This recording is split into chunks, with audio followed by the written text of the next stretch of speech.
However, this video is going to contain a lot more in-depth explanation of Saturn. So the 33rd degree Mason Manly P. Hall said, Saturn is the key to crystallization, physical matter. Light is matter, matter is light. They are interchangeable. Low vibrating light turns into matter, high vibrating matter turns into light.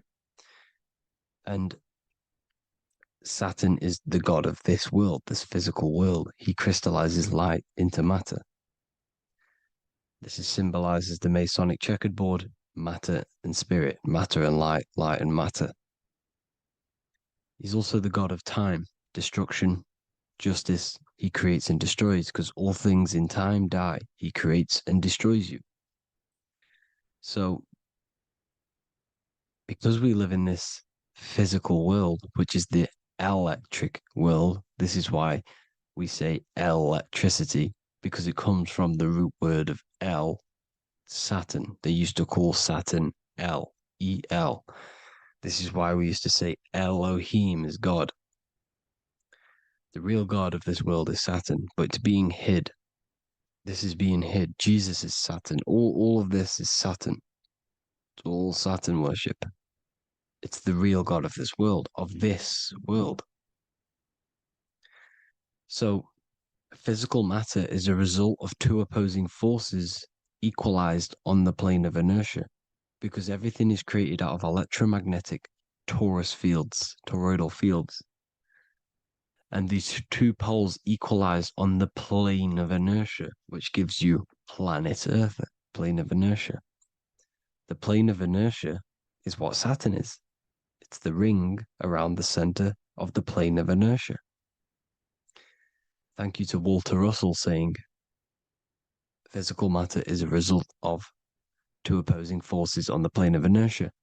This is what Walter Russell says, so please check out his work. He's got many books, many books on light and electromagnetism and stuff like that. So I advise you to check him out. So the Taurus field gives you the binary code 0 and 1, the female vagina and the male phallus. This is the code for this world. Saturn crystallizes physical matter.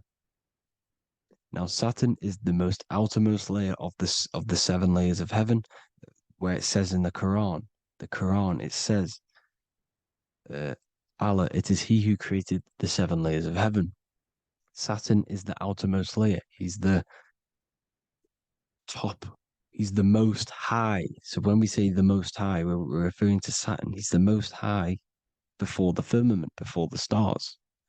So Saturn is the god of this world. He's the Lord of the Rings. He wears the crown. The crown is the rings.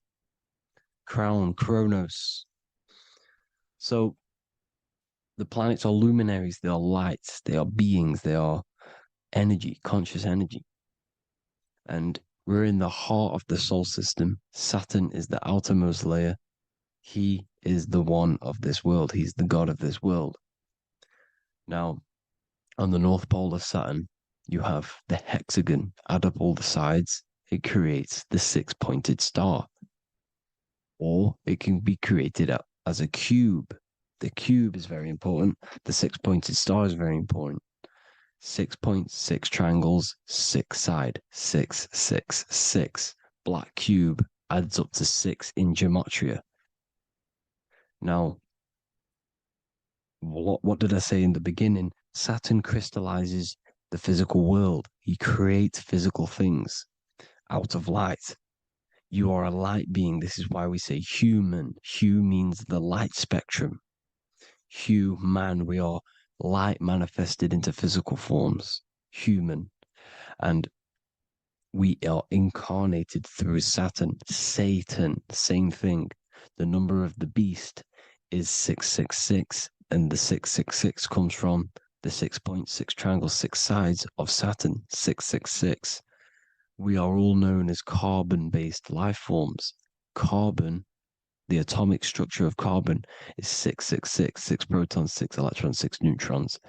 We are materialized into our physical bodies through Saturn, through the number of the beast. These bodies are the beast, it's the animal.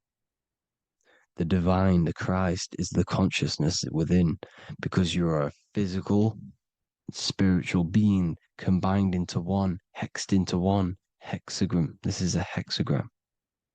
You're hexed into physical matter, spirit and matter, light and dark, combined into one. Now you contain of the mark of the beast, the mark of your body's the beast. It says in the Bible, Satan, who is the god of this world. This world. There are many different worlds, but this world is run by Saturn, and it says that in the Bible. Saturn is Satan. It's the same thing. And look at the crown of thorns are wrapped around the heart. The soul is in the heart. The mind is in the brain. The soul is wrapped around the rings of Saturn. You're wrapped in physical matter. This is what it's showing you. This is symbolizing the rings of Saturn wrapping you. And the cross on top is the cross of the cube. The cube, the black cube of Saturn, unfolds into a cross. So Satan, who is the god of this world, Corinthians 4:4 in the Bible, Satan, who is the god of this world, has blinded the minds of those who don't believe. Saturn blinds your mind because the god of this world materializes you and he blinds your mind when you incarnate into physical matter. When you enter this soul system, not the solar system, you hit Saturn first. He materializes you. And look at the symbol for Saturn. This is the symbol for Saturn. All of the planet symbols are created out of the Holy Trinity. The Earth, Moon, and Sun. Body, mind, and soul. The Sun is your soul, the Moon is your mind, the Earth is your body. Your body's made out of the 5 elements. The Sun is your soul because the Sun is life force. Gives life to everything. Your Sun is a soul. Your soul is the sun of your body. The Moon is the mind. The Moon is the moon of your body, the mind of your body. Intelligence. So all of the symbol of the planets are created out of these. The Saturn symbol is created out of the Earth cross, matter, and the Moon crescent, moon, mind, matter over mind. This is why Satan, who is the god of this world, has blinded the minds of those who don't believe. He blinds your mind. Look at the symbol, it's showing you. The Saturn symbol is matter over mind when it should be mind over matter. So we descend into a soul system, into our 666 Saturn carbon suit bodies, and we are matter over mind. Then we have to move up the spine to go back up to spirit, to mind over matter, where you manipulate your own reality. Now look at this. It creates the number 5. 5 is the number of change. You're moving from this side of the number sequence over to the right side. You're moving from the spiritual into the physical world. You're incarnating into the 5 elements, the 5 senses. So the cube, the black cube of Saturn, is another major symbol. Very important symbol. Here you see the cube, and the color black is associated with Saturn because Saturn's associated with death. He creates and destroys. Light and dark. Death is associated with black, spirit, because you can't see spirit, which is blackness. So the black cube is black because Saturn rules the nighttime, which is dark, blackness, and he rules the winter, which is death, blackness. So Saturn is the black cube. Cubes have 6 sides: up, down, right, left, back, and forward. Cubes are 6-sided. Everything is 6-sided inside of this creation because you're incarnating, you're materializing, crystallizing into the cube, the world of the cube. Everything's a cube. Everything's got 6 sides. Here's Leonardo da Vinci showing you that you're in the cube. Leonardo da Vinci did this famous painting. You're in the cube, you're hexed into physical matter, where you're incarnated into the 3rd dimension, the 3-dimensional world which is a cube, 3D. And black cube adds up to six sides of the black cube. The Kabbalah means cube god in Arabic. And look at what they do. They worship the cube, the black cube, and they stand in rings like the rings of Saturn. Australia, Denmark, Manhattan, Santana all have these black cubes. You go to New York, you will see the black cube there as well. These black cubes are everywhere because it is the real God of this world, So look at the cross. The cross unfolds into the cube. Xbox, Nintendo GameCube, Sega Saturn, anything to do with a simulated gaming reality, they put Saturn in it because we're in the simulation of Saturn. This is a simulation. And this is why they reflect this through the Xbox, GameCube, Sega Saturn, anything to do with gaming, simulations, is all Saturn. Because we're in the cube of Saturn, the black cube. We're in the GameCube, the Xbox, the Sega Saturn. As above, so below. So they reflect it through the simulations that they create inside of this simulation. Cubes have 8 points for the 8 points of time and space. 8 is the number of time. Everything's cycling, infinity. So look at the cube. The cube is symbolized as in Judaism. The Judays have the black cube. They wrap themselves in a black band and they cover their eyes into blackness. The black cube, for the black cube of Saturn, they use the star of Saturn and they worship their god on Saturn Day because it's all Saturn worship. And look how the Saturn god is wrapped around with these thorns or leaves, just like Jesus is wrapped around his heart. And Jesus on the cross is us on the cross. We are in the cross. We are in the cube. The cross is the cube. And the cross is even in the Saturn symbol. This is another symbol for Saturn. There's two symbols. You got this one, the one I've just broke down. And there's this one. This is the cross of Saturn, the cube god, the simulation, the game cube. Now, Chronos is another word for Saturn. Chronos means time. When you clock into work, you go to the Chronos machine. Well, I did anyway. And I'd tap my card on the Chronos because Chronos is time. Anything to do with time is Saturn. He creates and destroys. Look at the artwork of Saturn with the sand, the time. Look at this, how he's cutting off the baby's wings. He's crystallizing the spirit into matter. He's cutting off your wings. Satan, in the Bible, he falls from heaven into earth and he loses his wings. He becomes a serpent. You see, it's all symbolic for us. We are the fallen angels, fallen angles of light. We're fallen angles of light. We are light beings. Now we're fallen into physical matter. Saturn's chopped off our wings. He's chopped off our spirit wings because when you astral project, you can fly. You will fly around. He's got the Reaper staff here, always depicted with the Reaper staff. Now look at the clock. Saturn Day is the 6th day. The number of the beast, 666. Look at the clock. 6 take away 12. 12 take away 6 equals 6. 7 take away 1 equals 6. 8 take away 2 equals 6. 60 seconds in a minute, 60 minutes in an hour, 24 hours in a day, 2 plus 4 equals 6. That's 666. Everything's 666 because it's time. Saturn. All goes to Saturn. He's the god of time. We're in time now. We're in time. We're in the time, which is God, the god of this world, the god of time.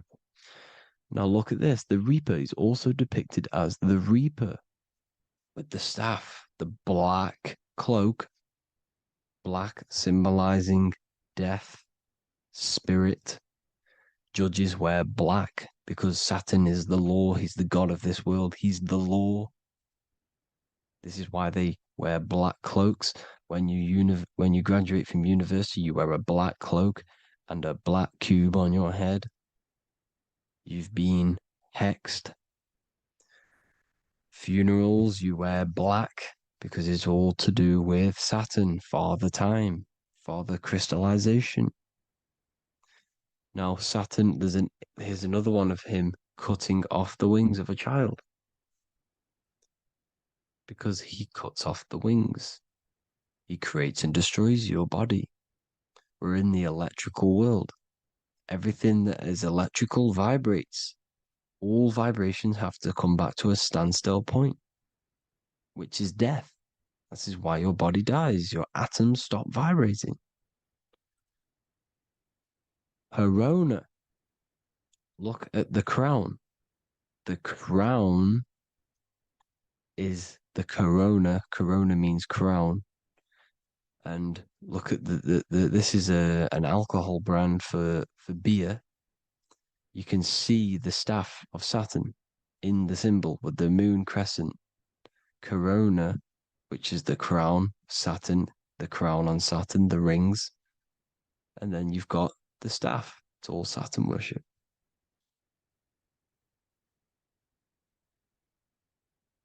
Is the black cubes of 9/11. Two black cubes. This was a ritual for Saturn. It's all ritualistic. And look at the Star of David, the Star of Saturn. It's not the Star of David. Creates IXXI, the sigil of Saturn. IXXI means 9/11 in Roman numerals. 9/11. It's all a ritual for Saturn, and they have the two black cubes of Saturn. Now look, XX. There's more symbolism of Saturn now. We're going deeper. XX is more symbolism for Saturn. The sigil of Saturn is XX, as above, so below. Same with the Star of David. You split it in the middle, as above, so below, as above, so below. XX, this is a Knights Templar Cross of Lorraine. XX, Knights Templar, High Order of Masonry. They all worship Saturn. Well, Saturn's the real god of this world. X Eon with the XX.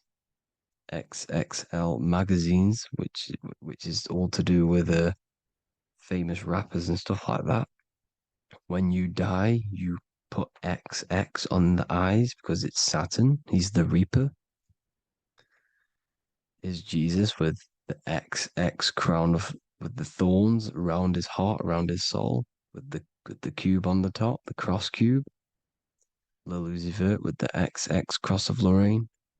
Jay-Z with his alcohol brand, XX cross of Lorraine. The X Factor with the rings of Saturn. All Saturn worship. The seal of Melchizedek is also Saturn. This is the cube. This symbolizes the cube with the 8 points for the 8 points of space and time. And this is the cube. It's another ancient symbol for Saturn. Here you see the star of Saturn with the Melchizedek symbol around it, which is all to do with Saturn. Here you see an altar, the Holy Grail, the Melchizedek symbol on it, and they're worshipping it. This is why we wear rings, wedding rings for the rings of Saturn. It all goes back to Saturn. Earrings. The 8-pointed star of the ancient Sumerians is all Saturn. It's all Saturn. So the ancients, the symbols of Saturn goes on forever. It's in all of the major corporations. You can see it everywhere, the rings of Saturn. Toyota is an obvious one. Internet, Nike, Target, Sega, Saturn. It's all Saturn worship. All Saturn worship. Because he is the real god of this world. Here's Kanye West's album with a Saturn here.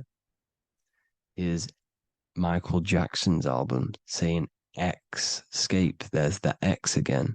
The X escape. You have to escape this reality. Maybe that's what he's pointing at. Here you see it on the dollar bill. The star of Saturn. Here you see it again on the dollar bill.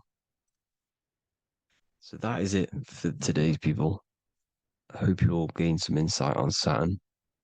Please like, comment, and share if you can. Subscribe if you like the channel. Please have an amazing day. God bless.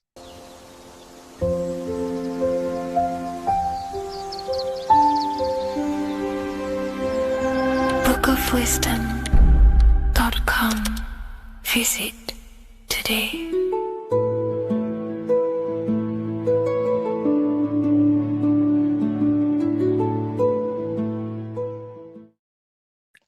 What if I told you that reincarnation is real and that there is a metaphysical, spiritual science behind this? Most people leave this world just as lost when they entered it. That they carry their fears, attachments, and addictions with them, only to be born again, trapped in the same cycle, repeating the patterns of lifetime after lifetime. This lecture is not just about preparing for death.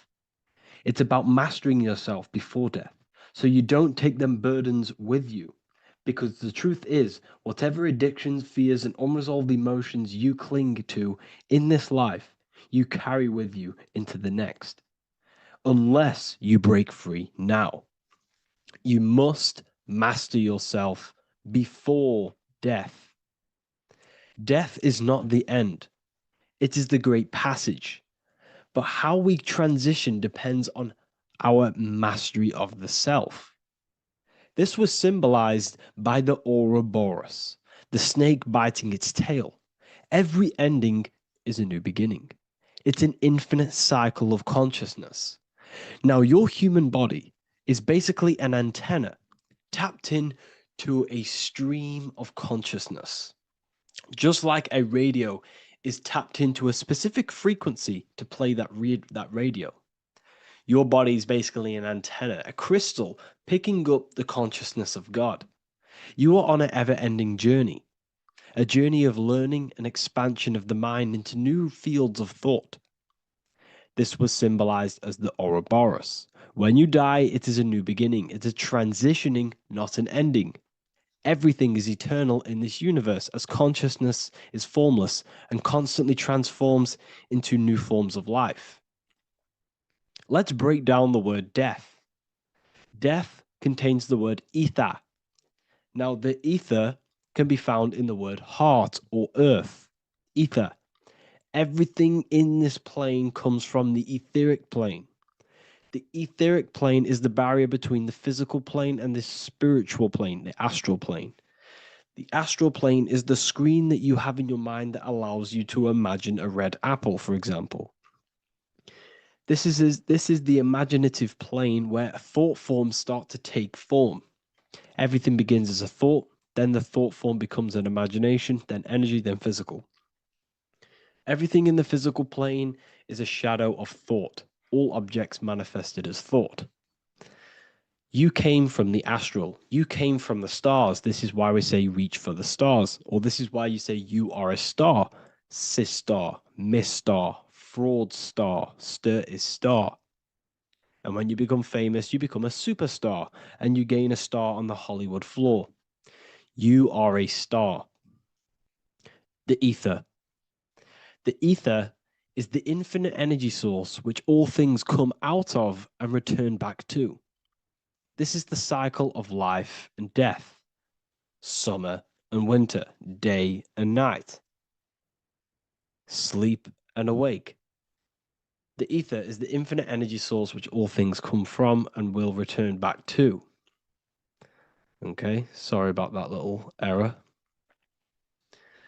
The ether is the boundless source of energy from which all things emerge, to which all things return to.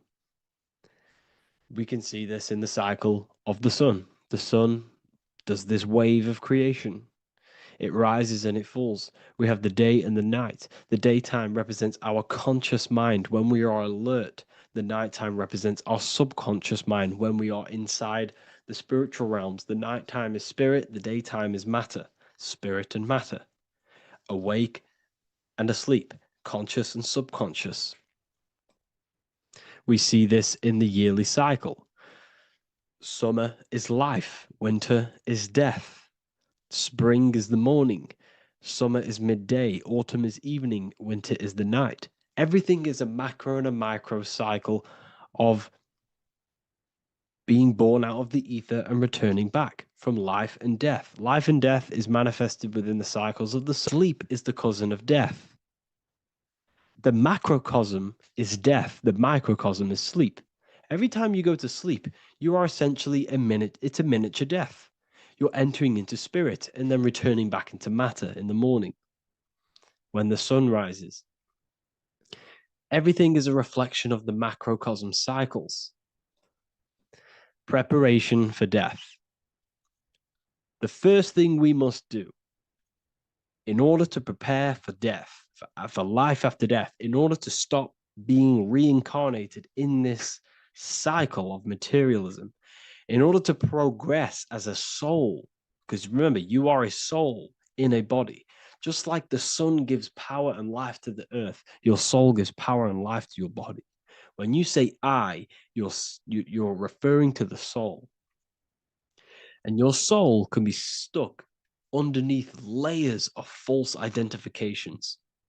Who you believe yourself to be is merely a collection of subconscious programs running within your mind. Now that's very deep. That is very, very deep. Who you think you are is a part of your thinking mind. Your name, your job, your reputation, your family, your friends. These things are not you. They're all aspects of the thinking mind. What happens if you meditate and you turn off the mind? Then all these things do not exist. You're left with the pure soul, the pure awareness, the pure observation. If you turn off the thinking mind, you're no longer your body, you're no longer your reputation, you're no longer your friends, you're no longer your job and your labels. You are the soul. That's the true you, the observation of the mind, not the thinking mind. The ego is the echo. It's an echo of your true self. The ego is your mind's perception of itself, shaped by experiences, trauma, emotions, and beliefs. It is merely an echo of your true soul self. The ego is not you. Your mind is not you. You are the soul. And this is the true self that we must express within our life and we must connect with before we die. Because when we die under the echo, under these false layers of the emotions, the traumas, the experiences, the addictions, the emotional attachments, when we die underneath all of this, when we don't know our true self, the soul is still hidden. The true you is hidden underneath these layers of false identification.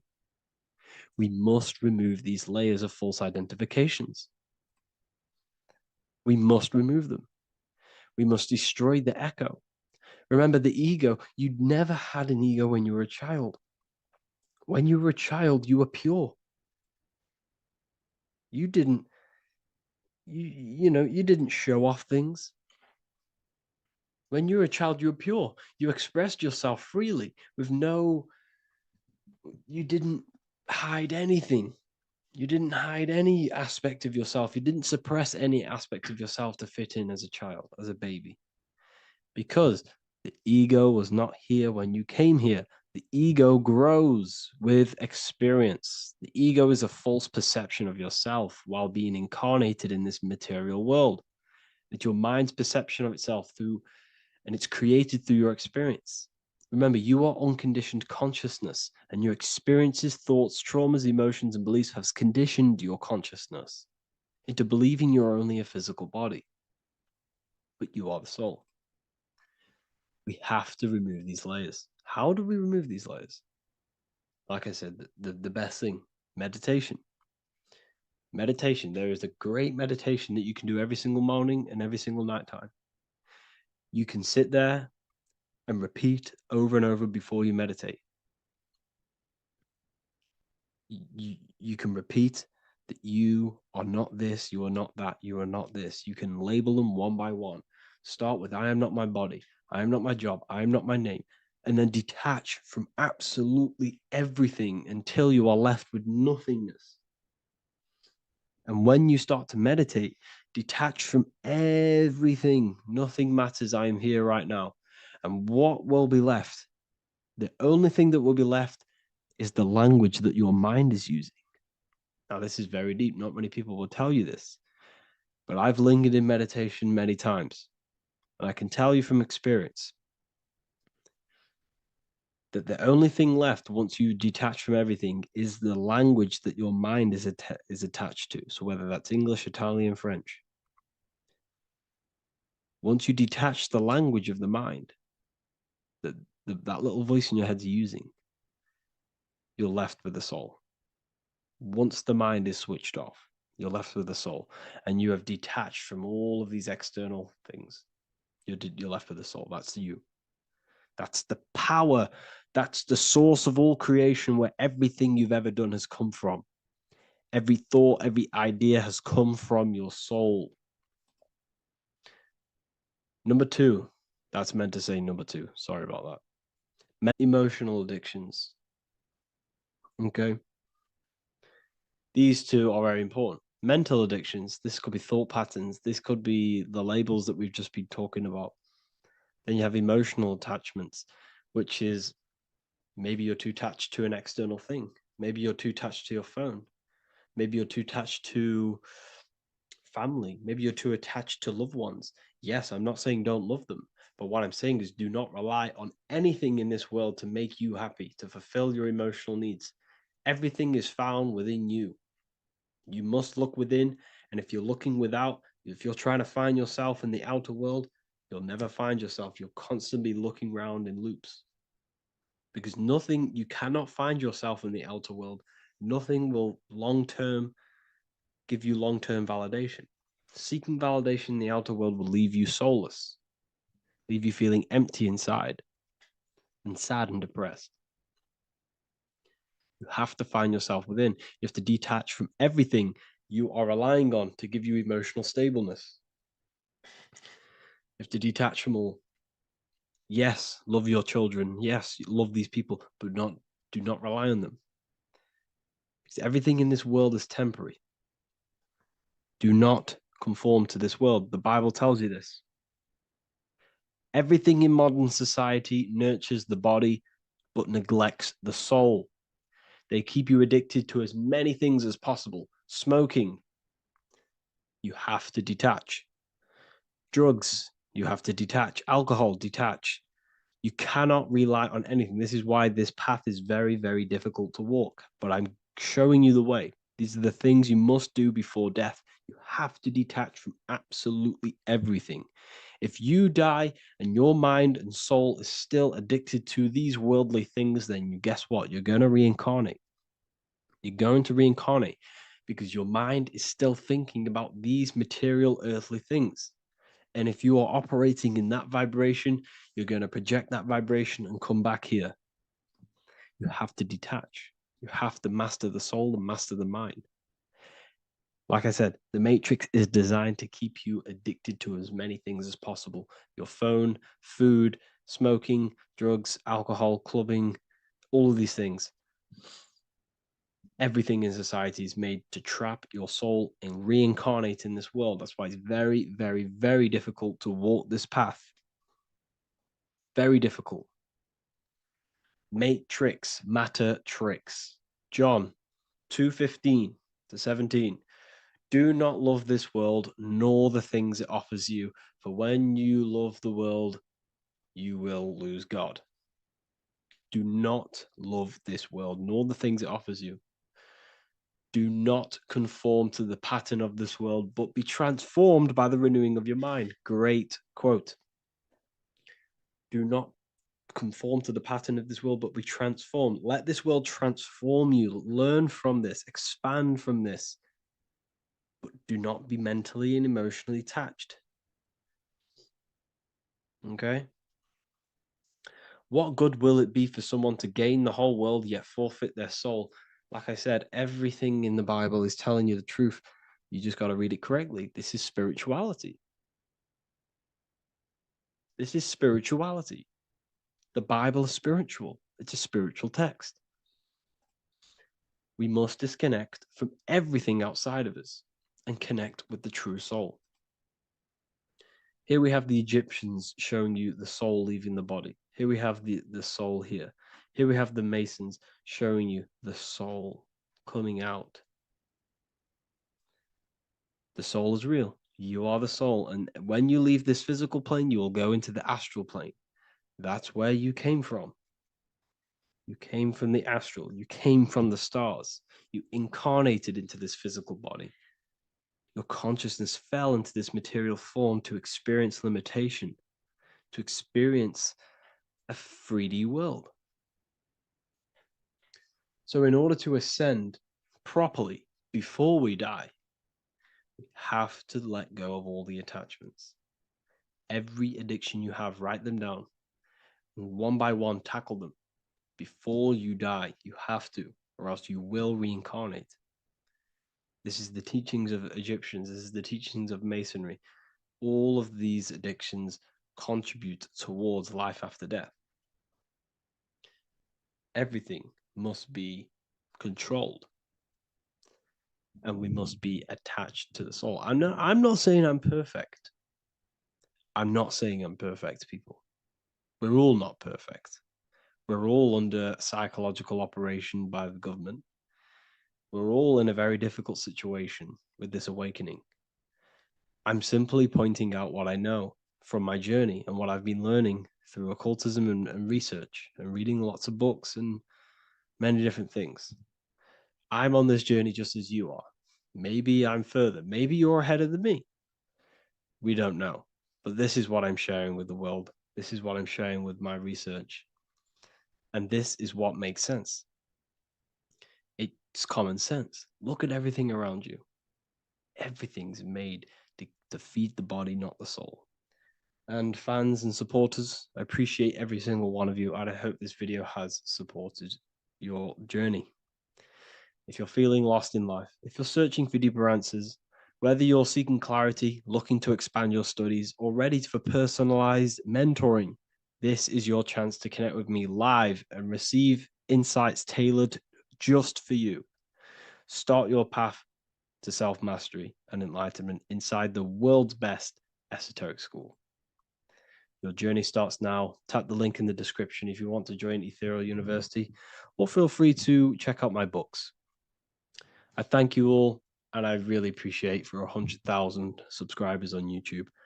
I love every single one of you. Make sure to drop a like, a comment, and subscribe to the channel if you're new. Let me know some ideas for, lectures, anything that you want to know. I can make lectures on them. Just drop it in the comments. I appreciate every single one of you. Take care.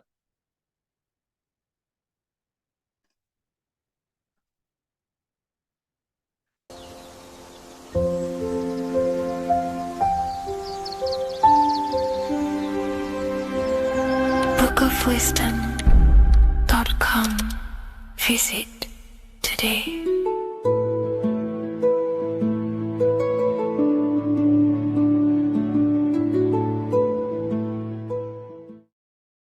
What if the word Yahweh is proof that God is embedded in our very own being? Stay with me, because what I'm about to show you might change the way you see yourself forever.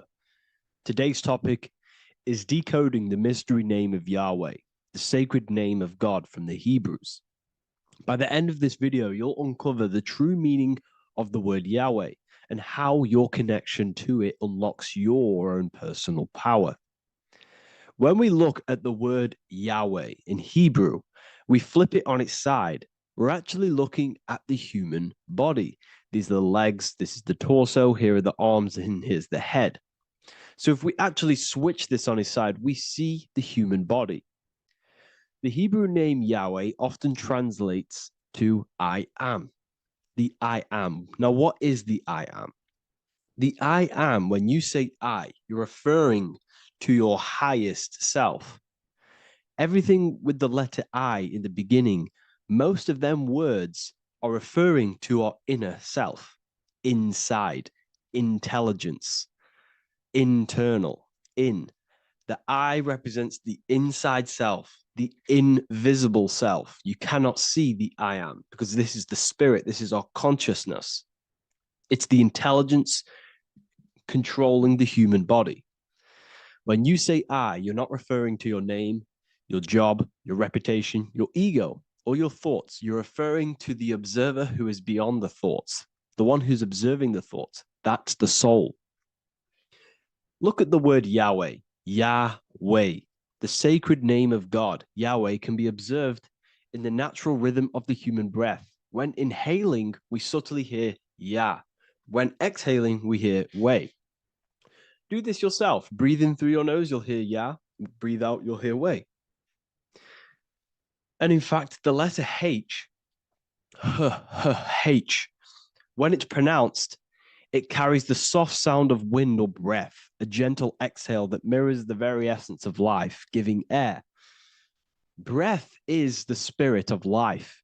It's what connects us with consciousness. If we stop breathing, we lose consciousness. The body shuts down. We're breathing the spirit of breath. We're breathing in the spirit of life. It's the very essence that gives us physical existence, and we're constantly staying connected to this breath at all times. Now let's look at Yahweh. 1, 2, 3, 4. There are 4 letters. The Tetragrammaton is the 4-letter Hebrew name for God. Okay? Tetra meaning 4. We have 4 gospels of Jesus. Jesus is depicted with a cross with 4 sections. Jesus has the 4 sacred animals around the side of him, always depicted with these 4. A bull or an ox, an eagle, a man, and a lion. These are the 4 fixed signs of the zodiac. Aquarius, the man, Scorpio, the eagle, Leo, the lion, Taurus, the bull or the ox, which are related to the elements. Leo is a fire sign. Aquarius is an air sign. Taurus is an earth sign. Scorpio is a water sign. These are the 4 elements. And the 4 elements correspond to the 4 bodies of consciousness, as we see here. This is fire. This is air. This is water. This is earth. So we are made out of the 4 elements, which represent the 4 bodies of consciousness: mind, emotion, spirit, and body. The soul is incarnated into 4 sections. Hence why Jesus has 4 gospels. Hence why Yahweh is a 4-named word, because we are tetraform. We have 4 bodies of consciousness. There are 4 pillars to reality: the mind, emotion, spirit, and the body. So what we're actually looking at here is consciousness that we're all tapped into, because the body is like a radio. The body is basically a radio antenna, which is picking up the stream of consciousness, and we're all the same consciousness, just experiencing it in a different body. And Yahweh is the name for this intelligence that we're all acting out, that we're all manifestations of. So now let's look at the word Yahweh, where we read it this way in Hebrew, which is 10565. 10565 in the Hebrew letters and the numerical values. And the DNA is made up of 4 bases. These 4 things which create the DNA. This basis is the genetic code for all living things. Each DNA strand is held together by sulfur bridges that appear in a repeating pattern of 10565. This pattern matches the numerical value of the Hebrew letters of Yahweh, Yod, He, Va, He, which are 10565. This means the structure of DNA, the code of life, follows the same number sequence as the sacred name of God, Yahweh. This is a factual observation. So we're looking at 10565. So let's look over this one more time. Yahweh represents the breath. Yahweh, inhale, exhale. It translates to I am. It's written in our DNA. The word Yahweh on its side looks like the human body. Now, this is where things get a little bit deeper. 10565 adds up to 26. The number God, well, the word God adds up to 26. Allah adds up to 26. There are 206 bones in the human body. 26. 26 adds up to 8. 8 is the number of infinity. We are all the infinite consciousness. Consciousness will never die. It's immortal. It's infinite. We are all infinite. We are not these skeletal structures. We are Yahweh, the universal consciousness. The creator of all things is our essence. We're all God with individual identities, but the highest versions of ourselves is God. The ego is our own personal experience of God. Does this make sense? So in conclusion, Yahweh is not the name of a separate God from us, but rather the reflection of the divine consciousness manifesting through the human form. The human body is like a receiver acting as an antenna that tunes into the infinite intelligence and life force we call consciousness or God. This means that rather than being external, the divine presence is within us, expressed through our very existence. It's very interesting when we look into this, and what religion has done has flipped all of this knowledge. All of this sacred knowledge has been externalized. They've externalized God so that we worship God and we view God as something separate from the human experience. They do this so that we don't find the God within us, so that we don't find that we have the power of creation. The mind is the creative force of God. The body is the will to act out that thought. They don't want us to figure out that we are creators and we're all creating our own earthly experience. We're all projecting this reality. And they don't want us connecting with the divine intelligence within us because they want to be the creators. They want to keep this knowledge. They don't want the masses to wake up to this powerful knowledge. So what they've done is that they've taken the scriptures, they've externalized it so that we start worshiping and giving away our power to these external things. And when God is external, we start to fear God because we start to think that God has power over us. He can send us to hell or heaven. So this is what's going on. They've been externalizing this for thousands of years to keep us in a suppressed state. Okay. Humans are very advanced because we possess self-awareness. We possess the ability to move our awareness and our thoughts outside of the instinctual nature. For example, a cat or a dog. These things can only live in their instinct. They live based on instinct. They smell, they eat. That's pretty much what they do. But humans, we have the ability to rise above that nature and turn to our infinite selves, our higher selves. We can move beyond our instinctual nature and create very advanced things.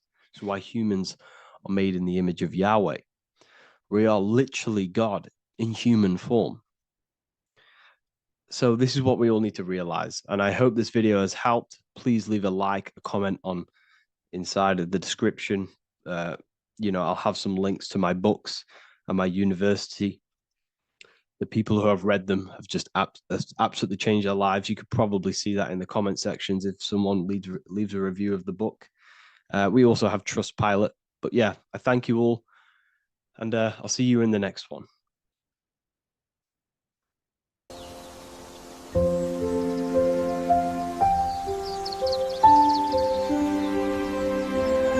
Book of Wisdom.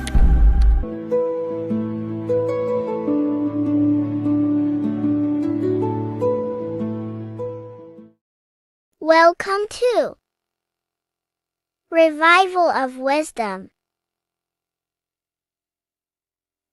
Welcome people, we're back with another video. Please make sure to hit the like, the subscribe button, and turn on notifications to never miss a video. The Vatican is a giant key from a bird's eye view, and it also contains an 8-pointed star. The Anunnaki Sumerian gods also depicted this 8-pointed star. The sky god Anu from the Anunnaki also uses the 8-pointed star for his symbol. And even Freemasons depict an 8-pointed luminary with a ladder and a key. This is symbolizing the key to ascension up to the 8-pointed star, which is Polaris. Polaris is always depicted as an 8-pointed star. Polaris is the standstill star at the very center of our realm, which is perfectly aligned with the North Pole. The Earth is a giant Taurus field, and at the center is where the most electromagnetic energy is stored. This is why all compasses point to the north. Hence why a compass is an 8-pointed star, because it points you to Polaris, which is the North Pole, the center of this realm. The 8 points of the 8-pointed star symbolize the 8 points in space and time. So yes, Polaris is the portal which you ascend through if you outgrow this consciousness by aligning your chakras. Our earthly realm is a macrocosmic reflection of us, and we as humans are the micro reflection, with the earth containing its 7 chakras as well as us. The North Pole is the 7th chakra, which is the crown chakra. So the key to ascension is held by the Vatican, hence why it's a giant key, because they mislead the masses through their religions, which teaches the masses to look outside of themselves. As stated in the 20,000-year-old emerald tablets, written by the Egyptian god Thoth. On Earth, man is in bondage, bound by space and time to the Earth plane. Encircling each planet, a wave of vibration binds him to his plane of unfoldment. Yet within man is the key to releasement. Within man may freedom be found. So the 7 planets are associated with each 7 chakras. The lowest chakra being the root chakra, which is associated with Saturn. This is why the elites love Saturn and reflect it in all of their symbols. Because the chakras are an ascension of spiritual principles, starting from the material and ascending up to the spiritual, the crown chakra. However, evil love bondage, and they are trapping souls in the physical realm by stopping and provoking the ascension process. They do this by abusing the energy of Saturn, and Saturn is associated with the lowest chakra. The lower 3 chakras are associated with survival mode, which keeps the consciousness in a constant state of fear and only aware of its surroundings. Once you start to ascend up your chakras, you become more consciously aware of spiritual deeds. And this is the process of returning back to your true spiritual form. Going back to Polaris and its connection to ascension, Kanye West symbolizes this on his music video 24. As you see him rise up into the sky, you see an 8-pointed shape around him, which symbolizes the 8-pointed star, as you see the beam of light. And even NASA symbolize this in their Space Delta logos, a bear holding a key with an arrow up to Polaris, the 8-pointed star. Here's another NASA logo of an arrow from the Earth to Polaris. The series Lock and Key on Netflix is all about portals and doorways, and they have the Kundalini energy as one of their keys. Kundalini energy is the energy which rises up the spine, the 33 vertebrae, and activates the third eye. The third eye is the spiritual gland, which connects humans to other spiritual realms. We are not the body. Our spirit, our soul inhabits the body. We exist physically, spiritually, and mentally. Therefore, we are multidimensional. The intellectual and spiritual inhabit the body. In each and every one of us, we all have the key to releasement, as says in the Emerald tablets. This releasement is ascension, up until higher states of consciousness. As stated in the Emerald tablets, man is in process of changing to forms that are not of this world. Grows he in time to the formless, a plane on a cycle above. And another one saying, man is a flame bound to a mountain, but we in our cycle shall ever be free.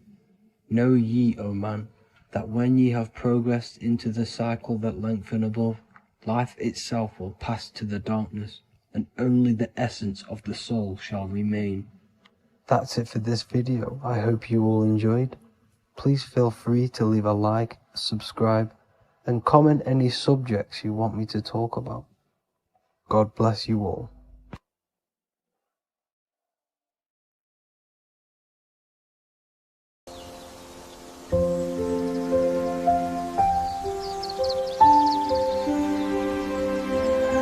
bookofwisdom.com. Visit today.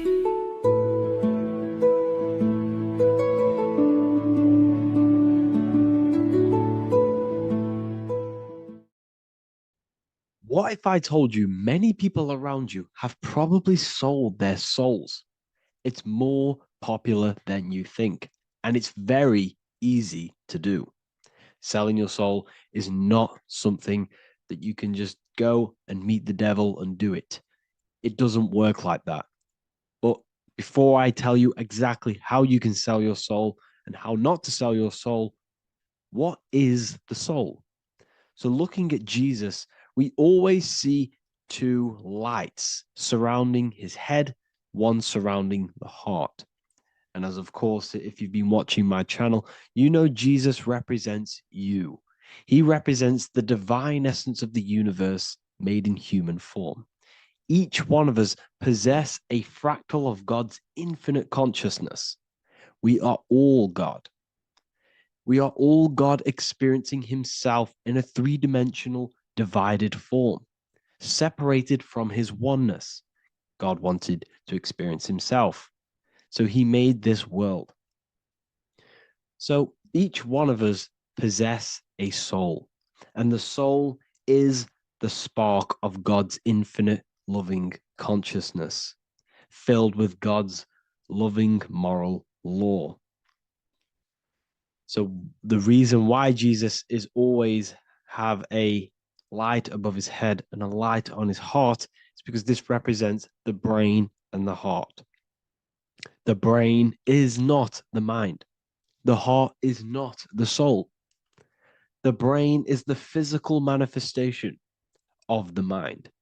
It is the physical mechanical computer for the spiritual mind.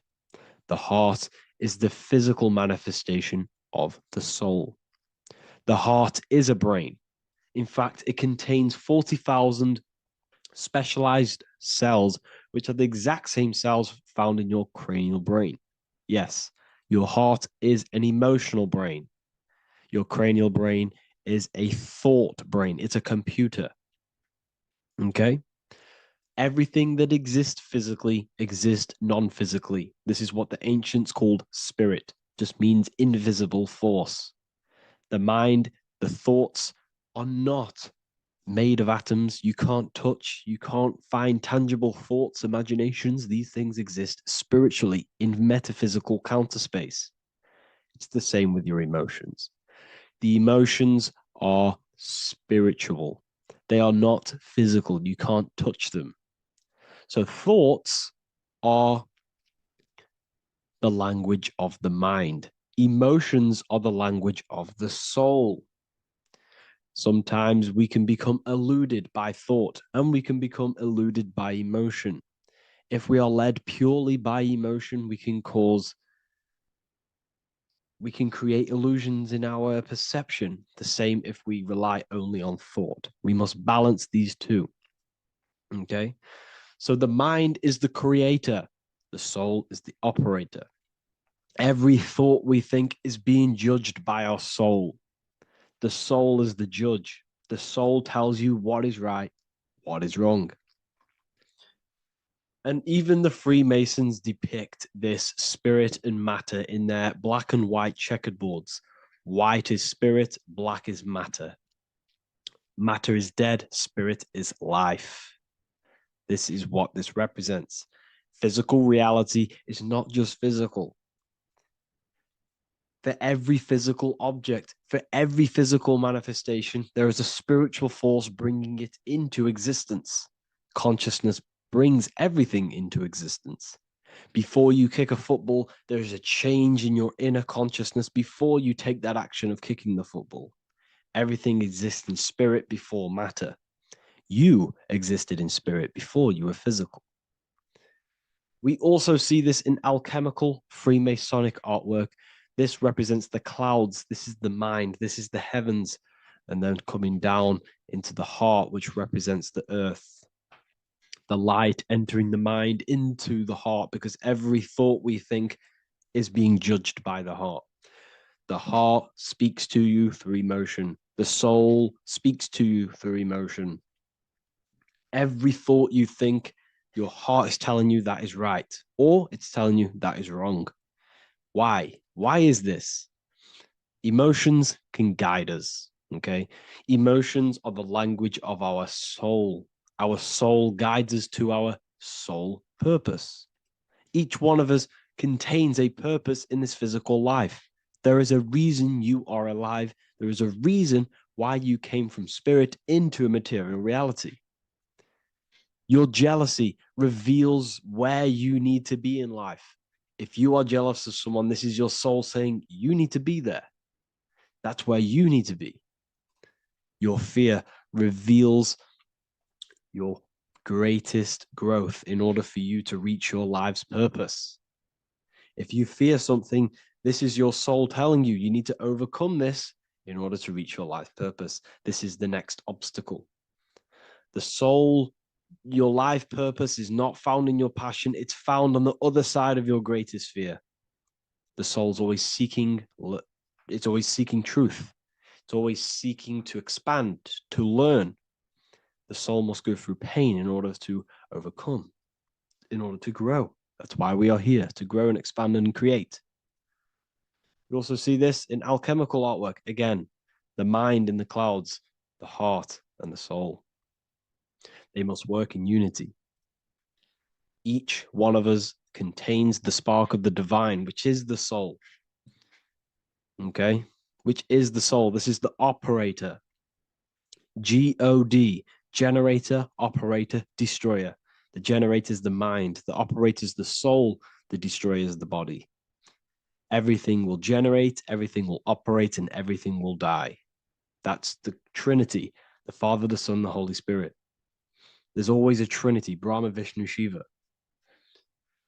Okay, so each one of us contains God's law, and it's encoded within our consciousness, within our soul, within our heart. That is what's judging everything you do. Every time you hurt someone, you can feel it.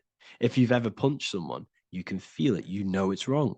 If you've ever stole something from someone, it doesn't matter what you've learned in the past. If you steal something, you know deep down within your soul it's wrong. This is because each one of us are encoded with God's law of love and integrity. I don't care how tough you think you are and how hard you think you are and what you've done in your life. I don't care. You know what is right, what is wrong, because you are encoded with love. Does not matter how far your mind can take you away, how corrupt your mind can become.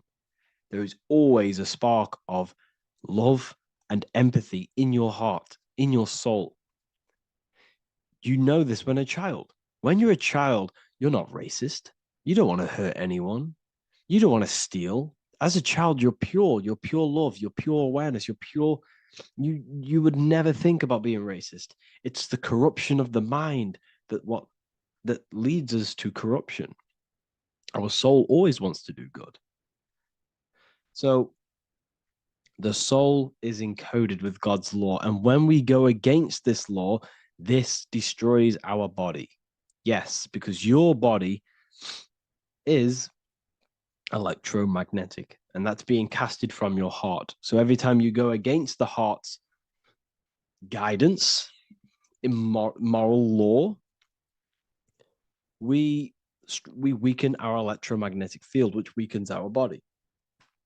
If you've ever looked at someone who's very negative, you can see them. You can see that they are aging quicker. You look at Scrooge, for example. If you ever watched Scrooge, look at how corrupt he looks. That's his heart. You can see the people's hearts on their face. People who do negative things and have negative thoughts, negative emotions, you can see it in their eyes and their face. It's because it corrupts you. It corrupts the body. It ages the body. Goodness is life. Okay? So can you sell your soul? You cannot sell your soul physically. But what you can sell is your conscience. What you can go against is that moral law.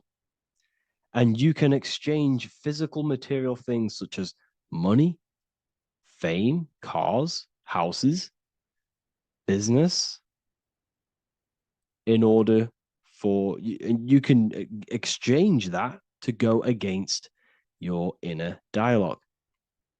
For example, these rappers, celebrities, what are they doing? They're not selling their soul. You can't sell your soul to some entity on the astral plane.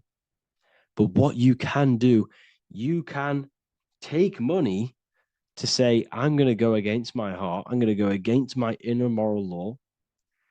I'm going to take that money and I'm going to do something wrong. It's basically going against your soul. It's selling your soul's guidance. That's why they're so sad. You know, this is why all these rappers are on drugs, doing all sorts of things to escape, to short-term escape what they've done. They're going against their inner guidance for money. And yes, short-term pleasure may be happy for now, but in the long run, it will leave you feeling voidless because nothing material can ever satisfy your soul. Nothing. You could gain £1 million tomorrow, guaranteed within 2 weeks, you'll be back to the exact same position mentally, emotionally as before, because nothing physical can ever satisfy you. Guaranteed, if you received $1 million in, yes, if you received $1 million now, in a week's time, you'd be hunting for the next million because it does not satisfy you. There's a reason why these billionaires don't stop working, because they're so addicted to earning and earning and earning. It doesn't satisfy you. The only way you can satisfy yourself is through Christ consciousness, is through self-love, is through loving thyself, knowing thyself, and becoming balanced internally in consciousness instead of seeking external validation through material things, which end up leaving you feeling voidless, empty inside, and sad and depressed and anxiety. Everyone's looking outside of themselves for validation, when true validation comes from within. True satisfaction, true happiness comes from within, reaching Christ. Christ is a state of being, a state of consciousness that we must cultivate within ourselves so we can live a happy, balanced life. You can have all these material things when you're satisfied inside, but don't rely on them. Me, I enjoy material things, but I don't desire them. I don't chase them. I don't rely on them for happiness, for validation. You can have big cars. You could have your favorite watches. You could have Lamborghinis. Yes, it's fun, but don't let it give you your happiness. As long as you're happy on the inside, it's okay to have these things. You should seek balance with your inner world and outer world. Okay, so this is what they are doing. Rappers, celebrities, actors, Hollywood, this is what they've done. They've exchanged their inner integrity, their inner law, their inner moral compass for exchange for material wealth, fame, money, and cars. That's what they've done. And power. It corrupts you. They slowly corrupt you. So yes, you cannot sell your soul. And if you wish to learn more, I'll see you inside Ethereal University with my community, where we are learning every day to master ourselves, to expand our consciousness. If you want to lucid dream, astral project, master yourself, create the desired reality you want, learn about human consciousness and your full potential, then Ethereal University is for you, and I'll see you inside. The link will be in the description. Thank you for watching.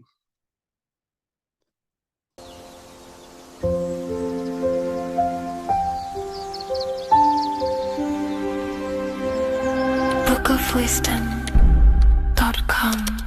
Visit today.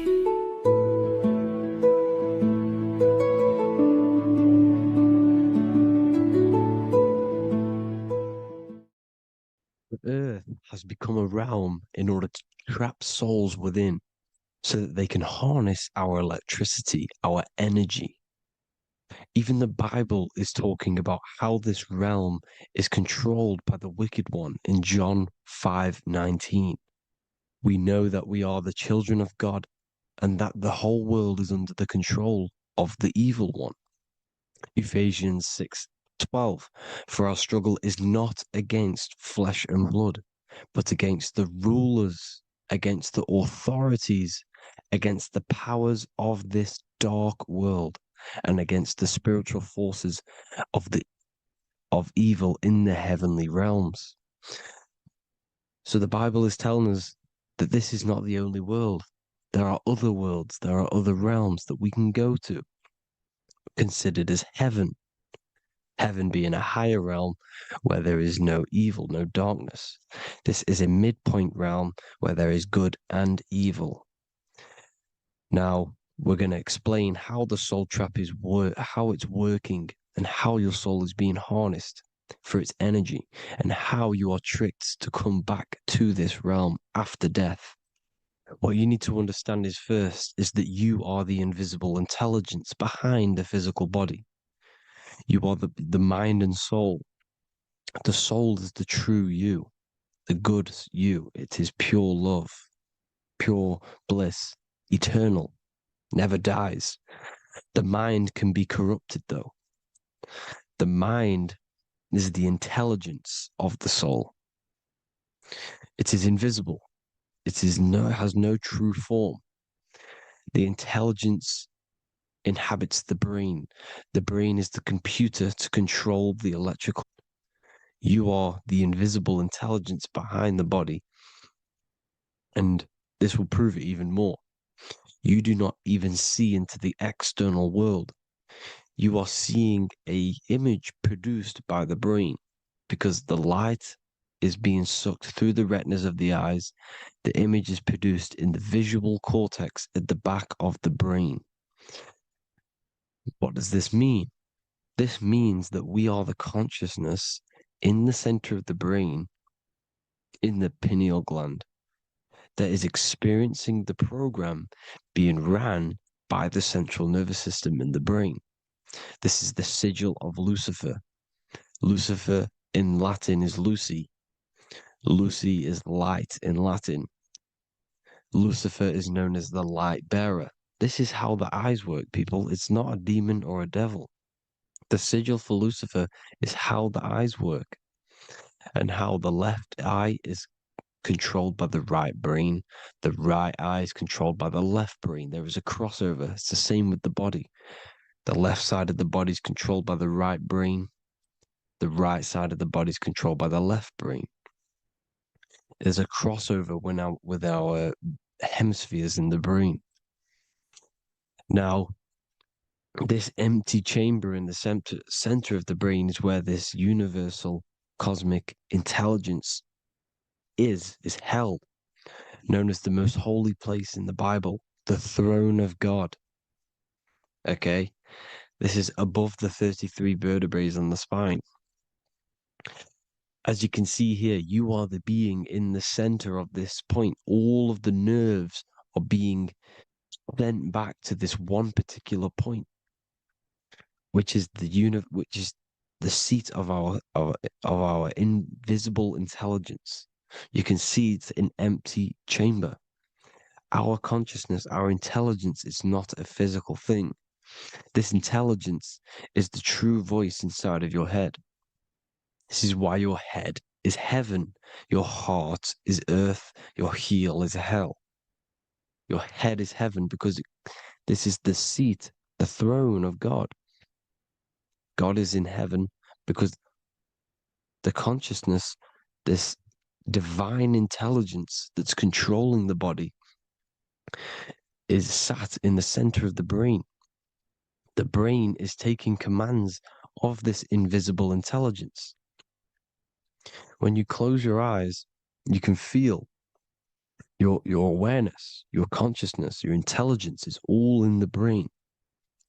Your awareness is not in the feet, the heart, the legs, the arms. It's all in the center of the brain.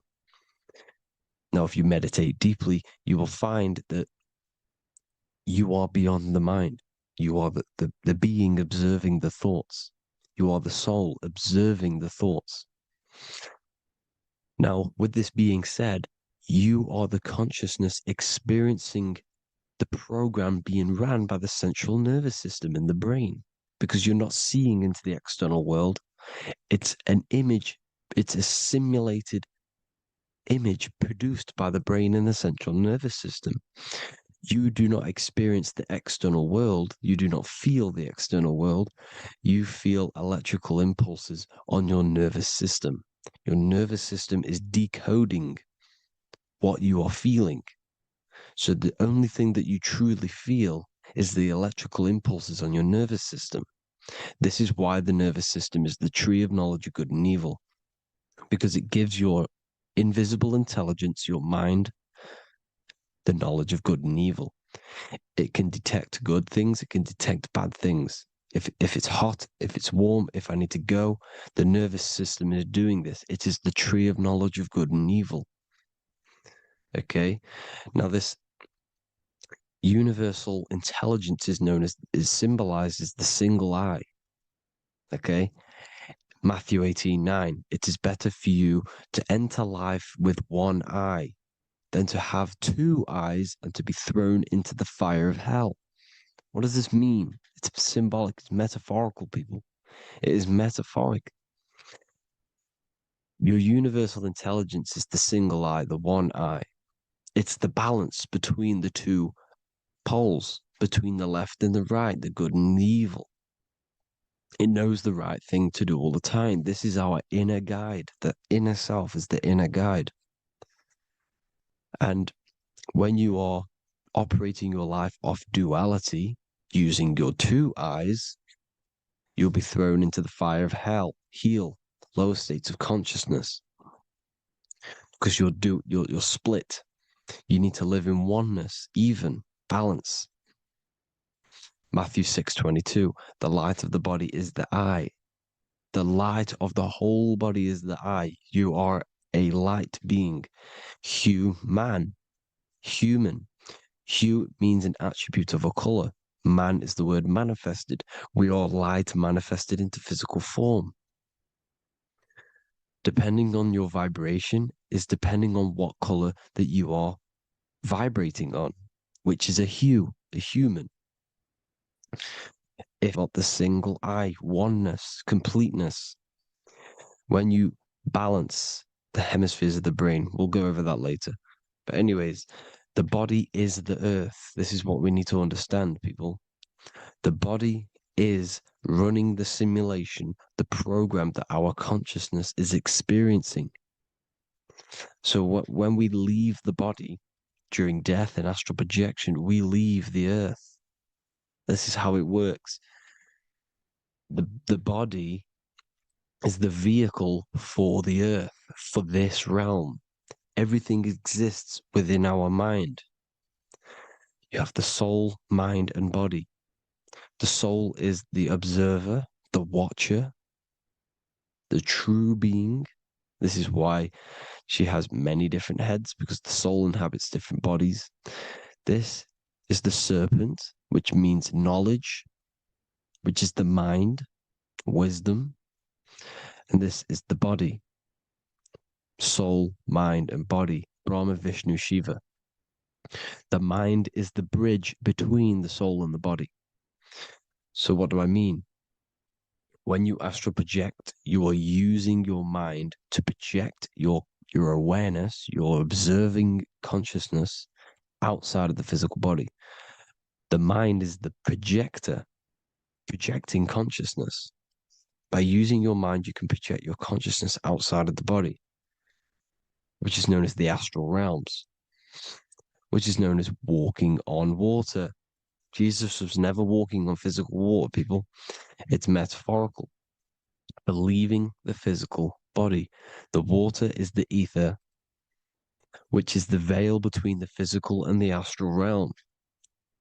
It's a fluid substance. It's on either side. It's physical and astral. The ether is the fifth element that they hide from us. Why? Because they're trapping you in the physical. They are hiding all of these realms. Etheric, astral, and mental. People think their mind is their brain. It's two separate dimensions. These are completely different dimensions. The mind is way more intelligent. The mind is formless. There is no form to the mind. You can think anything you want. You can manifest anything you want within your mind. It is not a physical object. The physical realm is being controlled by the mind. Everything's being controlled by the mind. Everything exists within the mind. This is why the Egyptian says the universe is mental. So when we project our consciousness outside of the physical, we go to the astral. The ether is the water that Jesus is walking on. This is the veil between the physical and the astral world. The word together has ether within it because it joins the two worlds together, together, the astral and the physical. The word either is ether because the ether is on either side, physical and astral, physical and spiritual, physical and non-physical. In the astral realm, the mind can manifest anything we want. We incarnate to restrict our minds. This is why Saturn, if you go and watch my video on Saturn, how Saturn is this simulation, okay? Our minds can manifest anything we want in the astral plane in the click of a finger.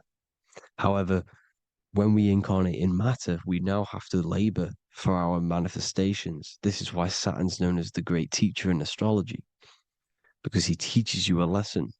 When your mind incarnates into matter, it's teaching your mind a lesson, the knowledge of good and evil. This is why the Bible says you shall be gods and know the knowledge of good and evil.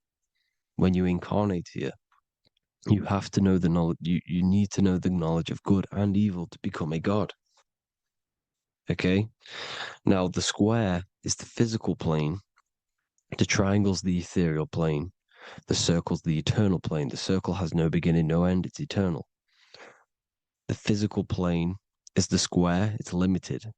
The square is limited. The cube is the geometric shape which gives rise to matter. Now, the term think outside the box has truth in plain sight. You have to think outside the box to project your consciousness, use your mind to project your consciousness outside of the box, the physical plane, into the astrals. The astral realm is the realm of the stars. Above us is the stars. Through the stars is the astral plane. This is why astral has the word star within it. The devil is the de-veil. When you sell your soul to the devil, quote unquote, it's metaphorical. The devil exists in the physical plane. It's the lowest state of consciousness. The de-veil, you de-veil yourself into the physical when you are the devil. The de-veil. The ethereal plane. Now, we all know what the famous symbol of the all-seeing eye, right? The all-seeing eye with the eye in the triangle. Look at the Masonic artwork showing you the triangle above in the sky. This is symbolizing the ethereal planes. The eye in the triangle symbolizes your invisible intelligence, your mind, which has the ability to see on either side.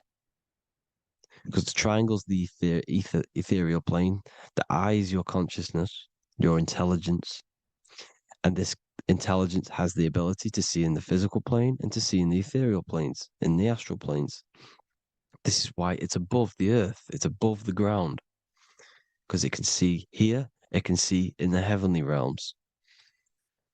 Now, the stars are, well, this is known as heaven, the realms of the astral planes. This is some quotes from the Emerald Tablets of Thoth. Out of the darkness ye must rise upwards, one with the light and one with the stars. Man is in process of changing to forms that are not of this world. Grows he in time to the formless, a plane on the cycle above. So there's other worlds. The Bible's telling you there's other worlds, there's other realms. Know ye must become formless before ye are one with the light, the astral light above, which shining through the stars. Not of the earth are ye, earthy, but a child of the infinite cosmic light. You are the invisible intelligence controlling the physical body. The body's not you. It's the vehicle that your soul lands in when your mind projects your consciousness into that realm. Free from the body, I flashed through the night. Unlocked at last for me was the star space. Wow, that's powerful. The star space, the astral planes. This is what he's talking about. We are all a star. We descended from the astrals, which is the star. We are all a star. Look at the ancient paintings of Jesus' birth. It's the star beaming his consciousness down into the physical plane. Here's another one. Here's some Freemasonic artwork showing you, again, the ether, that invisible intelligence, the I, manifesting itself inside of here, in the physical realm, where the people are. You see? It's the same here. This is Jesus. Here's the bird symbolizes the Holy Spirit, your invisible intelligence, descending into the waters, the ether, the ethereal, everything. The ether is the base of all physical matter. Here's Truth in Plain Sight. Mr. Bean, the famous TV program in England, in the UK. He begins the program like we all begin the program from falling from the stars. He falls down with a beam of light. And this is truth in plain sight. This is false. The aliens don't exist. They're a lie, alien. But this symbolizes the star beaming our consciousness. And when we die, this star will suck us back up. Just like this UFO is doing. It's truth in plain sight. So, this is some more Freemasonic artwork going from duality to singularity. Sun, moon, masculine, feminine. Right hemisphere, feminine, left hemisphere, masculine. The consciousness in the center, the balance point. Here's another more Freemasonic artwork. The two pillars, left and right hemispheres, and the invisible intelligence between the left and right hemispheres, the light of the body. This is why light's coming off it. Because it's light, it's pure light. The blazing star. The stairs go from the checkered board, the duality, up to oneness, in between the sun and the moon, the masculine and the feminine. This is symbolizing going into oneness. What did the Emerald Tablet say? You've got to become one with the stars, one with the one with the self. Balancing the two hemispheres so that you can gain, because when the two hemispheres are balanced, you can gain a more deeper connection with your invisible intelligence. Same with the chakras. When the chakras, the seven seals in the Bible, these are seven seals because when you conquer the seven chakras, when you balance the seven chakras, you then gain a more deeper connection with your internal self because your mind is not filled, it's not being ran, it's not being dominated by these seven deadly sins, the seven seals, the seven chakras. These are 7 energy centers which are concealing our true form. Balance makes us have a stronger connection with our true cosmic intelligence. Heaven is even. This is why Jesus is pointing at the heart. The even point is the heart. You got to balance the chakras and live from the heart, because the heart is the earth. You're in good and evil. The body manifests the lower and the higher self. The higher self is in the higher parts of the body. Wisdom, intuition, expression. The lower self is in the lower parts of the body. Sex, food, and power. This is how they are trapping your soul, people. Like I said, the mind is the bridge between the soul and the body. So by tricking the mind, not giving it the right knowledge, and keeping the mind stuck in the lower 3 centers, thinking about power, food, and sex, this is low vibrating energy. It's going to keep your mind addicted to the physical realms. Okay, this is why you need to go even, balance, heaven. Okay, I will explain the soul trap in a second, how it fully works. But I'm telling you all the science behind it so you can understand. When you are doomed, you are domed. This is the dome, the firmament, the firmament, the mind. Ment is mind, firm is firm. A firm ment is doomed under the firmament. You must have a loose mind, an open mind to expand your consciousness beyond the stars, beyond the ethereal barrier. You have to vibrate higher than this world. Your consciousness must be expanded more than the physical plane. You need to learn how to astral project. You need to learn how to leave the body, how to operate outside of the body, so that you, when you do leave the body, you will have recognition.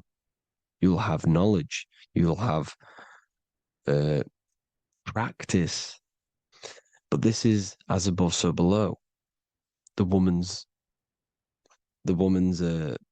belly is the earth. It's as above, so below. It's a microcosm of the macrocosm. We are the children in the womb. We are the people in the earth being ready to be born into the heavenly realms. As above, so below. It's a microcosm, macrocosm. Everything is in everything on a bigger and a smaller and a larger scale. Now, when the baby figures out that there is a world beyond its mother, what happens? The baby starts to move around and tries to get out of the mother. Because once it starts to hear the external world, starts to hear people, it's going to wonder, what's outside of why am I in here? What's outside? So the baby will force its way out of the mother. It's the same with our minds, as above, so below. When our minds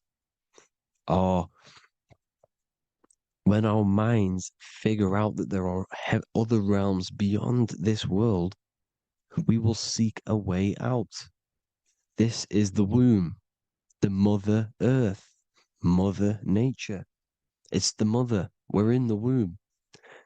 We can be born out of this world, which is being born again in the Bible. When you are doomed, you are domed under the dome, under the firmament, the firm mind. The firm mind will keep you under the firmament. Due to the law of polarity, there has to be other realms. There has to be. Because the law of polarity works in this world, and it will work on every scale possible. It's universal laws. These are universal laws. The law of polarity means that there are other realms polarizing this realm. There is a hell, there is a heaven. There is a midpoint, which is Midgard, which is the one we are in now. Earth, heart. Earth is the heart. Heart is the center, good and bad. The balance between good and bad. Your reality is your level of realization. Your mind realizes other worlds, you will seek a way to them worlds. It's that simple. The soul trap is to keep you stuck in this physical body, which is the earth. This body is the earth. It's running the program, like I said at the beginning. It's running the simulation that your consciousness is experiencing. You are an electromagnetic being, and you're hidden in a cage, your rib cage, and you're stuck in cells, a prison cells. Look, you're in cells. We produce electromagnetic energy. Your soul produces this energy. And by trapping your consciousness inside of this physical realm, they harness this energy within the astral realms.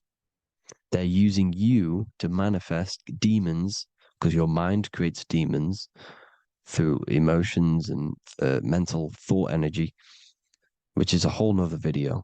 I could make a video on that. You're manifesting everything for them because they're trying to create a hive mind. This is why they want everyone to believe in one belief system, one government, one belief system, one religion, because they're creating a hive mind. This hive mind will manifest and be summoned within the astral planes, because the mind manifests the astral plane. The astral plane is the realm of imagination. The mental plane is the realm of just thought alone. The etheric plane is the energy. The physical plane is the matter. So all of our minds together are manifesting these demons within these subconscious realms, the astral. Now, how are they keeping you stuck to this realm? Well, when you die and you're stuck in your lower three chakras, okay, when your mind and soul detaches from the body, which is the earth, when you leave the earth, you're still going to have these mental addictions to the food, the sex, the materialism, the phone, the cigarettes, everything. This is why they get you addicted to everything possible. The TikTok, the YouTube, they get you addicted to as many things possible. Because when your mind is addicted to these things, and when this mind leaves the physical body, you're still going to have these addictions. Okay? You're still going to have these thoughts. And you will be manifested into the lower astral realms because you're thinking materialistic, you're thinking negative, because your level of realization was your reality. You were manifesting hell on the earth. When you leave the body, you're going to manifest hell in the astral planes, which means you'll be vibrating on the very low, which will put you in the lower astral realms. So guess what? You're going to come back. You're going to come back into materialism. You're going to reincarnate. Because you haven't prepared for life after death. You must detach from the external world. Okay? Moon is mind. The sun is the soul. The earth is the body. The moon is the mind. This is why we say lunatic. In your mind, you have a specific mood. Moon. Money, M-O-N, is the moon. Money exists in the mind. They get you addicted to the money. The Bible's telling you this. Do not conform to the pattern of this world, but be transformed by the renewing of your mind. It's telling you. Of this world, but be transformed by the renewing of your mind. Who knew that the Bible was this deep? Matthew 16:26, what good will it be for someone to gain the whole world yet forfeit their soul? James 4:4, don't you know that friendship with this world means enmity against God? Therefore, anyone who chooses to be a friend of this world, of the world, becomes an enemy of God. John 4:4, dear children, are from God and have overcome them, because the one who is in you is greater than the one who is in the world. It's talking about the invisible intelligence. It's greater than the physical world. John 2:15, do not love this world, nor the things it offers you, because this world will create you to, if your mind has attachments to what this world offers, sex, money, and power, pretty much, you will reincarnate here. You will come back here. Because when you leave the body, your mind will still have these addictions. Do not love the world, nor the things it has to offer you. All of this is in my newly published book. The paperback versions are now available. Finally, for all the people who have been waiting, the Book of Wisdom. All of this knowledge is inside of the Book of Wisdom. The paperbacks are available. There's worldwide shipping. You can get it anywhere, pretty much, any country. My new website, it's amazing. There's going to be some amazing products coming on the new website. But I thank you all for the support. Before I leave, I need to explain what is going on with the soul trap. Like I said at the beginning, the mind's the bridge between the soul and the body. The body's the realm. By tricking your mind with false knowledge, they are keeping your soul stuck to this realm. They get you addicted to all the physical things, and that is it. As soon as you're addicted and you die, you're going to come back. So by tricking your mind, which is the bridge between the realms, they keep your mind stuck within this body. They keep you in physicality. They deveil you, the devil, the deveil. Thank you all for the support, people. If you do want to join the Academy, all the links will be posted below this video for the book, The Academy. Thank you all for the support and have an amazing day.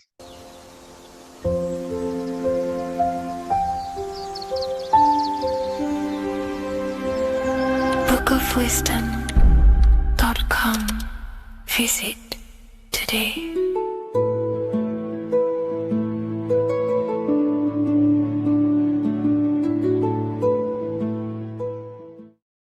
Hello, Seeker. Welcome to Revival of Symbolism, a channel devoted to the language of esoteric symbolism, guiding you to discover yourself and expand your consciousness into deeper realms of thought. I'm Harry B. Joseph, also known as Revival of Wisdom, and today we're going to be discussing the symbol of the pentagram. The pentagram is a well-known symbol inside the occult, used by pretty much every ancient tradition: Freemasonry, Rosicrucianism, Hermeticism, all the occult schools of thought.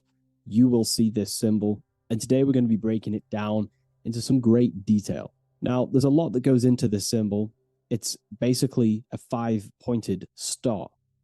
Now, if you notice that the star is one line continuously, you can draw this symbol continuously with one line without taking your pen or pencil off the piece of paper. So it's actually symbolizing one, and one expressing through 5 ways. So if we look at this symbol and each one of their points, we're looking at the 5 elements that create life, the universe, or creation itself. So the element of spirit simply represents the divine, the unseen world, the things that we can't really put our hands on, we can't feel, touch, taste, or see, but they hold influence over the material plane. So spirit covers a large category of things such as spiritual forces that drive physical existence. So it's one of the elements. Now, what are the elements? Well, they make up the entirety of physical creation: air, water, earth, fire. These are the 4 tangible that we can see, feel elements that make up physical creation. They create the whole universe. However, the spirit is the invisible forces, the invisible element that creates the visible, tangible world. Before you take a physical action, there is a force inside of you that moves the body. There is an intention, which is a spiritual force, an invisible, intangible force that makes a physical action be taken in the world of manifestation called Earth. This is the element of the divine. The divine comes down creating the world. Okay? So, as I previously mentioned, how this pentagram is one line. It's a one continuous line. So if we draw this pentagram together, let me make this a little bit thicker for you. If we draw this pentagram together, it goes from spirit to fire, to air, to water, to earth, back to spirit. So it's one continuous line, and the elements are always in their proper place. These elements always have to be in this specific order. This is the correct order. If you see air down here, then the pentagram is incorrect. Okay? So it always goes spirit, water, fire, earth, air. This is the correct order of the elements. Now, this is highly symbolic, which is what we'll break down in just a minute. But before we go into the deeper aspects of this, I will explain pretty much what it means on a basic level. So we'll come back to this drawing. So spirit is on the top, which means spirit over or more superior or more dominated over the earthly elements. Now, what does this mean to an individual, to yourself or me? If I wear this pentagram, I am basically saying my spiritual divine self, my internal self, is more superior than anything the material world can pretty much give me. My spiritual journey is more superior. My spiritual self is more dominant over the earthly world and the material things. Okay? Now, not many people are like that in today's society. Most people chase the material things, which means they're ignorant of their spirit. They're ignorant of their divine nature. They're ignorant to consciousness and their internal world. They have no connection with their internal world. All of their thought, emotion, and action, their three creative powers, is totally expressed only on material gain and external things. However, if you see an upright pentagram, you're seeing someone who is basically saying, my spiritual nature is more important than my earthly nature. My spirit comes first before anything material. And ultimately, this is how you become more happy and fulfilled in life, by chasing, well, not chasing, but putting your spirit first, putting your internal world first. You know, seeking the things that are untangible. For example, knowledge. I'm addicted to knowledge. You know, I would rather chase knowledge because knowledge is power. Knowledge of self is so important. When we die, it is the only thing that matters in the end. When you die, you are immortal. And if you have no knowledge of yourself, then you're going to struggle in the afterlife. If you have no self-control over your thoughts and emotions and desires, then you will suffer in the afterlife because you have no control of your thoughts, and your thoughts will be creating your reality in the realm of imagination or the astral plane. But that's a whole other lecture. But this symbol is pretty much saying placing the invisible over the visible. So there's many different avenues we can go with this. So this symbol is also used in magic. We could use the symbol for manifestation. It represents controlling the inner world to produce then effect inside of the external world, you see? So we have to put this first in magic spirit. We have to change the internal so we can produce change in the external. Reality is created from the inside out, okay? So this symbol is heavily associated with magic as well, which is a whole other lecture. In this lecture, I'm going to give you a good detailed explanation, but this symbol is so vast and wide, it would take many breakdowns to go into each meaning of the symbol. So it's representing the divine element of spirit coming down and manifesting the physical plane through that process of this. So as I mentioned earlier that I'd come back to this, what we're looking at is the process of spirit turning into matter. This is the process of how spirit condenses into a material form, how higher energy, higher forms, which are invisible, come down and manifest and crystallize into a physical object or a physical reality. So this pentagram is explaining the process of creation. So it comes from the higher realm, spirit, the source, the emanation. An emanation is a thought or an emotion or a desire, which comes down to fire first. Fire represents the will. This is the willpower. This is the willpower. It's still kind of more of an invisible force, but fire is the closest element that represents spirit. This is why we light candles in magic and rituals, because it's literally opening a doorway to spirit. It's the closest element to spirit. So this is why sometimes in alchemical artworks, they use fire to represent spirit. Because, it's quite difficult to use a symbol for spirit because it's totally invisible. So it goes down to fire first, the will. Then it goes up to the air, which represents intellect, the intelligence of the mind. This is thinking, mind, intellect, logic. Then it goes down to water. This is emotion. This is intuition. And then it goes into the earth, which is physical body action. Okay?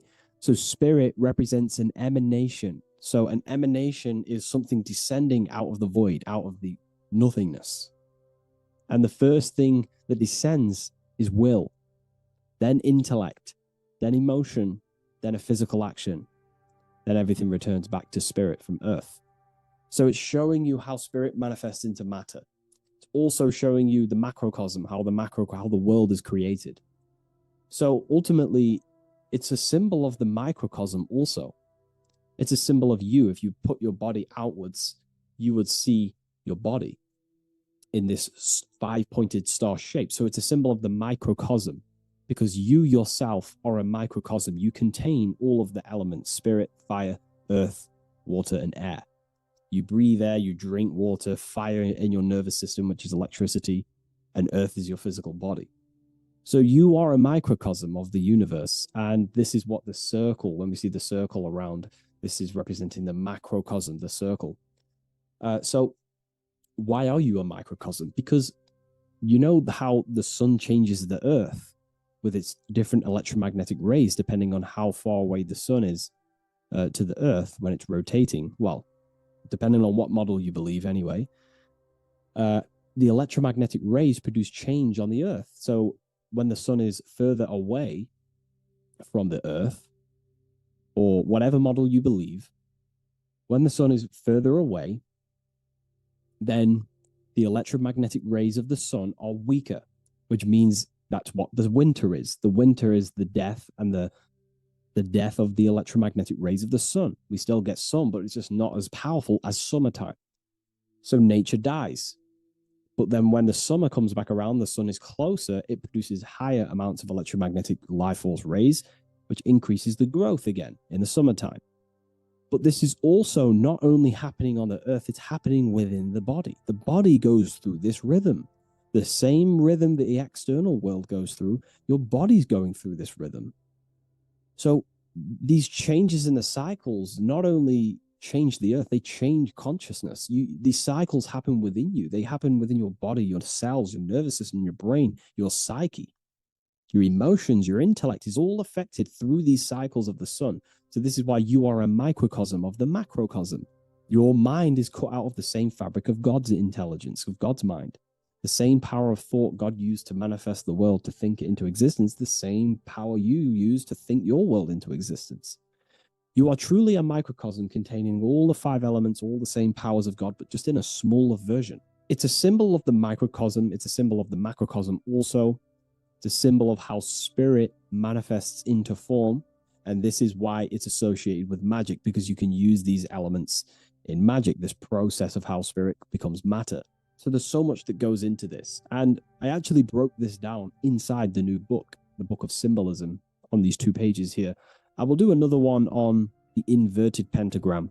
This book, I've basically gone over every Freemasonic symbol, alchemical symbols, every occult society symbols is pretty much in this new Book of Symbolism. But again, it's not a book on symbolism. These symbols are representing forces within yourself. They represent you. And these symbols are designed to awaken aspects of yourself. So this is not a book on symbolism. This is a book on you. Each symbol will awaken different aspects of yourself to help you understand yourself. So anyways, it's a big book. It's going to be very, very soon. I'll leave a waiting list in the description. You can join the waiting list, or I'll just give you an email when it's ready. And I will see you in the next video. Please leave a like, comment, and share, and I'll see you in the next one.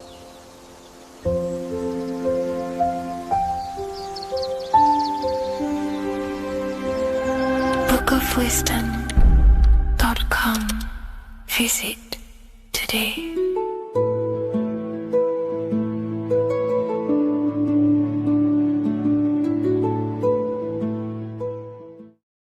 In this video, we're going to be decoding the symbol of the double-faced eagle, which is found on the Rothschild's family coat of arms. We see it in the Roman Empire, and we also see it in the 33rd degree of Scottish Rite Freemasonry. So let's get straight into this symbol and decode what this means. Freemasonry is considered a craft, and this craft is about reconstructing yourself. In fact, the word mason means builder, because every day we are building our mind's prison or our mind's freedom. Plus, you are a creator of reality. You are contributing towards the building project on the earth. You are a builder of yourself and reality, a creator. In Freemasonry, they use the allegory to teach the initiate a process of self-mastery. In Freemasonry, the allegory is that the Temple of Solomon is broken, and this broken Temple of Solomon needs to be reconstructed. But this is symbolic. The Temple of Solomon is yourself. You as an individual are the broken temple, as you have forgotten who you are, why you are here on this earth, and your mind has many limiting belief systems and restrictions on it. Therefore, we are the broken temple that needs to be rebuilt and reconstructed. The 33rd degree is the highest degree in the Scottish Rite system of Freemasonry. Therefore, this logo represents the state of consciousness the 33rd degree Mason is operating at. It is symbolic of their level of mind, their level of self-mastery, their level of awareness. This symbol is a very powerful symbol that you can use to also find your personal power. Now, of course, this is my interpretation based off my years of studying symbolism and connecting the dots. If you feel like I miss anything, please leave a comment in the comment section to maybe add to my points. The first of all thing that I see in this symbol that reveals a great power of mind is the eagle. The eagle itself is a bird, and a bird can go on the ground and in the sky. In a symbolic sense, this represents the body and the spirit, the ability to transform from this earth body and then also access astral projection and the spirit. The bird sees things from a higher perspective while it's flying in the sky. If you're only in the physical body, your perception of reality is limited to the ground. We do not see much from the ground. This is all symbolic to a level of mind. The bird can see things from above. It sees the earth from a top-down view and sees the whole, sees things from a higher perspective, symbolic of the mind of a 33rd degree Mason who understands who they are, what reality is, what consciousness is, and the human psyche. Their level of intelligence allows them to see reality from a higher perspective, and they also have the mindset of seeing things as a whole, which is a great truth. We are all part of a greater whole, the unfolding of creation that is taking place in the present moment. We are all unfolding creation as a collective consciousness, and we are part of a greater whole building project. So this bird, or the eagle, is symbolic of seeing things from a higher perspective and possessing a higher consciousness. The double-faced eagle, one eagle looking left, one eagle looking right. This is symbolic of the past and the future, mastering time. The way an individual masters time and masters the power over time and gains their power over it is by using the past and the future. The way we master time is by looking into our past and see what thoughts, emotions, and actions have led us to this very moment in the present moment in our lives. By looking into the past, you can see what thought, emotions, and actions have led you to this very point in your life and see the mistakes in your thought processes,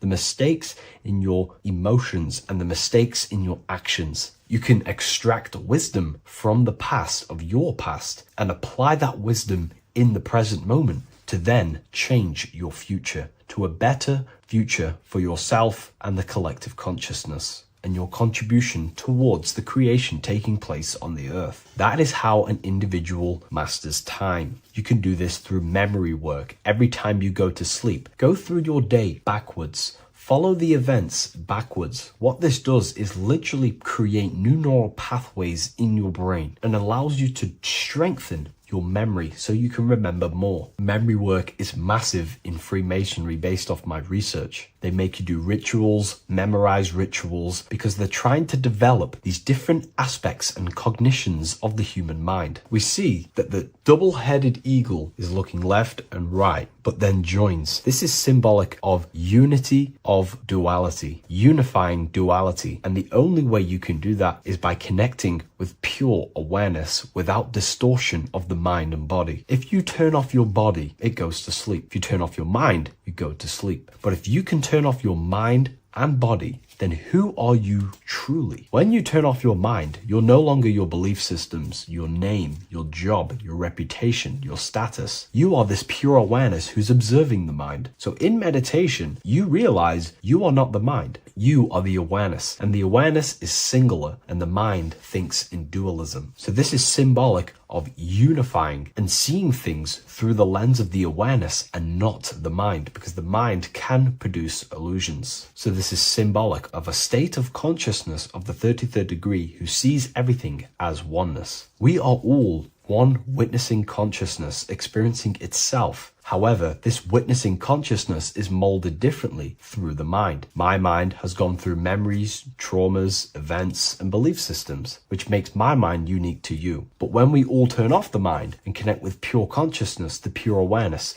then we are all, on the deepest level, actually one. The universe is one. This is symbolic of seeing and perceiving that reality and truly maturing that understanding in your consciousness. We also see that the double-headed eagle is standing on a sword, which is a tool. The tools that you possess in life are aspects of your consciousness. Your thoughts are a tool. Your emotions are a tool. Your actions are a tool. These tools are creating and building your reality, and they're also building your soul, building your consciousness. But we see that the double-headed eagle is standing on top of the sword, the tool. The sword is a powerful tool. So this is symbolic of power on the surface level. But if you go deeper and decode the symbol, it reveals something way more powerful. The sword carves through things. It's also a very murderous tool. If you hold a sword towards someone or something, you hold power over it. It is a symbol of power. And that power that you possess is, in fact, the mind.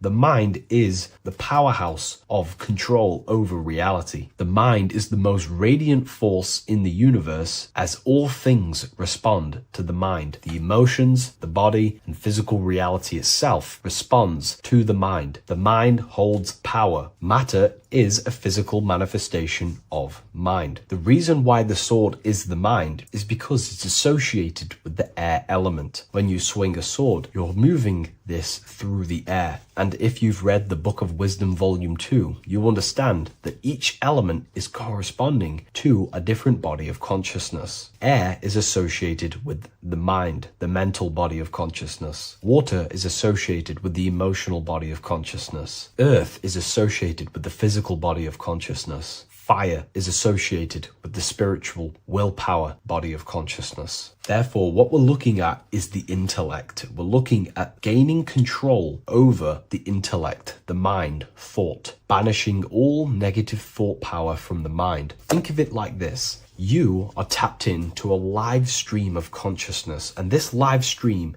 is flowing into you in the present moment. Your mind directs this creational force, this flow of consciousness and power. You can use that mind to think about negative things, anxiety, depression, or you can use that power that's flowing into you for the positive only. The universe does not create what you want. It creates what you are. What you put in is what you get out. Your reality is a reflection of your mind. So it's about using this tool for the good. For example, no negativity even has any space in my consciousness. There is no negative thought that pulls me down. And if there is, I banish it instantly and remove it. So this is about gaining power over the mind and using the mind as a tool to carve your reality with the sword. This is your power. This is your sword. Below we see a banner that says Ordo ab Chaos. Most people see this and understand it as order out of chaos. And yes, it is linked to, obviously, molding society, manipulation. However, on an internal understanding of order out of chaos, it's something much more powerful to the individual. Most people see order out of chaos and see the manipulation that takes place on human consciousness, which is very true. The ruling powers create chaos or a problem in society, then they produce an order and a solution to mold society towards their agenda. That's order out of chaos. However, to the individual, this represents something much more powerful that you can take advantage of. Ordo ab chaos, order out of chaos. This is understanding that reality comes from chaos and physical creation is the order of that chaos. The mental plane is chaos. It's just simply pure thoughts, random thoughts. But the physical world is the order out of that chaos, the darkness coming into light. To you, for example, when you first start your journey of self-mastery and spiritual awakening, you are in chaos. My mind was in chaos. My mind had many limiting belief systems. My mind used to think random thoughts unconsciously. I used to take random actions, unknowingly create my reality and produce chaos. That chaos needs to be ordered. So when there is chaos in ourselves, with different aspects of our minds and subconscious, we need to produce an order so that we can gain power over the mind and over our thoughts, emotions, and actions, the three forces you have 100% control over in your reality. If you try and control anything else other than your thoughts, emotions, and actions, then you are breaking natural law. The only things you have been given power over and to control is your thought, emotion, and action, your mind, your heart, and your body. Order out of chaos is about transforming yourself. When you're in a chaotic state, you have to produce order to transform yourself and change your level of consciousness. If you have chaos in your life, you must produce order. And this is how self-transformation occurs through an individual. Order out of chaos. Now, yes, it is also linked to human manipulation, as this applies to everything as above, so below. Above, we see a triangle with the number 33 and light emanating around it. This triangle is highly symbolic of the element of fire. The upright triangle is fire. The downright facing triangle, the opposite to this triangle, is associated with the element of water. The reason why this is an upright facing triangle with the number 33 in it is because fire is associated with dissolving. If I place this pencil in fire, it will burn this material into its raw form. Fire is about removing the illusions in our mind to gain power over it. It's about dissolving all the illusions in ourself, the false belief systems, the negative subconscious programs and thought patterns. This is about destroying them and producing order out of them. It's about removing the veils of consciousness so you can figure out who you truly are. If I burn this down, it will reveal its raw essence. It's the same with consciousness. If you want to figure out who you truly are beyond your mind, emotions, body, then you have to remove the veils of consciousness. You have to dissolve the mind by meditation and stillness. You have to dissolve the nervous system by keeping very, very still. And you will connect with pure awareness and can connect with lucid dreams and out-of-body experiences. It's like finding a needle in a haystack. If you want to find a needle in a haystack, you don't go looking through the haystack to find the needle. You burn the haystack and the needle reveals itself. That's how you truly connect with who you truly are. And this is why it's associated with the number 33 also, because the number 33 is the symbol of rebirth. Jesus dies at 33 and ascends to heaven. The human mind is fully developed at the age 33. Ice melts into water at 33 degrees. It's symbolic of transforming states from death to rebirth, rebirthing the self. And this is how you rebirth yourself, by figuring out who you truly are. Because when you actually figure out and have an out-of-body experience, or you figure out who you truly are, you go through a mental rebirth. Everything you thought once was true has been completely burnt away, and now you are reborn into a new mind and a new perception of self and reality. So it's about being reborn again. At the 33rd degree, you are reborn again by the understandings and experiences that you've had with yourself. And the crown is a symbol of mastery. People in position of power wear crowns. It is a symbol of power over something. This whole symbol reveals your own personal power, the level of power that the 33rd degree Mason has over themselves, not over other people, but themselves. But of course, once you gain your personal power, you understand how the mind works. You can use that against people. It's how you use the knowledge that determines whether you are bad or good. Again, if you think I've missed anything, leave a comment in the comment section. Please like, comment, and share if you love this content. I'll see you in the next one, and if you wish to get your hands on this book, I'll leave an Amazon link in the description. There is a massive mystery around the Freemasonic G, and in this video we're going to be discussing it. Some people call it geometry, God, Nosis, Genesis, generation, but in fact it's all of these things, and all of these things relate back to one concept that links them all. And in this video, you will be discovering this secret force, which pretty much creates everything in your reality, in your life, and has done unconsciously, whether you are aware of it or not. The Freemasonic G is the 7th letter in the English alphabet. This is important because the number 7 has many mysteries inside the esoteric and occult traditions. Some people say the number 7 represents the 7 colors of light, the 7 major planets, or the 7 musical tones, 7 days of creation. The number 7 is a massive mystery. But what we have to understand is that in the context of Masonry, Freemasonry is all about building the self. Every day we wake up, we are either building our prison of our mind or freedom of our mind. Everything inside of esoteric Freemasonry is about building the self and reconstructing our consciousness, our inner dialogue, the inner voice. We're transforming the mind from low awareness to high awareness. This is why Freemasonry uses the allegory of stonemasonry, stones, chipping away at stones. The stone is in fact you, and we are perfecting the stone, which is your very own mind. Because the universe is a mental construct. Life is happening to us inside our minds. We are all the universal mind expressed and clothed in a different body. Therefore, now we understand that everything is about the internal inside of Masonry. This G relates to something inside of you. Hence why you see the G inside of the square and the compass. It's something internal in you. G is the 7th letter of the English alphabet, and the number 7 symbolizes the 7 cognitions of the mind. In esoteric and initiatory traditions, the 7 psychological cognitions of the mind refer to the 7 distinct modes through which human consciousness perceives, interprets, and transforms reality. Different schools use different names, but across Hermetic, occult, Gnostic, and mystical systems, the same underlying pattern emerges. The mind has 7 functional powers, each representing a layer of awareness and a stage of inner development. Number 1 would be perception. The first cognition is the raw reception of sensory and subtle impressions. It is the gateway where the outer world enters the inner world of our minds. Perception involves learning to see without distortion, to notice the symbolic dimension behind ordinary appearances in an occult interpretation of perception. The second one is interpretation. After perception comes the act of making meaning. The mind organizes impressions into patterns, beliefs, and judgments. Esoterically, this cognition determines whether a person interprets life through the ego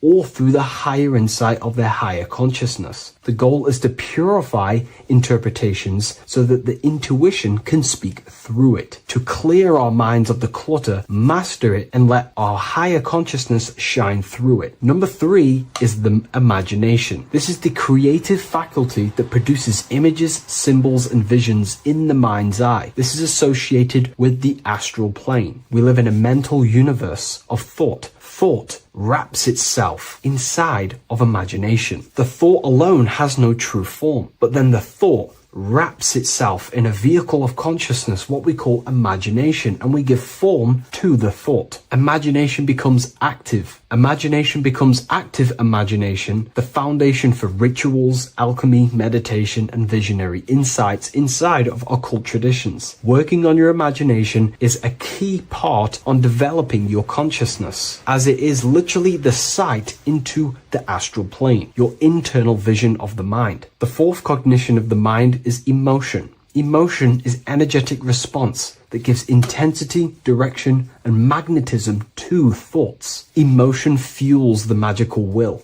Unrefined emotion binds us to lower impulses. Refined emotions become devotion, compassion, and the inner fire to transform thought into a tangible reality, to become a conscious creator. The fifth cognition is will, the faculty of intention, decision, and directed energy. Will is the power that aligns personality with the higher self. It is the driver of discipline, transformation, and the capacity to act consciously rather than react unconsciously. Most people walk through life as an unconscious zombie, living day to day, running off subconscious programmings, never actually using their conscious mind. We develop our will and try to align our will with the highest will possible so we can align our will with our higher mind. So the higher mind can manifest through us in the material plane. The sixth cognition of the mind is memory, the storehouse of experience, impressions, and archetypes. It shapes identity, determines how one repeats and transcends past patterns. Memory includes not only personal memory, but also a deep strata of the subconscious and the collective subconscious field, what we call the Akashic records. Memory is a massive quality that you must work on inside the Masonic system. You are required to remember certain rituals and certain things so that you can regurgitate them to pass on along the degrees. Based off my research, I myself personally am not a Mason. The seventh cognition of the mind is intuition, the highest cognition possible. It's direct knowing. It bypasses the linear reasoning and reveals truth as the inner illumination. Intuition is the voice of the soul. It is the guiding force, guiding our physical vehicle of consciousness through this physical experience, providing revelations, insights, and even sometimes Nosis and higher understandings. They are the 7 principles and cognitions of the mind that we should work on. Sometimes they're symbolized as 7 luminary planets, because lumen is light. The planets are light. Light is consciousness. Consciousness is light. Now moving on to the true understanding of the G, the higher understanding of the G, as I mentioned previously. This is what we call the generative principle, the care principle, the human heart principle, the female aspect of consciousness within yourself. All creation is built upon a care. All action is built upon a care. You only act on what you care about. You care about paying the bills and staying inside your house and looking after your family, for example. Therefore, you take the action to generate the reality and generate money to pay the bills. Them actions are driven by the force of care. If you care about a plant, you take the action to water the plant and it grows. If you care about your partner or relationship, you give them attention and care and love, and you grow the relationship. As soon as you stop providing care, watch the relationship crumble and the reality destroys itself. Care is the generative force of reality. This is the generative principle that generates your experience in this world. We are in a continual state of becoming. Each cause gives birth to an effect, and that effect gives birth to a new cause. The G is the generative principle that drives creation in the present moment. Reality is creating, unfolding in the present moment, and the G is the force inside of you that generates your experience. You're watching this YouTube video right now because you have a care in your heart for the information I have provided in the past, and you have a care about watching this video. As soon as you don't care, you take action to do something else with your time that you actually care about. The G is the generative force of the heart. It is the love energy. You only take action on what you love or care about. The whole world is built upon this principle. This is why we say money makes the world go round, because the whole world has a G or a care for money, and it's making everyone wake up in the morning, take actions, and make the world go round. It is the G, the care for that principle or money object to generate that reality. It is the force that drives you, hence why the G is sometimes surrounding with light rays, because it represents a force, emanation, something that is invisible but driving the physical body. The G is the internal force that focuses thought into an action. We can think many thoughts, but the thoughts you don't care about, you don't take action on. But the thought you care about, that you have a G for, intensifies that thought, focuses and directs it into an action to generate that experience and reality. The whole world is built upon this principle. The sun is a perfect example of the generative principle. The sun gives all of its life, light, never asking for anything back, making everything grow and generate on the earth. Everything in your life is built upon this principle, and gaining control over your care gives you control over your actions and your reality and what you generate. Once you see this, it is truly beautiful that the world is actually built upon love. This is why they say love is the force of God. It is. Truly. This is the reason why God begins with a G. It's about Genesis. Genesis means creation. G, generation. Anything that generates and creates is all to do with a care or a love energy. But don't get me wrong, people can love sick and twisted things, and they act upon them sick and twisted things. This is why purification of ourself is important by understanding this principle, as it is a very powerful principle to understand. This is the reason why the word gift begins with a G. You're giving something. I care, I'm going to give you something, a gift. Or guidance. This is what guides you into becoming something, what you love. This is why also Nosis begins with a G. Nosis is not actually knowledge. Gnosis is knowledge obtained, attained by direct experience or through direct experience. For example, you're not believing you're watching this video right now. You know you're watching this. Know, gnosis, same phonetic sound. It's about knowing. Gnosis is about gaining knowledge of the self. Self-knowledge through direct experience. Instead of believing in God, I seek to know God through direct experience by altered states of consciousness, transcendent meditations, understanding human anatomy, understanding the laws that govern my mind, understanding creation. That is direct gnosis, knowing that God exists instead of believing he exists. By going within the self, questioning the self, and gaining a deeper relationship with the inner observer, you start to gain gnosis, self-knowledge through direct experience. And in order to gain gnosis, you have to care, because gnosis requires action. It requires you to meditate and go within yourself. It requires you to study yourself. It requires you to go within yourself. And in order to do that, you have to care. If you don't care about knowing yourself, you won't take the action to generate the gnosis. If we take a look at this piece of Freemasonic artwork, we can see a whole lot going on here.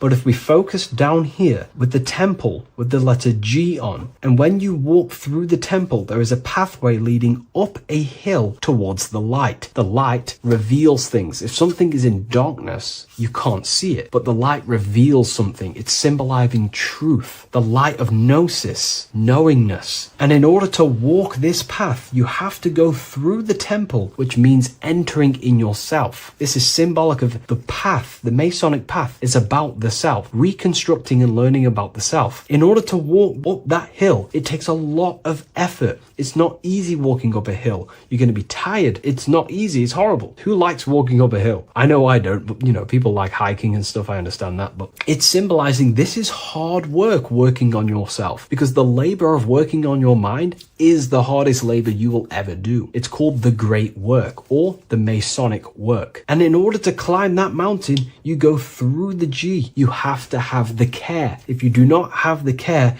you will not walk up that mountain. You will not generate generate the Nosis, you will not get close to the light. You have to have the G to walk that path of self-mastery and working on your mind. This is very, very important. If you want to gain the light, you have to have the G inside of you. You have to have the care to generate a higher consciousness. If you want to earn more money, you have to have the care, or else you will not take the action necessary to generate that reality. This is why we have to master ourselves and write down everything you love. It could be even the bad things. It could be lust. It could be anything you're wasting your care energy on. Try and remove them one by one. Master them and become disciplined. And then you'll have more G energy, care energy to direct towards something else in your life to generate and grow that experience or reality. Again, the word grow, G. It is a growing force. What you place your love and care into grows and expands. What you have a G for is what you spend your time and attention on, your two spiritual currencies. So this is the Masonic G, and I hope you gain a deeper understanding of this. So that is pretty much everything about the Masonic G that you need to know, and hopefully this has helped you. If you wish to learn more and gain guidance through your life and understand yourself on a deeper level, the book I've used today is called The Book of Symbolism. I'll leave a link in the description.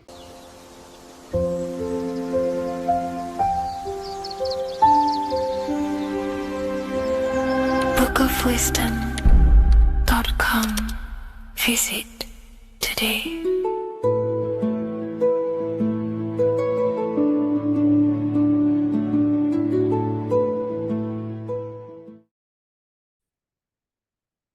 Hello and welcome to another video and another lecture from Ethereal University. Today we're going to be breaking down in detail the Freemasonic 33rd degree symbol. Now, of course, this is a complex symbol, and it's composed of many symbols put together to create a greater meaning. So, as you should know from my previous videos, a bit of context behind Freemasonry, what it particularly is, and I will give you a brief overview before we go into this. It's definitely important to know what Freemasonry is before we break down this symbol, okay? Because without the knowledge of Masonry and what it is, it's difficult to understand what the symbol truly means. So Freemasonry is all about building. The word Mason means to build. And we're either building with light or we're building with darkness. So that we have good Freemasonry, we have good Masons, people who want to spread the truth, people who want to help people awaken their mind and liberate them and bring them up to higher consciousness.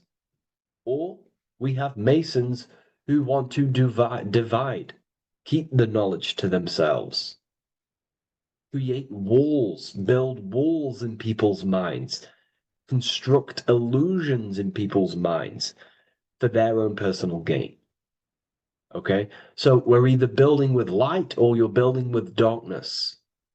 You're either building with light or bricks, spirit or matter. God and the devil, same thing. You're either uplifting people or dividing people. Each and every single one of you is a Freemason. Well, a Mason. Not a Freemason, but a Mason. You are a builder. And you're either constructing division in you and other people, or you're either creating oneness. Everyone is doing this. Everyone is building. Everyone is contributing towards the world and building our reality. So Masonry is a craft, and that craft is to craft a better mind and heart, a higher consciousness, a higher understanding of the self, building a higher perception of yourself, getting to know who you actually are, why you are here. Every action, behind every single action, behind every single cause is choice. You chose to be here. Whether you know why you are here or whether you do not know, you chose to be here in this time, in this period of life on the earth. on this physical dimension. You chose, the mind of yours chose to be here in this body at this specific time. You are playing a role, you are building in this world at this specific time. So Masonry is all about getting to know the self, to know what you actually are through Gnosis. Gnosis is direct knowledge obtained and extracted from direct experience. Knowledge extracted from direct experience. Knowingness. You know you have hands. You don't believe you have hands. You know you have hands. That's what knowing thyself truly means. To go within the self. To dwell in meditation for long periods of time. Not even meditation. To dwell, closing your eyes and thinking internally. Not thinking externally about anything outside you, but thinking and questioning internally, and you shall find answers. Seek and you shall find. If your heart is truly set on knowing, on getting to know true knowledge and knowing yourself, then you will find it. Okay, so because that's what the heart is. The heart is where we find our treasure. That's why it's inside of our chest. Our chest holds the treasure. What is your treasure? Your treasure is your physical manifestation. And whatever you act, whatever your heart cares about, your body follows. Your body takes action towards what you care about in life. This is why we say follow your heart, because your body follows the heart, what you care about. If you do not care about something, you do not take actions towards it. Whatever your heart loves and has that love energy for, the body follows. If you truly want to become enlightened and truly want to reach higher consciousness, then you will. You truly care for that, then you will find it. You have to go within. Okay, so this is what Masonry is about. It's about going within and finding out your true nature and constructing a higher consciousness by dissolving walls and blockages inside your mind and heart, purifying the self. Because you can care about sick and twisted things. Okay? We can see that in society. People like killing people. It's psychotic, but I know. So we can be corrupted. Okay, so going into this symbol, what does this symbol mean? What is it trying to portray? Okay? Before we go into this symbol, particularly, we're looking at the Scottish Rite Freemasonry. So we have the first degree all the way up to the third degree is Blue Lodge Masonry. Then from the fourth degree of Freemasonry to the 32nd degree is what we call Red Lodge Freemasonry, the Red Lodge degrees. So again, that is that symbolism of that red and blue, the left and right, masculine, feminine, water, fire. It's that symbolism again of the two polar opposites of reality, of masculine and feminine qualities, solar and lunar. The left and right hemispheres of the brain, the inner and out world, inner and outer world, the brain and the heart. These are all polarities, okay? Spirit and matter. We have to unify these. But we're looking at the 33rd degree. This is the end of the Scottish Rite of Freemasonry, and it's considered the illuminated degrees. Illuminated. This is when one gets to know the true self, the true knowledge, when one has gone within, mastered the self, got rid of mental blockages, blockages in the heart, purified the self, and they know who they are. They have higher consciousness. And in this breakdown today, I'm going to show you how they have higher consciousness through this symbolism. Okay, so I was going to say something, but I totally forgot what it was. But anyways, we'll move forward with this symbol. Oh, that's what it was. Water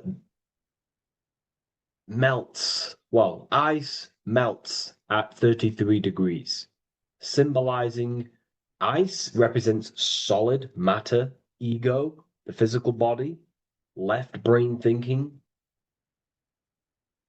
physical reality identification, identifying self with the ego, the name, the job, the reputation. That's the ice, that's solid, that's ego thinking, left brain thinking. When we identify ourselves with the body, our ego, our name, our job, our reputation, our family, that is ego. That is pure earthly survival base level consciousness. This is the degree, this is the level of state of mind that we need to rise out from and figure out what we are, what you actually are inside you. When you turn off your thoughts, what are you then? If you do not think, you are not your name, your job, your reputation, your family, your beliefs. Because when the mind is turned off, there is still something left. That is you. And that is the substance that we have to get to know through Nosis, through going within and thinking internally and dwelling within. Okay. So Freemasonry is all about learning about the psyche, the true nature of consciousness, how it functions, the mechanics of consciousness, how we can integrate universal law with consciousness. We're going to be going into that. Natural law, how we can become one with God's law. We can become one with the universe and integrate universal consciousness into yourself. Okay, so the first thing I'm going to say about this symbol, straight away, the first thing you probably notice about the symbol is the eagle. The eagle is a bird. Okay, what do birds do? They are high in the air. They are above the earth, which represents rising consciousness, rising the mind out of the lower mind, earth-based survival, impulsive, reactive, egotistical mind. And we're pulling us up, we're rising from that. The earth represents that lower base survival consciousness, ego-driven thoughts. And we're rising up. The bird is free. It's free from the earth. Okay? It's free. It's elevated. It looks down upon the earth. So the eagle is a bird which represents higher view of self, a higher understanding of the self. It's elevated. We have a higher view of myself when I reach the 33rd degree. That is what it's showing you. That is what it's symbolizing. Okay? It's above the earth. It is free. It looks down. When you have higher consciousness, you become enlightened. It's impossible not to look down. You do look down on people, but not in a bad way. Not in a bad way. That sounds bad. I understand if that sounds bad, but that's not a bad way. I don't mean that in a bad way or a bad-hearted way. I mean that as when you have higher consciousness, you can see people who are living and dwelling in zombie mode, low-level earth-based consciousness. They think they're the body, they think they're their name, their job, their reputation, their family. So it represents looking down because I have higher awareness of myself. I know what I truly am. The water is flowing at the 33rd degree. The water melts at the 33rd degree, representing the flowing of consciousness, the flowing of the mind, flowing of light energy entering the body. Because when we reach higher consciousness, when you raise your consciousness, which is just an easier way of saying mastering thoughts, mastering yourself. We no longer give attention to negative thoughts because we understand what thoughts are and why would you let your own mind take away your own power? So again, Freemasonry is about gaining personal power, not in a bad way. Well, it can be used for bad. Gaining mental power, a strong mind. Most people have very, very, very weak minds in this world. Very weak minds. This world is a mental world. We have to gain strength in the mind. It's a mental universe. The stronger the mind, the better your reality. The less affected you are by external things. Nothing external should ever bother you. Okay?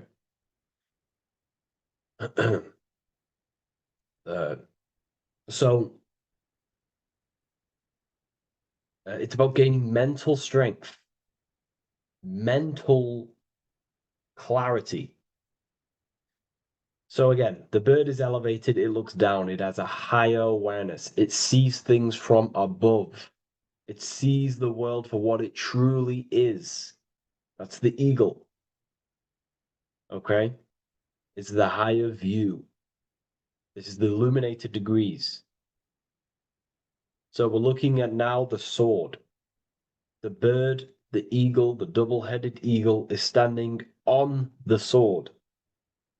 Very symbolic. The sword is not above the eagle. The sword is below the eagle. The sword moves through the air. On a basic breakdown of the sword, it represents power. Power. Because if I have a sword, I hold the power over you.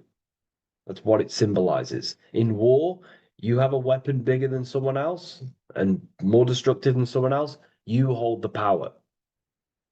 So it's a power symbol. To go even deeper on this, on its true meaning, the sword, I've already broke this down plenty of times. It moves through the air. It cuts the air. It's the mind. Air represents the mind. Water is emotion. Fire is the spirit. Earth is the body. So we're looking at the mind, the power of the mind. And the eagle is standing on top of this, representing, I am conquering my own mind. I am conquering my mind. My mind does not conquer me. My mind is truly mine. I hold the power over it. I stand on top of my mind. The mind does not rule me. Thoughts do not enter my mind that take away my power. I think it, I feel it, I act towards it. It's unity. My mind is the monarch. It is the command center. It is mine. I'm above the mind. That's what it's showing here. I hold full control over this mind. I hold the power. Okay? And I have an elevated view of the mind. The eagle is elevated. It looks at the earth from above. It's the higher perception of the mind. The mind has a higher view of the self. It is conscious. Most people are not conscious. Okay? Most people walk around, they act unknowingly, they don't even know they exist. They don't realize they have consciousness. They think they grew from a monkey. They're born on a spinning ball in the middle of space, and they think they're the body. That is the level of earth-based consciousness. And it's saying, I hold the power. I hold my mind to what I want to direct the mind's forces to. I create with my mind. I carve reality. I shape my reality with my mind and thoughts and my intellect, my communication. Okay? That is what we're looking at here with the sword. It's on top, meaning I control it. When you stand on top of something, You are the top. You are on top of it. You hold the power. You rule over it. When you are the boss of your business, you rule the business. That's what we're looking at here. The sword needs sharpening. It always needs sharpening. You can't use a sword forever. You need to sharpen it. The mind will not stay powerful and strong and and aligned with what you actually want unless you continuously refine the sword. The mind needs to be refined or reminded. If you stop doing affirmations, the mind will fall back to old ways of thinking. If you constantly meditate, you constantly implant the messages into your subconscious mind, you constantly visualize, you are keeping the mind sharpened with what you want in life, what you are trying to create. And the mind will continue to think with that power, with them words, with them visualizations. If you fall off, if you stop meditating, you will lose control of your own mind. Okay? This is symbolizing you have to keep on top of the mind. You have to keep control. This is what the world is. The world is like Minecraft. You ever played Minecraft? You're a builder. Okay? What do? You control the man in the world. That's what you are. You need to control this body in the world. It's all about control. You are in a game. It's like Grand Theft Auto. You don't know how to use the buttons. You're going to create chaos, and you're not going to have that much fun in the world in GTA if you don't know how to work the buttons. Same with this world.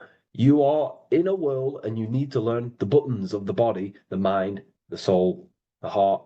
How will these things function so you can actually live a better life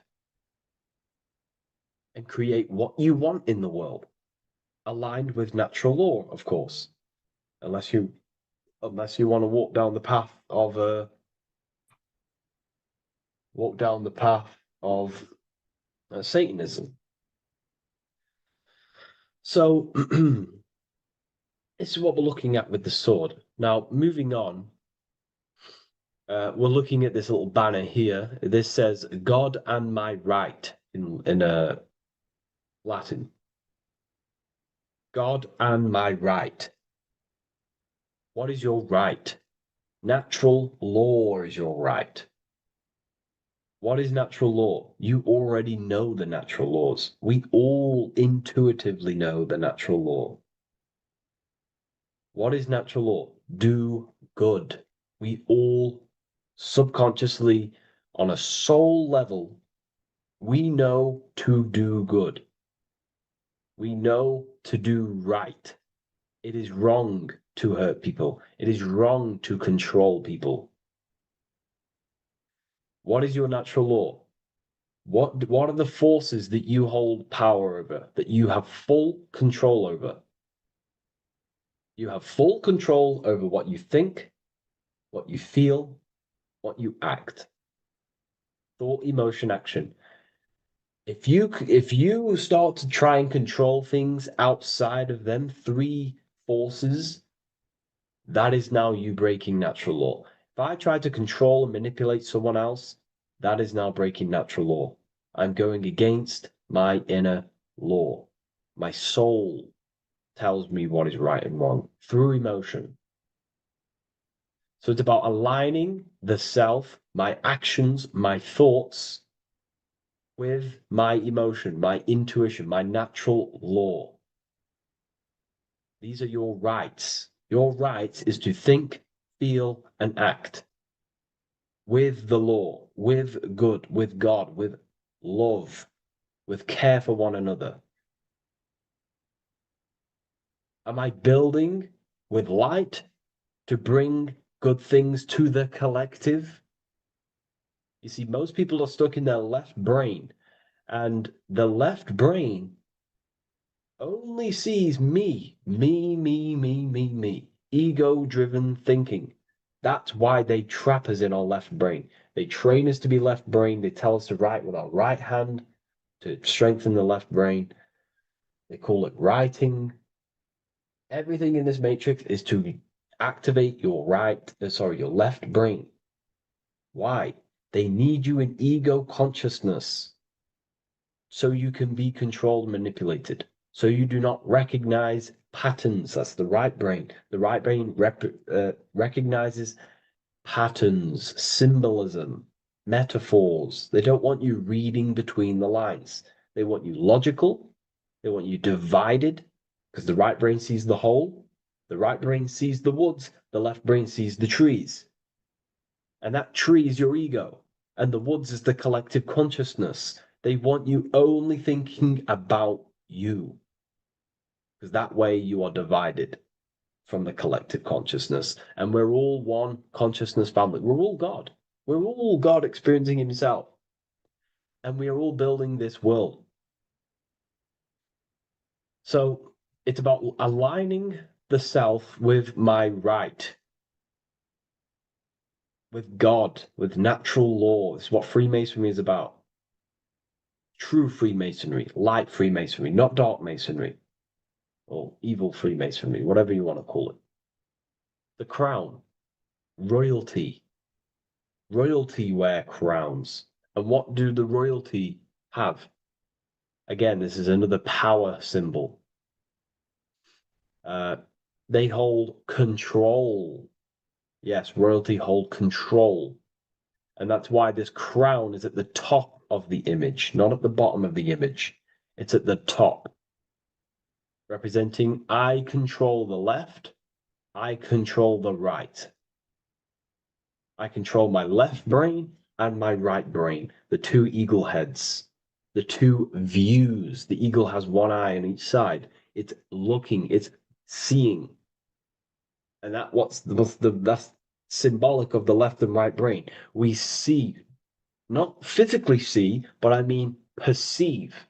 We perceive reality with the left brain and we perceive reality with the right brain. And it's about unifying these two brains so we can see and perceive reality from a true lens. Because if we see reality only from the left brain, and a left brain dominated brain, we see everything as divided. But if we see everything from a right brain perspective, we see everything as whole. When everything is in the middle, you need to see reality from the middle. Yes, I have my own personal consciousness, and yes, there is a collective consciousness. So I need to balance between that. I need to see reality between the line, between the left and right brain, and align this worldview, and align my thoughts, align my actions with this. Because if you're left-brained dominated, you're only going to take action on ego. You're only going to take action on me. You're only going to think about me, me, me. But if you're right hemisphere brained, you're only going to take action for the collective, which is, yes, that's good, but you also need to think about yourself. Why did you come here? Your life has a meaning as well. It's not just about the collective, it's about you as well. But we need to balance this. You see? This is what we're looking at. The crown is in the middle, representing the balance, the power over the two. Okay? It's the balance, it's mastery, it's control. Royalty hold control over society, royal families. So it's about controlling the self. It's control over the eagle, control over the sword, over the mind. It's about personal power we're looking at here, self-control. Now we're looking at a upright triangle, which represents the element of fire, which is masculine. Masculine is all to do with action. Action, the physical body. We're looking at fire, which represents spirit or transformation. Fire is a very transformative element. It transforms things. Okay, so we're looking at self-transformation through action. This is what we're looking at here. Fire is a very, very masculine force. a very penetrating and transformative force. So we're looking at transforming the self, not through knowledge, but through action. We have transformed the self, 33rd degree. I've reached the 33rd degree and I have now fully transformed. Now, there are higher degrees than 33rd degree, but we're just breaking down the symbol. That's a whole of a lecture. But this represents full transformation. 3, another, if you watch my video on numerology, you know 3 is all about what? Transformation. Thoughts, emotions, actions. These are the transformative forces that turn and create reality. Jesus dies and dies and resurrects after 3 days. Transformation from dead to the awakened. Brahma, Vishnu, Shiva. God is threefold. 3, 3, 3, 3, 3, 3. Electricity, magnetism, dielectricity. The 3 forces that pretty much create physical matter. Transformation is 3. So we're looking at transformation through action. Action is a very transformative force. There's no point learning this knowledge if you're not going to act upon the knowledge. A lot of people join the university, they learn a lot, but they leave because they don't want to take the action. They don't want to do the hard part. They don't want to act towards higher consciousness. They want to dwell in their lower mind. That's fine. That's your path. That's their path. But if you truly want to raise your consciousness, you have to act upon it. You have to actively not take the action. It's about what you do and do not do, because not doing something is also an action. If you are not participating in the low-level pleasures like sex, casual sex, masturbation, going out and getting blind drunk. These are low-level pleasures. It's going to keep you on a low-level frequency and a low-level consciousness. That is also an action, not doing that. It's about what you not do as well, which is very important.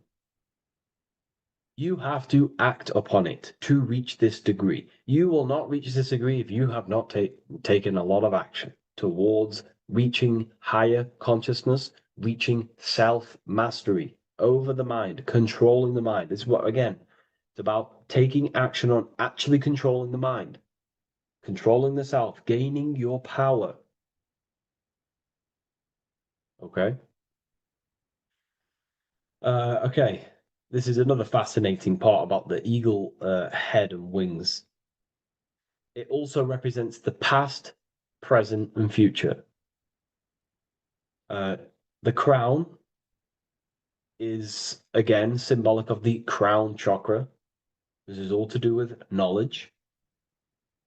So we're looking at knowledge of the past, the eagle on the left looking behind, and the eagle on the right looking forward.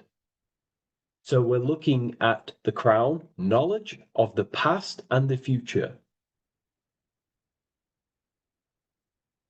Looking at your past is very powerful. What has led you to this very point in your life? What actions have taken you to this point? And not only you, remember, there is a collective. Remember, you always have to keep that in mind. Every action you take, you have to always align it with the collective consciousness. It's not just you in the world. We have a collective. So how did you and how did the collective get to this point in life, in this present? How did we get here? How did we get into this mess? Humanity is in a mess. A straight up chaotic mess. And if you think everything is perfect and everything's divine and everything's just, there's some people out there in the spiritual community saying, everything's divine, everything's meant for this purpose. No, there are people actively manipulating and using mind control methods to control this reality. How have we got into this mess? So we have to look into the past to analyze patterns so we can take action now in the present to change the future of the collective and your personal life. That's what we're looking at here. So the eagle looking left is looking in the past, representing analyzing the past, analyzing the actions in my life and the collective life. The actions that led to this mess now, to this state now. And what can I do now with my knowledge to change the future to a better future, aligned with, again, natural law, aligned with goodness, aligned with God, aligned with care and love for one another and the self. So it's all about knowledge of the past and knowledge of the future. And what I can do now to take action, the triangle pointing at the middle, which is the present, what can I do now to change the future? To create a better future, to transform the world, 33, transformation. To transform the future. Okay, this is what we're looking at here with the two double-headed eagles as well. Again, this is more art. This is a lot more complex symbolism here. But again, we have the Earth hemisphere here. And what? The eagle above. It is raised above the earth, above material pleasures, above the material thinking self, above the ego. Not to say get rid of the ego. We need the ego.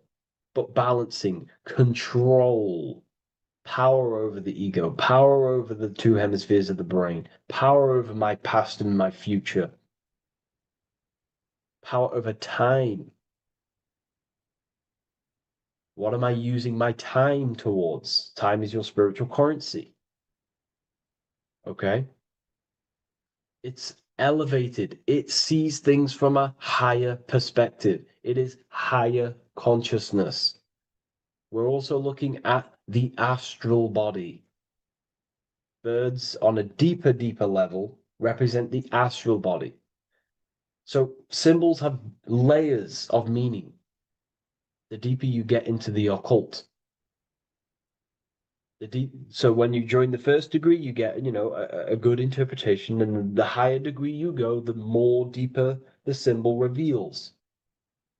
As the more deeper you know yourself. So we're looking also at the astral body, the light. What is the light? Light is a massive symbol in Freemasonry. It's knowledge, gnosis. When you're very intelligent, you call someone, they're a bright child. They have enlightenment, light in the mind. Looking at light, a lot of knowledge, a lot of self-knowledge of the self, of the psyche, how I function, what I am, knowledge of the astral body, rising above the earth, astral projection, exploring your true nature, exploring consciousness. This is what we're looking at here. And in order to explore your astral body and explore the astral realm, you have to control the sword, the mind. And you can then explore. You are free like a bird to fly. This is all symbolic of rising consciousness. All symbolic. So I hope this video has gained a bit more clarity on this symbol and given you some insights. And I will see you in the next one. Thank you for tuning in today.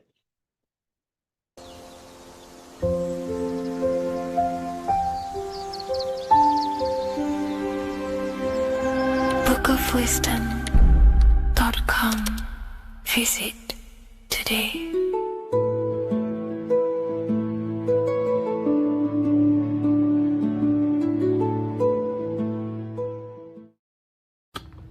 Okay. Is manifestation real? Of course it's real. You've just manifested that sentence. You turned a thought into an action and then generated a physical experience. You turned the invisible thought into a tangible reality. That is manifestation. You just have to learn how to do that on a mass scale, on a bigger scale, to generate something bigger. You know? So yeah, of course, manifestation is real. That's all you're ever doing. Creation is not created. It's in an ever state of becoming. You are in a continuous state of becoming something in the present moment. You know, so you're always molding creation through thought, emotion, and action.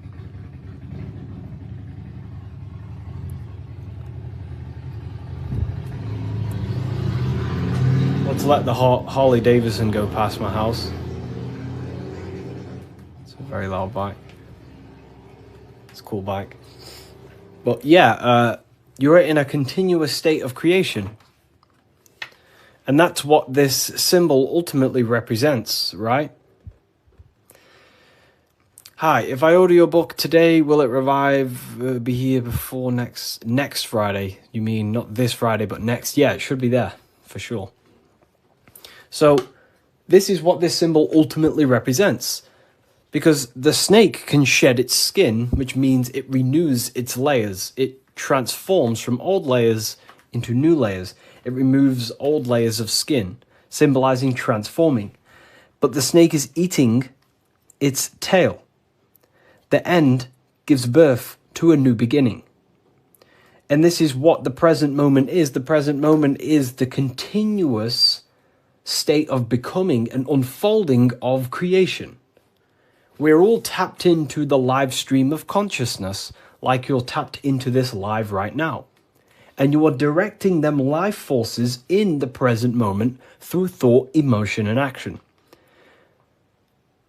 You direct the life flow, the life force that you're tapped into. And wherever you direct it through thought, emotion, and action, and your time and attention, that is the reality you generate. And you create that reality. And that's what the symbols are here for, people. The symbols are here to awaken you to things that you just realize about yourself.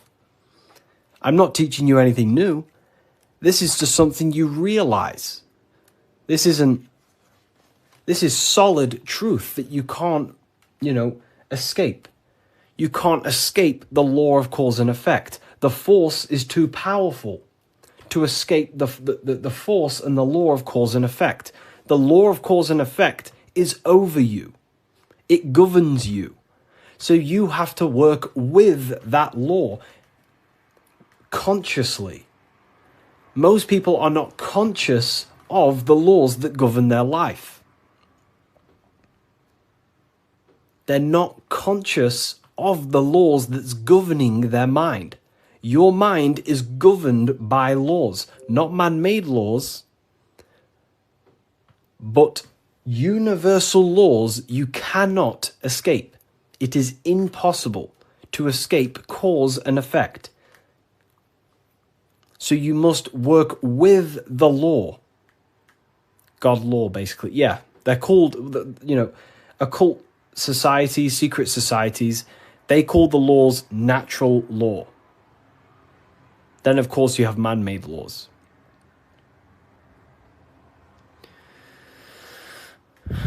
So you have to work with the law. If you do not work with the law is going to be working anyway. And it will probably work against your favor. But these laws that are in place are there to give you what you want, to create your will, to create your desire. These laws are here for you to create, to give you what you want. Okay? So we have to become conscious of the laws that is governing our mind. Because the mind functions with free will, however, exists in the boundaries of the laws. Without them laws, the mind would not solidify a true creation. Everything would be chaos. The laws make sure that it creates this specific reality that you're experiencing right now.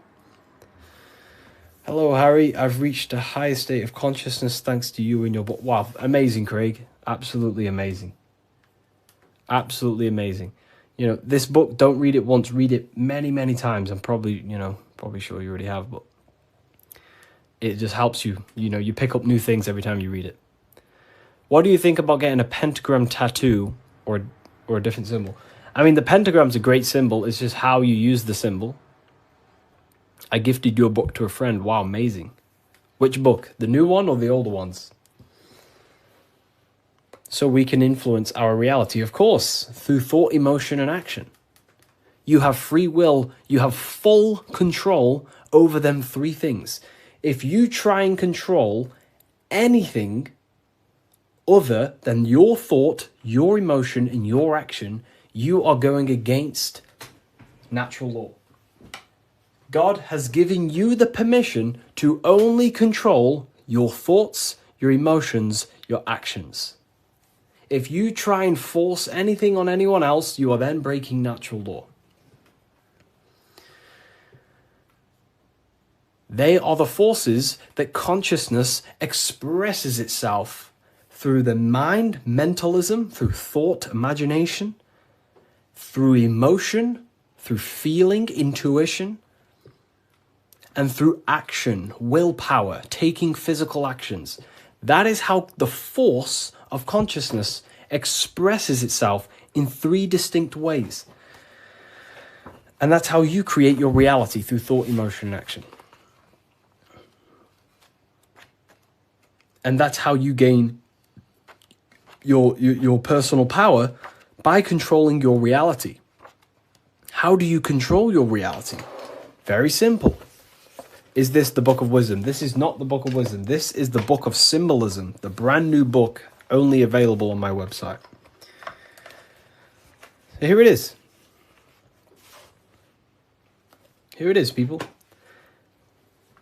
This is not the Illuminati. This is not the Illuminati, people. Let me make something clear.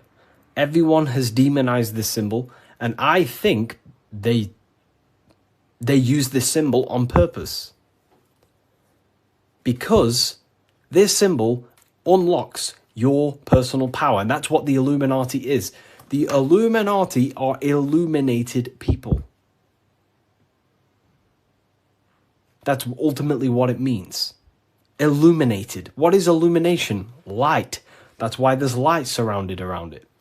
Light in the eye. What is the eye? The internal perception. The mind that allows you to perceive information.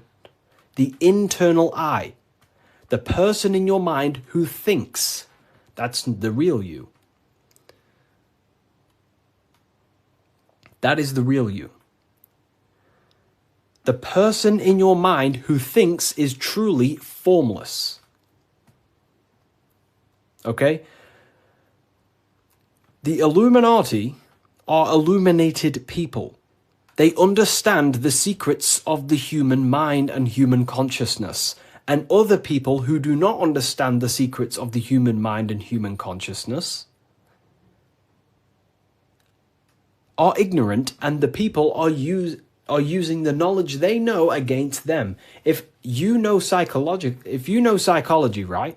If you know the deepest secrets of psychology, you can then use that against someone to manipulate them. That's how the system works. It runs on information, knowledge, and power. And the power comes through the information. The people who have the most information about how you function have more power. Why? Because they can use you, because they understand you more than you understand yourself. You see? That's what the Illuminati is. The Illuminati are people who understand the secrets of the human mind and how to manipulate the secrets of human consciousness to make them do something and create something in their agenda. You're all creators. This is what you need to understand. That's what consciousness is. Consciousness is a creative force. It creates through thinking, feeling, and acting. The triangle. But that thought, emotion, and action are just three expressions of the one force of consciousness.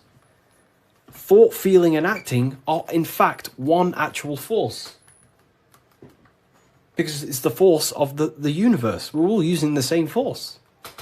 And that's the same force that Yoda uses in Star Wars. In Star Wars is all talking about the force. That is the force, and that force is running through you right now in the present moment. You have the ability and the free will to direct that force through thought, emotion, and action into a reality.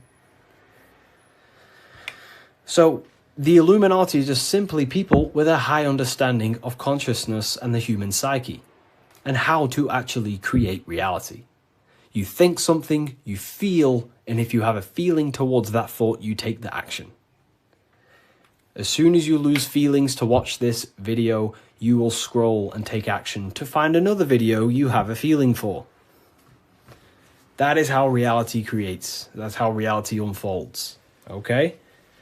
So the eye in the triangle is showing you the ultimate state of consciousness to create reality.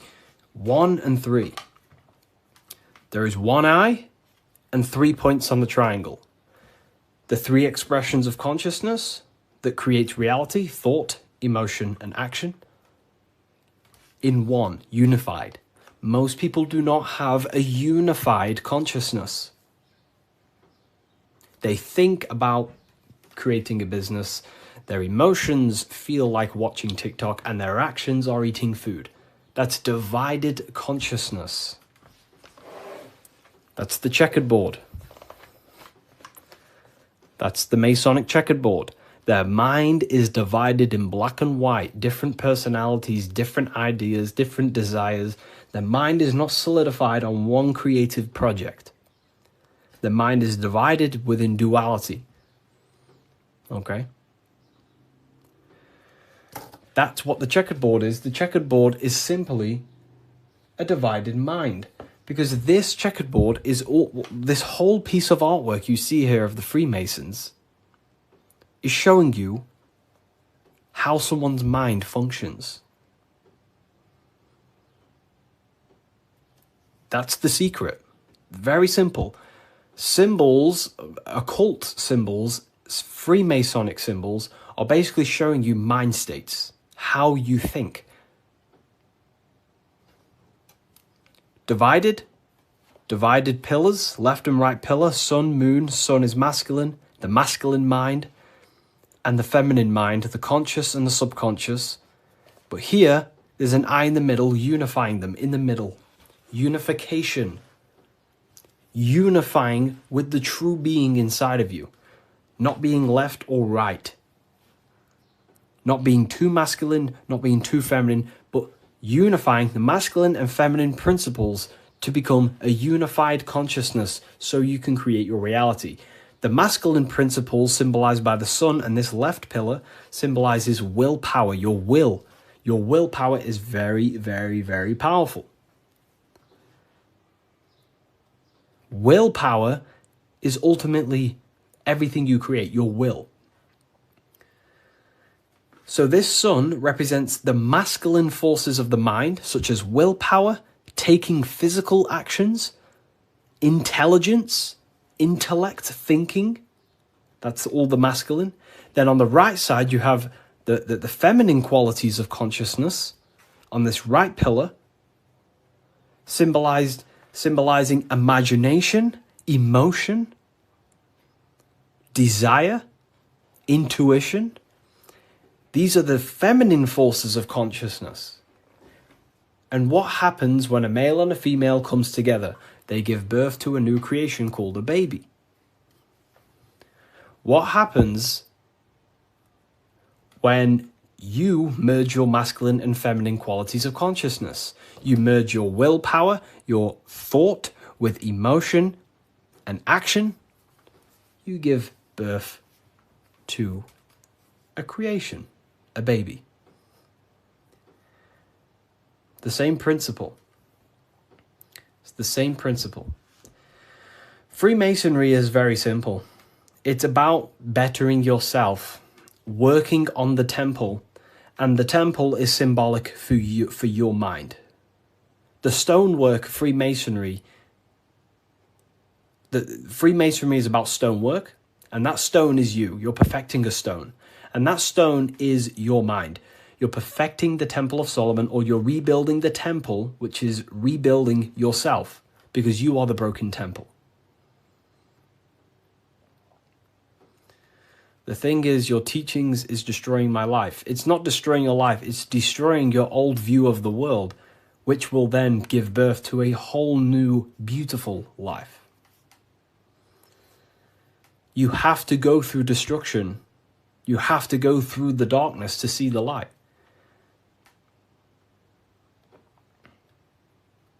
Destruction, creation demands destruction.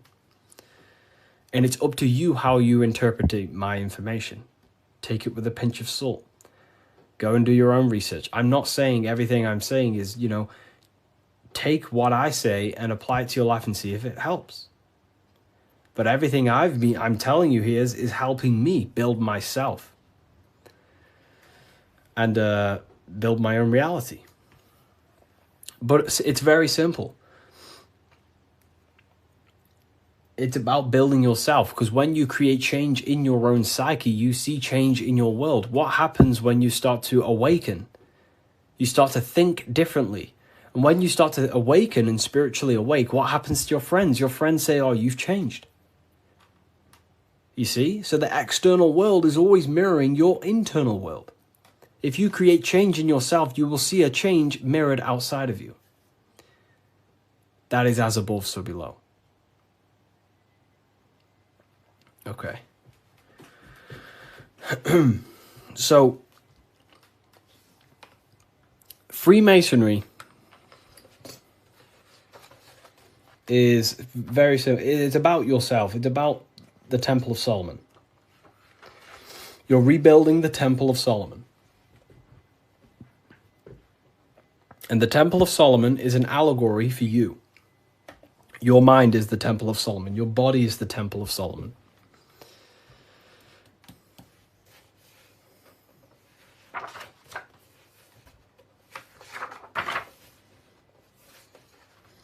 So why is it the Freemasons wear this apron, right? So you see the Freemason here wearing this apron. Well, this apron originates from stone masonry. Stonemasons. What are stonemasons? Stonemasons chip away stone, and then they use the stone to put on a building or, wherever. But Freemasonry teaches in metaphors. So this stone, this apron, was worn by the stonemasons to protect themselves from flying chips of stone hitting their genital area. So this is symbolic of doing the Masonic work, perfecting the stone, perfecting your mind. Every day you are either building your mind or building your mind's prison. Every day. You wake up, you're either destroying your mind or either help freeing your mind. You have the option, right? And they also wear this apron on the lower half in the genital areas because you think with every chakra. The chakras are basically spinning energy vortexes. This is what you see here, right? These chakras.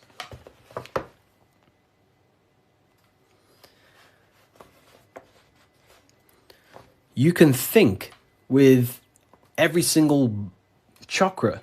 You think with your head. You can think with your heart. You can. These are centers of consciousness. Okay? These are centers. These are each center that you see along your spinal column has a high amount of nerve centers. It's like a nerve center. But that nerve center is then powered by the etheric body. Now, that's very advanced. Not many people understand that. But your body is not just you. You have many subtle vehicles of consciousness, bodies of consciousness, which you'll learn about in the Book of Wisdom, Volume 1. So there is one force in the universe, and that force is emanating through you, manifested in 7 chakras. Anyways, the reason why they wear this apron on the lower half of the body, because it's a reminder to cover up, to stay conscious of their lower self, because this is the lower self of the lower half of the body, and this is the higher self in the higher part of the body. If you think with your genitals, all you think about is sex and eating. If you think with this lower half of the body, you will only, think about sex, eating, and power. So they wear this to remind themselves to conquer their lower nature, their animalistic state.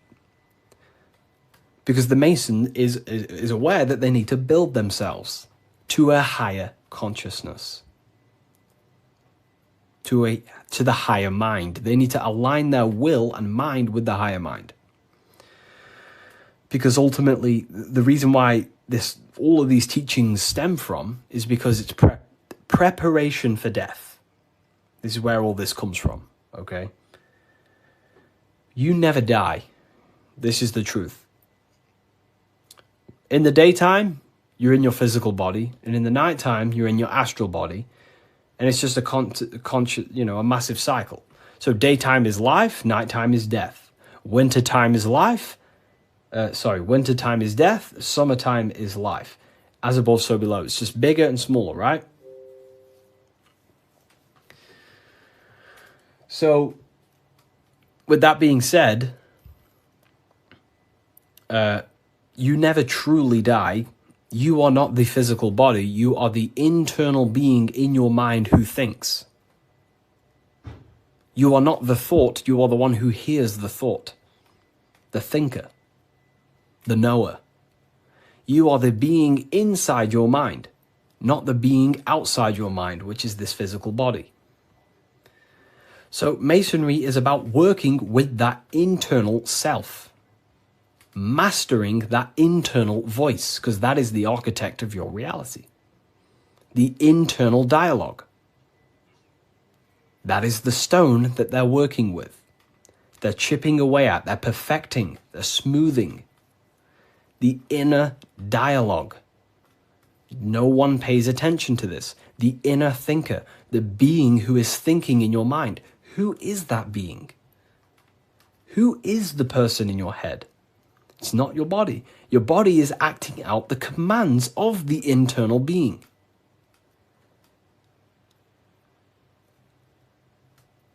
So, this is what we have to connect to and master: the inner dialogue, the inner thought processes, because the thought is the architect of reality. Thought creates everything. Thought creates everything in the whole universe. The whole universe originates from thought. So Freemasonry is basically about mastering the inner dialogue and working on the inner self, the person in your mind. And the deeper you get to know that inner voice, you start to realize that there are many different vehicles of consciousness. You don't just have a physical body. You have a physical, etheric, astral, and mental and spiritual body. The physical body is just the lowest dimension there is. The physical plane is the lowest dimension there is. Your mind operates above all of them. A thought is just a thought. It has no true form. That thought takes on the body. That thought wraps itself in imagination. So the thought alone is just a thought.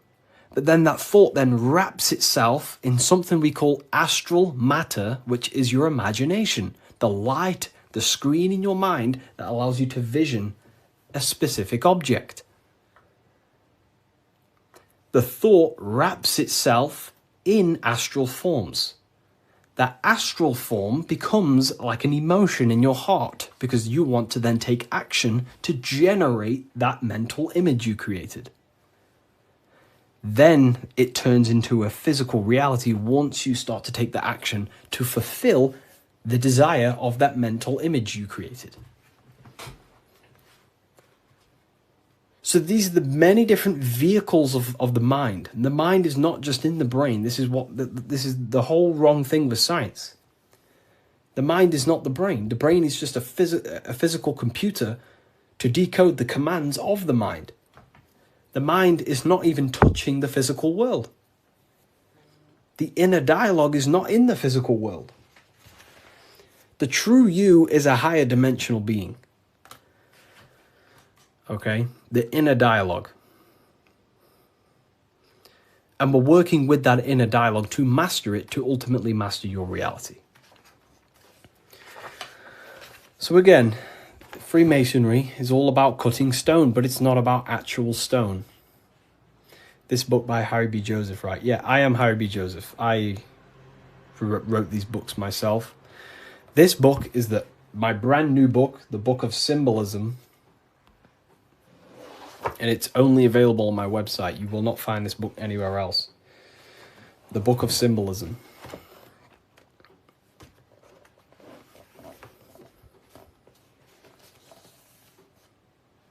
So, nice to meet you. Welcome.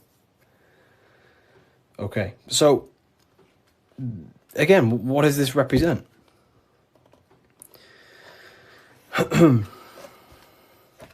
The rough stone is a symbol of the self, the unrefined self, the unenlightened aspects of our mind. So the rough stone represents the uncontrolled aspects of our mind. We have many different versions of ourselves in our minds, right? We have a version of ourselves who's perfect. We have a rough version of ourselves that we can become. There's many different things in our mind. But the aim of the Mason is about unifying all of them different personalities into our higher self. It's about learning the secrets of the mind. So this represents the perfected aspects of the mind, and there is also there is no such thing as perfection. We will never actually truly perfect ourselves. But the aim is to be perfect. So the Freemasons show you the checkered board. I'm ordering all your books this week. Oh, wow, thank you. You will look, your whole life will change. Your whole life will change.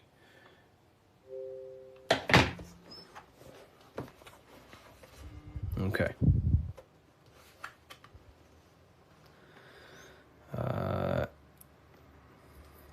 The checkered board floor.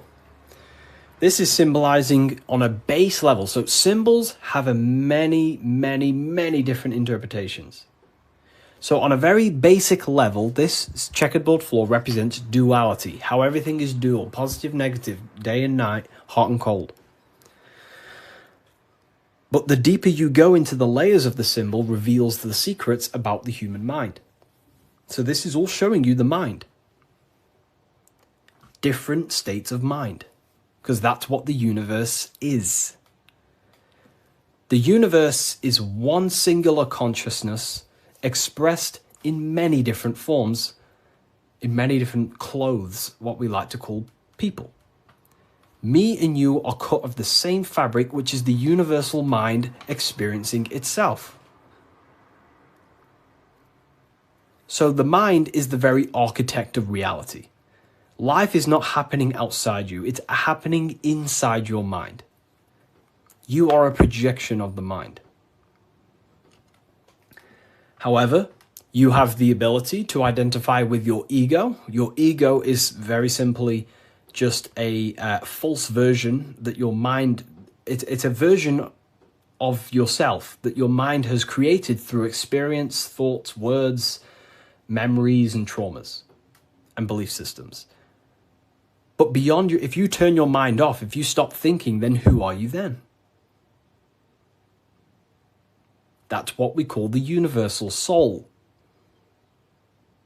Everyone is that same substance. When we all turn off our mind, we are all the same substance, the universal soul. But we have the ability to generate an ego, which is our own personal identity. The ego is not inherently evil, but the ego can become bad if you don't tame it. It's the beast. But anyways, the duality represents, very simple, black and white, positive, negative, day and night, the opposites in the physical world. But on a higher level of Masonry, it represents a divided mind. The one divided in many. The illusion of the third dimension, of how everything is separate. But in fact, we are all the same substance. We are all the I am. We are all the I, the inner dialogue, the inner voice. Masonry is about working with the internal voice, the thinker in the mind, the true higher dimensional being that you are. Because that higher dimensional being manifests its life forces through you and creates in the physical three-dimensional world. So it's about directing the life forces through you. Now, a big misunderstanding about the world that religion has placed on people. A big misunderstanding, right? People think the world was created. People think the world was created thousands of years ago. It's the biggest lie ever. Step back, remove that belief out your mind just for a second, and realize the truth. The world was not created thousands of years ago. The world is creating now, in the present. It's unfolding now. Creation is unfolding in the present moment. God is thinking reality into existence right now, and you are thinking your reality into existence right now through thought, emotion, and action. You are crystallizing reality now in the present, and you can become a co-creator with the creative force of the universe. But we've been taught the complete opposite because the powers that be in the world do not want you to become a conscious creator. They want you as a slave and a worker.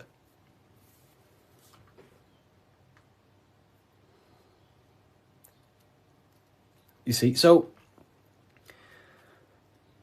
we have to understand that we are all co-creators of this world. We're all contributing towards the building project of Earth right now. But the elites make you think that the world was created thousands of years ago, and now you're just experiencing it. Now you become an experiencer. You're not an experiencer. You're an experiencer and creator.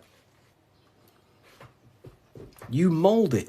And when you do not understand this, someone else who does understand this will use you to create their agenda. Because they understand this. And look what's happening in the world today. We are creating the agenda of the government. Why? Because we believe their lies. We don't have to, but we choose to. We all have free will. Everything else is just an illusion. Money is an illusion. It's a belief in the mind. Harry, are you a part of Freemasons? I am not. And if I ever do, I will be transparent about that.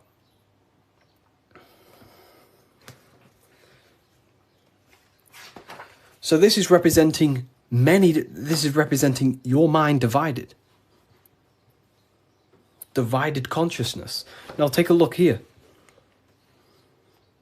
What are the Freemasons trying to show you here? Squares to circles. Square, circles. Geometry.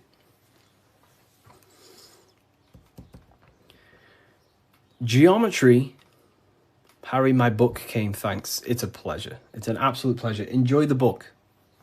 Take your time, read through it, enjoy it, read it over and over. You know, I can't wait for you to read this. Was it the third book you got?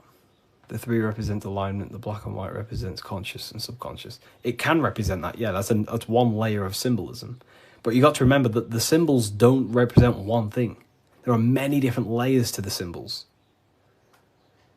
Many different layers.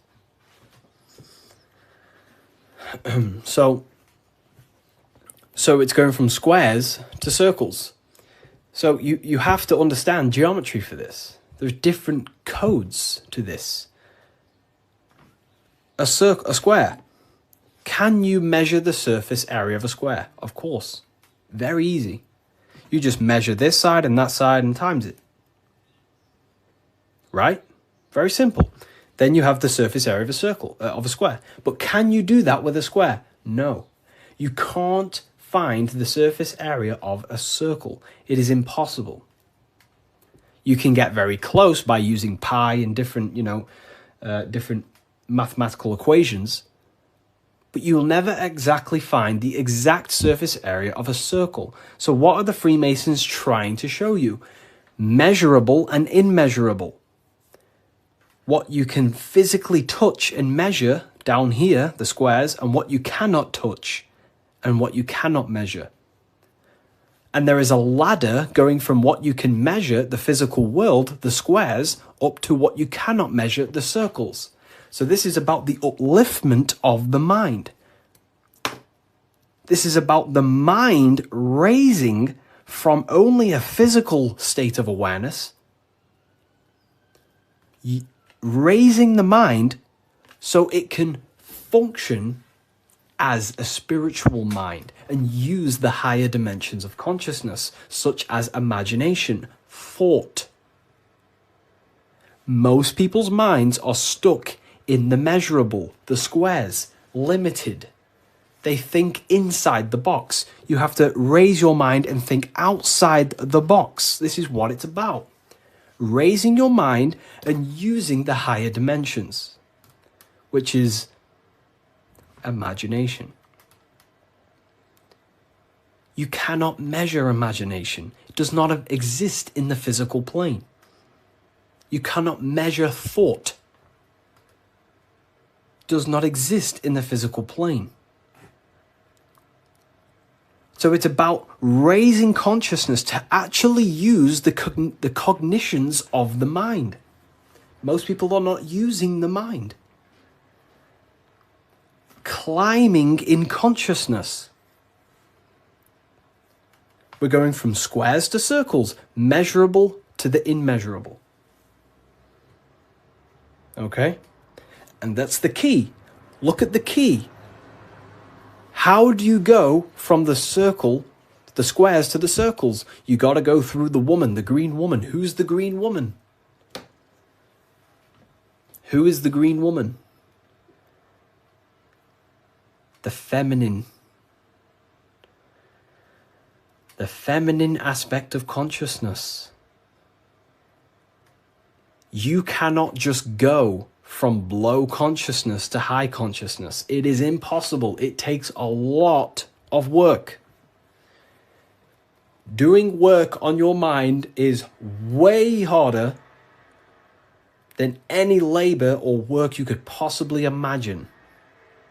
The work on yourself is not easy. And I never say it, I never have, never will say it's easy. It is very, very, very difficult to change your mind because it is literally programmed. Very difficult. So you have to go through the woman. And what's the woman? The care, the desire. You have to have a desire to climb the ladder. You have to have the love and the care to do so. If you do not have the care, you will not climb the ladder. If you do not have the care to watch this live, you will continue scrolling. You have to come into contact with the feminine, the heart. You have to care to reach the higher consciousness, to take the actions that are necessary to generate that consciousness. That's the key to open the door to the upper room Jesus mentions. Jesus is always talking about the upper room, the kingdom of heaven. This is what it is. It is a higher state of understanding. A higher state of self-mastery. That is what it's all about. So in order to climb the ladder from the immaterial to the material to the spiritual, you have to care. If you do not care, you will not reach that higher level of consciousness. Because why? It takes a lot of self-work. A lot of work. A lot of reprogramming the self. A lot of meditations to gain control over the inner dialogue. A lot of reflection. A lot of sacrifice. Yes, very well said. Very well said, Timon. It takes a lot. It's not easy. Constructing, working on your mind. It's very difficult. And you don't see the benefits for a very long time. But when you do start to see the benefits, the benefits are massive. So this is what it's about. It's you. This is all you. And what are we chasing? We're chasing the I. What's the I? The I is the internal. The eye is open. It sees. That's the inner observation, the inner being who observes everything, observes the thoughts, observes everything. But we're chasing a higher I, a higher perception of ourselves by raising consciousness, a higher understanding of what you truly are beyond your human form, which is a higher dimensional being. We're chasing the I. The I is a higher perception of ourselves. Yes, very well said. You see? So this is what this is why if you read symbols, you become very powerful. That's why I wrote a whole book on this. So you can learn this too. Everything I've said and more, you can learn. The Book of Symbolism, the only place it's available is on my bio. Revivalofwisdom.com. I just released this November 17th. But it breaks down everything about Freemasonry, of how you can learn this knowledge and gain a higher consciousness. But anyways, if we get this to 50K, I will drop some coupon codes for you all, and we'll carry on. I'll drop some coupon codes so you can save some, some money. And we have worldwide. We have, this is powerful knowledge. Powerful, powerful knowledge. What do you think about the Golden Dawn? I have a friend, well, not a friend, but I know him through, he's an Instagram creator, and he went through the Golden Dawn system, and he is a very famous author now. You've probably heard of his stuff. It's called The Serpent Rising. He went through the order of the Golden Dawn, learned about Kundalini and stuff like that. Golden Dawn Society, yeah. How can I buy your book? There's no link in your bio. There should be. There's a link in my bio. Revivalofwisdom.com is the only place you get the Book of Symbolism in English, French, German, Italian, Spanish. Okay, so let's carry on, right? So we've broke this down. You now understand that we're going from squares to circles, which is going from the measurable to the immeasurable, changing the mind from a state of reaction, because this is, okay, the circle cannot be measured, but the square can be measured. So this is the material, this is the spiritual, this is the seen and the unseen. This is the cause, this is the effect. The cause, effect. What does the sun do? The sun causes effect on the earth. This is why there's a sun here. It's showing cause, effect. The sun produces changes in the plants and the nature on the earth, which means as above, so below. The cause is above, the effect is below. So this is talking how to change the inner dialogue of yourself, the inner self, the inner voice, from a reaction mind to a demanding causal mind. Most people live in reaction mind, the square. They're reacting to the world outside of them, when the world outside of them is simply the effect. You cannot change it. It's already affected. It's already manifested. The only thing you can do to change the world is to change the cause. The inner world is the cause, the mind is the cause, the external world's the effect. The inner world is the cause, the external world is the effect. Most people have something bad outside them. You know, I'm not perfect. I'm not saying I've reached the highest level of consciousness. You know, I'm still working on myself, and I'll always say that. But most people are stuck in reaction consciousness, where their mind is just reacting in a state of complaining about the external world. When the mind is the cause. The cause, the mind needs to be a cause and a demand and a command. But that's fine, you know, I was in that state. And I still catch myself now and then being in that state. But we have to train our minds to understand that the outside world is the effect and the internal world is the cause. And we need to raise that ladder towards the causes. Make the mind a powerhouse of control. A powerhouse of control. Okay? Awareness, yeah. Okay. Symbolism. The winding staircase. You can't see the room. Where is it taking you? This is talking about the upper room, climbing to a higher state of mind. But when you're down here, you can't see that room. You don't know what a higher consciousness is. You don't know, like right now, maybe there's some people in here, they don't even understand what even is a higher consciousness. You will never understand until you start to do the work on yourself, until you start to see what it's like to understand yourself. When you understand how you work, you know what to do in every situation. You have the tools to use in life. So this is about climbing the staircase of higher consciousness into the inner room that you can't see. Beyond the curtain. The curtain is the veil. This is about entering in yourself. Walking past these two pillars is about walking into the internal self. It's a journey inward. You have a self outside the mind, this body, and you have a self inside the mind, the inner being, the material and spiritual. That's why you're an individual. You have a dual nature, inner and outer. So when you're walking in between these pillars, you're walking, it's symbolic of walking in your mind, walking in a journey into the self. And we're working with the inner self.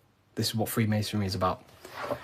But it's a winding staircase, which means you can't see where this staircase is taking you. You don't know what a higher consciousness is, what it's like to be in a higher consciousness or a higher understanding of reality in the self. So you must have faith. Faith, not faith in a God, but faith that the staircase or this journey, this work you're doing on yourself is going to lead you somewhere. You must have willpower. It takes willpower to walk the stairs. You must have care. Faith, will, and care are the three forces that help expand the mind into higher levels of consciousness. So it takes faith, will, and care to walk this staircase, to walk this path, to do the work on the self, to master the self. And a spiral staircase also represents time. It takes time. Time moves in a spiral. Yesterday there was 12 o'clock, but today there's also 12 o'clock. But today is higher than yesterday. So it's just a continuous spiral upwards. Yesterday was 12 o'clock, today there's 12 o'clock, and we're just going to continue this spiral. This is time. It takes time to walk this staircase. It takes time to reach a higher consciousness. It takes faith, will, care, and time.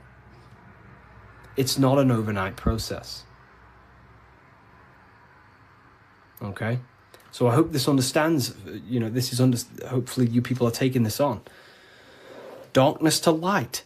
This is a massive phrase in Freemasonry, from darkness to light. But what is the darkness?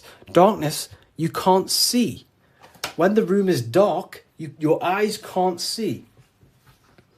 Symbolizing ignorance. There are parts of yourself that are in darkness. You are not aware of these parts of yourself. Most people are not aware of their imagination and the powers of the imagination. That means it's in darkness. Darkness to light is about becoming conscious of the things inside you, the aspects of yourself that you may not be aware of. Exposing a light. If I turn on a light on something, you expose it. You see it clearly. So Freemasonry is about going within the self and finding the things that you are unaware of and becoming conscious and using them as tools to help you in life. Your imagination is a guiding force to shape your future. Your intuition is also a guiding force.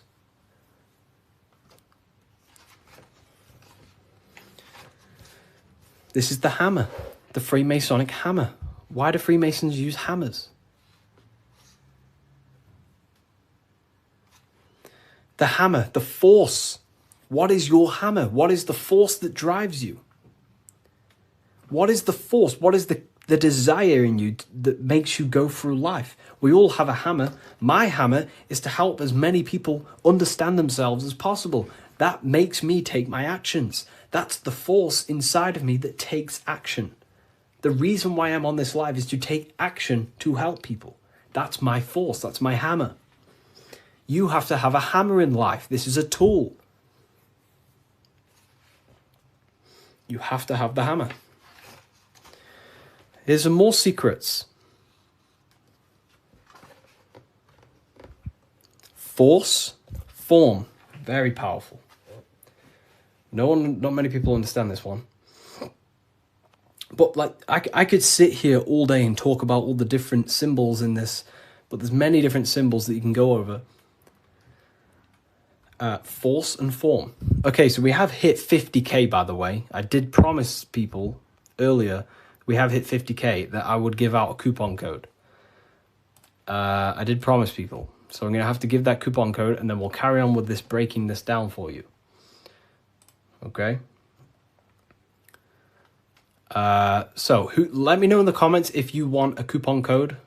Just say the word yes or something. And if I know people want it, and I'll give one out. If not, I'll just carry on. Okay. I'm going to give you a 20% code. In fact, no, I'm not going to give you 20%. I'm going to give you 30% off. Wait, let me just test something. I don't want this to mess up for you. I want to make sure it's working properly. Okay, 2 seconds.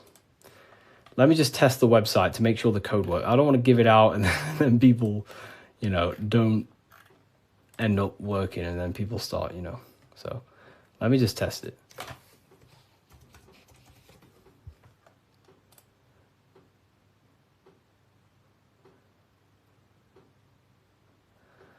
Okay.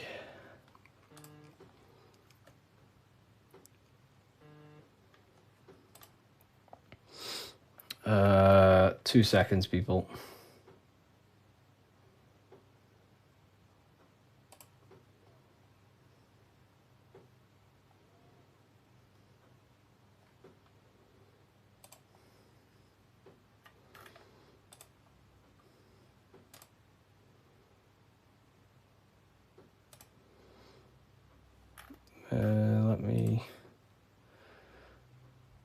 You said 50%. I didn't say 50%. I said if we hit 50k likes, I will give a coupon code. And that's what we've hit, 50k likes.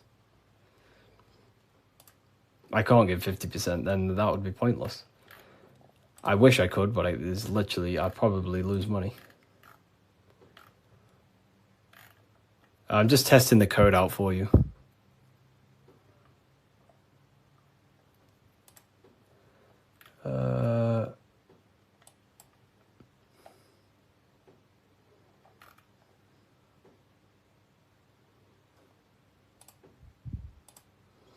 We worship you. I don't want to be worshipped. Please don't worship me.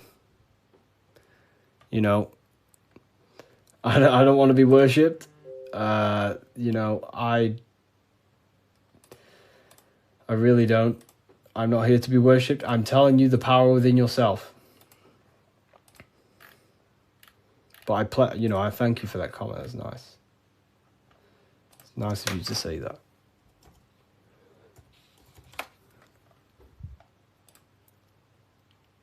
Okay, so it is working. Okay, nice. So the code is working, and the code is, I'm not giving you 20%, I'm going to give you 30%. Do I have a pen? I can write it down for you. The code is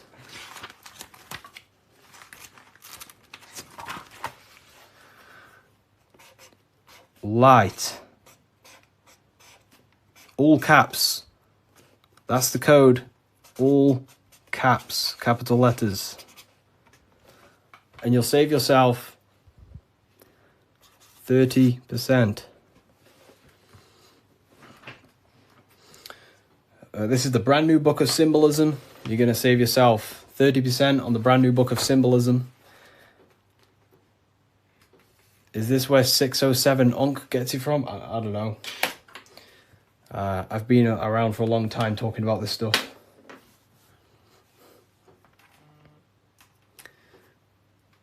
I don't know. I don't know. I don't know where he gets this information from.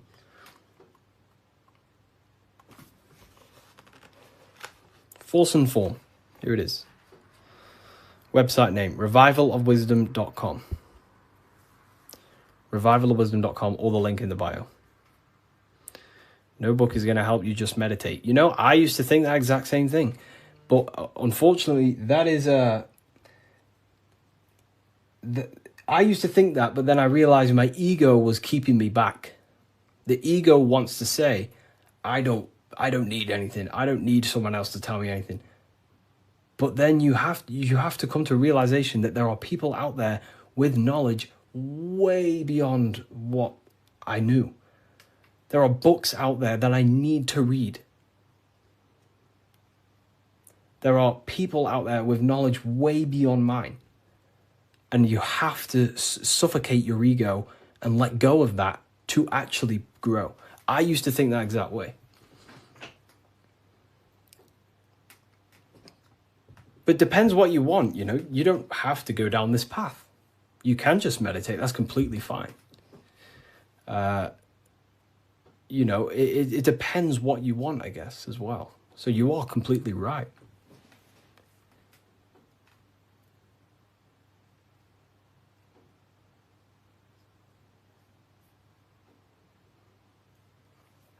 You are completely right. Is there a PDF? No PDF. Physical books only. You know, we ship worldwide. What's your fave part of the book? Oh, you know, no one's ever asked me that. You know, that's a very good question. What is my favorite part of the book?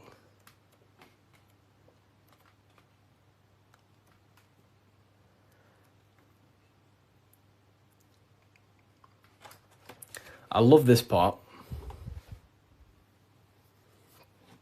I love this part. How quick is delivery? Delivery, it depends where you are. UK is around 7 days. US, pretty sure it's about 7 days. It's a print on demand. So basically, an order will go through the website, and then it'll go straight to my suppliers. They print it, and then they ship it. And then they obviously send you emails with the tracking information and stuff like that. You know. But this is probably my favorite part. Is it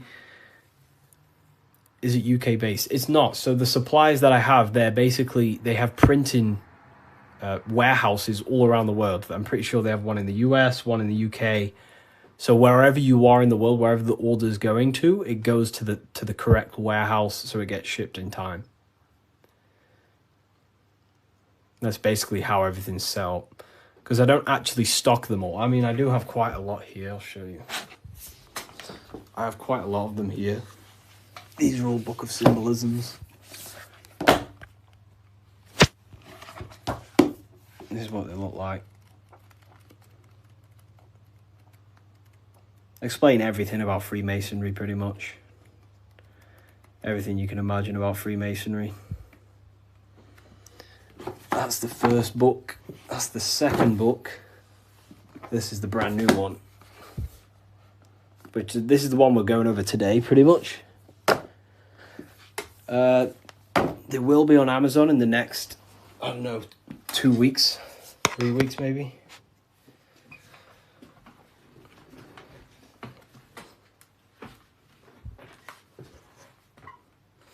How can we use the book to live a fulfilling life? That's pretty much, the book teaches you, it's a guide to higher consciousness. It helps you understand and unlock aspects of yourself that you never knew was there.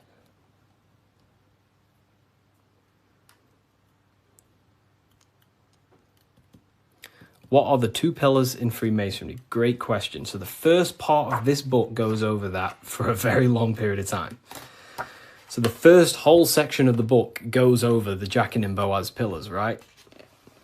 The different symbolism. So it basically represents the masculine and feminine forces of consciousness. But it ultimately represents division as well. The number 11 is a dividing number. It's left and right, right? It's left and right. So, have you experienced spiritual psychosis? No. If you met me in person, you would never even realize, because I don't talk about anything to anyone. People who know me don't even understand what I do. I don't talk about, I'm just a normal person.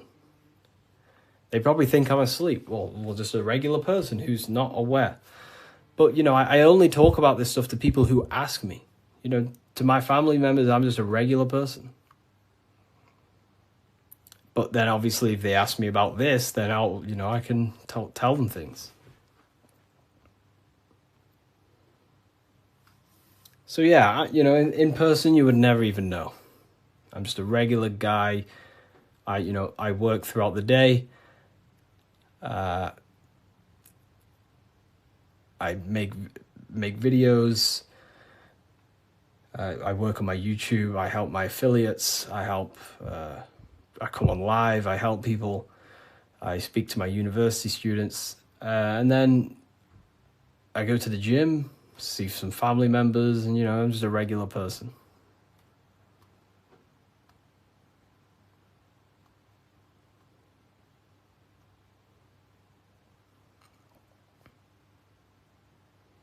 But not regular in mindset.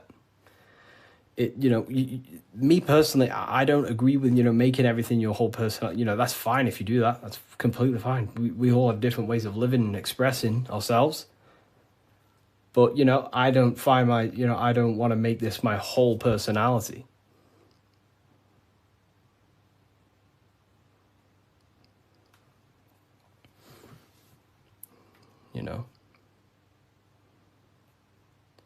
I love to read books in my spare time. I watch a lot of, listen to a lot of audiobooks.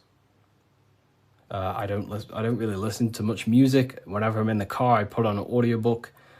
And just by doing that alone, you'll gain a lot of information. Just type in Masonic books or esoteric books. You will find so much on YouTube. Just listen to everything, and over a period of time, you'll start to develop a pattern recognition, and you'll start to decipher your own truth. The Bully Slayer was cloned. I see some of his videos today. I don't know. I don't think he's being cloned. I think I don't know. He stayed off the internet for a while. He might have changed and stuff like that. But I love his stuff.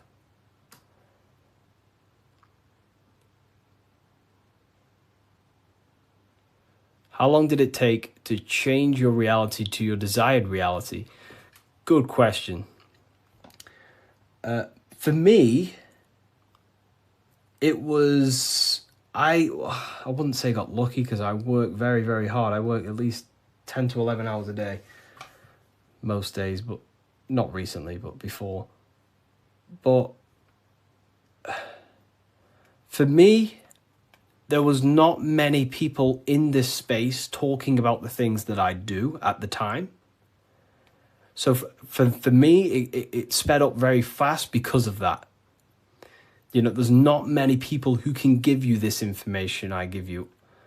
Of course, there's a lot of people who can give you this information, but they're not, you know, well known or outspoken about it, you know, respectively to them. And luckily, my stuff started to gain a lot of attention, and my life changed in a matter of a year. But, you know, it can take longer. For years before that, I was trying many different things. Many different things.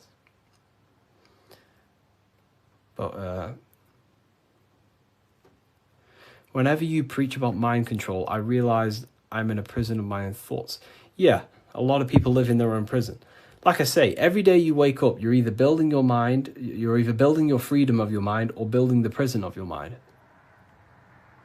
Every day. You're either building your prison or your freedom. How long have you been on this path, Harry? As long since way before 2020.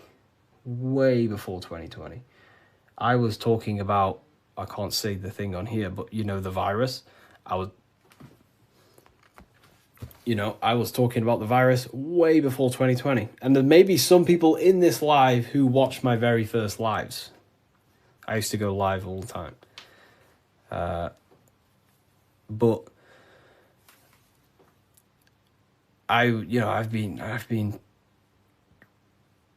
I was looking into conspiracy theories when I was year 7, year 8. And then I got really deep into like conspiracies 6 years ago. And then after about a year of that, I started to switch into like esotericism. And then for like the past 5 years, since 2020, it's been all esoteric stuff, pretty much. You know, like Masonic, the psyche, human psyche, human consciousness, metaphysics, symbolism. So the last 2 years, it's mainly been symbolism, because I'm obsessed with symbolism at the moment. But yeah. Do you believe in God, Harry? I believe in a form of energy that gives rise to all things, yes. And we are a part of that energy source, that conscious energy. We are an emanation of that. We are cut of the same fabric of that. It is one consciousness clothed in different beings. Harry, you said faith, will, and care and time. Didn't you say time doesn't exist? Can you explain this? You know, time is the present moment. It's an eternal now. But, you know, that's what we call time. The movement of that.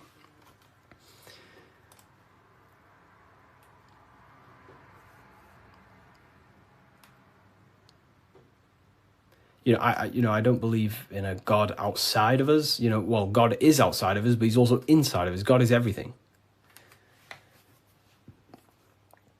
I like how you put that. Oh, well, thank you. If we visit a Masonic temple, we'll see a lot of these symbols in the building arch. Oh, yeah, of course. Everywhere. You'll see this everywhere.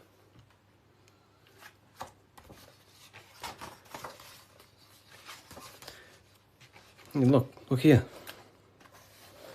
This is the gate of Europe.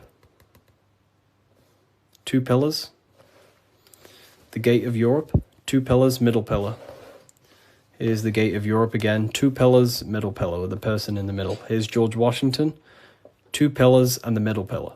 You are the middle pillar. You are the middle pillar. You're the middle pillar. You are the balancing pillar between the masculine and feminine. You're trying to combine the 2 pillars, which is the masculine and feminine forces of consciousness. And this is what I say about building yourself. This is the Egyptians telling you the same thing. They're building the middle pillar. They're building the self. They're building the mind. That's what Masonry is all about.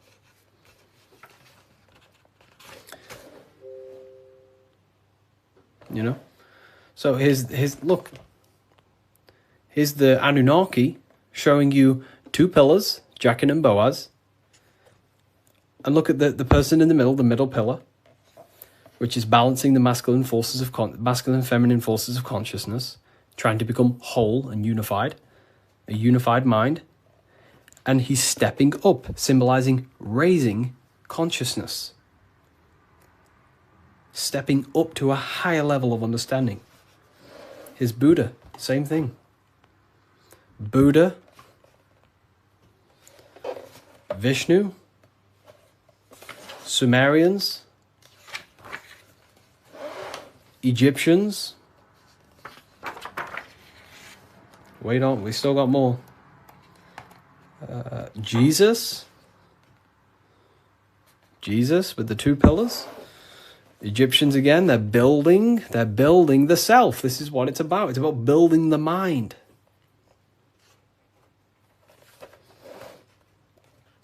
Royal Arch of Freemasonry. Knights Templars. It's everywhere. This symbolism is everywhere. It's in every tradition because this is the universal system of constructing the mind. This was way before religion. This is what it was about. It was the religion of the serpent. The serpent used to symbolize this knowledge about the serpent can shed its skin and transform. So it's about transforming the mind. The serpent was the universal symbol of this spiritual journey. What does the G mean? So here, you see the G. It wasn't a religion of the serpent. I wouldn't say religion, but I in my conclusion, you know, you can take this as a pinch of salt.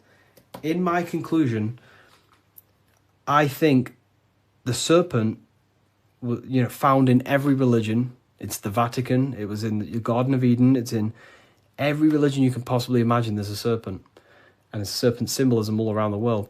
I personally think the serpent was the symbol for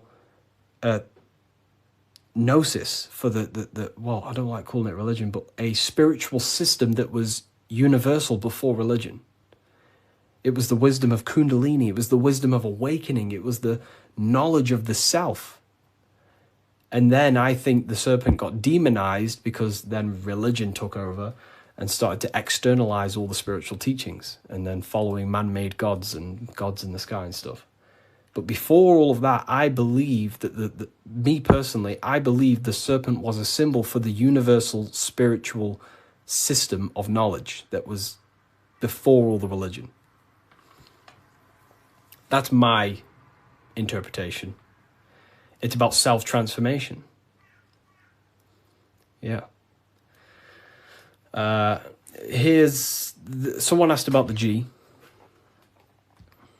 And now they say serpent is Satan. Yeah, very well said. Now everything about the serpent is demonized. And it's crazy to me when you realize, well, everything's inverted nowadays. You know, so, you know, I guess we'll never know, but based on my symbolism studies, that's what I think it is. I could be wrong, but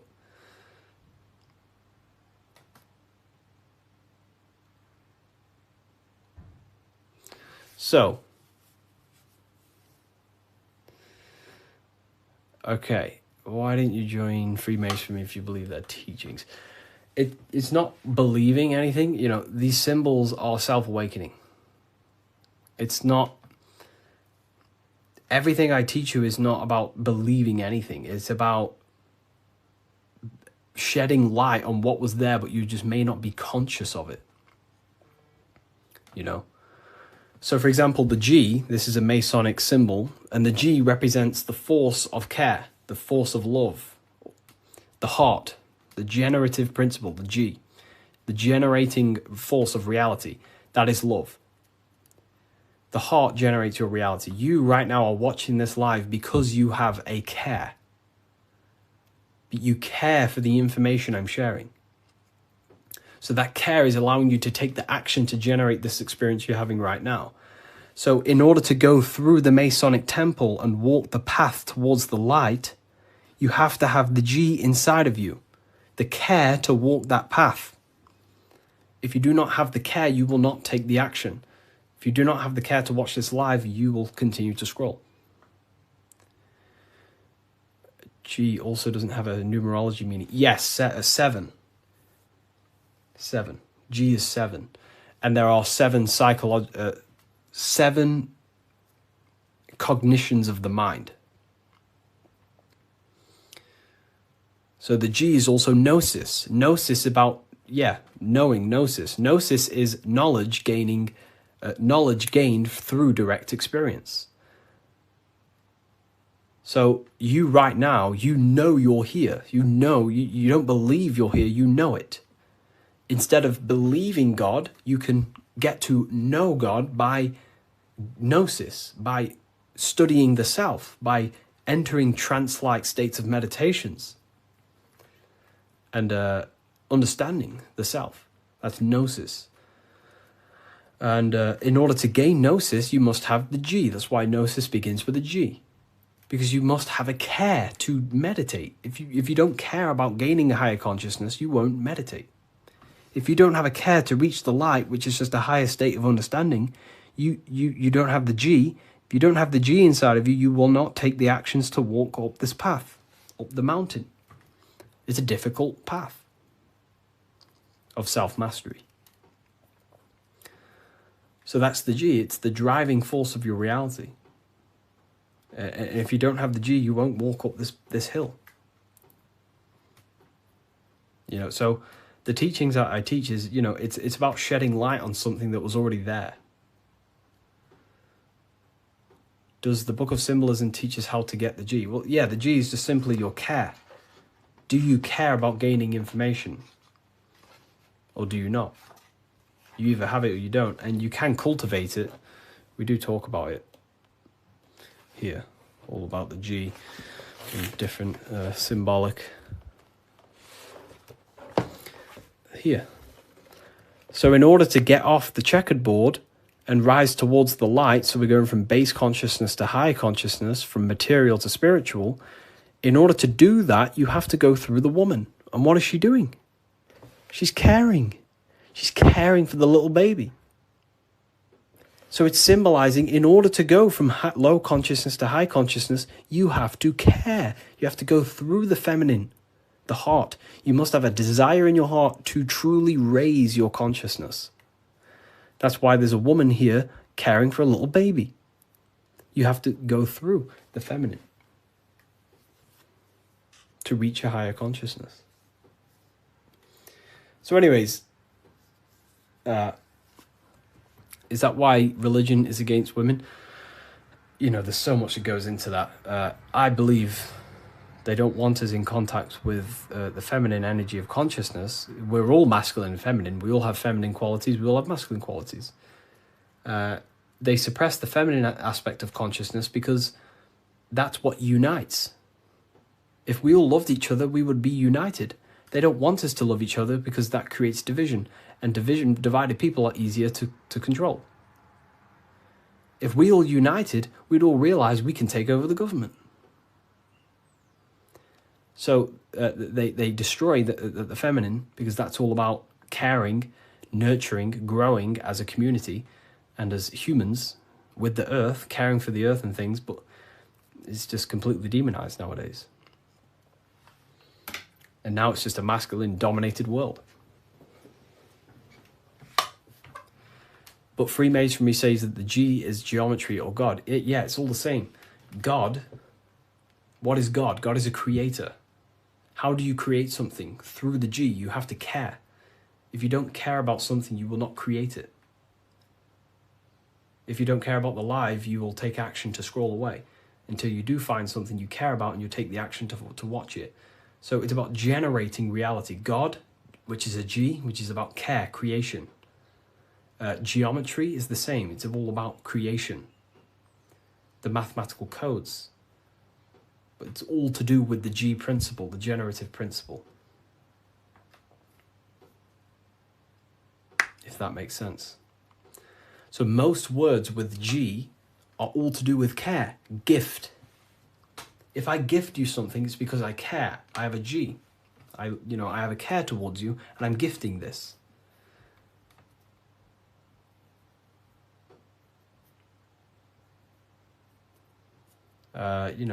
Geometry, God, generation, Genesis, all about creation and care. The whole world is built on love, and when you see it, you can never unsee it. The whole world is built on love. All creation is built upon the principle of love. That's why the earth is called heart.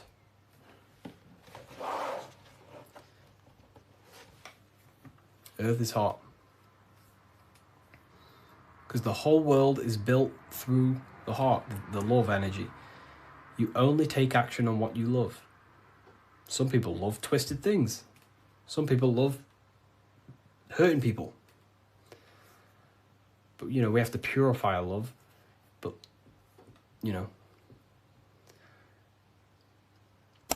The Book of Wisdom by Harry B. Joseph has really piqued my interest. It's 119 pages of curated spiritual insight.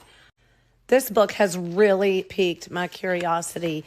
And regardless if I believe in everything I read out of here or not, I am just so mesmerized by a lot of these topics. It's all, some of them are controversial.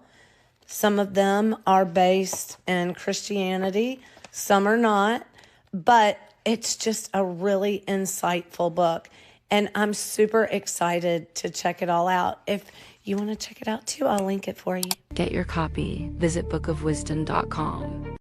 What if I told you the devil is closer than you think, and it's not actually a real person, force, or spiritual entity outside of you, but a being and an aspect of your own mind and psyche? In this video, you will learn exactly what the devil is and the true esoteric meaning of the devil. The first thing we need to understand is that the universe is a mental universe. Look around you. Every action, every building, everything you see around you was begun first as thought in the mind, then manifested. We use the mind to build and shape our reality. The universe, the world, only exists inside of our mind. Therefore, God and the devil exist inside of our own psyche. So first of all, the devil is not a literal being, but a symbol of the lower self. It represents the unmastered, ego-driven part of the human mind, a symbol of destructive thoughts, emotions, behaviors, lives in realms of chaos, fear, hatred, lust, and ignorance. This is why we see the devil as red, because red is the lowest vibrational color on the color spectrum. It also corresponds with the root chakra, which is all to do with survival instincts. Red represents chaotic and intense emotions like hatred and anger. When we are angry, our face turns red. The devil represents our animalistic fundamental needs, our instinctual needs, our survival state of consciousness. We have a survival state of consciousness and a godly state of consciousness. Our godly state of consciousness is creating, not just experiencing in the animal state, but consciously creating reality.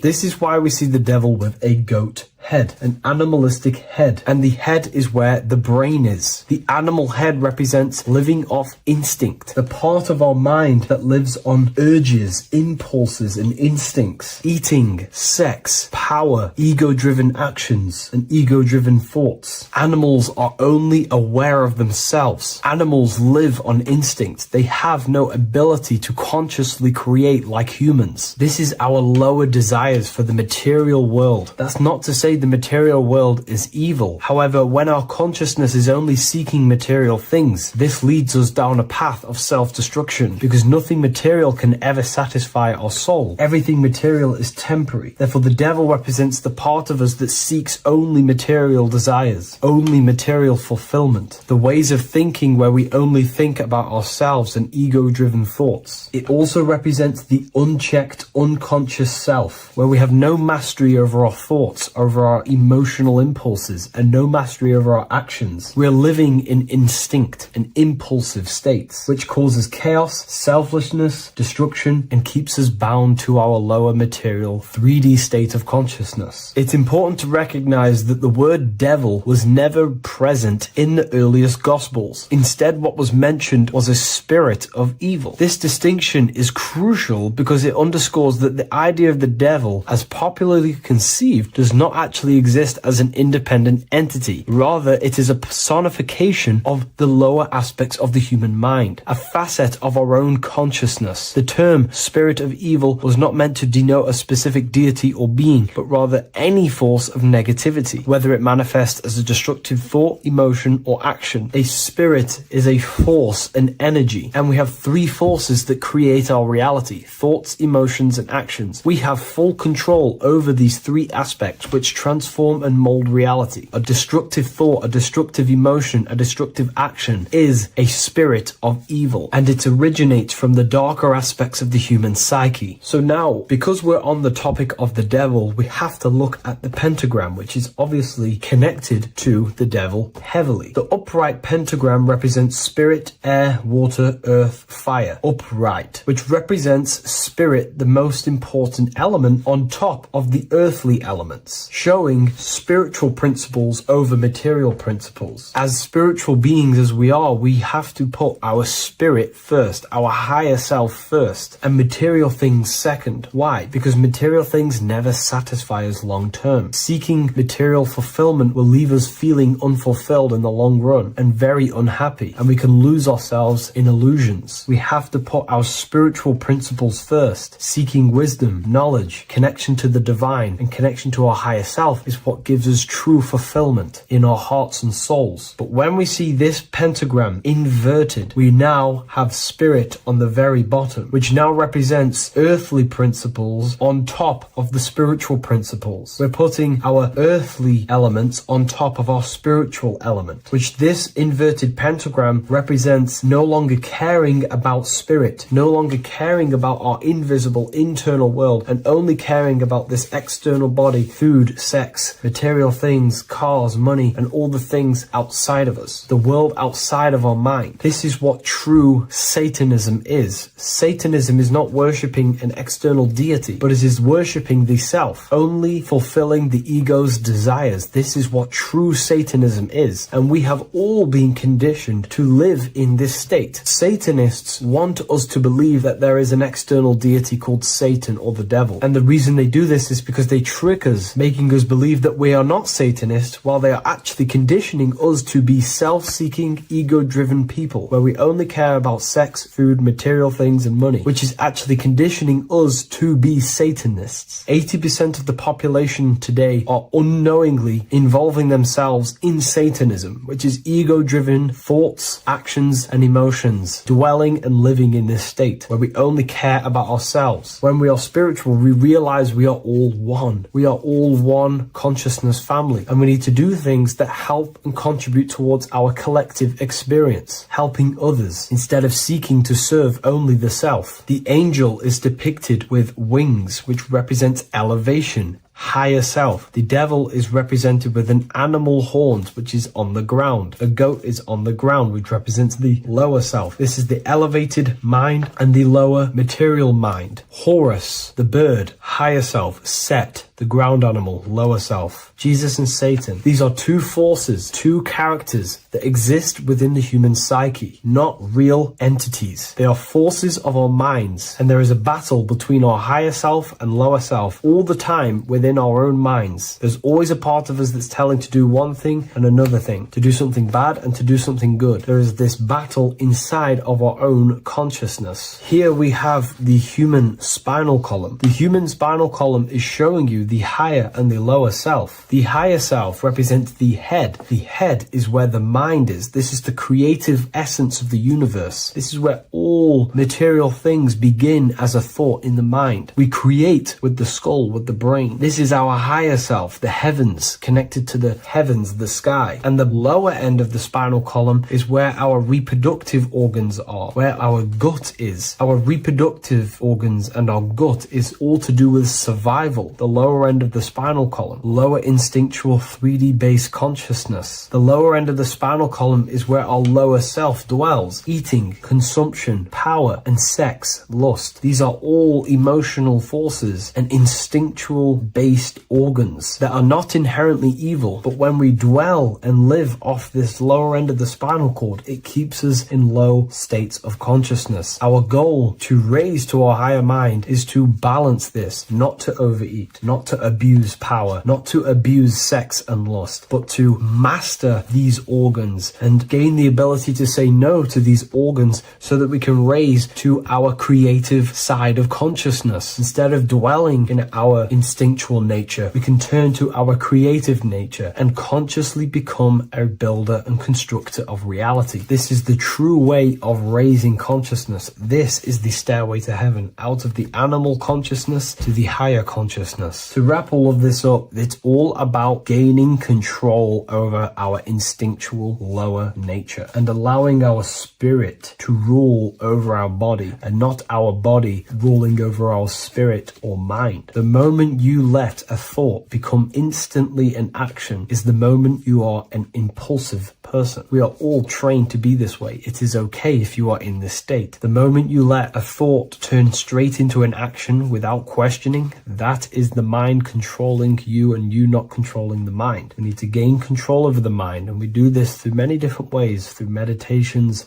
affirmations, and discipline. We slowly gain control over our minds, and once we gain control over our minds, we gain control over our thoughts, and we gain control over the attention that we give certain thoughts. We can then start to uplift our mind, our thoughts, out of our instinctual state to the higher mind. If you wish to learn more about consciousness, I'll leave a link in the description for the Book of Wisdom Volume 2.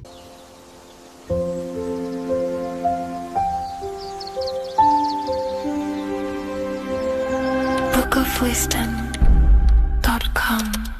Visit today.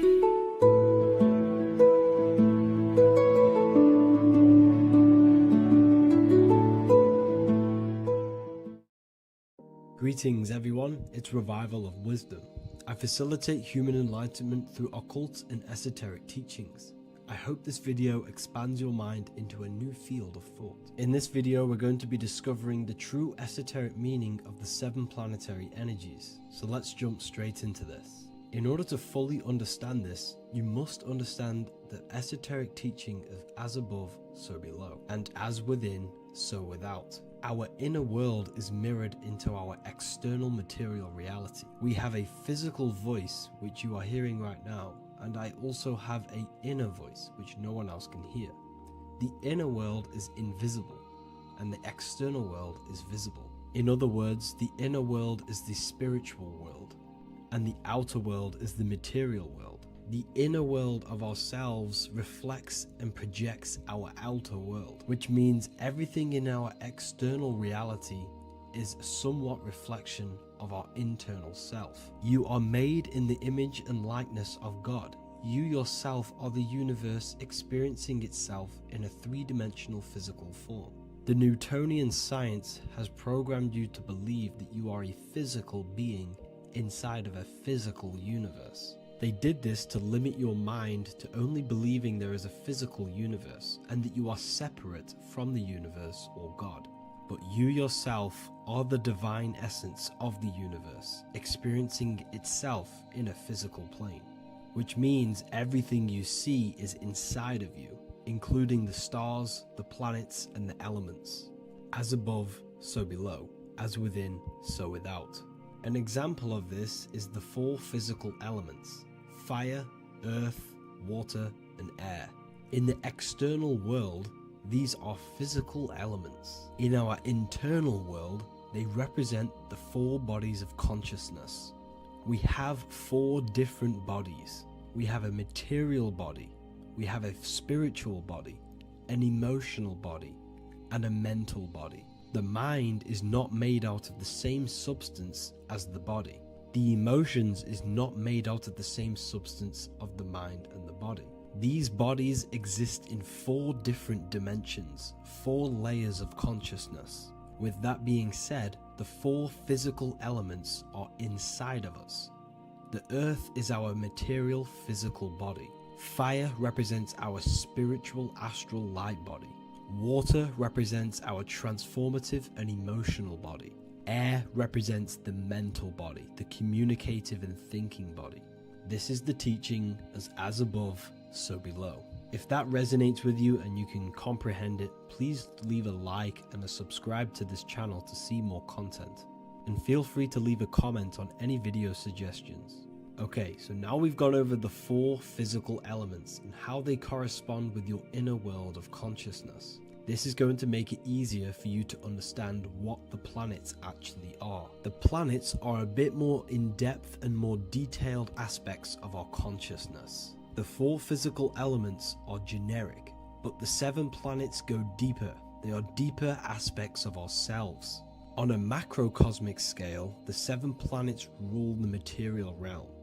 Every object, every animal, every plant, every stone, everything we see in this plane is governed and created under one of the 7 planets. I don't really like calling them planets. They are energies. They are spiritual forces that drive things into existence. An example of this is if we look at a tree. The roots of the tree are governed by Saturn. The stem of the tree is governed by the sun. The leaves of the tree are governed by the moon. Any offspring or fruit of the tree is governed by Jupiter. Any defense mechanisms of the tree is governed by Mars. The communication and networking of the tree is governed by Mercury. The smell and the look of the tree is governed by Venus. Everything we see in this material plane is governed by one of these specific energies. Everything material has a spiritual force that brings it into physical existence. This is the reason why we have 7 days of creation in the Bible. The 7 days of the week, all governed by the planetary energies. Monday is moon day for the moon. Mars governs Tuesday. Mercury is Wednesday. Jupiter is Thursday. Venus is Friday. Saturn is Saturn day. And Sunday is for the sun. This is the reason why there are so many 7s in this physical plane. 7 days of the week, the 7 colors, the 7 chakras, the 7 diatonic musical notes, the 7 lamps on the Jewish candlestick, the G inside of the Masonic square and compass. G is the 7th letter. Now let's go a little bit deeper into every planetary energy. Saturn in the external material plane governs the foundational and enduring aspects of existence, such as roots of plants, the bones of our body, and even the insects that dwell beneath the ground. Saturn represents the dull, hard, and unyielding forces of life, symbolizing structure, limitation, and conditioning. Under Saturn's influence, things become rigid, bound by restrictions and boundaries. This is the reason why Saturn is known as Father Time, because Saturn rules anything that is a restriction and a limitation, which is time. The whole of this material plane is governed by time.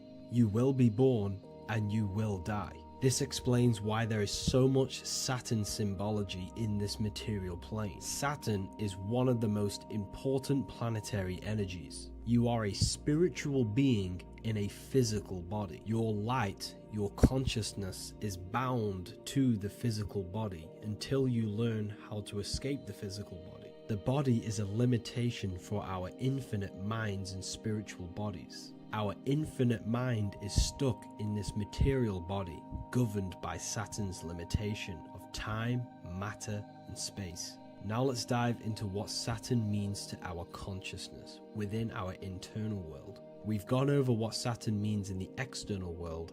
What does it mean to our consciousness? Internally, Saturn embodies the conditioning within our consciousness.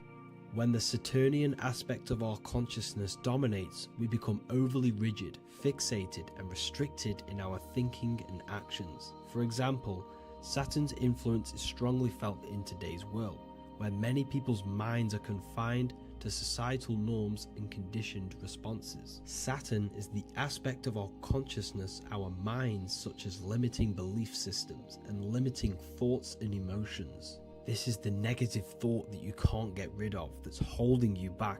This is a Saturn aspect of our consciousness. However, this is not a negative thing. The Saturnian aspect of our consciousness is a great teacher. guiding us through difficult life lessons that ultimately lead us to growth and expansion. Saturn's energy allows us to experience and overcome fears and limitations so our minds can expand into new fields of thought, into new life. Although Saturn's energy is harsh and often challenging, it helps us develop resilience, discipline, and wisdom.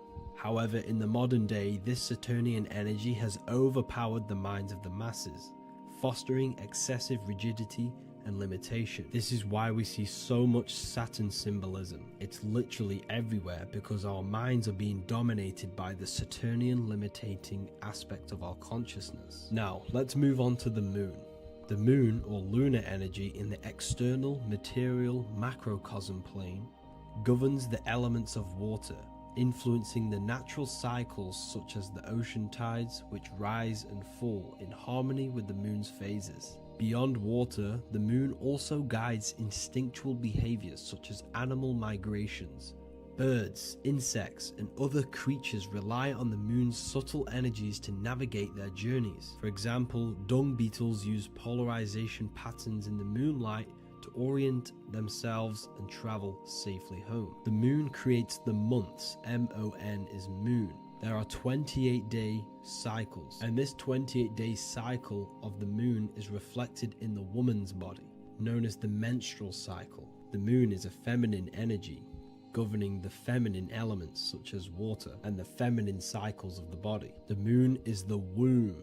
This is why eggs have the same color as the moon, because eggs are ruled by the moon's energy. Now that's the external world. The internal world, the moon symbolizes the emotion aspect of our consciousness. It represents the subconscious mind, the seat of intuition and psychic abilities. Just like in the external world, things are born out of the moon, such as eggs and the womb. The subconscious mind acts as a womb for our conscious mind. Our deep subconscious emotions and programs are born into light into the conscious mind and controls the conscious mind. The moon represents our hidden psyche, our shadow self.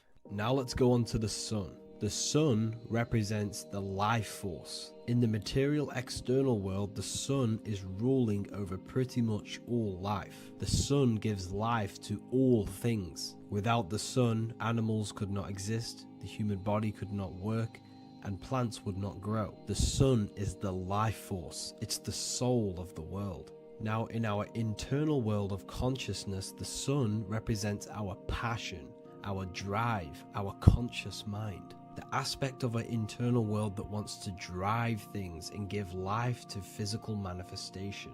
Now we go on to Mars energy. Mars is well known for being the god of war. Mars energy manifests into the material plane through anything that seeks to protect or defend itself. For example, the holly tree. The holly tree leaves are very sharp and they defend itself. Anything that is protective in the material world has Mars energy and is governed by this specific aspect of consciousness.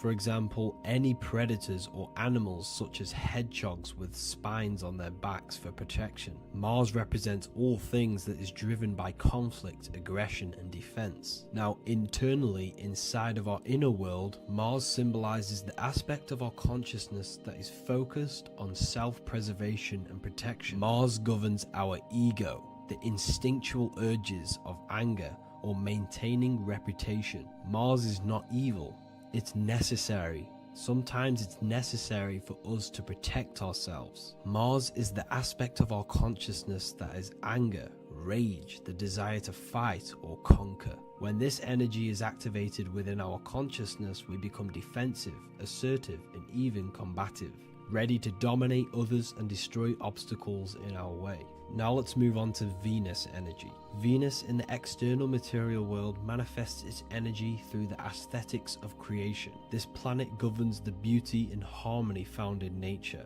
including the nurturing environment of a mother's womb where life begins. Venus embodies the essential love, not only in romantic relationships, but also in the bonds between family members and all living beings. Venus represents relationships. We have relationships between plants, animals. They all depend on each other to give life. Plants provide food and medicine, while living creatures contribute to their own growth and pollination. Internally, Venus represents the aspect of our consciousness that yearns for relationships and connections with others. This is an aspect of our consciousness that encourages to care for our physical appearance and embracing beauty. Aesthetics play a role in our interactions and self-expression. This is why there is a beauty brand called Venus. Now let's move to Jupiter energy. Jupiter in the material plane manifests its energy as forces of fortune, abundance, and wealth. This energy manifests itself as plants, as fruits that we can consume and eat in abundance. Anything that is nourishing and cultivated by the earth for humanity and animals. Jupiter embodies the giving energy that provides for and sustains life, fostering growth and ensuring that resources are available to all. Its influence is seen in the natural cycles of abundance, where fruits must grow and ripen before they are enjoyed, symbolizing the importance of effort and patience. Internally, in our spiritual world, Jupiter represents the aspect of our consciousness that yearns for abundance and seeks growth in various aspects of our lives, including wealth, knowledge, and personal development of the mind, spirit, and the soul. This is the aspect of our consciousness that wants to gain wealth, that wants to gain expansion and abundance in our lives. However, when Jupiter's energy dominates our consciousness excessively, it can lead to feelings of stinginess and greed. It represents material possession. The last planet is Mercury. Mercury in the external world governs the vital elements such as seeds, air, communication, education, and electricity. Known as the messenger of the gods, Mercury rules over intellect, communication, and the transmission of knowledge. Mercury's states of consciousness manifests itself in the material plane as the network between trees and plants, how they all communicate together. It represents the intelligence behind all physical things. It's the intelligence behind the seed that allows it to grow into a plant. Mercury's creative energy is manifested in the nervous system of the human body and all living animals. The intricate messenger that transmits signals from the body to the brain and then to the mind. This intelligence within us allows us to facilitate thought and movement. Internally, in our spiritual aspects of consciousness, Mercury is the state of consciousness that seeks knowledge, understanding, and intellectual growth and expansion.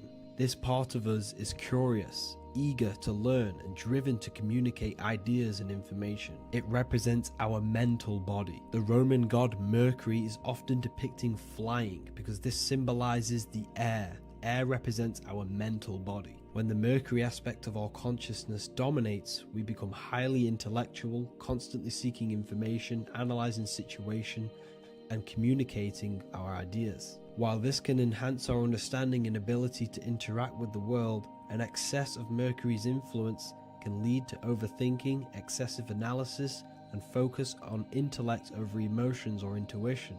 Okay, so they are the 7 planetary energies in the external world and your internal world of consciousness. These energies are manifested in the Roman mythology as human beings. They are depicted as human beings, but this is nothing but symbolism. These gods never existed physically. They represent aspects of our consciousness and spiritual forces that govern the material plane. Every material object, every intelligence, every piece of life in this universe is governed and brought into existence by one of these spiritual forces. Now, I hope this video has expanded your mind into a new realm of thought. Make sure to leave a like, a comment, and subscribe to the channel for more occult and esoteric information. You can read more about this topic and many more occult and esoteric teachings inside of my books, the Book of Wisdom Volume 1 and the Book of Wisdom Volume 2. I honestly advise that not everyone reads these books. These are books which will completely transform your view on reality. You will feel a lot better reading these books because you will find a connection with yourself and the universe. Understanding truth and knowing thyself gives you a sense of well-being. Like I said, this is not just a book. This is a beginning of your journey of expansion and growth. Reading them can be life-changing. Inside my university, I host live calls where you can ask me questions, and you can watch all the pre-recorded live calls. You also gain the ability to manifest your own reality through the Manifestation Mastery course. There is also a library with all of the PDFs that I've read in the past of occultism, symbolism, and esotericism that you can gain access to. There is a whole lecture section where you can watch all of my occult lectures. This is a place of transformation. The price of the university will be going up very soon. If you join now, you will gain a free sexual alchemy course which will teach you how to transmute sexual energy into creativity. I'll leave all the links in the description for the university and also my website where you can get my books. I hope you enjoyed this video. Take care.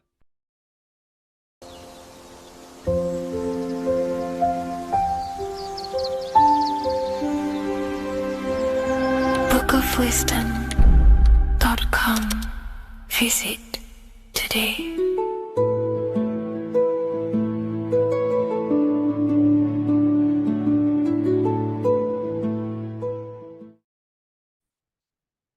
Hello and welcome to another lecture from Harry B. Joseph, also known as Revival of Wisdom, the author of the Book of Wisdom series from revivalofwisdom.com. In this lecture, you will learn how to decode Freemasonic symbolism, gain a deeper understanding of yourself, expand your awareness of consciousness and reality, and receive guidance to navigate life with greater clarity.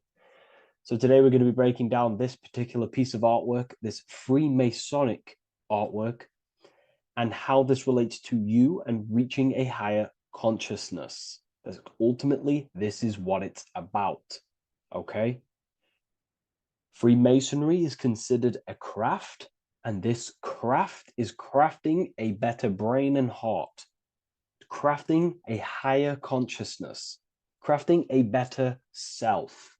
Why? So we can operate in the world at a higher degree, operate in the world more efficiently, live a better experience in the world, and getting to know thyself, okay?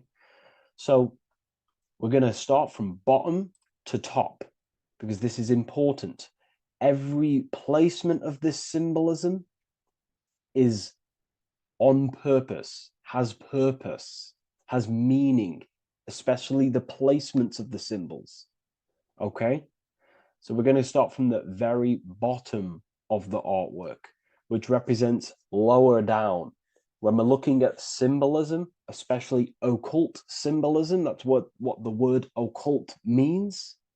The word occult means hidden, hidden from the eyes. It has its roots in the word oculus. I'm pretty sure that's Latin, which means eye. So the word occult comes from oculus, which means eye. And the word occult means hidden from the eye, the unseen, studying the unseen aspects of self.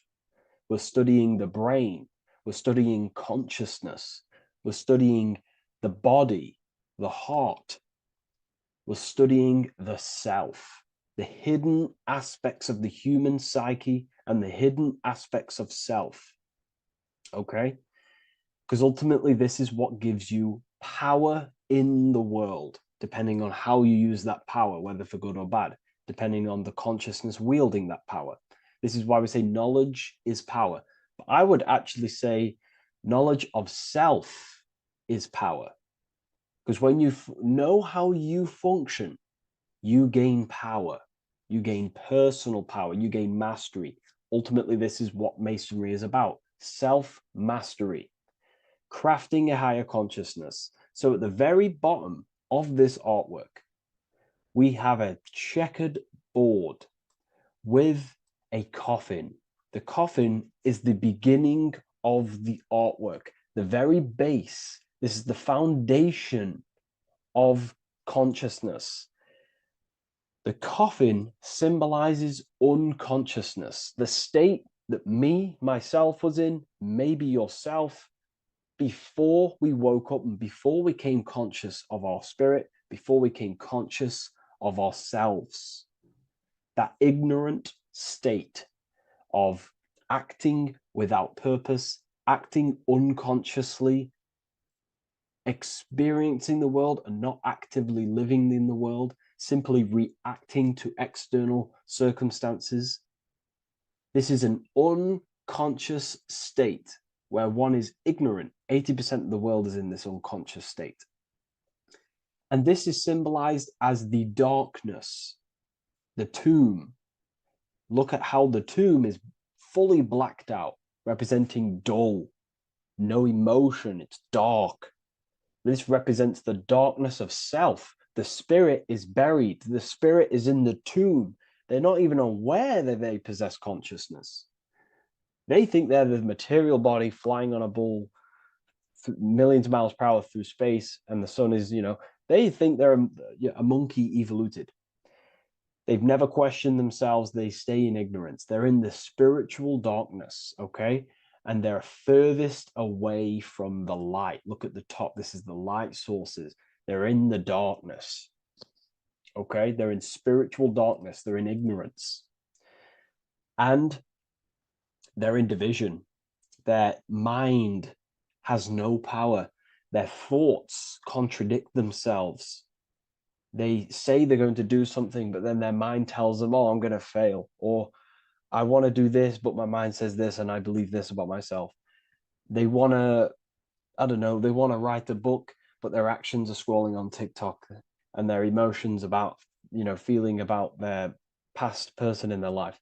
That's division between the self. That's divided consciousness. They also have a divided brain hemisphere. They do not see reality through a true lens, because the brain acts as like a lens on how we perceive things. And if the brain hemispheres are not aligned, then we cannot see reality the way it actually is and truly presents itself, neutral. If we're left hemisphere dominated, we see everything as divided. Nothing's interconnected, nothing's a whole. But if they're, right hemisphere dominated, they see everything as a whole. We need to look in the middle of that, okay? So we'll go into that a bit later. But ultimately, they're in a divided state of consciousness. They're in ignorance. But the tomb, the tomb is symbolic of that. The tomb is, you're not even aware they are divided. They think everything's right in that state. I was like that. My family is like that. They're not even aware of themselves, and you try and say something to them, and they don't even know they're in division. They don't even recognize that they're in a bad, low earth base consciousness. Okay? So when we get out of the tomb, which is representing by a spiritual awakening, we get out of the tomb, we realize, wow, I possess consciousness. I've woken up. You're waking up to the things in the world, and you wake up and start to see the world for what it truly is. When you become aware and you rise out the tomb, you're born again, you start to actually start looking within. You start to become conscious of your thoughts. You start to become conscious of your actions. You start to become conscious of the evil in the world. You start to become conscious of the things. You rise out the tomb. You start to become conscious of your intuition. You then step on the checkered board. The checkered board is now you realizing you're in a divided state, okay? So you're now putting down the ego. Because remember, when you're in the tomb, the ego is fully in domination over consciousness, over your consciousness. It doesn't allow you to say that you are wrong. It doesn't allow you to think that there's evil in the world. It doesn't allow you to believe you have a spirit. Doesn't allow you to see that there is maniacs running the world and trying to control you. The ego is so stuck.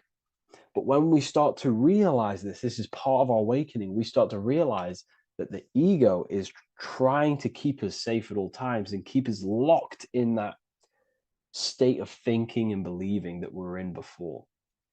It's always seeking safety. Okay? So when we come out the tomb, we start to put down the ego and start to, how do I say this?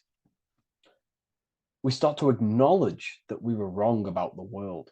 And that is a lot about awakening. You have to acknowledge that you do not know everything. There are people with such higher knowledge. Okay, so when we come out the tomb, we put down the ego, we start to actually say, I was wrong about the world. I was a victim of mind control. I was in ignorance. I was in darkness. Spiritual, I'm divided. My thoughts, emotions, and actions are not aligned. My intuition and my action are not aligned. I'm not taking action on what I know is good. I'm taking actions against what I know is good. That's a sin. That's a sin against the spirit. Okay, so when you acknowledge this, you acknowledge you're in division, you then take the first 3 steps, which is the Freemasonic Blue Lodge degrees, these 3 steps. Okay. Ultimately, this checkerboard represents illusions as well. You're in an illusion. Okay, this is why we see it heavily used in the music industry. It represents base consciousness, base level awareness, 5 sense thinking. It represents you versus me thinking, walking down the street and thinking everyone's trying to hurt you, and it's always you versus me, judging people in your own mind. That's low thinking, lower thought. And not to notice squares. Squares are an unnatural state. They're an unnatural shape. We do not see squares or 90-degree angles in nature. It's the lower mind. So it represents base consciousness, base level awareness, only aware of the physical body, only aware of the 5 senses, never looked within. That is the base. And this is the foundation we have to rise up to the light from, up to higher consciousness. So this gives us a strong foundation when we realize this about ourselves, that we were in division. Our thoughts, emotions, actions were not aligned. Our brain hemisphere was not aligned. I'm not thinking with love of the heart. Okay, so that is the state we're in now. Hopefully that's cleared things up about the chessboard. Before we move on, please leave a like, maybe a comment if you wish for me to discuss anything in the further lectures. Please smash the like button, and it would really help me out. And share this with a friend who is interested in the occult. Okay, so the steps are the first steps of the Freemasonic degree, the 3 Blue Lodge degrees. Now, this can be represented as the number 3, a very powerful number, a very symbolic number. Number 3 is the 3 expressions of consciousness. How do we express consciousness? How does consciousness express itself? Well, there are 3 ways. We think, consciousness thinks, consciousness feels, and consciousness acts. They are the 3 expressions that we express our awareness and consciousness. So we're looking at thought, emotion, action. We're also looking at the 3 brains. The reptilian brainstem, the mammal limbic brain, and the neocortex. The reptilian brain governs basic functions of the human body: breathing, surviving, scanning the environment for threats, automatic responses, eating, scanning for food, base consciousness. That's the reptilian brain.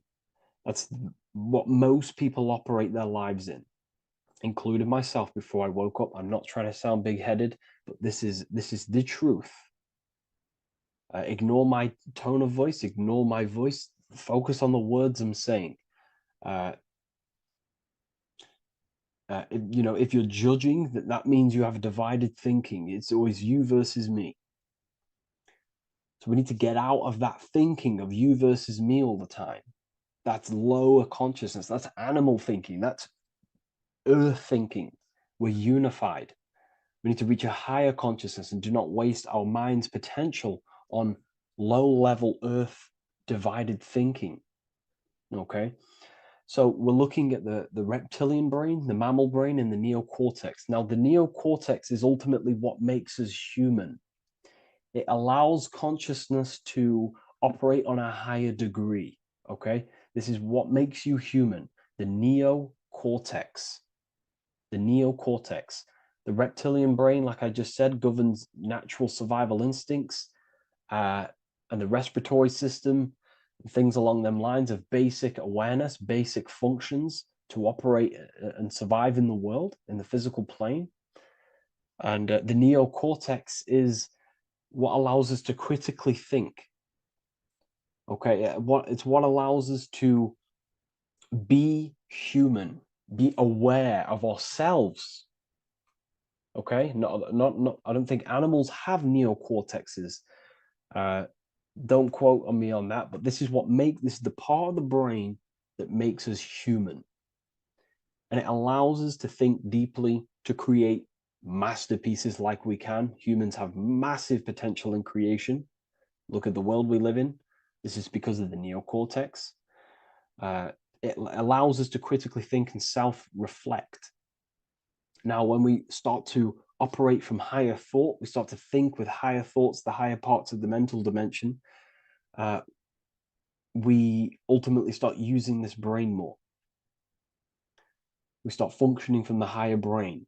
Now, this is why Neo from the Matrix is called Neo, because he uses he was in the reptilian brain. If you watch the film The Matrix, if you notice, he gets plugged out of the Matrix and he's plugged in on the back of his neck into the brainstem. And when he's plugged out, his name's Neo, which is neocortex, using the higher brain. It's what awakens the self. It allows consciousness to function on a higher degree compared to animals. Okay? So we're looking at thought, emotion, action.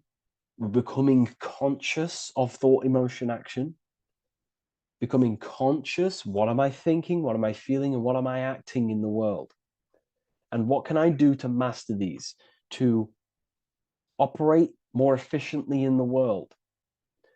How can I use these towards higher consciousness and use these actions, these thoughts, emotions, actions to reach a higher state of awareness of self? So when you go through the first 3 degrees, you enter the doorway. Now, this is symbolic of a doorway. Now, looking at this with a right hemisphere dominated view, you would see a doorway, right? The right hemisphere sees this as a holistic doorway, right? You see a door, you're gonna, you enter the stairs, you go through the door, right? But at the left hemisphere is now going to dissect and analyze each individual little part of this, right? So the right hemisphere sees the trees, the left hemisphere sees the woods. So to dissect this down on a right hemisphere, going back to the right hemisphere, we're entering the door. The door is symbolic of entering the unknown. You're entering a higher consciousness. You're entering the door. You're going beyond. See, this is the earth here in the background. This is the darkness. The darkness represents the abyss, the unknown. You're entering in the self. Okay? This door represents entering in the self, questioning internally. Most of us think externally. We have to, obviously, to operate in the world, but we never give time to think and question and reflect internally. What do I mean? Closing the eyes and questioning the self. Who am I? Where am I from? What's the voice in my head?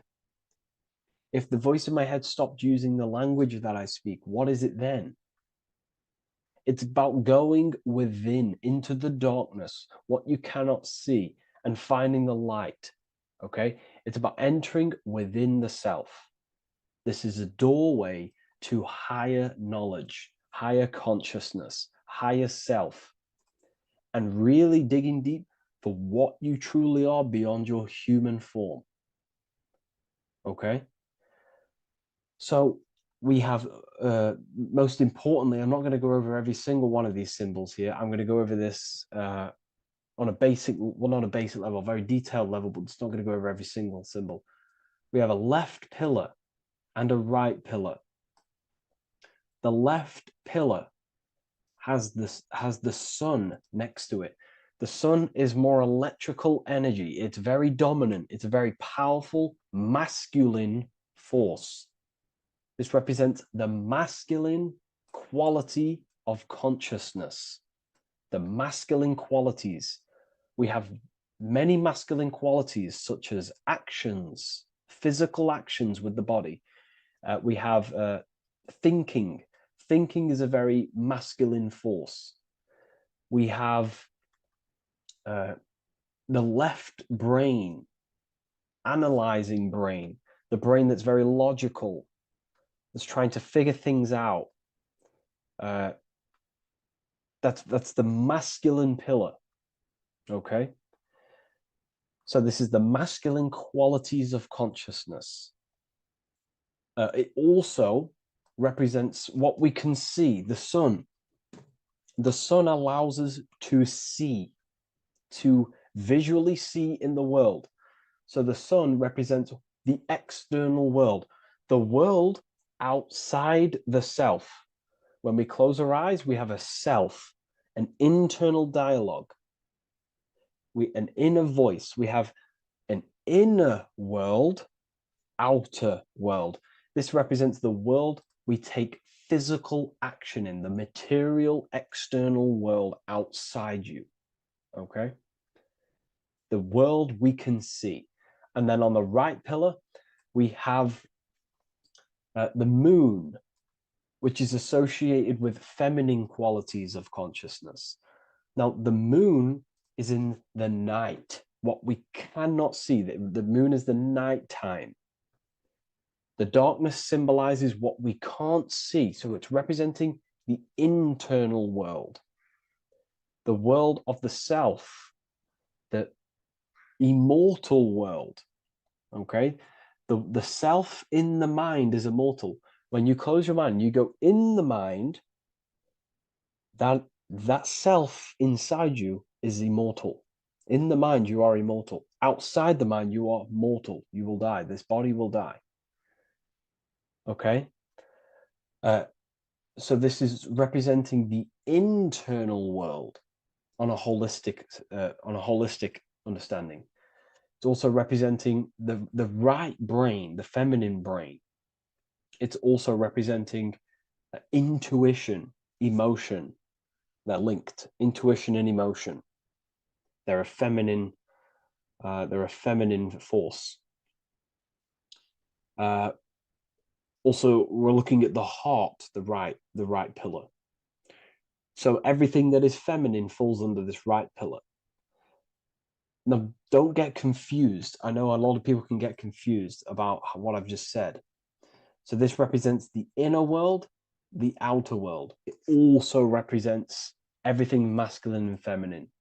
So thought is, although it's an internal quality, it would fall under the left pillar, because thought is a masculine force. It's a penetrating force.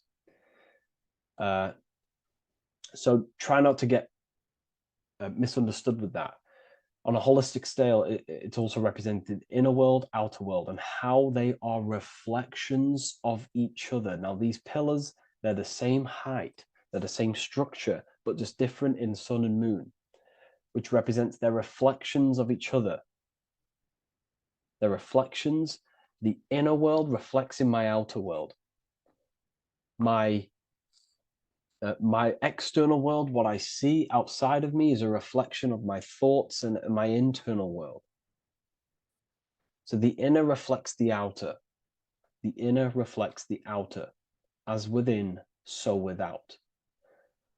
So we're also looking at the right and left brain. I've already gone over that. So what we need to do is build the bridge between the two to reach higher awareness of self. Because ultimately, remember, we're still divided. We came from the checkerboard, we entered up here, we've just entered within the self, started questioning the self. We're still divided. We need to build the bridge. And this is what they're crafting in Freemasonry. The bridge, the arc, the agreement, the great work. This is the crafting of aligning the left and right brain. We're also aligning intuition, feminine, with the actions. Because ultimately, the higher self is always guiding us. That's our true spirit guide. Our true spirit guide is our higher self. And the higher self ultimately exists in a higher dimension. This is going to sound crazy to some people, okay? But who you are is not your human body. And your higher self does not communicate through the language of the human material world. It doesn't communicate through English, doesn't communicate through thoughts. It communicates through intuition and communicates through dreams and symbolism.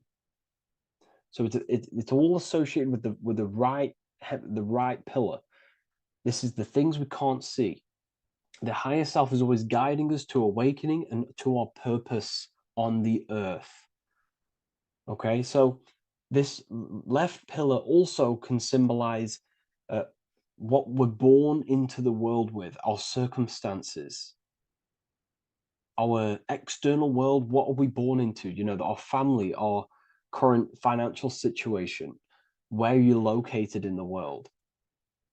So it's also symbolizing this. It's also symbolizing the qualities you bring here, the natural abilities you have when you're born, and what we need to do with our environment to ultimately reach a higher consciousness and reach our and transmute our environment we're born into to realize who we were and why we came here.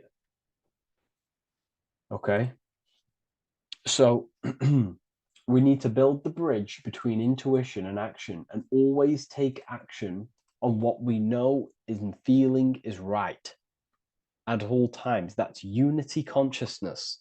And when we do this, we gain the light. We gain more light, symbolic of more information of the self. Because the higher self is always guiding. It's always watching over. And it's always trying to give us knowledge of awakening, of why we came here. And when we take action on what we know and feel is right at all times, it's like a domino effect and a stepping stone that pushes you closer and closer towards your life purpose. Okay? We're also aligning the right and left brain to perceive the world in truth, to see the world in its true form, to see the world in what it actually is, instead of any distorted left or right hemisphere dominated beliefs or thoughts. We ultimately do that by acknowledging that, yes, you have a self, you have, the left brain is more ego, this like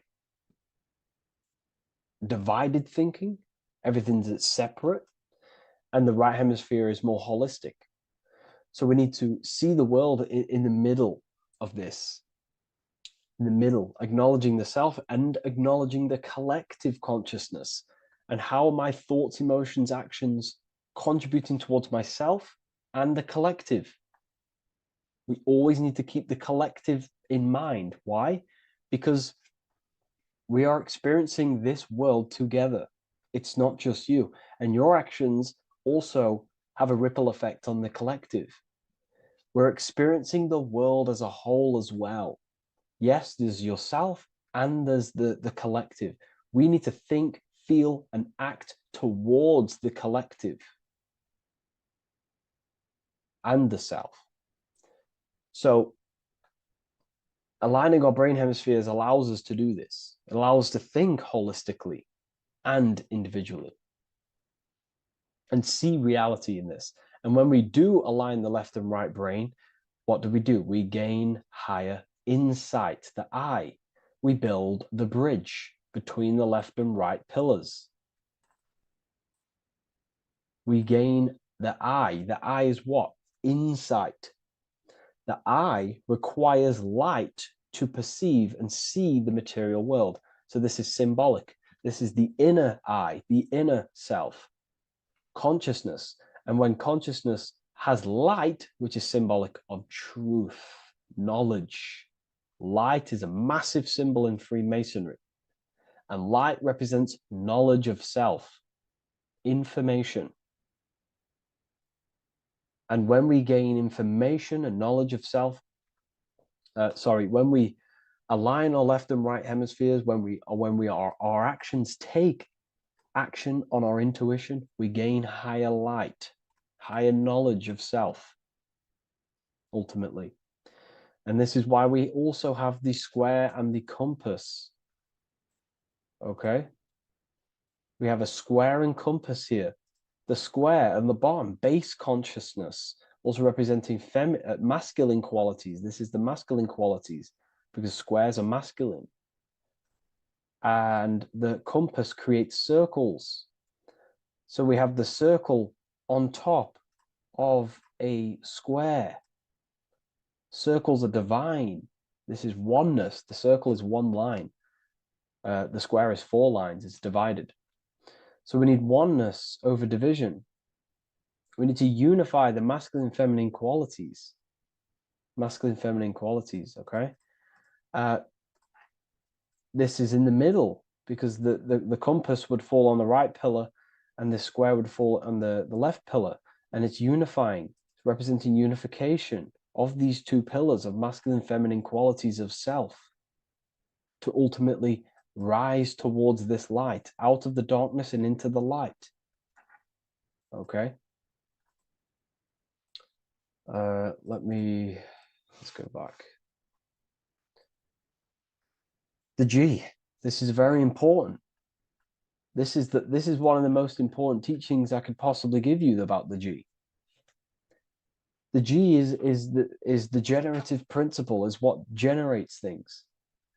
And the force within you that generates things is care and the heart energy. The heart ultimately expresses our actions. We think, if we care, we act. Everything in your external world is in front of you because your heart cares. You care about the video and gaining knowledge. You're now here watching this video. That's the care energy expressing actions. So in order for us to truly get out of this divided consciousness, we have to go through the G. We have to go from base consciousness, the square, divided, we go through the G, because we have to care. And if we care, we'll reach the higher mind and gain higher self-knowledge and master the self. You cannot do this if you do not care. And if you do care, you will take action towards it. If you're watching this and you don't actually truly deeply care, you won't take the action. You'll just gain the knowledge, which is ultimately useless. You have to take action on this knowledge. And if you do not, there's no point watching the video. It's difficult. It's difficult. It's not easy. And things, throw us off our path sometimes. I understand. I'm not saying I'm perfect, but we ultimately have to give care towards reaching higher knowledge. Seek and you shall find. If you have the care about reaching higher knowledge of self, you will seek it and you will take actions towards it. Okay? We see this everywhere, and I mean everywhere. The Temple of Solomon has the 2 pillars, Jachin and Boaz pillars, feminine and masculine qualities. Sol, O, Mon. Sol is sun, Mon is moon.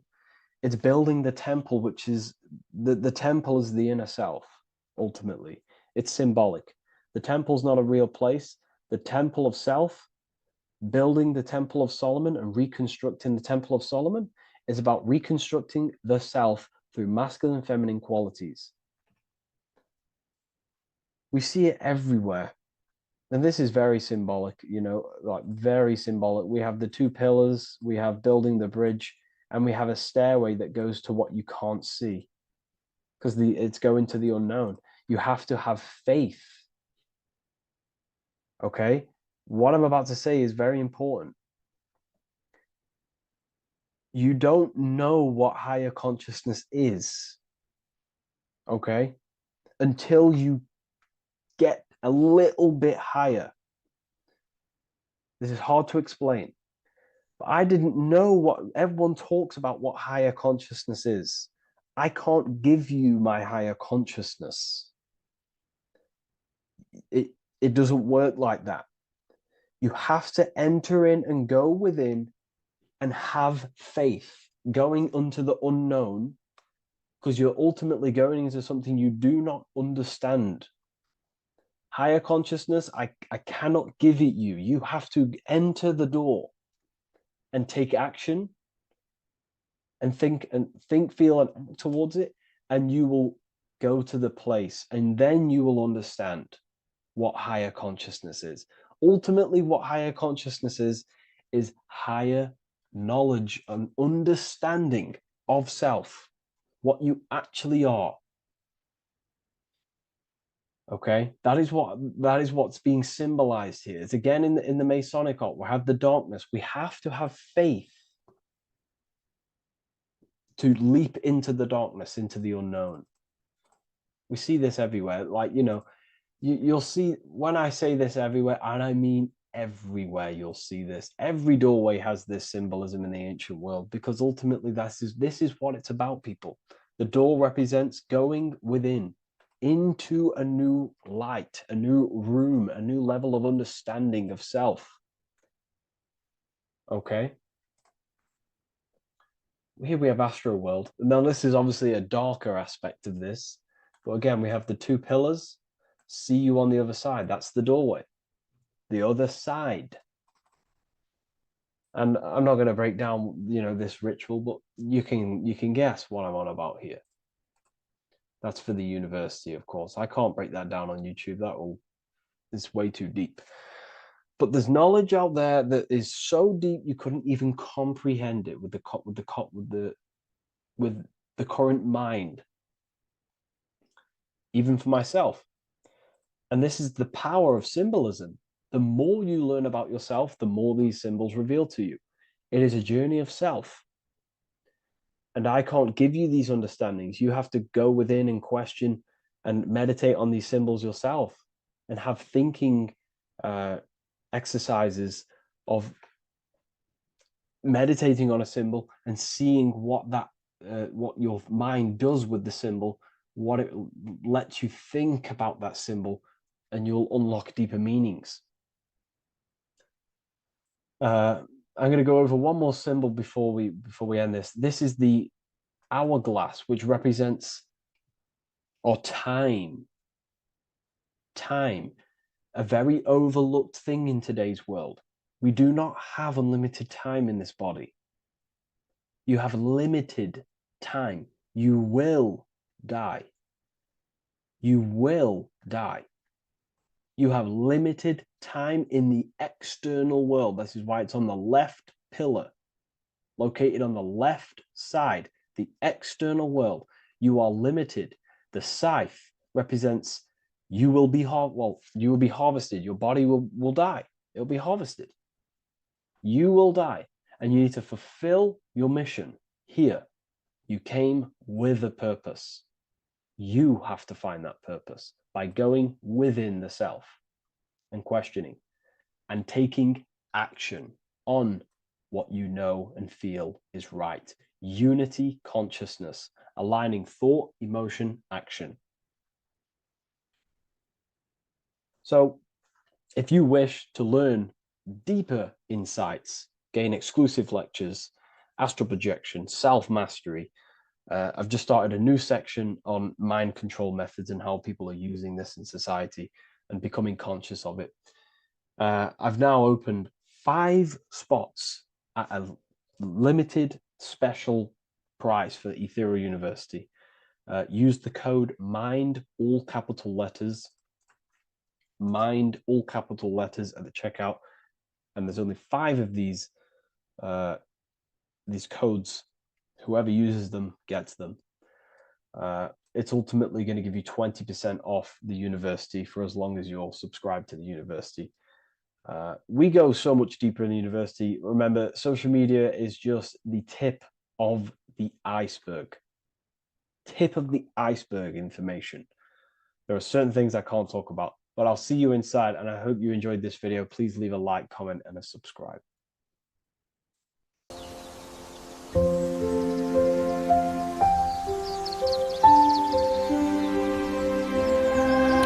bookofwisdom.com. Visit today.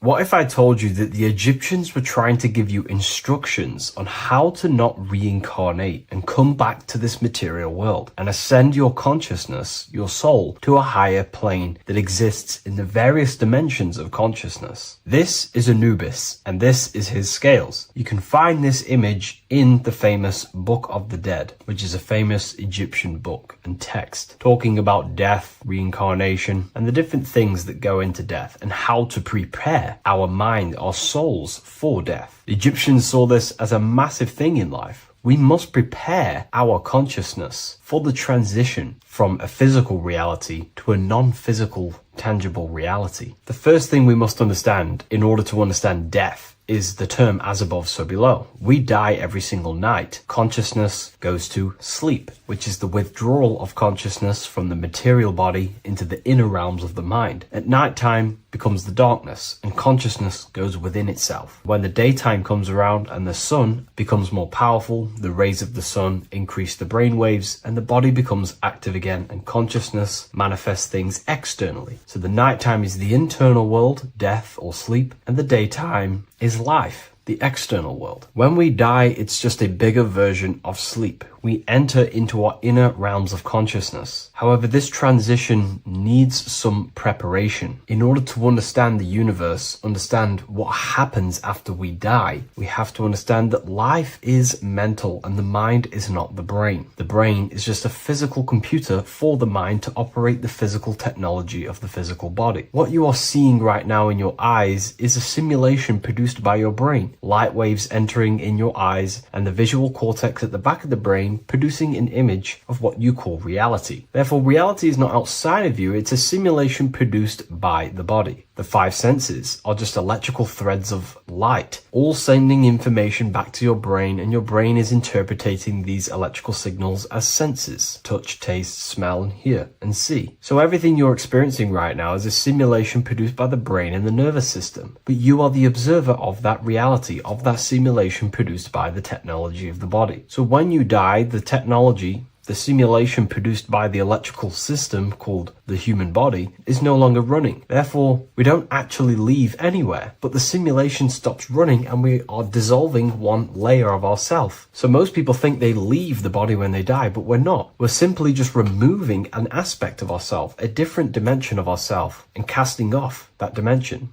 removing a veil or a layer. And we're seeing what is behind that layer. And what behind the layer of the physical reality is simply the world of imagination, the astral plane. At the moment of physical death, consciousness withdraws from the physical brain, yet the awareness does not cease. For a short period, the individual may experience a condition of peaceful unconsciousness, similar to deep sleep. Then, once the individual becomes conscious again after death, once the physical body, the etheric body, has fully been split up and consciousness is now operating in the astral plane, this is what the ancients called karma loka. Arthur E. Powell mentions this. C.W. Ledbetter mentions this place as well. Karma Loka is a place in the astral plane. The astral plane is the realm of imagination. It is where the forces of the mind manifest desires as imagination. All of your desires, your desired realities, the screen that you have in your mind, that screen you manifest a visualization on, exists in the dimension of the astral plane. It is a realm made of thoughts. It is an object made of thoughts. If you think of a chair, for example, and imagine that chair in your mind's eye, that screen you are seeing in your mind's eye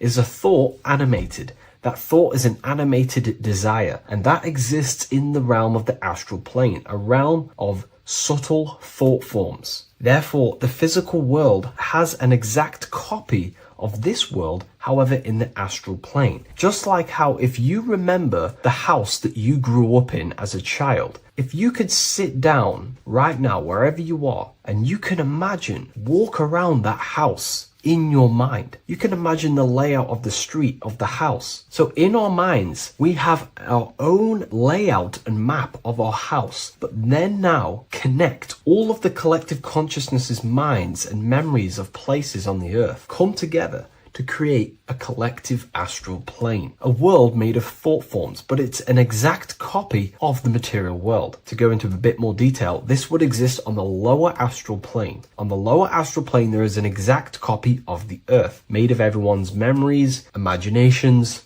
and things along them lines. Karma Loka is where the word karma comes from. This is the region of desire and emotion and imagination. This place is not a place of reward or punishment, but a state of consciousness corresponding to the emotional nature of the person who passed on, who transitioned from the physical to the astral. Your state of consciousness, the thoughts you think every day, the fears that you face every day, the belief systems you have in your mind every day, still is passed on from the physical into the astral. The astral plane, you will go into an astral plane that directly corresponds to your state of thought, just like a dream. In your dreams, you will see materializations of your fears, belief systems, and things going on in your subconscious mind. You will go into an environment and a landscape when you die in the astral plane that match your desires, habits, and your state of mind. If you believe in Jesus, you will go to a place where then thought forms manifest in the astral plane. If you believe in Buddha, you will go to a place where then thought forms manifest. That is the environment. It's mental. Reality is your level of realization. You are seeing through the lens of your mind, of your beliefs, and you see the world tinged with your belief systems. Karma Loka is a place where you balance out your desires, sensual cravings,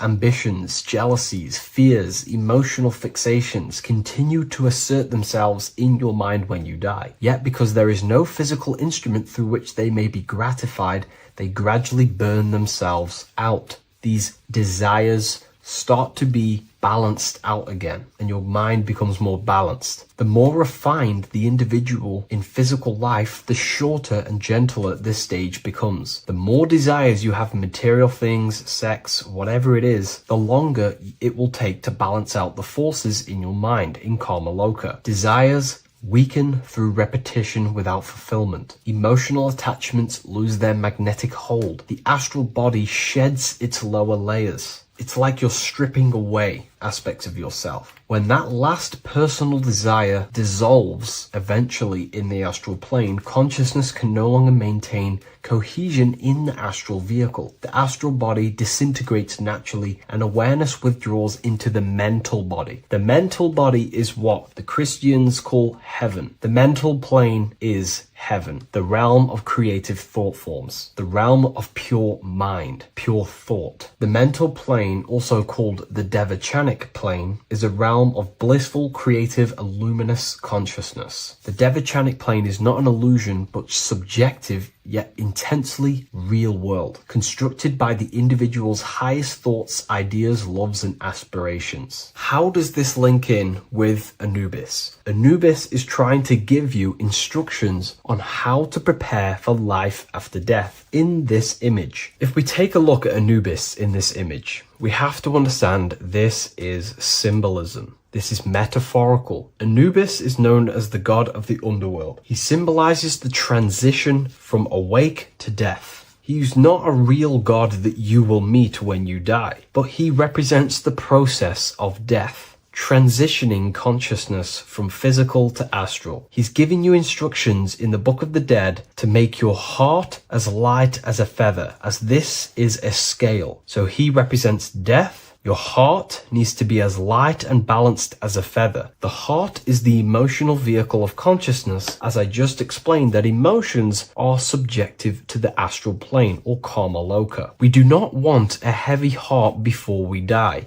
We do not want addictions to smoking, addictions to pornography, addictions to status, the ego, material gain. If we die with these things, this means we have a heavy heart, and this will manifest in the astral plane when you die and take longer to balance out them emotions and desires. So this is telling you to remove any addictions, any emotional attachments, mental attachments you have to the material plane. This does not mean go full monk mode and don't have anything physical, don't chase after anything material. We should definitely have material things as we are spiritual and material. However, do not place your heart on it. We should all aspire to have the best possible life, have the most possible resources resources as possible in our lives, having abundance in everything. That's completely fine. But placing our soul on it, your desires on the material world, will only pull you down in life after death, take you longer to balance out them forces and desires. This is why transformation during physical life is essential. We need to release attachments to master our thoughts and emotions and align with truth. We don't want to die with false identifications, that thinking and believing that we are the physical body. We need to balance out our heart. Yes, have material things. Yes, chase the best possible life for ourselves, but also have connection with the divine and practice detaching from the material world. Maybe even fasting from any addictions that you have, the phone and things along them lines. When this is achieved, when you are fully balanced and have no more addictions and attachments to your mind and consciousness, the scales are balanced. The soul becomes free and rises beyond the lower planes of existence when you die. It transcends the physical body and more than likely enters the mental body. We can't take anything physical after this life. The only thing we can take is spiritual things such as wisdom, understanding, and connection. We can only take internal things. So we have to master our internal world before we pass on to a world where we cannot fulfill our physical desires. Now, this is kind of what heaven and hell is. There is a hell realm in the astral plane. If you desire horrible things, you desire to kill people, or you desire to do horrible things, then you will manifest in a place where that is taking place, with people, with entities that assimilate with that vibration. You might have to watch this video a few times to get a full understanding of this, but Anubis is trying to teach you, make your desires as light as a feather, purify your heart, purify your soul, and place your heart on the spiritual things, knowledge, information, connection, thought. Because if you desire material things, then you will more than likely desire to manifest yourself back into the material world and reincarnate. If you've read the book of Symbolism, you already know this information. You can now find this book in the description of this video. Please leave a like, comment, and subscribe to the channel if you like this information. And we also have the book of Symbolism available on Amazon.com now. Take care, everyone. I'll see you in the next video. You're living in 4 planes of existence right now, but most people are only aware of one. And that's why they feel lost, disconnected, and stuck in cycles they can't explain. If you don't understand the blueprint of reality, you'll keep trying to fix the physical, while the real causes lie in the unseen dimensions that you have direct access to. You must understand that the universe only exists in the mind. Everything is a projection of consciousness. Therefore, consciousness produces everything. Our internal world is consciousness. Our external world is this physical body, physical world. Everything is an externalization of consciousness. For example, this was a thought. Now it's made physical.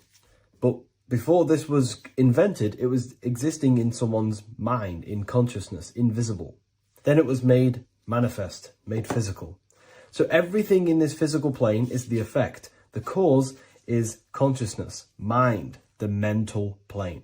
So now I'm going to explain these different dimensions of consciousness. You don't just exist in this physical plane. The physical plane, in fact, is the lowest plane there is. It's the illusionary plane. So first of all, we have the Buddhic plane. This is the nothingness. So think of it like this. Absolute nothingness. If you turn off thoughts, there is nothingness. This is the void. And out of the void springs infinite potential, which is the mental plane. Now, your mind has no limitation. It can think anything, be anywhere, anytime, any place. In the whole world, there is no limitation with the mind. This is the realm of infinite possibilities. This is the realm of thought. Thought is a dimension, information and thought. To go a little bit deeper on this, there are pockets of thoughts, what we call in the occult fields of thoughts. Your mind does not think thoughts, it receives them. Your mind is like a radio. Whatever the mind is tuning into, setting its mindset, setting your frequency or setting your mind, you will receive thoughts based on that set, whatever you set your mind to. So there are pockets of thoughts that we penetrate in the mental plane. The mind is the mental plane, the infinite possibilities. This is the spark of creation. This is where all things begin to manifest as an idea in the mind as a thought. So if you want to gain certain information, you need to meditate or do thought exercises where you are penetrating that dimension of thought, that pocket of thought. For example, if you want to find a way on how to make financial wealth, you would use your mind, set your mind on wealth and money, and think, close your eyes and think about that specific topic and see where your mind takes you. And you will expand your mind into different pockets of thought and gain information. So this is the mental plane. This is how you can use the mental plane. You can use the mental plane to do this. Then we have the astral plane. We have higher, middle, and lower astral plane. The astral plane is the body for thought. So every dimension, physical, etheric, astral, mental, Buddhic, is a body for a dimension above. Each dimension below is a product of the dimension above. So for example, the astral plane is imagination. This is the lucidic realm of imagination. This is where thoughts begin to manifest into some sort of form. It's not a physical form because this is physical, but imagination is a lucidic form. It's not really physical, but it's there. It's a projection of light. It's astral matter condensed by the willpower of the mind. So depending on the vibration of that thought will depend whether it manifests in the higher astral plane, middle astral plane, and lower astral plane. If you think about more material things and visualize material things, this will manifest on the lower astral plane because material matter is low vibration. Now, that does not mean it's evil. That does not mean it's bad. Okay? It just means low vibration just means more material. But if you think and imagine more spiritual things, this manifests on the higher astral plane. So the astral plane is the screen in your mind that allows you to vision an apple, that allows you to vision anything. It's that mental projection that's inside of your mind. Now, this is what we call the third eye. It's an eye because the eye is the mind, and the mind can see into the astral plane. It perceives this spiritual world, this lucidic realm that we have access to. This is where also infinite potential takes place.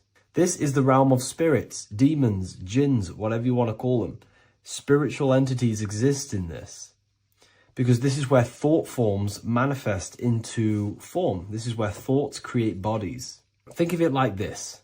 The mental plane is a thought of a chair. The astral plane is the imagination of that chair and all of the different possible chairs that could possibly be. The etheric plane is the energy double of that chair.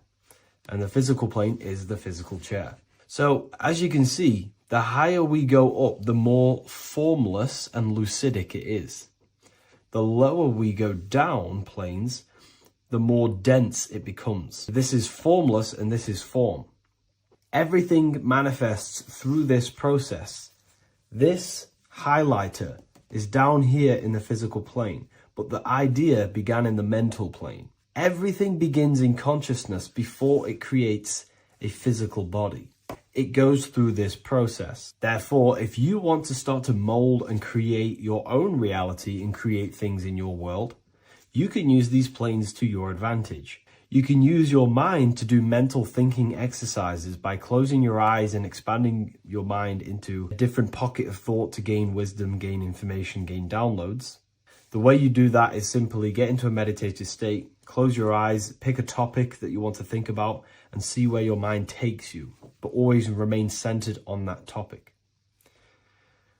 And you can do this for maybe an hour or two or half an hour, and your mind will take you places where you will unlock information. You can even use this to make decisions in your life.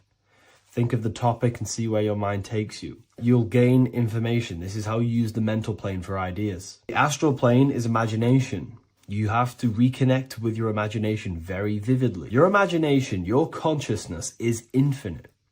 It's not a three-dimensional plane. It's an infinite plane. You can think and make form anything in your consciousness, in your imagination.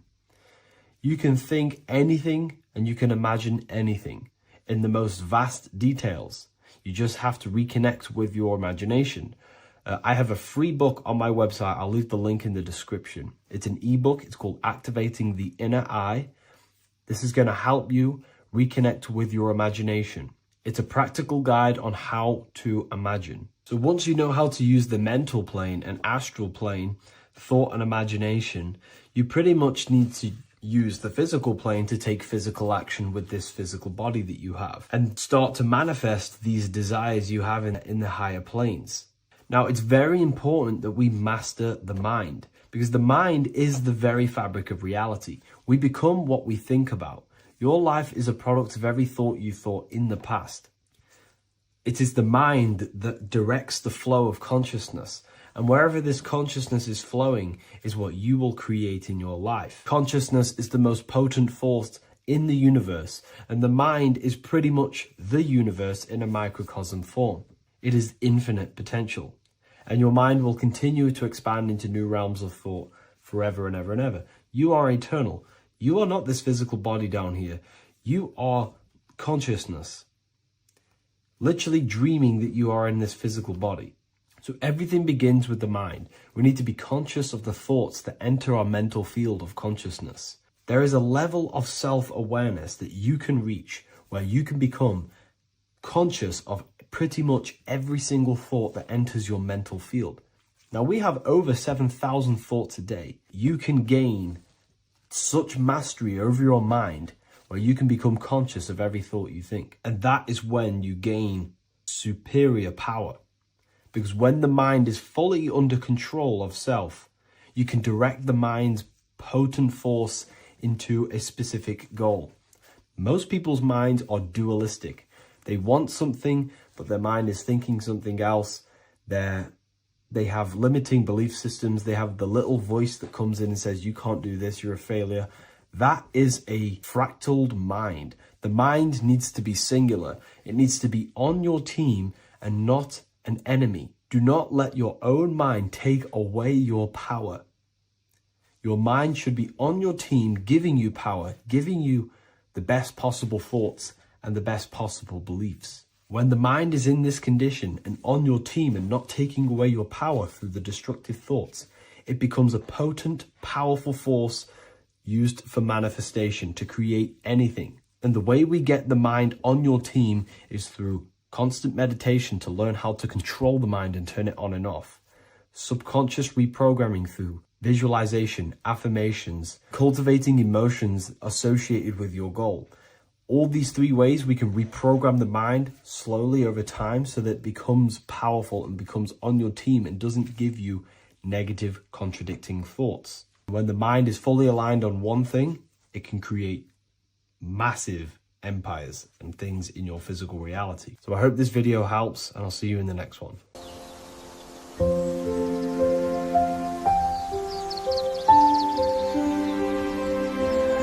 bookofwisdom.com.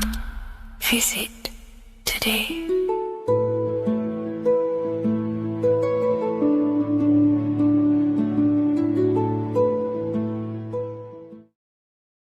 So depression doesn't actually exist, and in this video I'm going to show you how depression is actually a choice. And I'm going to give you some solutions on how to deal with it. And this is probably going to change your life forever just by doing this alone. Okay, so the first thing you need to understand about depression is that it exists in your conscious mind. It exists in your thinking mind. So what is inside your thinking mind? You have your body, your name, your reputation, your trauma, your memories, your family, your worries, your interests, your bills, your passion, dislikes, goals, right? Most people identify their lives with this. They identify their lives with their thinking mind. They think they're their name, their job, their reputation, their memories. But this is not who you actually are. Who you actually are is the observer of that. What happens if you stop thinking? What is left?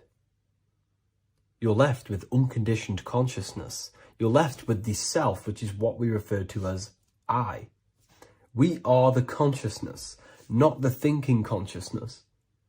You are not these labels. You are not your thoughts. You are not your job, your name, your reputation. Okay? And the reason why I'm telling you this is because it's very important, is that we are something beyond this body, beyond this name, beyond our thoughts. We are the consciousness. So depression exists inside of the thinking mind, the conscious mind. Okay? So if you want to get rid of depression, you must learn how to escape the thinking mind. And not only just escape, but that's step one. In meditation, you do meditations, right? We sit still and we have to learn how to control the mind and turn off the thoughts. And when we turn off the thoughts, depression goes out the window because there's no thought present in your mental field of consciousness to be depressed. Okay? You must understand, who is the one suffering from the negative thoughts? Who is the one suffering? Your mind is not suffering because the mind is producing the thoughts. Your body's not suffering from the negative thoughts. You are suffering. And who is you? You are a soul. You are that feeling. You are that person beyond the thoughts, beyond the feelings, beyond that. You are the one experiencing. You are that. Meditation gives us the ability to turn off the thinking mind. This allows us to escape our thoughts. Okay? And it gives us, over a long period of time after meditation, you'll be able to turn this switch. And this switch will be able to turn off your thoughts. And by doing this, we will be able to control our conscious mind directly by the hand. So when you notice yourself gaining them negative thoughts, we can then turn off the switch of turning off the conscious mind and rising to our authentic self and knowing the thoughts are just illusions. Now, let me tell you something that's very powerful. Most of your thoughts are coming from beliefs. Most of your feelings are coming from beliefs. So if you have a feeling of lack, this is coming from a belief that you don't have much. If you are feeling alone, this is coming from a belief that you are alone. So what we must do is restructure ourselves. We must restructure the subconscious mind. And we do this in many different ways. We can do this with meditation. We can do this with visualization, visualizing our desired reality as if we are living it. We can do this with affirmation. Now, a lot of people think, oh, I'm trying to speak something into existence with affirmation. No, you're not using vibration to try and change reality with what a lot of these new age people will teach you. Vibration, your words will not have much an impact on reality. That's the truth. But what they do have an impact on is reprogramming and recrafting and refining your mind. If you repeat, I am wealthy all day long, your subconscious mind, that word will be lingering inside your subconscious and you will start to mold that into your conscious. You'll start to be consciously thinking about this. Most of your thoughts are coming from your subconscious. So if you want to get rid of depression, you got to figure out the trigger. What are you depressed about? What are you feeling? What are the beliefs that are making you feeling and thinking this way? And that's what you must restructure. You must restructure your subconscious mind through visualization, meditation, and affirmation. You do these all the time. You do these every single day, and you will slowly, if not surely, restructure your subconscious mind. While by doing the practice of meditation, you'll gain the off switch as well. Sometimes depression comes from not living in your authentic self. You're not doing the things that your soul is telling you to do. We all know what we should be doing at all times. I don't care what you have on. We all know we should be doing something. We all know that we have there's a higher aspect of our mind that tells us, oh, we need to be doing this, but I'm actually sat here on my phone. Oh, I shouldn't be eating this, but I'm doing it anyway. There's always that higher voice. And that is the voice that has to be connected to. And when your body's not acting out the voice of the soul, then the soul becomes sadder, sadder, and suffers more and more and more. There has to be a connection between the soul, the mind, and the body. They have to work in unity. Okay? So I hope this video helps with depression, with whatever you're going through mentally. What is up, people? How are we all doing? Today, we're talking about the flat earth cosmology. So let's jump straight into this. Please drop a follow and leave a like to help the algorithm. So we live in a Taurus field. Everything's made out of Taurus fields. And every Taurus field has motion. It's what it is. It's the motion of energy. And every Taurus field has a center, which is the black hole. It's a womb of creation. It's counter space.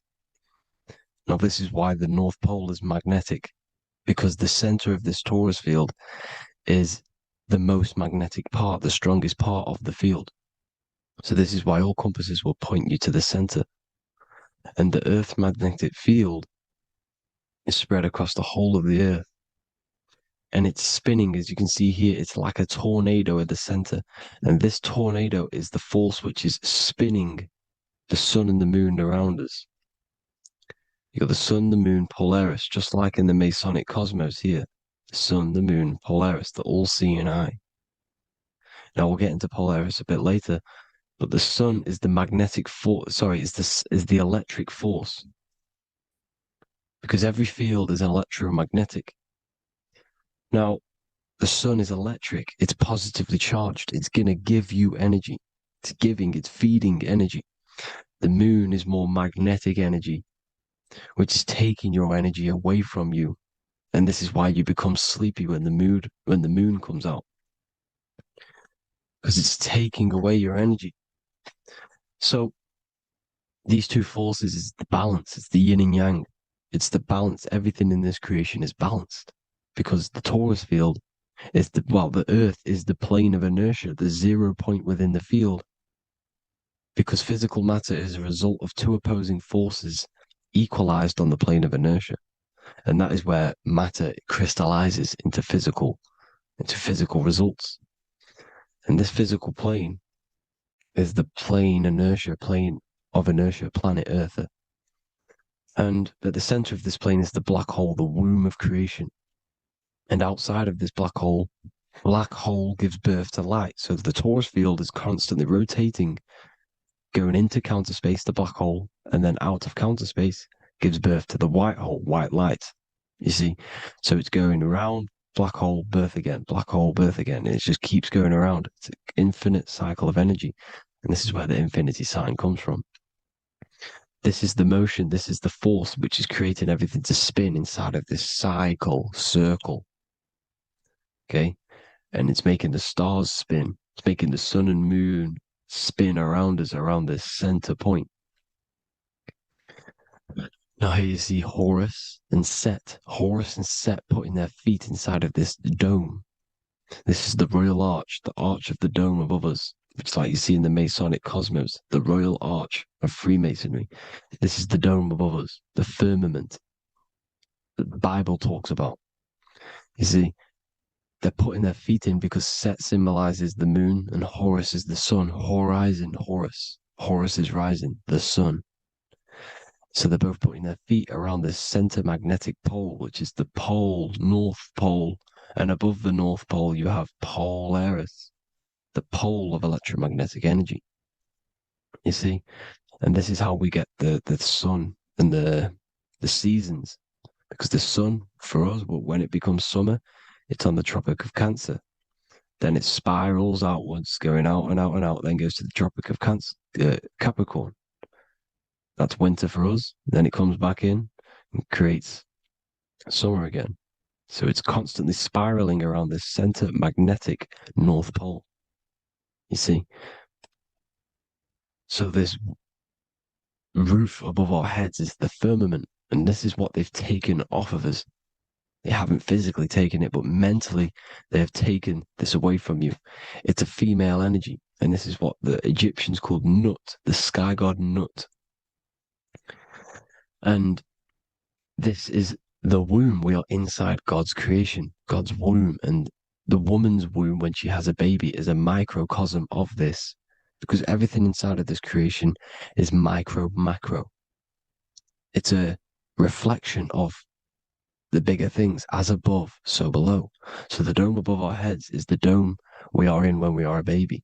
And you can see the sacred geometry of it is the exact same. It's the dome. And when we are inside of the womb, the woman, the sacred maker, which is the M, the Masonic M. This is the G male symbol. The Masonic M is maker, mason, matter, male. She delivers the male, you see. She delivers the male because it's the maker, the female, the magnetic. The woman is magnetic in nature. The male is electric in nature. So when we are in this womb, the female, we are being fed by the center umbilical cord, by the center of the mother's stomach. We're connected to the center of the woman's stomach, just like we are when we are in the earth. The center is where the aurora borealis is being emitted from, the electromagnetic aurora borealis, the northern lights. This is our spiritual umbilical cord, connecting us to counter space, connecting us to the realms beyond this world. Because at the center of every Taurus field is counter space. And at the center of the earth is our spiritual umbilical cord. And this is the earth's belly button, as you see. As above, so below. We had a physical umbilical cord. We have a spiritual umbilical cord. And this gets cut when we die, when we're cut away from the physical reality. You see, here's the ancient Egyptian tablet showing this female. You can see the hair, it's a female above us because the female energy is nurturing, helping, looking after. And that's exactly what the dome is. It's protecting us. It's the Ark of the Covenant, the Ark covering us, you see? And this is what they've taken away from us. By you believing in space, it completely destroys the idea of this being a sacred creation. They've taken the roof off your head, whether if you believe in space, you believe that there's chaos, there's planets, there's asteroids that could kill us at any moment. But this isn't true. They've made you fear your own creation that you're inside of. They've made you fear what's above you. You see, and it's to hide the power of astrology, the power of the lights in the firmament, which are constantly flowing through the ether. These powers which are above us are sending rays down to the earth, which are influencing our psychology and how we behave. And this is what astrology is. It affects human consciousness. It interacts with our consciousness. And there's a different energy every day because the planets are in different houses, different alignments. And this is, we'll go into this a bit deeper later on. So the world tree, this magnetic north pole, the pole of electromagnetic energy, was symbolized as a tree, the great tree at the center of the earth. You see? And this tree is symbolized everywhere. You can see here how the center person, this Egyptian person, is holding up the sky. This is the North Pole, the hyperboloid, at the center of every Taurus field. And this tree was in the Mayan cosmology. This is an ancient depiction. This is the Taurus field. There's the plane of inertia. Here's the center tree. Here's the tree in the center, the magnetic North Pole, the woman holding the stars. Here's the Hindu with the two birds symbolizing the sun and the moon revolving around this center tree. The Mayan tree, his Horus and Set around the North Pole. They all knew this flat earth cosmology. They knew these secrets. It's so sacred you understand the creation that you're inside of. Because if you don't, you'll be led astray. You don't know where you are. You're lost. You see? And here's the Masonic art with the rays of the stars coming down with the tree in the center. So it was personified as a tree. And we are in Asgard, Midgard, the middle garden, where there's good and evil. So the 7 layers of heaven, which is talked about in the Quran. Each planet has a different layer of the firmament, and this is the 7 layers of heaven, and these are our 7 layers of the energy centers in our body. So we start in the stars, so we are stars in a physical body. And this is why we say Mr., Sister, fraudster, sinister. Stir is star, and we are in the stars. And our star descends into the soul system, not solar system. And as we descend into the soul system, we enter Satan's kingdom, Satan's world. As it says in the Bible, Satan is the god of this world. Well, if you've been into my research for a while, you know Satan is Saturn. Saturn's world, because Saturn's the outermost ring. He's the Lord of the Rings. And you enter his kingdom, the kingdom of time. And this is why Saturn's the time god. As soon as you go past the rings of Saturn, you're now in the soul system. You're now in time. You're now bound by space and time. And you're bound to the earth plane, the heart. Earth is heart. It's a rearrangement, it's an anagram for heart. And the heart of the electromagnetic color spectrum is green, and that's why the earth is green. And above green is blue, and this is why the sky is blue. In order to go to heaven on the macro scale, you have to go through the blue sky, through the 7 layers of heaven. In order to reach heaven in your body, whilst you're here, you have to go through the blue chakra to your head, which is heaven. It's micro, macro. Everything is micro, macro inside of this creation. It's an ancient. I think this is a French image, piece of art from the ancient French, with obviously the 7 layers of heaven, which they all depict. And notice how it's like a dome. We'll go into this dome symbolization, the Royal Arch of Masonry, which is next. But these 7 layers of heaven give us the 7 metals, the 7 days of the week, the 7 diatonic tones, the 7 chakras, the 7 everything. It's God's favorite number. And this is why the Masons use the G inside of the compass, because the G is the 7th letter, and God starts with G. You see? So it's 7. God is 7. Here's another depiction of the heart, the soul system, the 7 layers of heaven. La fermenta. You see, la firmament, with the stars on the outermost layer. Here are the 7 planets: Jupiter, Mars, la Sophie, the sun, la Luna, the moon. So Saturn. So we are in the heart of this soul system. In order to ascend, we need to ascend up our chakra system, reach 144,000 hertz, God consciousness, the God man. You have to unfold God man, master of the mind, mastery of the mind. So what are the stars? The stars make everything unique. The stars are constantly rotating around the center, magnetic North Pole, the tornado at the center, which is stirring everything. It's stirring the ether. The center is the ether, and the 4 elements are born out of this ether. There's 5 elements: ether, spirit, water, air, and earth. The ether gives birth to the 4 other physical elements, which the whole of creation are made out of. About them 4 elements. 4 is the number of stability. You know, a chair, a table has 4 legs. It stables things. It's a foundation, and these 4 elements are the foundation of this creation. You see, and this magnetic North Pole is stirring this, and the 4 vibrational states of the ether are the 4 elements. Now let me get back to the stars. I just wanted to give you that. The stars are being stirred around this center point. Center. It's stirring everything.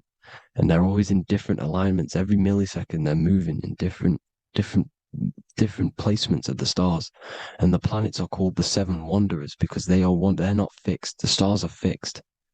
But the planets they're called the 7 wanderers, the 7 layers of heaven, because they move faster and slower than each other. Each planet is slower and faster. Has a different rate of speed it's moving. So these alignments are mixing in with the energies of the different 12 constellations.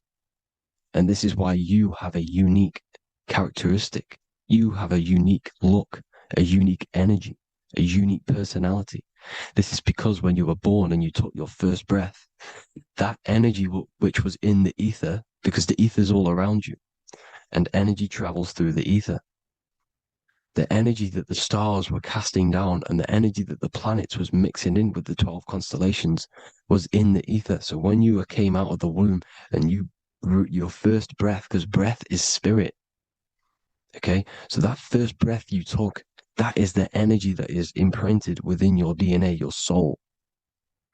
And you reflect that energy, you emit that energy. That's the energy that is with you forever until you die, till this physical body dies off. And that's what the stars are. The stars are giving a unique energy, characteristic, personality to every living thing.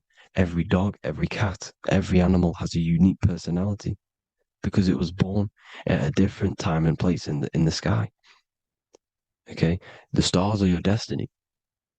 Now, the stars are constantly changing as well. If you look at stars through a telescope, they're constantly changing and forming different forms. You can see here, it looks like water. It looks like light through water because it's the ether above us, a sea of ether. And this light is being emitted through it, and it's just constantly changing, giving different energies, each star. So this is why this is what the zodiac is. It's the expression of energy. It's the expression of the stars. And each constellation has many different personality, different energies, different traits. Each planet has different traits, depending where your planets are, depending what energies you hold. No same person, no two person have the same energy. There's no one. It could be similar, but no one's the exact same. It's because of the stars. The stars are never in the exact same split place. The planets are always in different houses. So here's some Royal Arch symbolism. Here's the Royal Arch of Masonry, as it says here.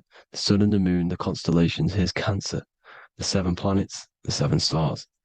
Here's the Royal Arch. This is the firmament. Here's the duality. Black and white, duality, good and evil, rest and motion, dielectricity, magnetism. See? So this is what the Royal Arch is. It's symbolizing the cosmic dome above us. The womb we're in. We're inside God's womb. And here's George Washington, the Freemason, inside of the Royal Arch. You see? With the G, the Masonic G, God, 7. Here you see another depiction of George Washington with the stars in the dome above his head. His Polaris, the sky vault, Polaris. We'll get into that later. Go inside of all of your ancient churches, you will see the dome. Go to the Vatican, you'll see the dome. All of your ancient churches have this dome because it's the dome above your head.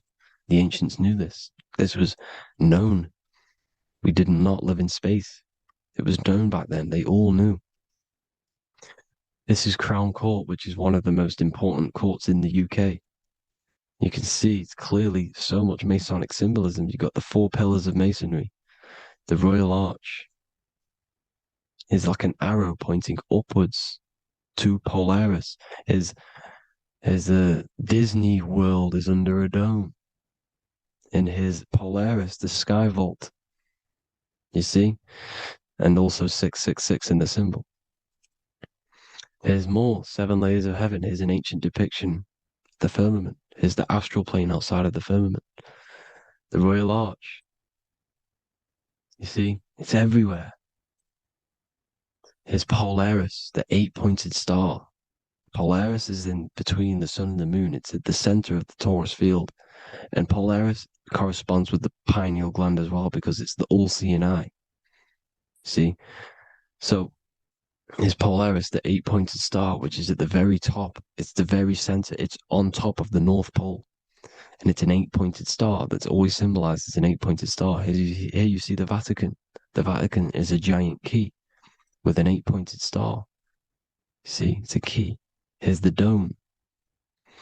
Here's the Space Delta, the USA Space Delta logos.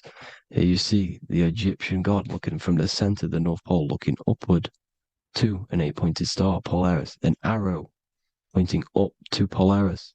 Here's another, the bear holding a key with an arrow up to Polaris. 7 holds the key to Polaris. Here's an eagle holding a key above the North Pole to Polaris.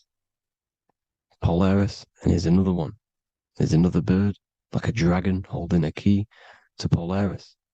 Because Polaris is definitely something to do with leaving this creation. Okay, maybe, I can't say for sure, but maybe it's to do with ascension, and this is why the Vatican hold the key to the eight-pointed star.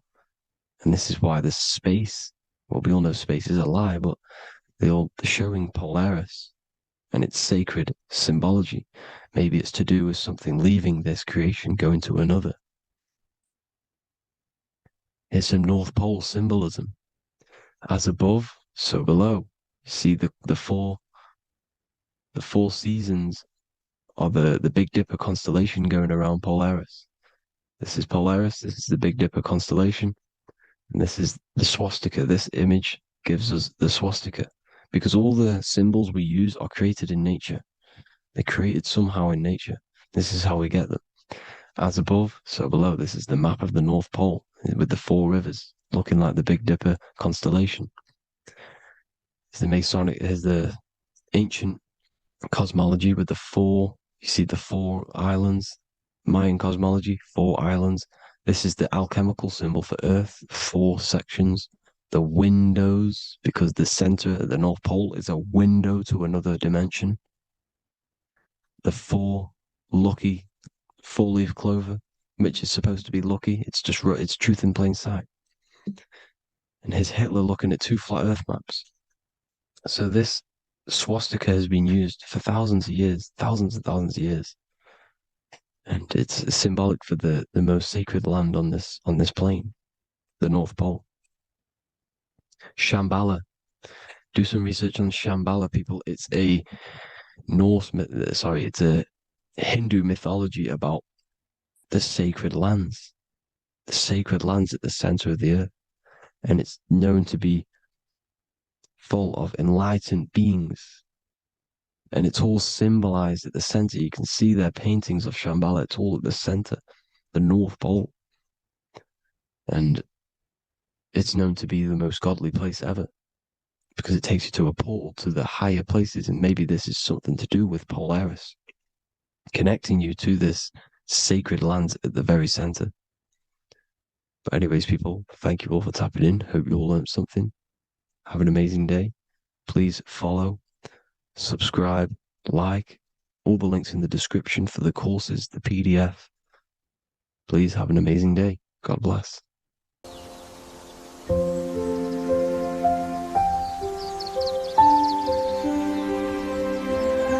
bookofwisdom.com. Visit today.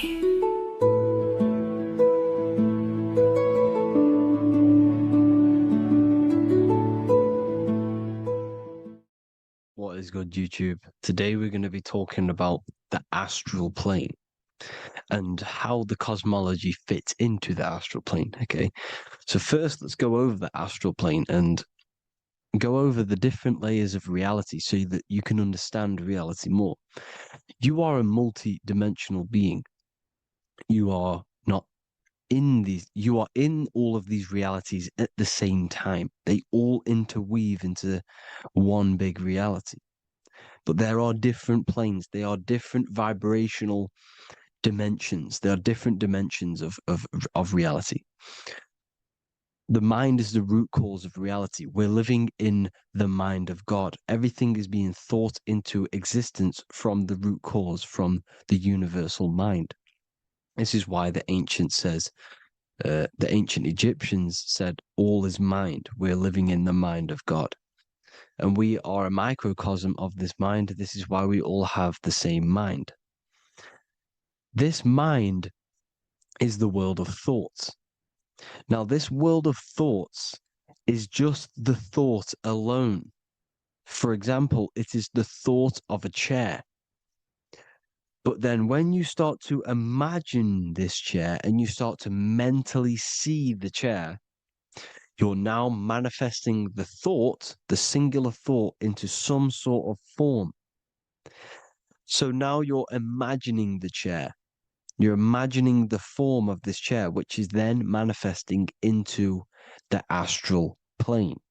The astral plane is the world of thought forms manifesting.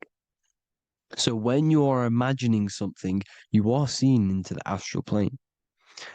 Okay? Your third eye It is an eye because it sees the astral plane. It is seeing the other side through imagination, through dreaming. Well, we'll go over dreaming later. So the thought of a chair is a singular thought. The imagination of the chair is the manifestation of the chair. And in the astral plane, it's basically the world of all the chairs that could ever exist. So your thinking of the chair is a singular thought, which is the mental plane. The astral plane is the imagination of that chair, is the thought, the manifestation of it. Depending on the vibrational state of the thought will depend what level of the astral plane it will go to. For example, if you're thinking about a chair to torture someone on it, it's going to go on the lower astral plane. Or if you're thinking and imagining happy things, it's going to go to the higher astral plane. So wherever your mindset is, that we call it a mindset because your mind is setting frequencies to certain things. Thoughts are frequencies. And a mindset is setting your frequency, setting your mind to a certain frequency. So when you set your mind to a certain frequency and you imagine something in that frequency, you're going to match everything in the astral plane that are on that similar frequency, just like you would in the physical world. Because we're all in these worlds right now as we speak, but we can't see them with the two physical eyes. We can feel it though. When you're around someone and you've just met a new person, for example, you can feel their vibration, and if you're not on a similar vibrational match, you will not get along with that person, or you just won't not get along, but you won't connect with that person because you're on two opposing frequencies, not matching. And this is something you can't see, you can only feel, because it's the astral plane. It exists within the astral plane. Everything in the astral plane is made out of vibrations. So if you do astral project, and if you already know how to astral project, you will see beings and people and things that are on the same frequency as you. This is why before you astral project, you need to sort your vibration out before you astral project, because you are projecting your consciousness into this. It's the mind. The mind is the bridge. It can move between realities. You are a observer. You are a observing soul which observes different realities.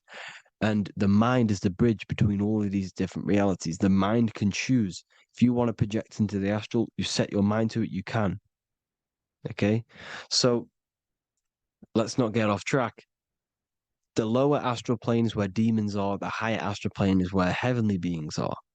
Heaven and hell are kind of a real thing. The etheric plane is a powerful substance, the ether, the fifth element that they don't tell us about. If you type in on Google the 5 elements, they will try to remove it with wood or metal, because they don't want you knowing about the ether. Ether is the energy double behind all physical objects. So the ether is very important. It is the 5th element. It is part of the physical world, but it's also part of the astral world. It is on either side. You see how they're showing you the truth in the language? Ether and either are the same word. The ether has 1 foot in the astral and 1 foot in the physical world. It's a substance that connects the physical to the astral world. It is the either. It's on either side of reality. It's on the other side. Other, either, same word. Ether is connecting the physical to the astral plane. It's the world of frequency. Frequencies, EMFs, Taurus fields are in the etheric plane. It is the energy plane. It's where energy moves through the ether. Okay? So Then you have the physical world, the world of effect. Everything you see in the physical world is the effect of the higher planes. Each plane is a product of the plane above. So, and it melts into each plane. The physical plane is the lowest plane, it's the most densest, and the highest is the most fluid. This is the most fluid, this is the most dense. This is where we get the saying, as above, so below from. As above, so below comes from the different planes of reality. And magicians understand this. This is why magicians always say as above, so below. Because they understand if you manipulate the higher planes of reality, you manipulate the lower planes. Because the astral plane is a direct copy of the physical world, but in the astral plane. It is mirrored. The physical world is mirrored in the astral plane. They are both the same world, but there's different vibrational states of the world. Kind of. It's hard to put this in words, people. So just try and understand. The astral plane is the double. It is whatever happens in the astral plane happens in the physical plane. This is why magic works. This is why demons work. This is why spirit communication works. Because if you manipulate the higher planes, you manipulate the lower planes. As above in the astral, so below. Leonardo da Vinci showing you to look up, pointing up. You got to look up. He's telling you to change the mind, you change the physical world. You change your emotions, you're on the astral plane, you change the physical world. You change your reality by changing the higher planes. This is the Masonic 11, the two pillars. This is the 11 also symbolizing the two hemispheres of the brain here. But the 11 symbolizes the two mirrors. 11. 11. 9, 11. 9, 11 adds to 11. 9 plus 1 plus 1 equals 11. The Twin Towers were in 11. Flight 11 was hijacked. Because it's a mass ritual within the astral plane. Now, we're going to go deep into that later, and I'll show you these rituals they do in order to manipulate the astral plane. So, this is what the 11 is. It's the mirroring of reality. If you contact spirits and conjure spirits, you can either summon or attract demons and spirits. Summoning is creating a spirit. You create demons. Okay? Like I said here, the mind is the root cause of reality. If you think of if you think of a traumatic event that happened in your life over and over and over and over again for years and years and years, where attention goes, energy flows. The mind is the director of energy.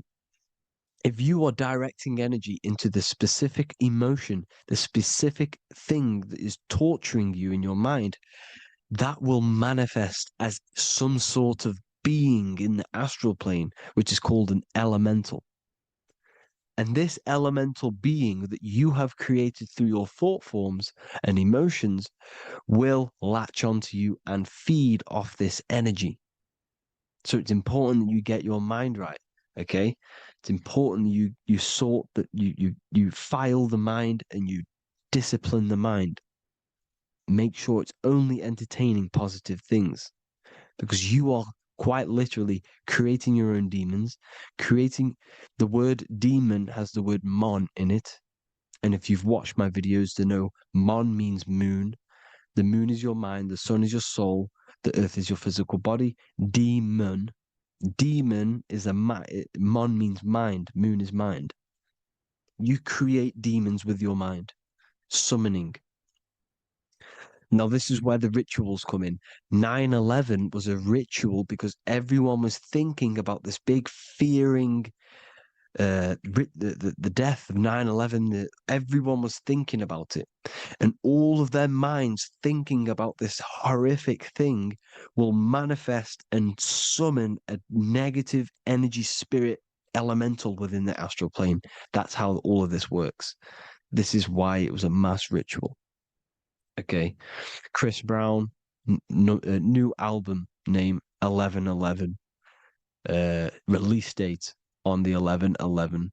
This will be my 11th album and contain 11 songs. All of these people know the occult. This is Hermes Trismegistus with the star of Saturn, the six-pointed star, as above, so below. The mirroring of reality, physical and astral. The two Masonic pillars. So as above, so below. What's above us? The stars. The stars are connected to the astral plane. This is why we call them stargates. When we dream, we are experiencing these different realities. And what are stars? They tell in the Bible, it says Genesis 1:14. And God said, "Let there be lights in the firmament of the heaven to divide the day from the night, and let them be for signs." Signs translates to things to come. Why things to come? The stars tell the future. Why? And why do we say as above, so below? As above us is the astral plane and the etheric plane. As above, so below. Whatever happens in the stars happens on Earth. The stars are connected to the astral plane. Above us is the astral plane.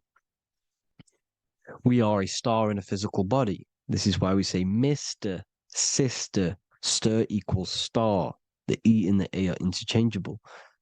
We are stars, and the stars are the start of our incarnation. We start in the stars, same root word, and we descend through the seven energies, which are our seven chakras. Then we enter the heart of the soul system. The heart rearranged spells earth. And this is the true cosmology. Here's the Masonic cosmology. This is Masonic now. Here's the firmament. Let there be a firmament in the midst of the waters to divide the waters from above, from the waters that below. Genesis 1:6. The firmament, firmament comes from the word firma, Latin, I'm pretty sure, which means firm. When something is firm, meaning it's stable, it does not move, it is firm. The firmament is firm. So, is the firmament Genesis 1:6. What does he say? Genesis 1:3, sorry. Let there be light. This is before the sun and the moon was created. Let there be light. Before the sun and the moon was created, light was appeared. So what's that tell you? This is a holographic projection from some sort of light being, some sort of projector. And that projector is the all-seeing eye you see in the Masonic cosmology. This is the all-seeing eye projecting the light beams. Let there be light. Everything is made out of light. The universe is created out of light waves. The Taurus field is one unit of light. The light projecting this reality is Polaris. Okay, the famous all-seeing eye. Now, what else? Then we have after let there be light in Genesis 1:16, and God made the two great lights. This is the sun and the moon, electric, magnetic, male and female. Then we have the Masonic checkerboard, the black and white symbolizing dualities within the dualistic reality we're in, spirit and matter, light and matter, rest and motion, positive and negative, good and evil. Everything's dualistic here. Okay? And it's a dance. The universe is a dance between flickering of white and black light, which is the Taurus field. We're not going to go over that, but this is all connected to the astral plane. This is the true cosmology. The astral plane cannot work on a spinning monkey ball in the middle of space. Does not work. Cannot work. It's impossible. Okay? Impossible. So, even in the Quran, it says, Allah has made the earth for you as a carpet, flat. Quran 15:19. And the earth we have spread out like a carpet, set there on mountains, firm and immovable. It is immovable. In the Quran, it also says 65:12, it is Allah who has created the seven heavens of the earth. The seven heavens, meaning the seven layers of heaven, the seven planets. And Psalms 104:5, he set the earth on its foundations and it can never be moved. Never.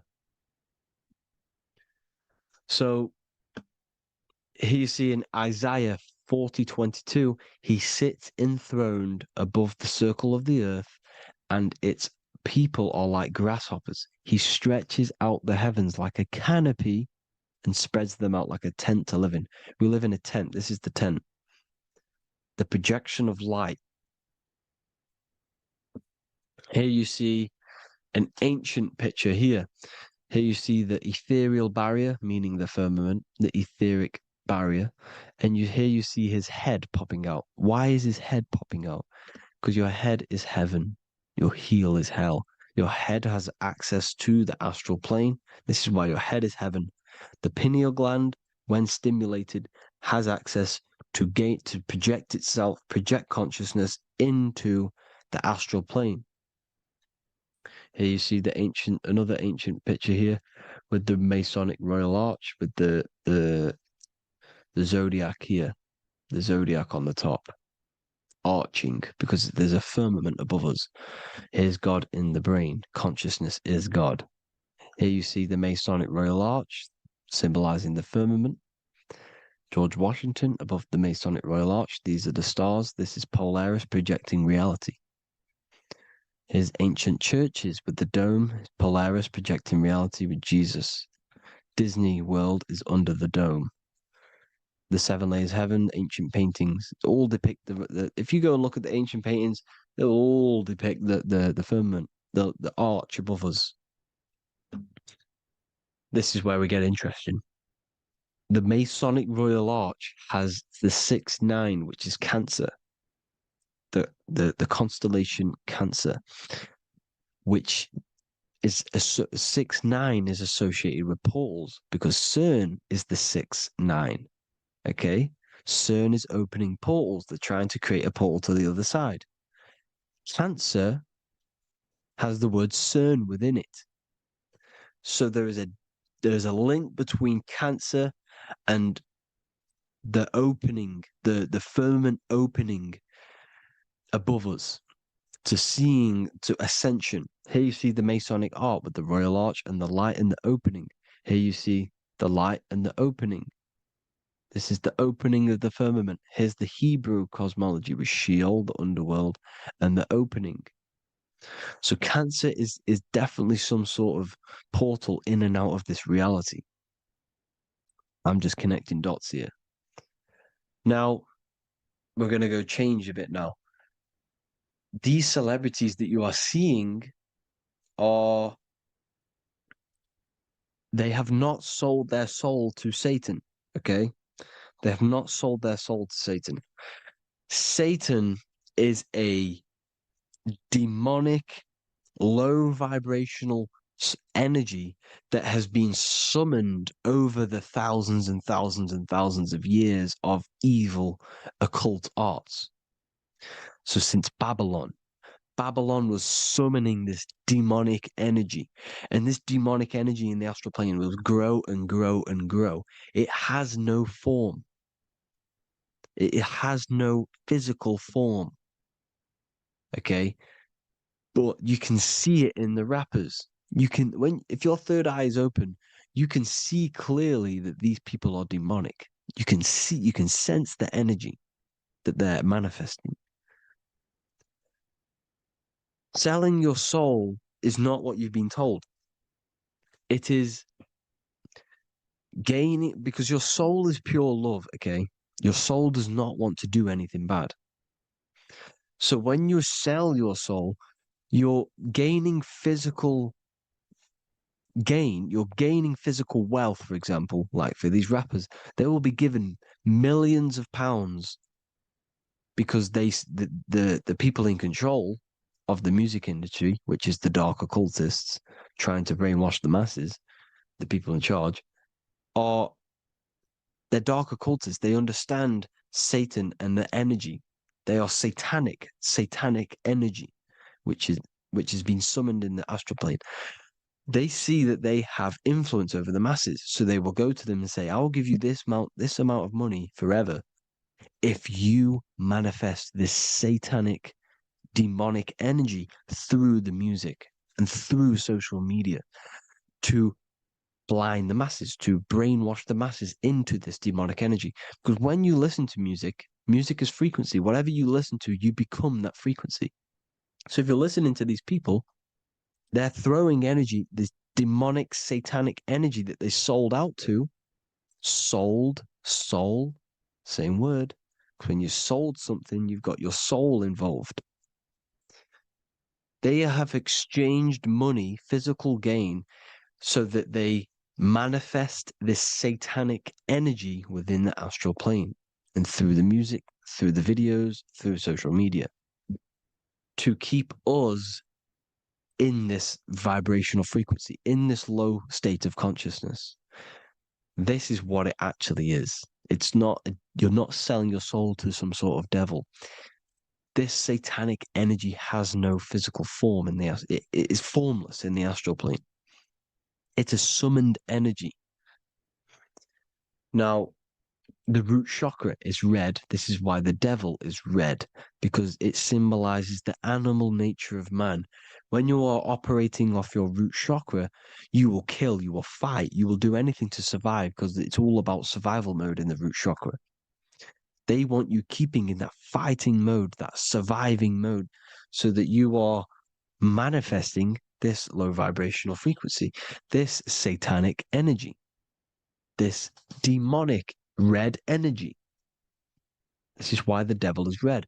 And the devil has a tail with the red arrow pointing down, because it symbolizes your light body. This is your Merkaba. Your Merkaba is your light body. Mer equals light, Ka equals spirit, Ba equals body. Merkaba, this is the devil's tail pointing down, the descension, your heel, up to your heel, hell. Ascension to heaven, head. You see?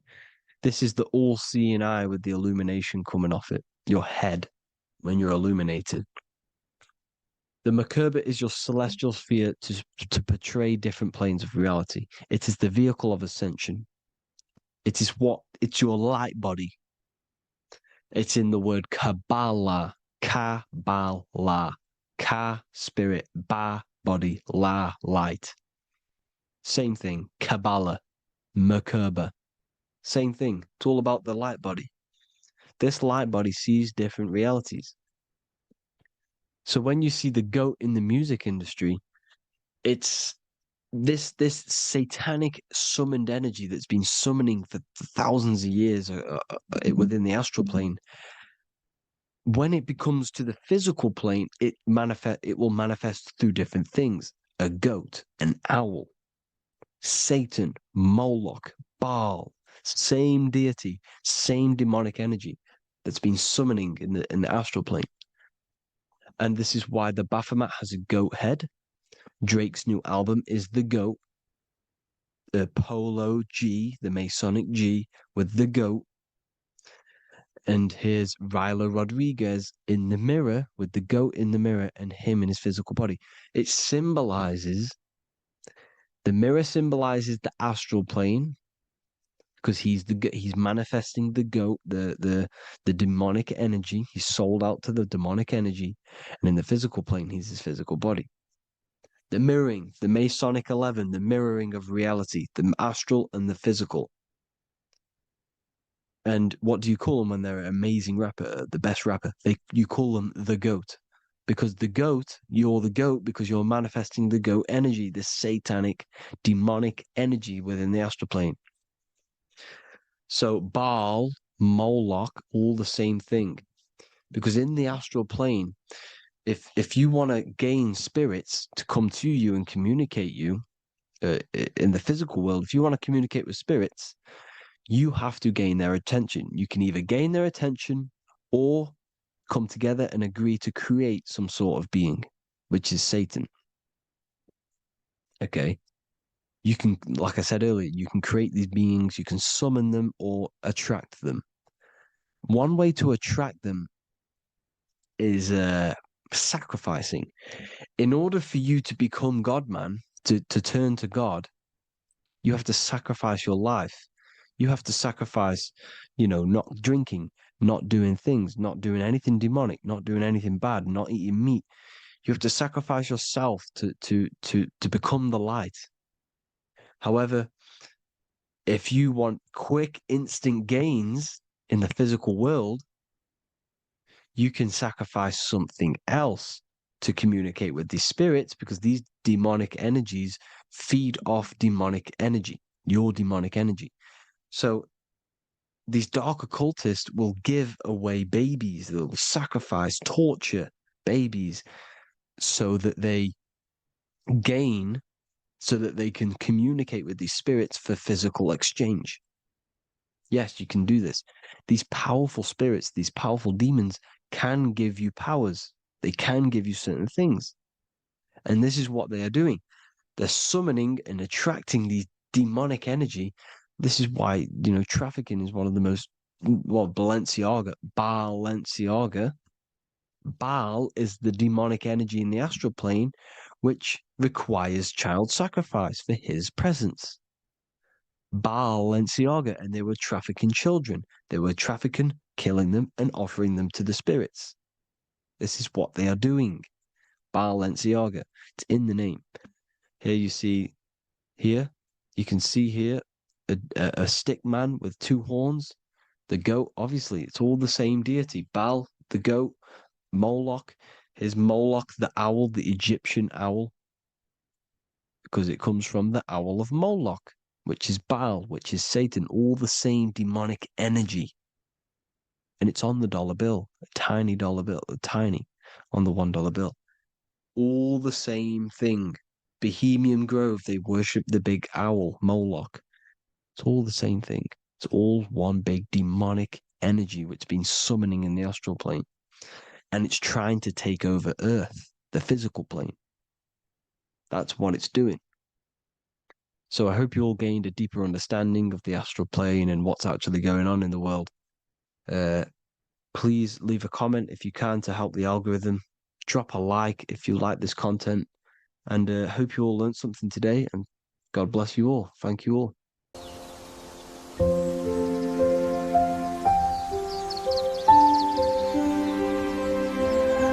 bookofwisdom.com. Visit today.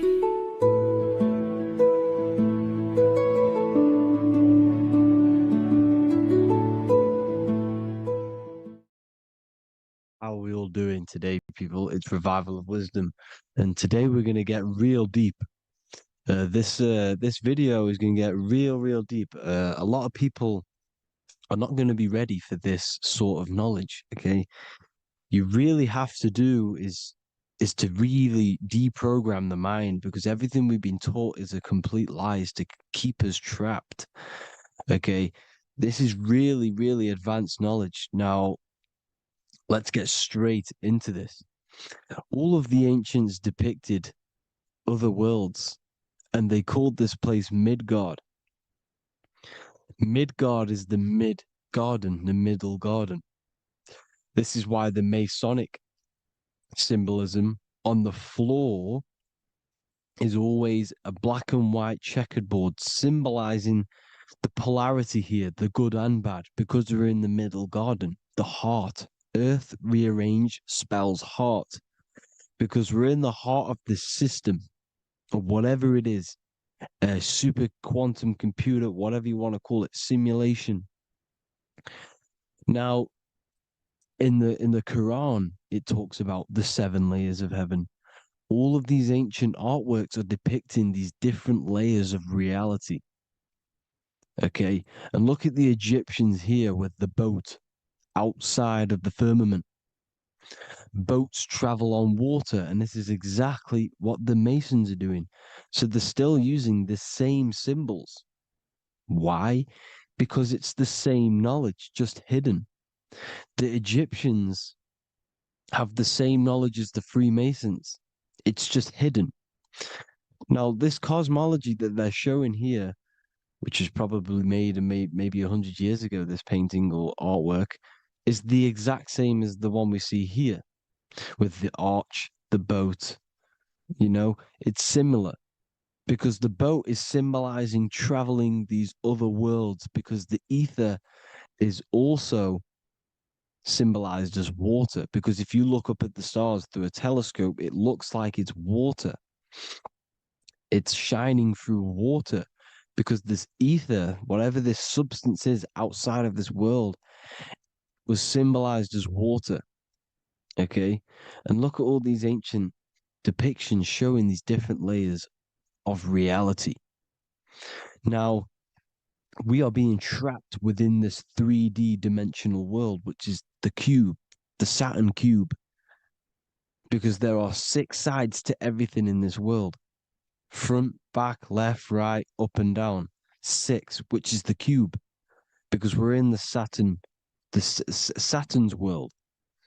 Okay, now, always been depicted as a tree of life, the tree of the universe has always been depicted as this tree. Because let's get a bit deeper.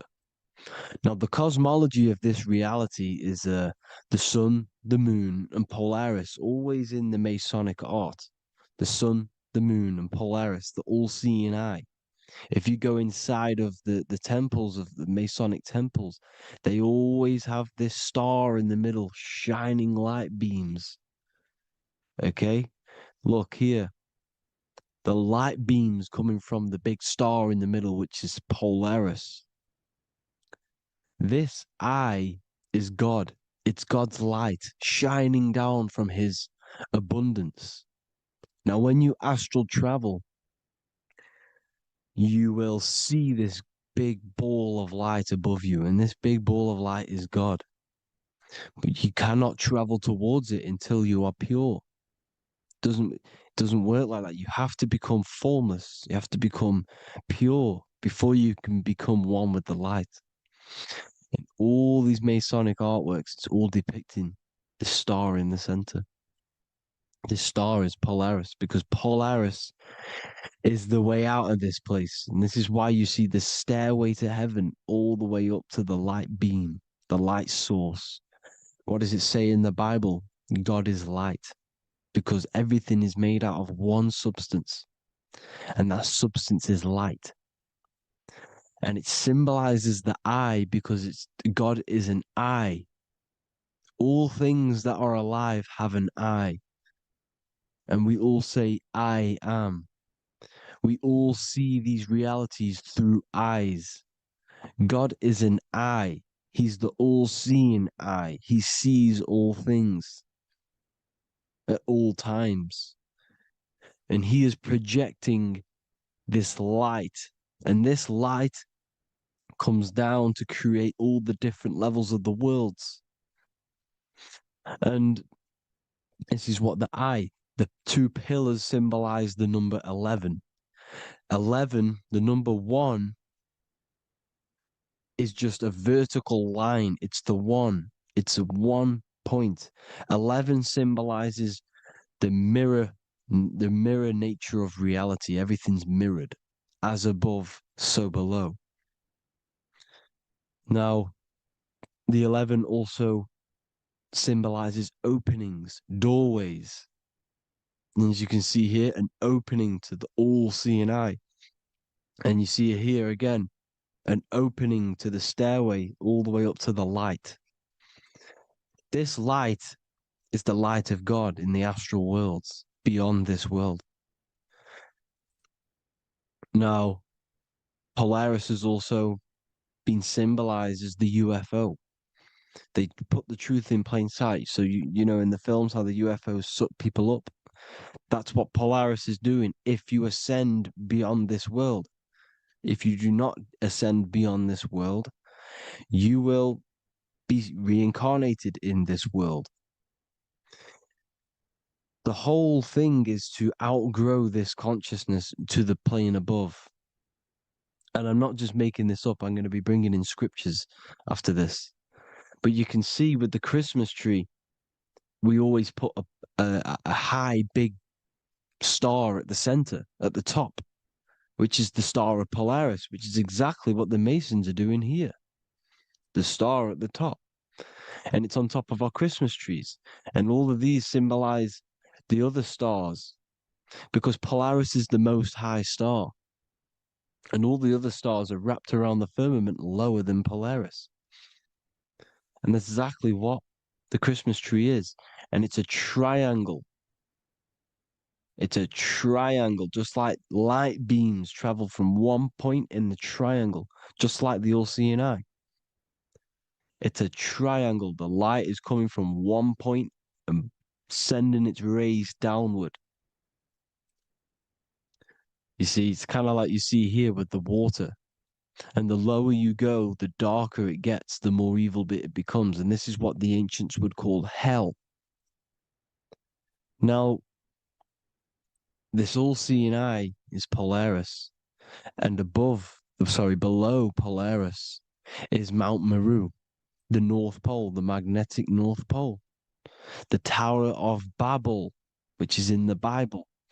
The etymology of the word Babel, Ba meaning spirit, which gives the ability to move the soul through the worlds, which is that's the ancient Egyptian description of the word Ba, meaning of the word Ba.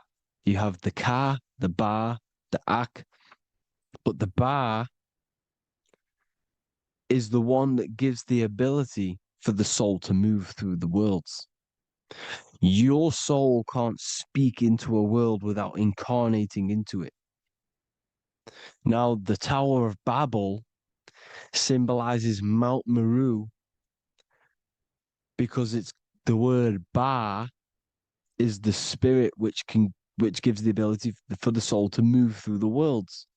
The Tower of Babel is the magnetic North Pole, Mount Meru, which gives the ability to move through these different worlds. And you can see the ancient Tibetans always showing this depiction of these different worlds coming from the center. Because we have to ascend our consciousness. It's not about how good you are to reach heaven. It's about how you expand your consciousness, you expand your mind. So they teach now that you have to be good in order to reach to heaven. It's about expanding the mind, expanding your consciousness to these different planes, these different realms. So that's what it's about. And Jesus was known as the fisher of man. Now, Jesus is a massive part of this. He was known as the fisher of man because he was fishing. He could have been fishing. He could have been one of these deities that had come down from these different higher realities and pull people up. So they would so they called Jesus the fisher of man. And he says unto them, follow me and I will make you fishers of men. So these deities that we see in the past, like Buddha, Krishna, Hermes, Thoth, Jesus, could all be these entities who were coming down to pick up the minds that were worthy enough to see the higher planes of reality. And this is why they called him the fisher of man. Now, when Jesus walks on water, there is a parable with Paul. And he says, but Jesus immediately said unto them, take courage, it is I, don't be afraid. He's talking about astral travel here. He's talking about leaving the body. Because when you leave the body in astral travel to see these alternative realities, you can't be afraid because fear is a bondage, which is what the Emerald Tablets talks about. Lord, if it's you, Peter replied, tell me to come to you on the water. The water.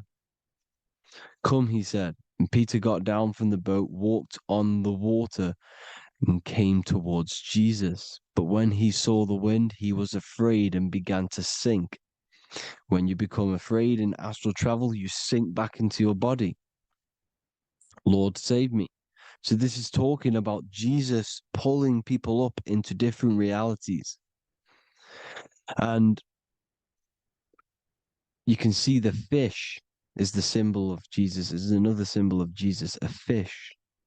Because fish symbolize deep occult knowledge, because fish travel the depths of the ocean. And they symbolize us because we are fish underneath the ethers. And Jesus was pulling people up. You see, so the Bible is a people today believe the Bible is a book telling you how to reach to heaven, how to become godly and reach heaven. But you've got to become the Jesus Christ to see these alternative realities. Now look at the Emerald tablets is a massive part, and it speaks so much about these different realities. Look what it says here. This is in Emerald Tablet 3. Then in my heart grew a great longing to conquer the pathway that led to the stars, which is exactly what the Masons depict in all of their art. Look, the ladder to the stars. And then he goes on to say, years after years, I sought after wisdom, seeking new knowledge, following the way, until at last my soul, in great travail, broke from its bondage and bounded away, broke from the bondage of the body. Free was I from the bondage of earth men. Free from the body, I flashed through the night. The stars. The stars are a massive part in the astral world. Each star is a different reality. And the true astrology is the star that you came from. You came through a star to reach this, to reach here. There is a reason why you are here. There's a reason why you have the personality traits, because your soul came from a specific star. This is why we call them stargates, because they are gates in and out of this reality. And Polaris is the way out to the higher worlds.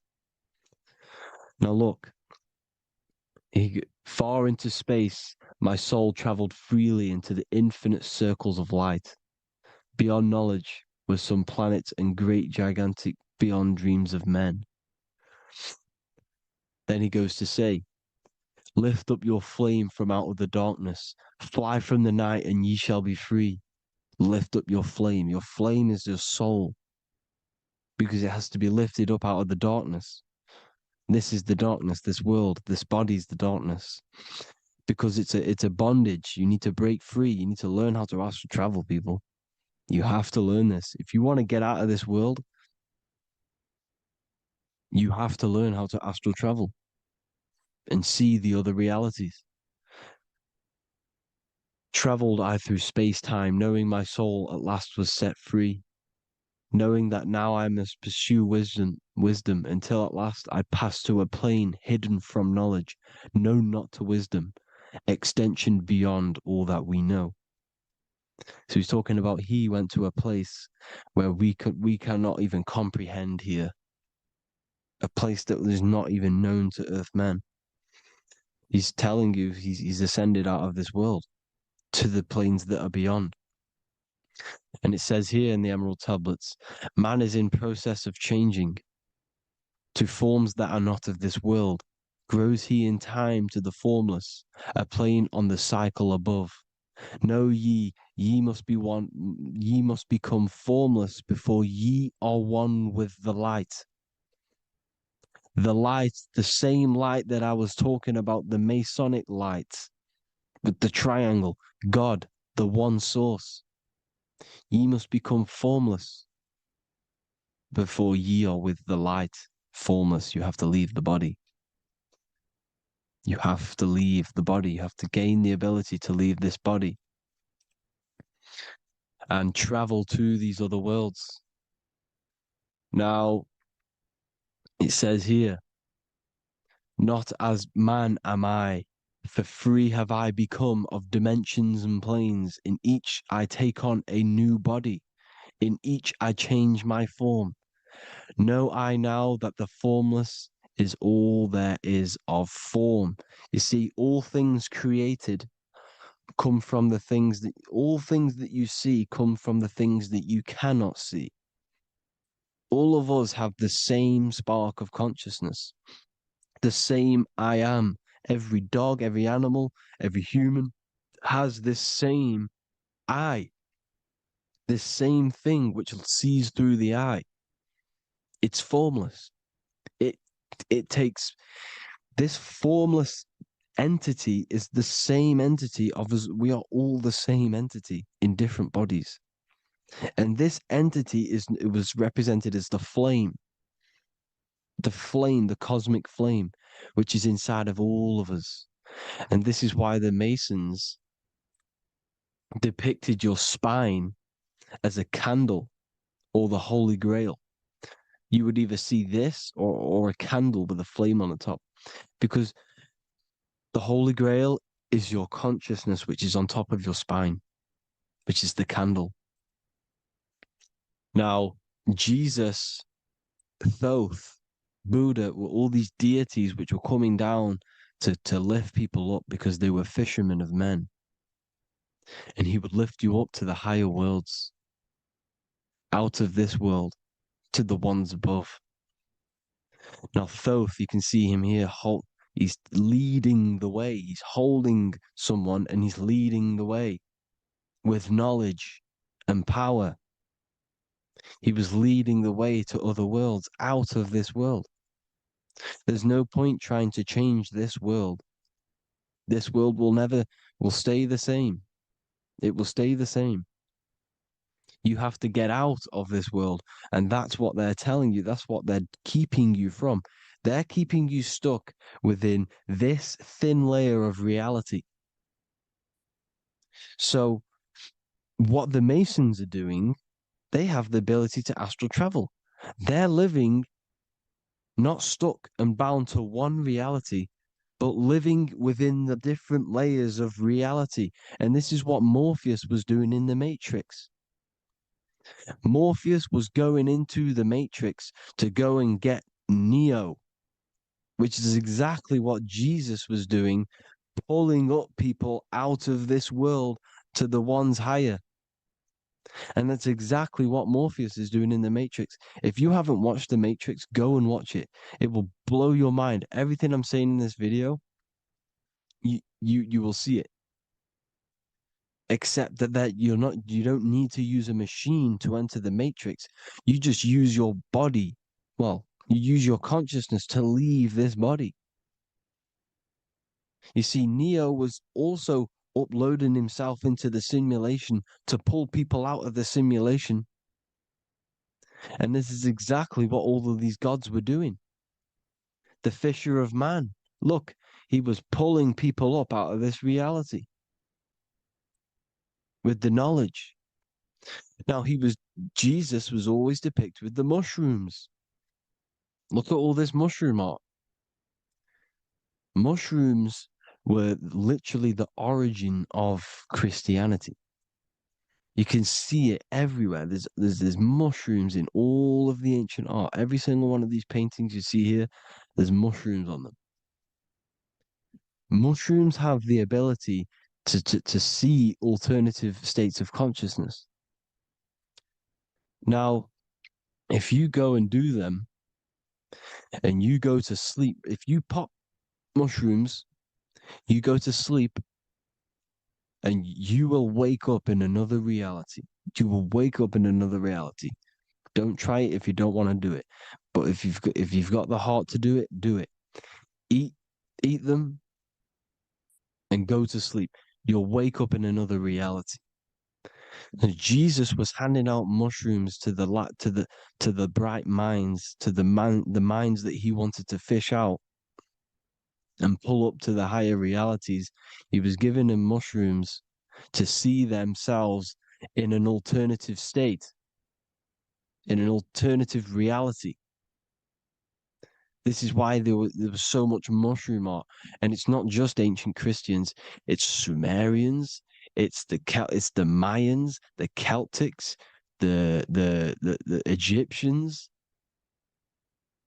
all used mushrooms. All of them. Look at all this art.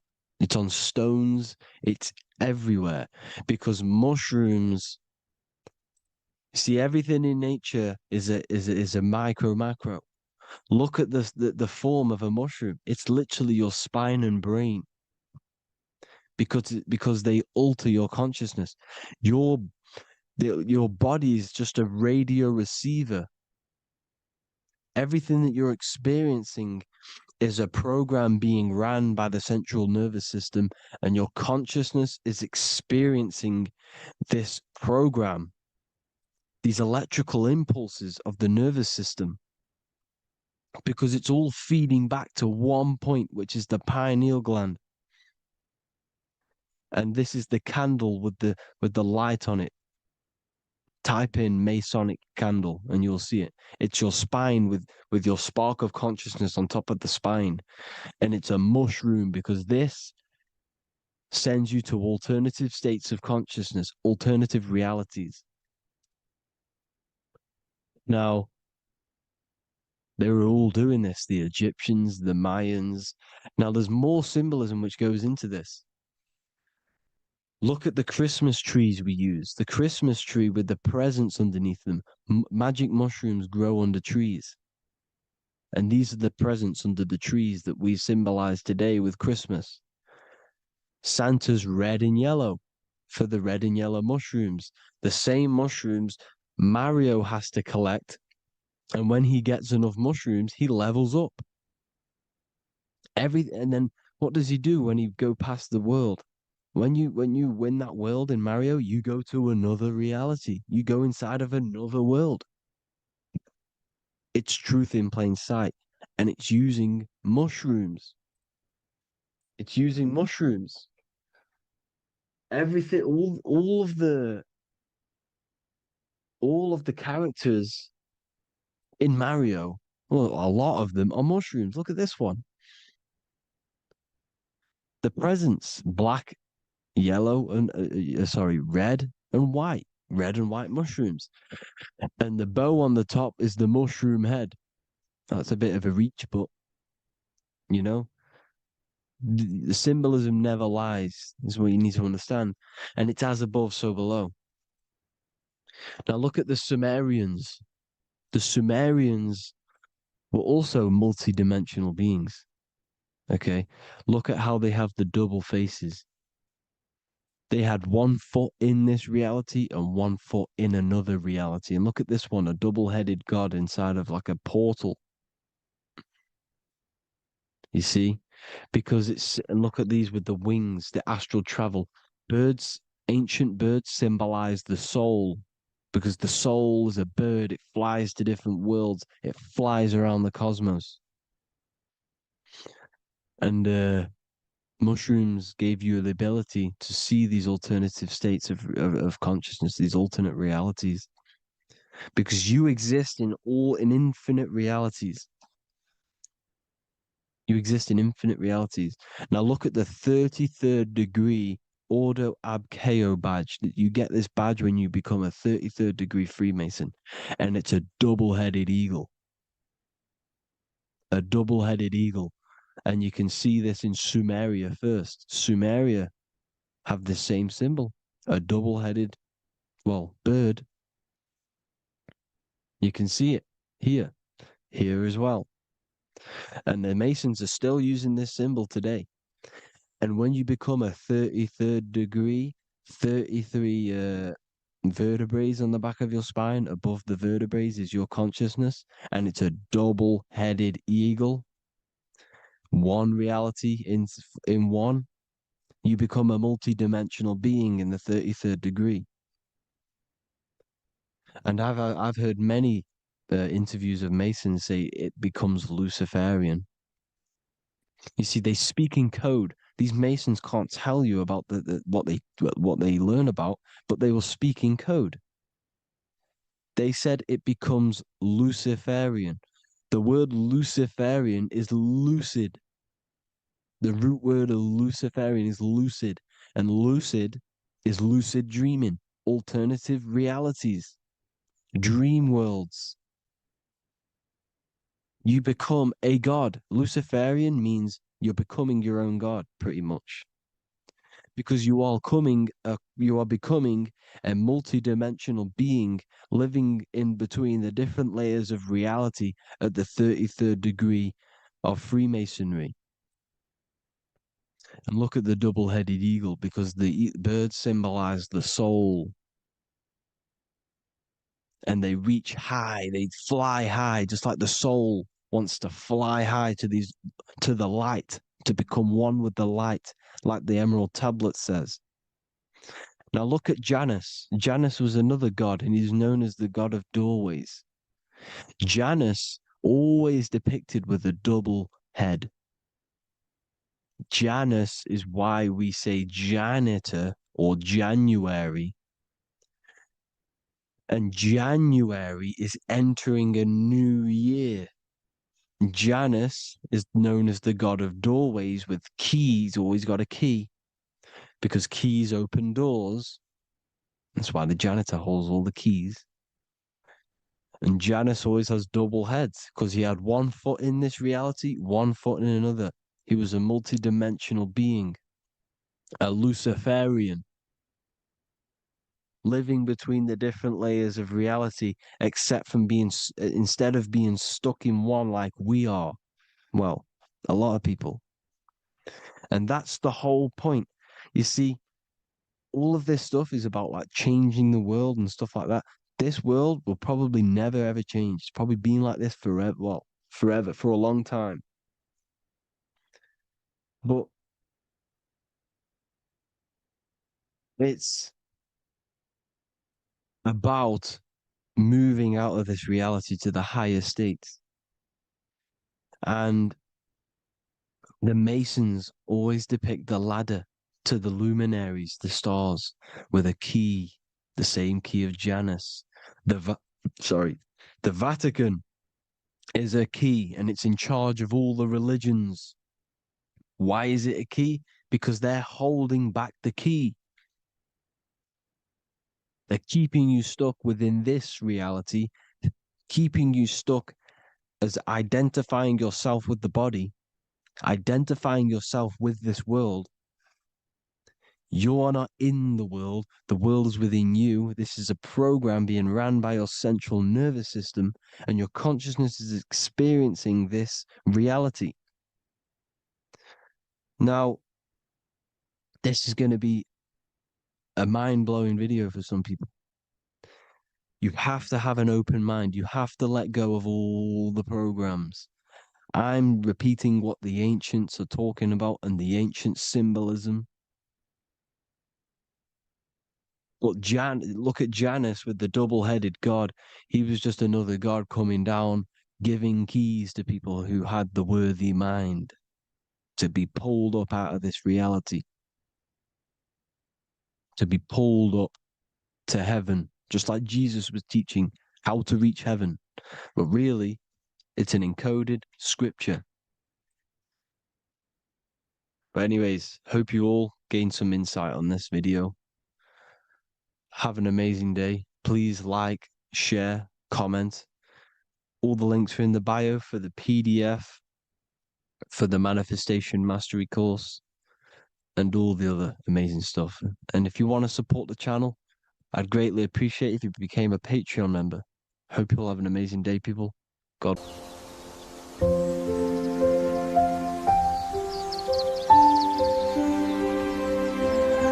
Book of Wisdom.com. Visit today.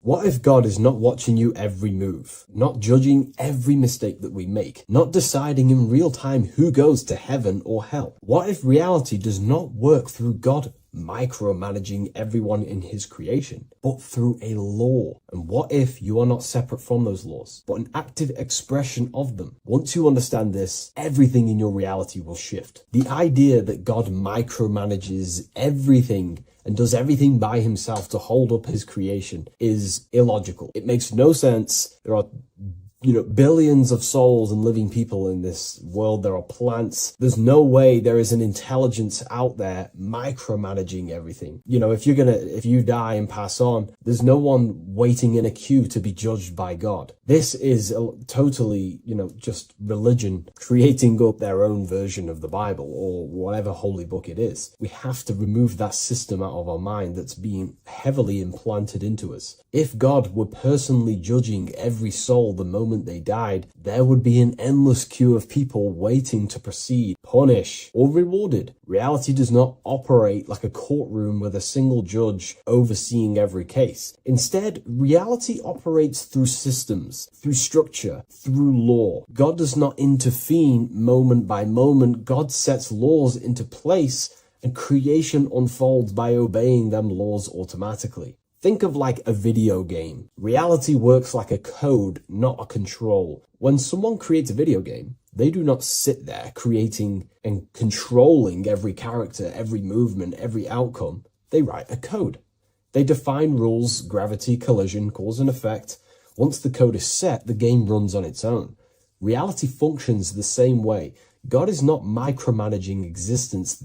There are laws that were written into the fabric of reality itself, and everything operates through them. And these laws are not just in the fabric of reality, like I just said. They're literally ingrained into your own mind. Your mind cannot escape these laws, are pretty much creating everything you call life. We see some of these laws in nature. This is where geometry becomes important. Geometry is not random decoration in nature. It is a law made visible. Spirals, symmetry, ratio, structure appears everywhere because geometry follows rules. These rules govern how plants grow, how crystals form, how cells divide, how planets rotate around the Earth, never ever falling off track. The sun rotates around the Earth. The moon rotates around the Earth. What is the order? What is the law that these intelligences are following? Why do they never distort? Why do they do the exact same thing every day and never fall off path? There is an order. And in fact, the word cosmos comes from Greek, and the word cosmos in Greek means order. This is why we call cosmology or the cosmos, the universe. It is order. It is an ordered, structured creation which contains and recycles and regenerates itself.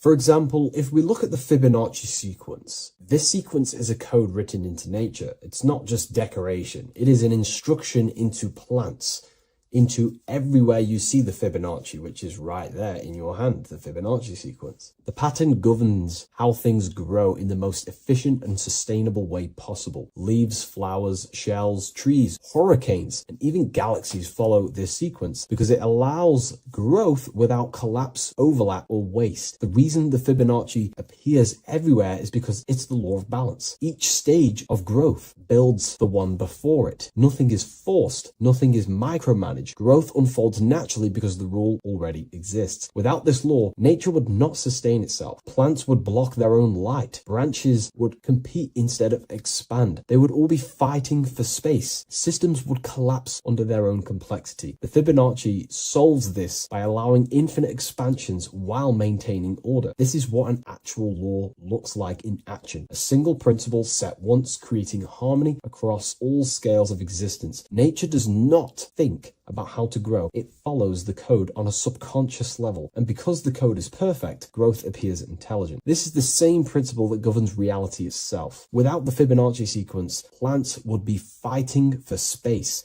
fighting for light, that it would be pure chaos. The reason why there are laws in place is because it allows everything to self-sustain itself, to grow infinitely. These laws, such as the Fibonacci sequence, is pretty much a code to ensure that plants, nature, are eternal and they keep recycling themselves without a being micromanaging these things. Just like how your body works. Your body is running off subconscious programs. You don't tell your heart to beat. You never have. You don't tell yourself to breathe. You never really have. You don't tell your digestive system to digest food. These laws are already in place before you even become conscious as a baby. Who is the one telling your body to grow, to regenerate itself when it cuts? Who is this intelligence? What is this intelligence? Well, this is what we call the universal subconscious mind. The universal subconscious mind, the same power that is making the planets rotate around the earth, the same power that's telling the seed to grow into a plant,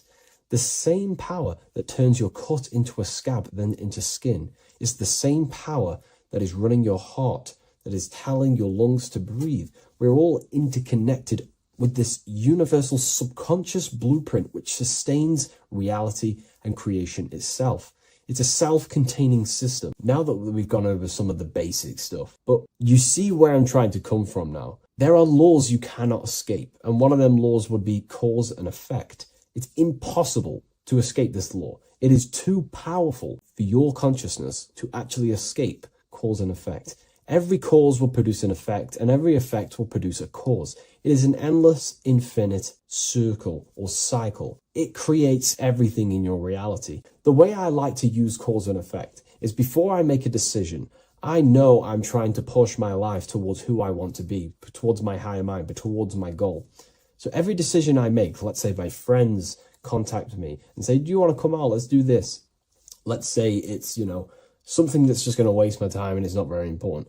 Of course, it's good to have time with friends, but let's say it wasn't important, for example. Before I make any decision in life, I say, well, what is this cause going to affect? Is that effect that this cause I'm about to decide on going to push me towards who I want to be, where I want to go in life, or what I want to achieve? Is it pushing me towards who I want to be? If it's not, I will not take that action. I will not produce that cause. I only take actions that I know are going to make positive effects. Now, of course, there are things we can't control, but we can minimize these things. I only take causes, which is just an action, if I know the effect is going to benefit me. I know sitting here, making videos will help me produce value for the world and for yourself and to help people awaken to these things. I know by this is the cause, this is going to benefit humanity and help people awaken even more, because that's all I want to do. I want to help people, provide value to change people's lives. Another law that you can't escape is obviously time. You can't escape these laws. They are eternal principles that were set into place by some sort of intelligence. We live inside them. We express them. We are shaped by them. But you are not separate from creation standing outside the system. You are geometry. Geometry is right there in your hand. That's the Fibonacci sequence. You are the law made conscious. You are thought crystallizing into experience. Every object, every person in your reality is pretty much an externalization of your mind. The friends that you have a similar thought process to you, or they maybe have similar thoughts to you, or similar things that you both like. Your friends are mirrors of yourself. Reality responds to you because you are part of the same structure that governs everything else. Thought becomes action, and action becomes consequence. Consciousness shapes your environment. This is not punishment or reward. It's simply just reflection. It's either punishment or reward depending on how you perceive things in your belief system. Everything you experience is neutral. It's just your mind's perception on whether it's labeled good or bad, because that's what the mind likes to do. It likes to think it's in control. But in truth, if you just observed it without the mind, just with pure awareness, it's neutral. So there are mainly 8 laws that govern your reality, and I've talked about these before in a previous video on my YouTube. This is what creates the seed of life. The seed of life is 8 circles, and each circle represents a law, and these individual circles come together to create a geometric form, which is a flower. So it's symbolic of how nothingness turns into something. When geometry comes together, it creates physical matter. And the reason why they're circles is because circles represent something that is invisible, something that cannot be measured, such as a thought or a law. Anything that is considered spiritual or unseen by the human eyes is symbolized as a circle inside the occult traditions.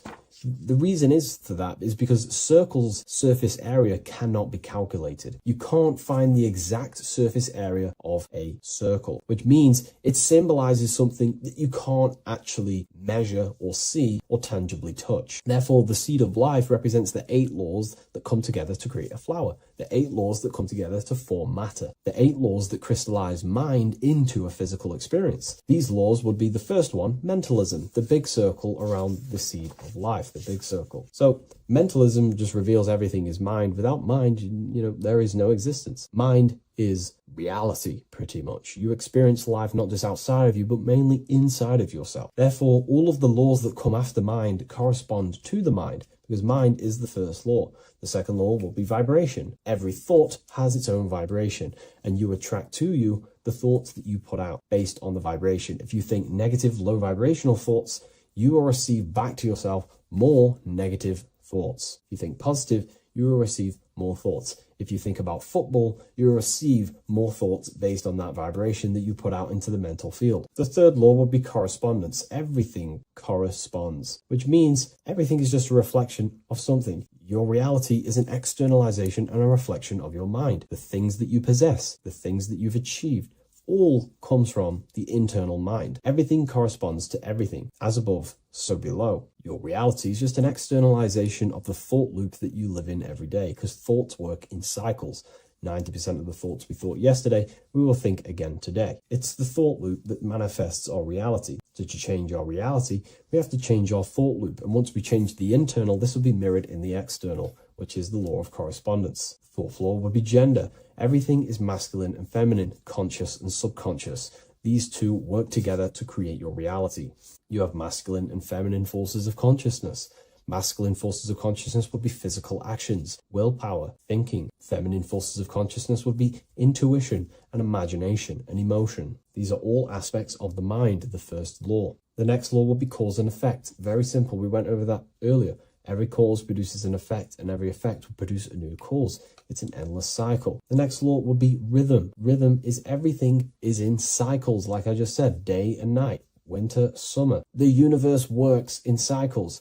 And just like I said, the law of correspondence, as above, so below, as within, so without, because the physical world has cycles, so does your mind have cycles. Thought loops. We think 90% of the thoughts that we thought yesterday. The subconscious mind responds to rhythm. The more you say something, the more you believe it, the more it becomes a program and more suggestible to your conscious mind. And the last law is care. It's impossible to escape care. You cannot not care. It is important. It is impossible to escape. If you hurt someone, you know deep down that that was wrong. And care also corresponds to creation. You only act on what you care about. You care about paying the bills, right? So we take the physical actions to go generate money to pay the bills for our house or whatnot. Or if you love someone, you care for them. You take the actions to message them, to contact them, to see them. Human action is driven by love or care. This is how all reality is created. So once we understand these things, it's life-changing once you work with the law. That's what I mean. Most people are unconscious of the law. The laws are there, but they're just not aware of them. Now that you're aware of these laws, you can consciously work with these laws so they're not working against you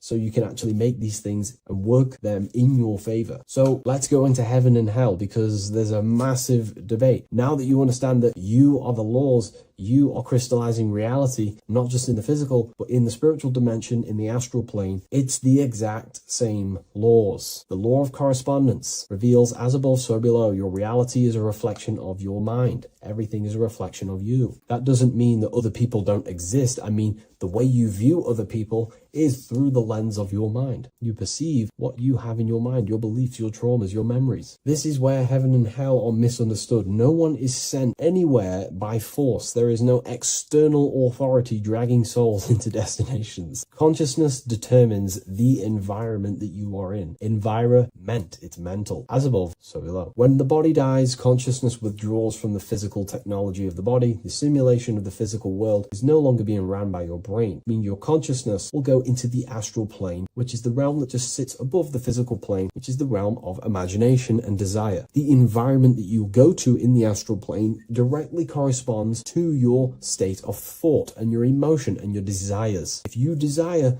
hurting people your whole life, then you're going to go to an astral realm, as above so below. You're going to be in an environment where that goes on, but in a non-physical sense. Wherever them thoughts, whatever the strongest thoughts you thought throughout your life, that is the environment that you go to. If you were so caring and loving to your family, all you wanted to do is provide for your family or whoever, and you pass on, you will go to a place where people care. Souls are manifesting them thoughts and them energies. It's vibration. Whatever vibration you're vibrating at, you will reflect and correspond in your reality when you die. Therefore, you create your own suffering by desiring such low vibrational things, or you create your own heaven if you are truly operating from a place of love in your heart. You see, your mind can lie, but your heart cannot. Your heart reveals your true desires, your deepest wants and needs, and it reveals your true self, and that will be projected and responded in the astral plane, because astral matter is very respondable to consciousness.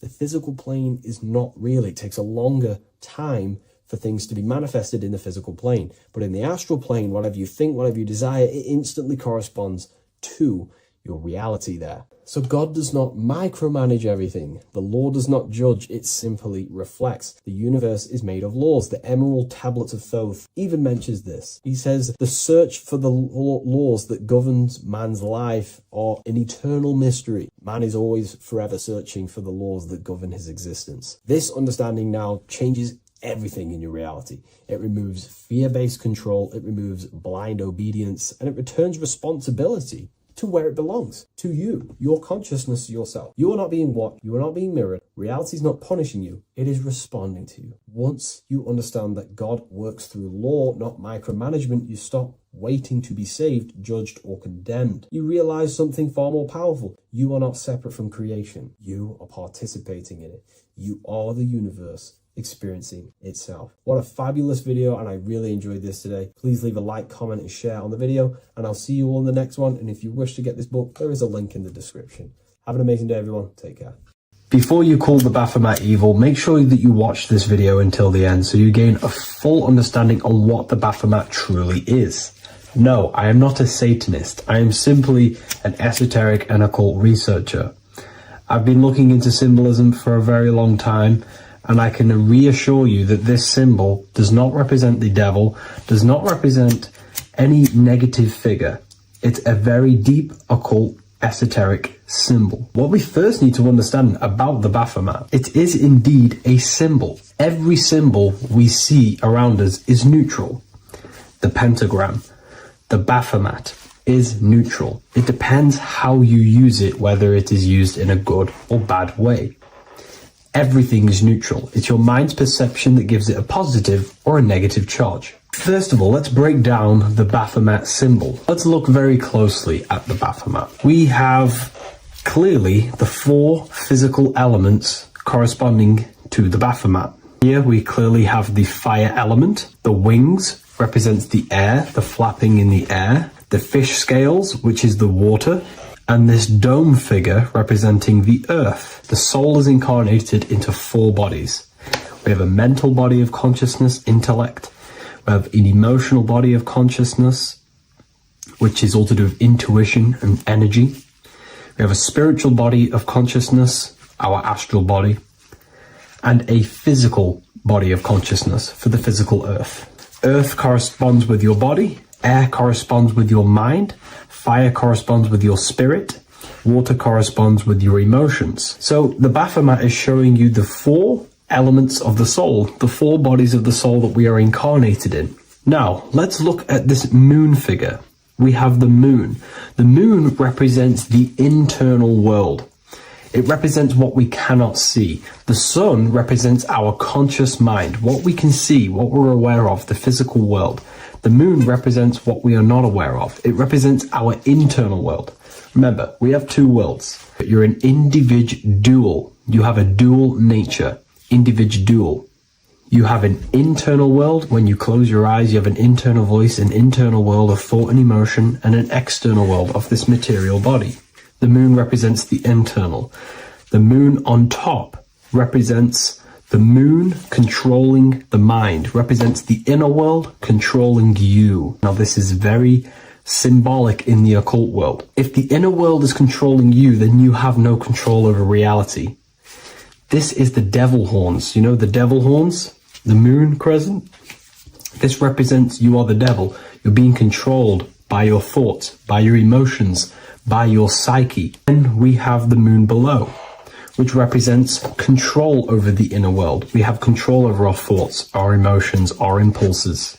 So you're either being controlled by thought and emotions, or you're controlling them and having self-mastery. In alchemy, we always see this symbol of the man or woman on top of the moon, representing emotional control and self-mastery of the internal world. The journey of the occultist is to gain full mastery over their consciousness. They want to be conscious of every single thought that enters their mental field of consciousness. We get over 7,000 thoughts a day. It is possible to achieve a certain level of mastery where you are conscious of every single thought that enters your mind.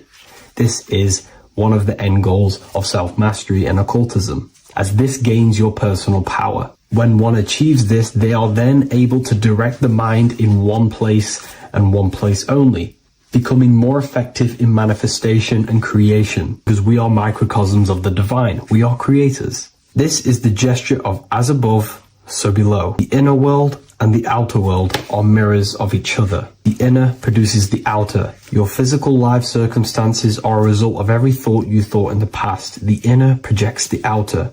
If you want to produce a change in the outside world, you got to produce change in the inner world of consciousness first. As above, so below. As within, so without. This corresponds with absolutely everything in the universe. Now we have the goat head, which represents the animal self. This represents the lower carnal mind. Lower carnal mind, which is earthbound, because a goat is on the ground. It's not a bird, it's on the ground. It represents the lower self, the beastie nature, the one that tells us to hate, to steal, to eat all the time, to consume. It's the beast within us, the beastie side of our consciousness. It has a human body resembling this. The human in the beastie nature, or we have the spiritual nature, the higher self. In essence, this symbol of the Baphomet represents the higher and the lower self of human consciousness. It represents the higher and the lower. To conclude all of this, the Baphomet is a symbol that represents the two paths that one can take. We can take the beastie path and become an instinctual animal, our body, or we can take the divine path of reaching our higher self. It is a symbol that represents the higher and lower self and the four different bodies of consciousness. In essence, this does not represent Satan or the devil. The devil represents the lower aspect of our human psyche. The war between Jesus and Satan is symbolic and allegorical for the war that happens within our mental field of consciousness. The internal war between good thoughts and bad thoughts, positive emotions and negative emotions. It is the constant war inside the battlefield of your own mind. Jesus, Satan are symbols, characters that are symbolic of aspects of your own consciousness, because the universe is mental. The only thing that truly exists is your mind. Therefore, all of these ancient spiritual texts like the Bible, the Bhagavad Gita, the Quran are all symbolic of what's happening inside of our mental body. It is the inner chaos that can destroy our life, or when we create structure and restructure our inner world, we can live a peaceful life. If you are struggling from the internal world and you want to gain mastery of yourself while learning the occult secrets, join Ethereal University, a community of like-minded individuals who are all striving for the best versions of themselves. We host live calls and we have an abundance of lectures that you can watch. Or check out the Book of Wisdom. This is volume 2. I'll leave all the links in the description. Have an amazing day.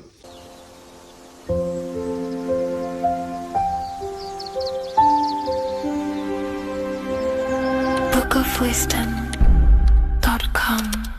Visit today.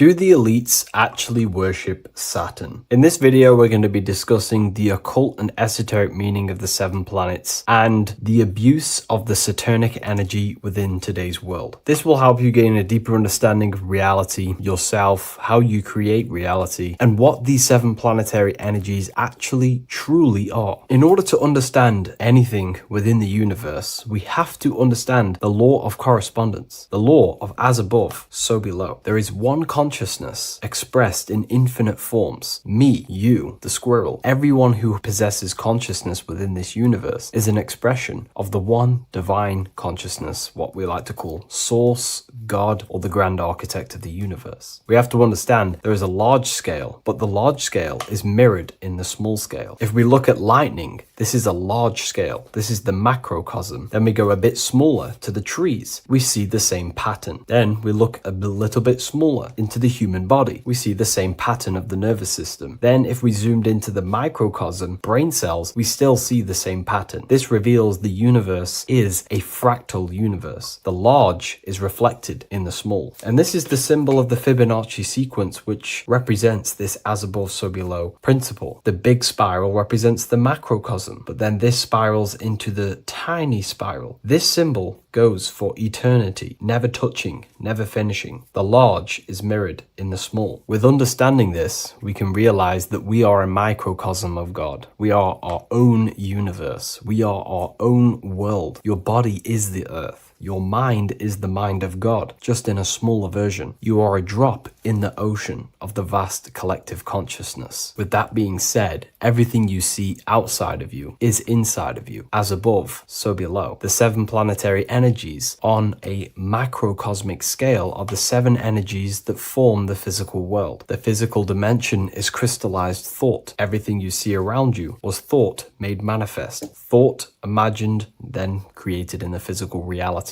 Therefore, these 7 planetary energies are 7 astral forces that create and weave the material existence. For example, if we look at a tree has 7 categories of consciousness, 7 creational forces that create the tree. This is the reason why we have 7 days of creation in the Bible. This is the reason why we have 7 days of the week for the 7 planetary energies. Monday is for the moon, Mars is for Tuesday, Mercury for Wednesday, Jupiter for Thursday, which is Thor. Thor is Jupiter. Venus for Friday, Saturn day for Saturn, Sunday for the sun. This is also the reason why we have 7 major energy centers within the body. The 7 life forces that flow through the body to give physical existence to the physical form. Man is a microcosm of the universe. With that being said, if we look at a tree is nature, and nature is the macrocosm, the creation of God's mind. And if we look at the tree, we can see 7 creational categories that go into create the tree. For example, the stem of the tree, the trunk, represents the sun. The root system, the base of the tree,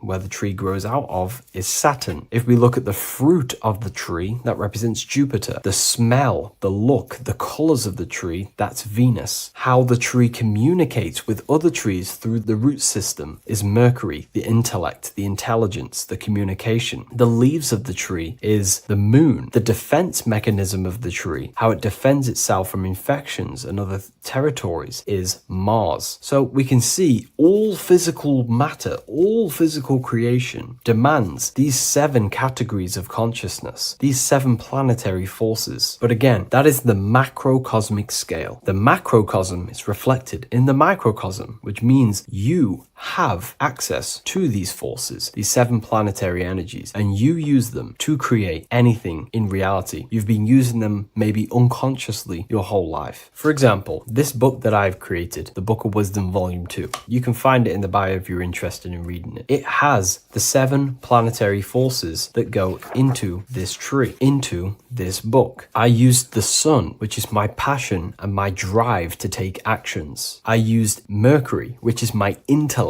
my thinking, my communication. I used Venus, the layout, the look, of the book. I use Mars, my defense of my work, my trademark, my copyright. I use Saturn. Saturn is my time, my discipline, my attention. I use Jupiter, which is the why, the reason why I created it. I used the moon, which is my care. My care is the generative force. Whatever you create in your reality is because you care. You care about keeping a house above your head. Therefore, you go to work and earn money. Care is the driving force to create anything in reality. What you see right now watching this video is because you care about watching this video. If you lose care about watching the video, you will turn it off and continue to do something else. All creation demands these 7 forces, hence why we have here a midsection. Sometimes we see the symbol of the earth, which is a circle and a cross in the middle, because these 7 forces create earth. But again, this video is specifically aimed to Saturn. We're going to be discussing Saturn's Saturnic energy because there is a lot of misunderstanding in today's world. And I'm going to give my perspective and my research on the energy of Saturn and how we use it and how it's being abused in today's world. Saturn externally, because remember, we have an external world, an internal world, a macro and a micro. Saturn externally in the material plane governs the foundational and enduring aspects of existence, such as the roots of plants, the bones of our body, even the insects that dwell beneath the ground. It represents the dull, hard, unyielding forces of life, symbolizing structure, limitation, and conditioning. Under Saturn's influence, things become rigid, bound by the god of time, bound by restriction and boundaries. In Roman mythology, Saturn is revered as the god of time, ruling over the cycles, beginnings, and endings. This connection with this emphasizes Saturn's role in marking the passages of life, aging,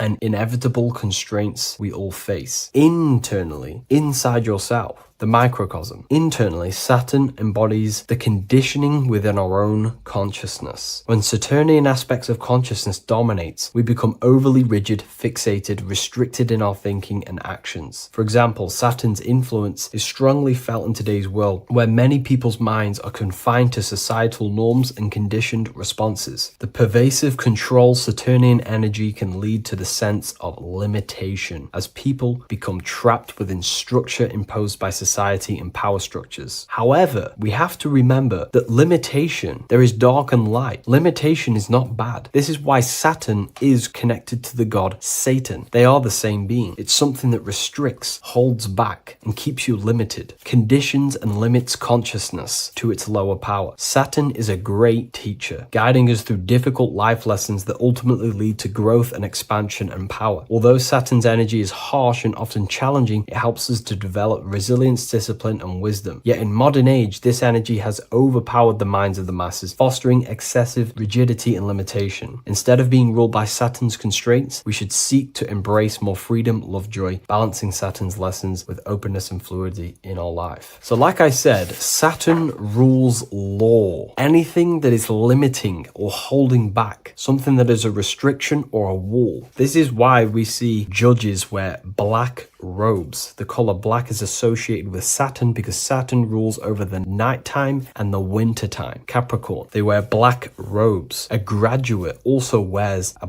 black robe with a black square cap on its head because black is associated with Saturn, restriction, limitation. University graduates wear this. Personally, not to offend anyone, these educational systems that we have in today's world are not here to give you power, to find you the power of consciousness or yourself. They are simply to restrict you, to keep the mind limited in a certain belief system. That's not to say the things in university are completely useless, but what I'm saying is it is a conditioning by the educational system. And if we actually look at the top of the hat, it's a square over a circle. And in Freemasonry, we see the compass on top of the square. In Freemasonry, we see the square underneath the compass on top of the square. The square creates squares and the compass creates circles. So this is symbolizing the square, which is matter, the circle, which is spirit, matter over spirit when it needs to be spirit over matter. This is a symbol of conditioning, limiting the mind into being locked in the 5 senses and base consciousness. Saturn's energy is keeping people restricted. This is why there is so much Saturn symbolism in today's world, because Saturn is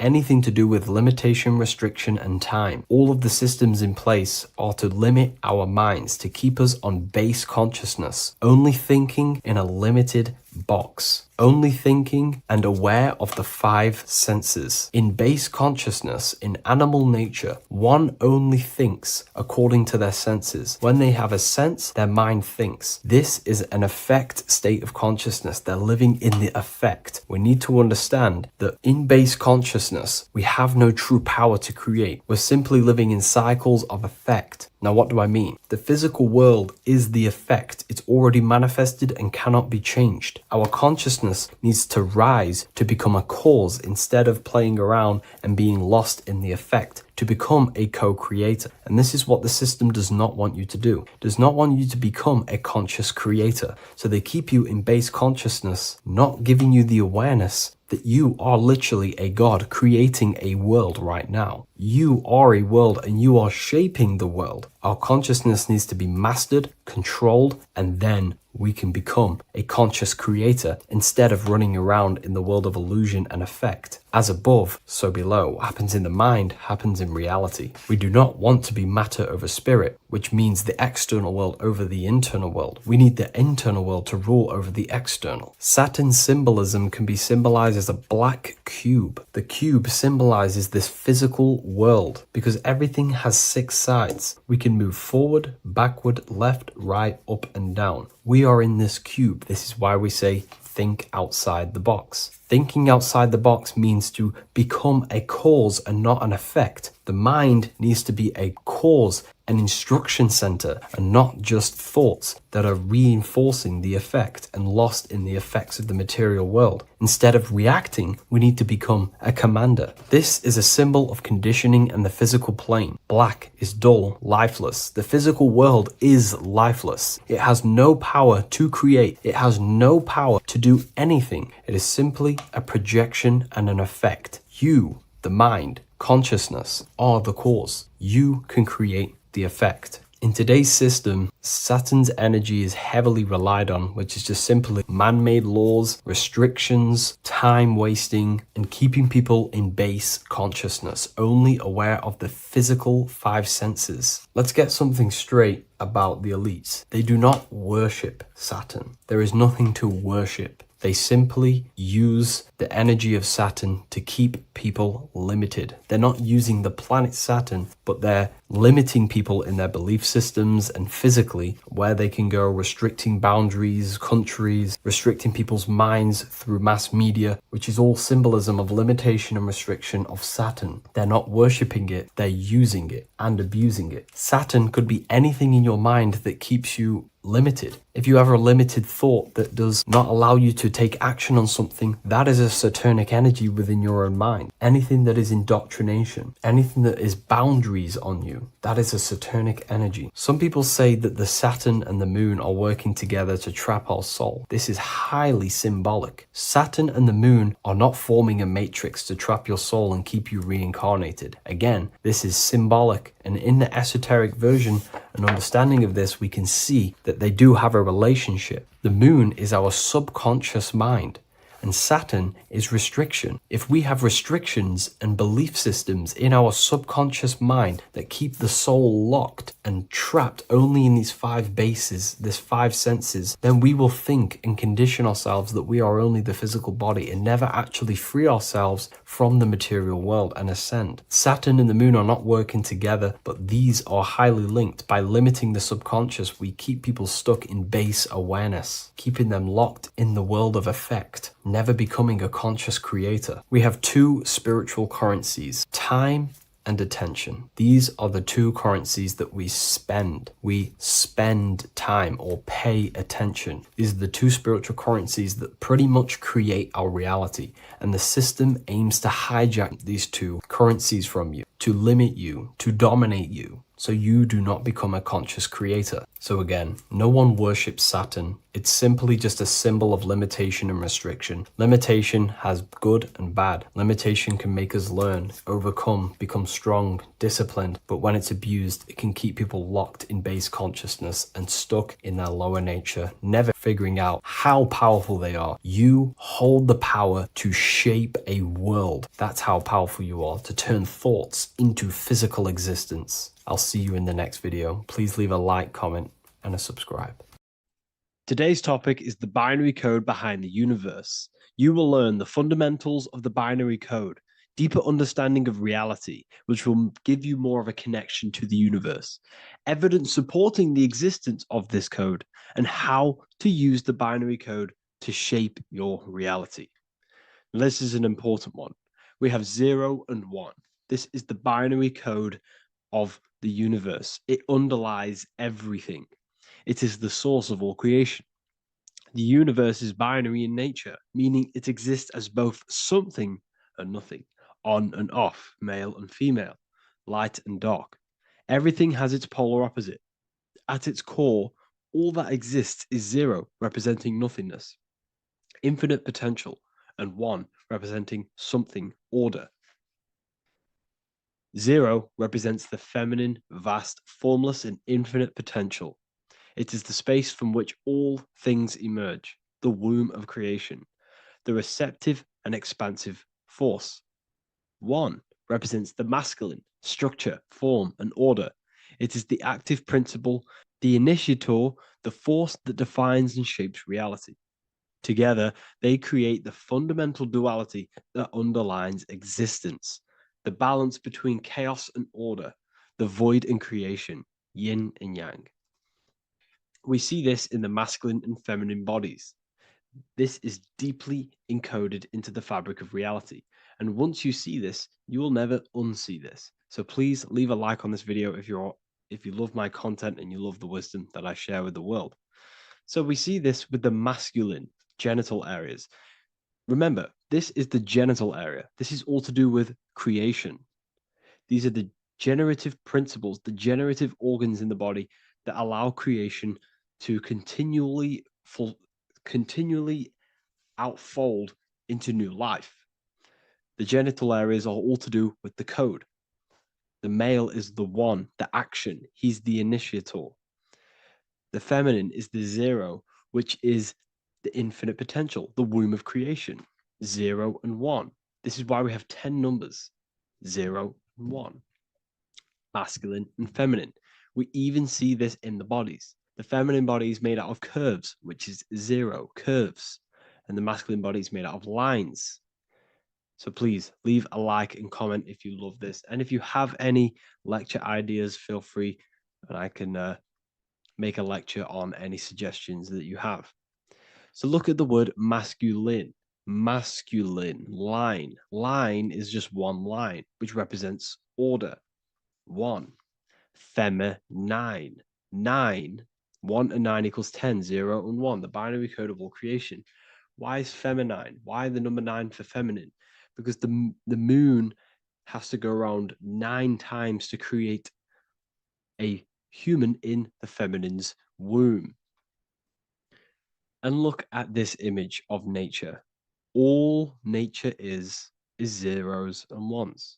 Now you can tell. The stick is a 1. It's a line, and here we have curves. It's curves and lines. Curves and lines create reality, creates matter. Everything is 0 and 1. We even see this with the sky. The sky represents zeros. They represent curves, the heavens, the heavenly bodies, the sun. These are circles, the moon, circles, the planets, circles. Down here is matter, representing the square. We have the Freemasonic square and compass, representing lines and circles, masculine and feminine. We see this with Leonardo da Vinci, with the circle representing the spirit, the void, the womb of creation, and matter, which is the body. This is the soul in matter, infinite potential in matter. This represents spirit over matter. This represents the architect of reality, zeros and ones, spirit and matter. This is all the same thing. Understanding this binary nature of the universe, where 0, feminine, represents the infinite potential and 1, masculine, symbolizes order and structure, can benefit you in several ways. Manifestation and creation is the first way it can benefit you. Now that you understand this, you understand that everything comes out of infinite potential. 0, infinite potential. 1, action, equals manifestation, equals creation. So you must pull things out of infinite potential. If you have ideas but don't take action, too much 0, nothing materializes. You'll never materialize if you sit there imagining all day, visualizing all day. You have to take action. They both come hand in hand. If you only take action without tapping into intuition and creativity, too much 1, your actions may feel hollow and misdirected. Using both effectively leads to greater success in life, work, and relationships. This is the 33rd degree motto, or this is on the 33rd degree of Freemasonry Scottish Rite logo, and it's called Order ab Chaos, order out of chaos. Chaos is the 0, infinite potential. Chaos is the dimension of the imagination. This is where this all ties in now. Imagination is the dimension of infinite potential, pure potential, formless creativity, and the realm of infinite possibilities. It is the void, the unmanifested energy that contains all that could ever be. That is the imagination. The imagination is the dimension that you are connected to, and you can pull any idea out of and materialize it into a reality. Matter, on the other hand, is order brought out of the imagination, chaos. It is when raw potential is structured, defined, and crystallized into form. This is the fundamental principle of order out of chaos, the process of turning the unseen into the seen, the abstract into the concrete, the dream into reality. That's why we say dreams into reality. Dreams are in the imagination, infinite potential, and the human mind is connected to higher dimensions of consciousness, which we can pull ideas, things out of, and materialize it into our lives. Whether that's good or bad, that's completely up to you. But we have access to higher dimensions beyond the physical plane. And this is the secret that the human mind is connected to, and that you are not just a physical body. Okay? The universe itself was born from chaos. Before form, there was only energy and potential. Our minds function the same way. The mind is a microcosm of the universe. Our thoughts exist in an infinite field of possibility, but they only become real when we take action and give them form.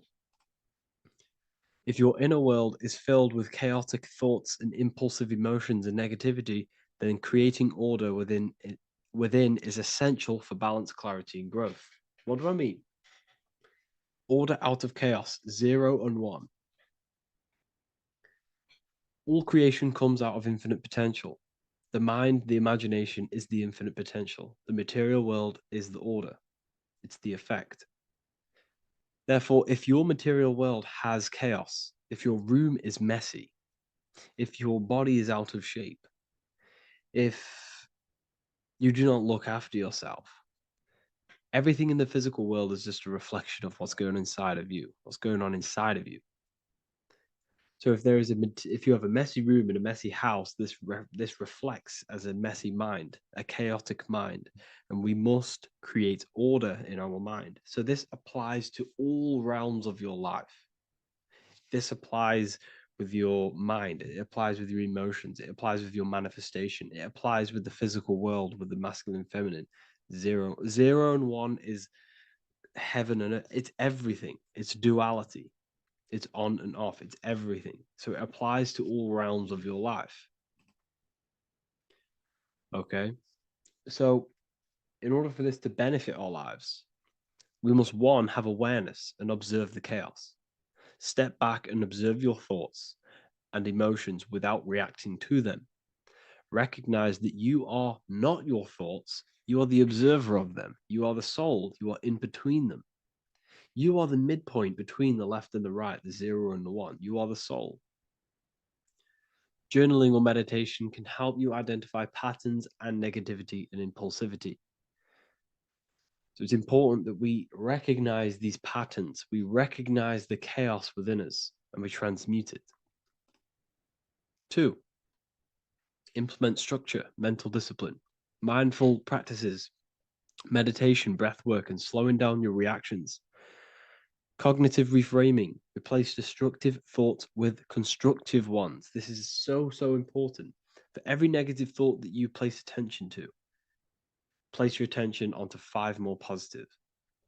Never think about something that you don't want to manifest, because whatever you're placing attention on inside that mental field of consciousness, you're giving attention to it, which then can manifest into your action, and that will materialize into your world.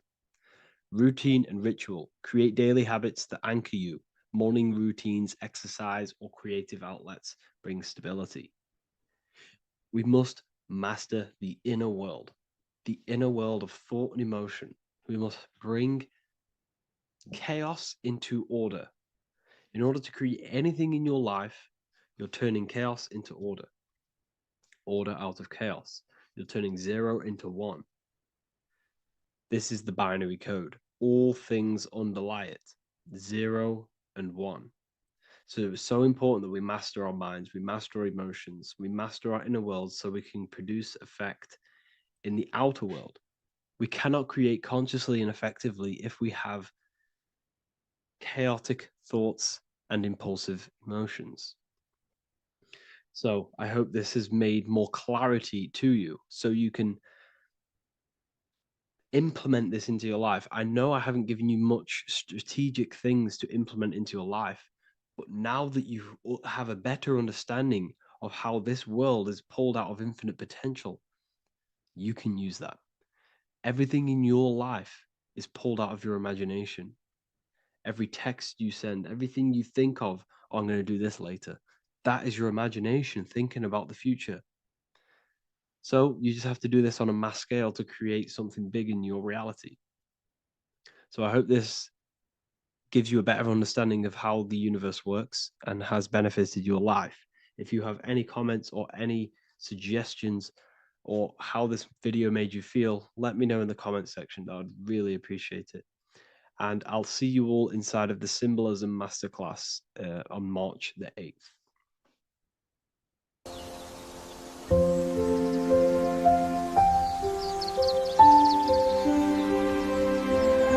bookofwisdom.com. Visit today.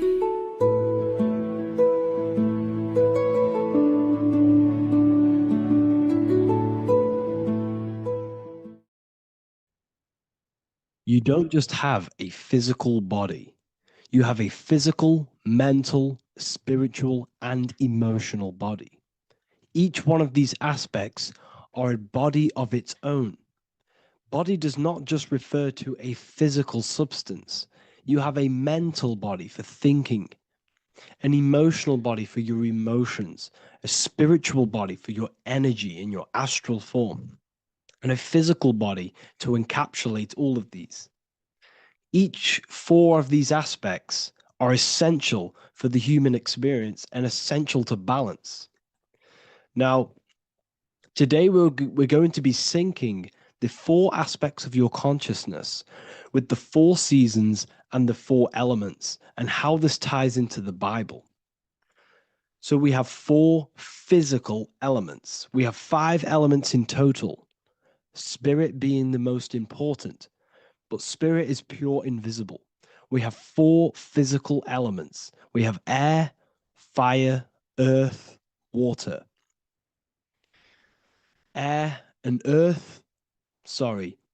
Earth and water are feminine. Air and fire are masculine. Air and fire are active. Water and earth are passive. The air corresponds with the mental body of consciousness. This is where your intellect, this is where your communication, this is where your thoughts, intuition all comes from. This is the mental body of consciousness that allows you to think, allows you to process, figure things out, and have intellect and gain knowledge. This is your intellectual aspect of your consciousness, located in the head region. We have a fire nature, a spiritual nature. This is our astral body. Our astral body is all to do with the subconscious realms, the higher realms of consciousness. This is the body that allows us to be free from the physical body. Our spirit is more of our energy. Water is our emotional body. This is what allows us to feel things, that allows us to gain intuitive feelings of conscience. So emotion allows us to understand what is right and what is wrong. When we feel something bad, we know that this is wrong. When we feel something good, we know that we are doing good. Emotions are a creational force that allows us to feel certain things to bring them into existence. Our emotional body is a creational force and should not be reactive, and it should be controlled. Most actions are stemmed from emotions. Actions bring thought into physical existence. Emotions are the driving power. They are what drives your actions. The thought, then the emotion, then the action. Earth is your physical body. This is your physical state that allows you to take mind and emotion into action, into fruition, into physical matter. This is what your physical body allows your consciousness, your soul, to interact with the physical world and bring things into physical existence. The physical body, the physical world, is an outcome and an effect of the thinking mind. All physical substance comes from the thinking mind. The pen, the phone you're holding, the microphone I'm speaking into, all began as a thought in the thinking mind, then it was brought into physical reality. Earth is the most dense. So it goes in this order: body, emotions, spirit, mind. The higher you go up, the more lucid and fluidic it becomes. The lower you go down, the more dense and dull it becomes. Air is the mind, fire is the spirit, water is the emotion, earth is the physical body. So this is why you are a microcosm. You have these four things within you. You contain of these four elements, which correspond to the four bodies of your consciousness, the four bodies of the soul. You are the soul. You are the spirit. So this is why in Theologians 4:17, it says, "Caught up together with them in the clouds to meet the Lord in the air." You don't meet God or the Lord in the physical air, in the clouds. This is clearly a parable. A human being cannot go up to the clouds and meet a mystical man in the clouds. This is obviously a parable, a metaphor. The air is your mind. You must raise your consciousness beyond the body, beyond the emotions, beyond the spirit, and enter in the mind during meditation, turning the mind inward to connect with the Lord. The Lord is the highest aspect of your consciousness, the one that exists beyond the physical body, beyond your emotions, beyond the thought. So you meet the Lord in the air, in the mind. The mind represents the air. This is why in America there's a saying called an airhead. You're an airhead. This means that you are stupid, or you don't think, or you have nothing in your mind. You have nothing in your head. When someone's very stupid, you call them an airhead, because air represents the mind. The air is elevated. The air is invisible. The mind is totally invisible to the human eyes. It is a metaphysical substance. In fact, it's not a substance at all. It's so fluidic. It's everywhere. The mind can be everywhere at all times. It can be anything. Nothing is impossible within the mind. Now, this is synced with the four seasons. The four seasons represent the four aspects of human consciousness, the four bodies of your consciousness, the four bodies of your soul. The sun is your soul, okay? And the sun travels around four seasons. Summer, when the sun is the most hottest point. Autumn, when the sun starts to move away from the hottest point. Things start to die. Then it goes to winter. This is when everything dies. This is when things enter in within itself. This is when darkness occurs. Then spring. This is the reignition of the sun. This is when the sun starts to bring back the warmth back to the summer. You have 4 seasons, which correspond to the 4 bodies of consciousness. Fire is the spirit. This is when you are passionate. This is when you are taking action. This is when you are fiery. The sun is blazing. You're taking action. You're very passionate. You're very spirit. You're in the spirit. Autumn is water, emotion. This is when you start to become very reflecting. This is when you start to feel emotional. Because in autumn, there's lots of water. This represents the emotional body of consciousness. Winter is the mind. This is air. Winter, what happens in winter? Everything enters within itself. The leaves die. The trees die. Everything dies and goes within. This is the mind. The mind is the darkness, remember. You close your eyes to enter within the mind. The winter represents meditation. In the winter, what do people do? They stay inside of their house. They research more. They read more books. They become more intellectual. They think more in the winter because we are so we're stuck inside. So we're more reflective. We're thinking more. We're more communicative. We're more intellectual. In the spring, this represents the earth, the body. This is when we start to come out of the mind and we awaken to the body. And things start to grow again. The plants start to grow. The earth is growing again and reborn again. This is the body. This is when you become more active in the spring. And then the summer, back to the summer, we then take action on these thoughts and these thoughts that we gained over the winter.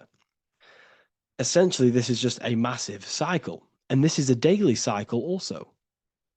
The nighttime is the winter. The morning is the spring. The midday is the summer. And the evening time is the autumn. This is a microcosm. We have 4 bodies of consciousness. You are the sun, you are the soul, and the soul has 4 bodies: summer, autumn, winter, spring. Emotion, air, body, spirit. Sorry, emotion, mind, body, spirit. So you are the soul. You are the pure essence of consciousness. The sun is your soul in the heart. And the seasons are inside of you because you are a microcosm. Okay? You are a microcosm. The word sun is son. The Latin word for sun is sol, which is soul or solo, because the sun is solo. It's on its own. You are the soul, and the soul has the 4 different bodies of consciousness.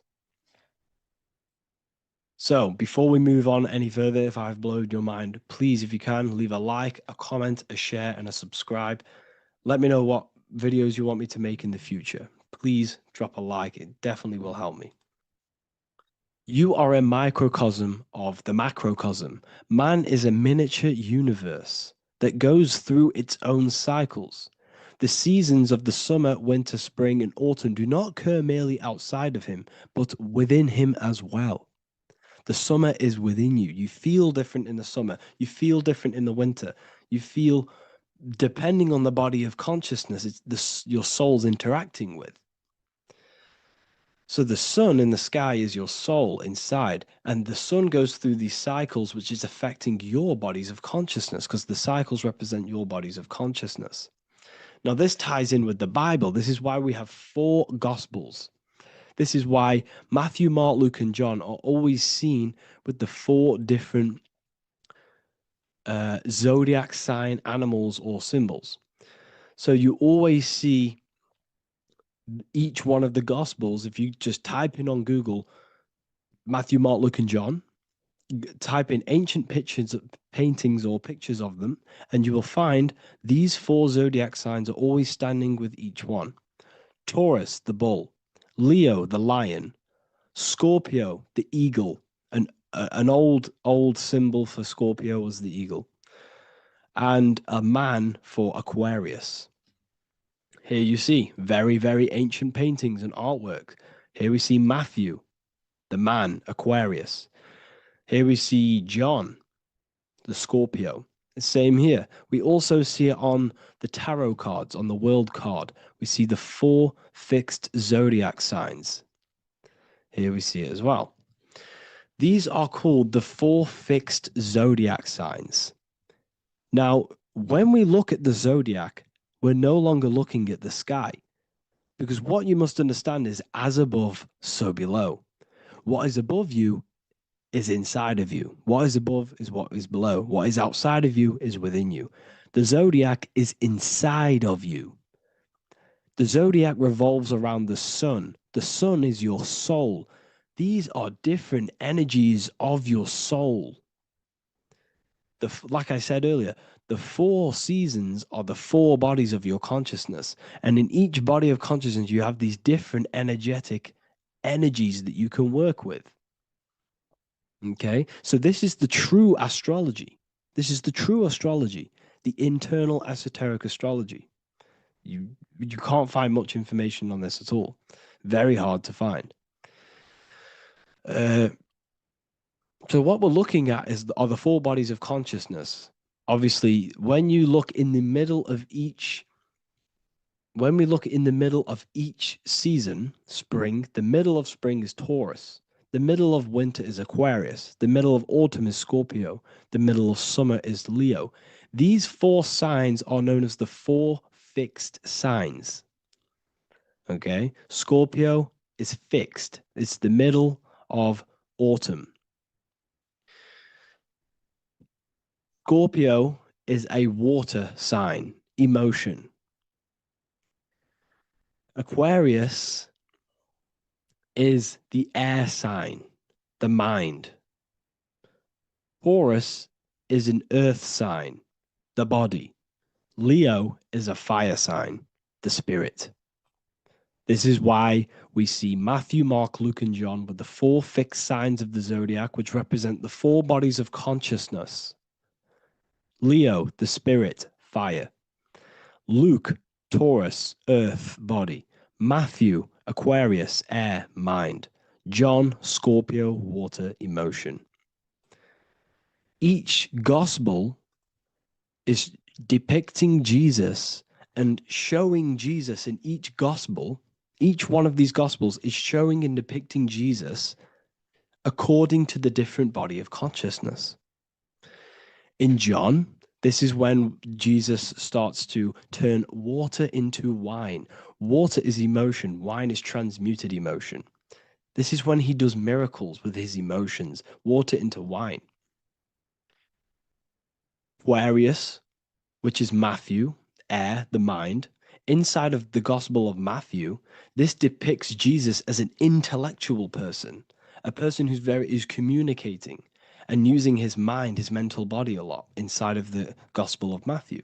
Go and read it, and you will see this. Luke, Taurus, earth, the body. Luke shows and depicts Jesus according to the body of consciousness, the physical body. He shows Jesus as a human, being a human being, helping people physically and helping people's physical needs, like giving away food and doing all sorts of good things for other people. Leo, Mark, inside of the Gospel of Mark, this shows Jesus as a spiritual teacher, a passionate person who is taking action. Each gospel is showing Jesus according to the different body of consciousness. And Jesus represents you, the sun. That's why it's called the Son of God, the light of the world. Jesus represents your soul, and your soul has these 4 gospels, the 4 bodies of consciousness, the 4 fixed signs, the 4 elements and the 4 seasons. These things all correspond to your consciousness. So this is Leonardo da Vinci showing you the exact same thing. Jesus is the I am, the sun, the soul, in the middle, on his own. Luke, spring, earth, body. There are 3 people in each group. There are 4 groups, and there are 3 people in each group.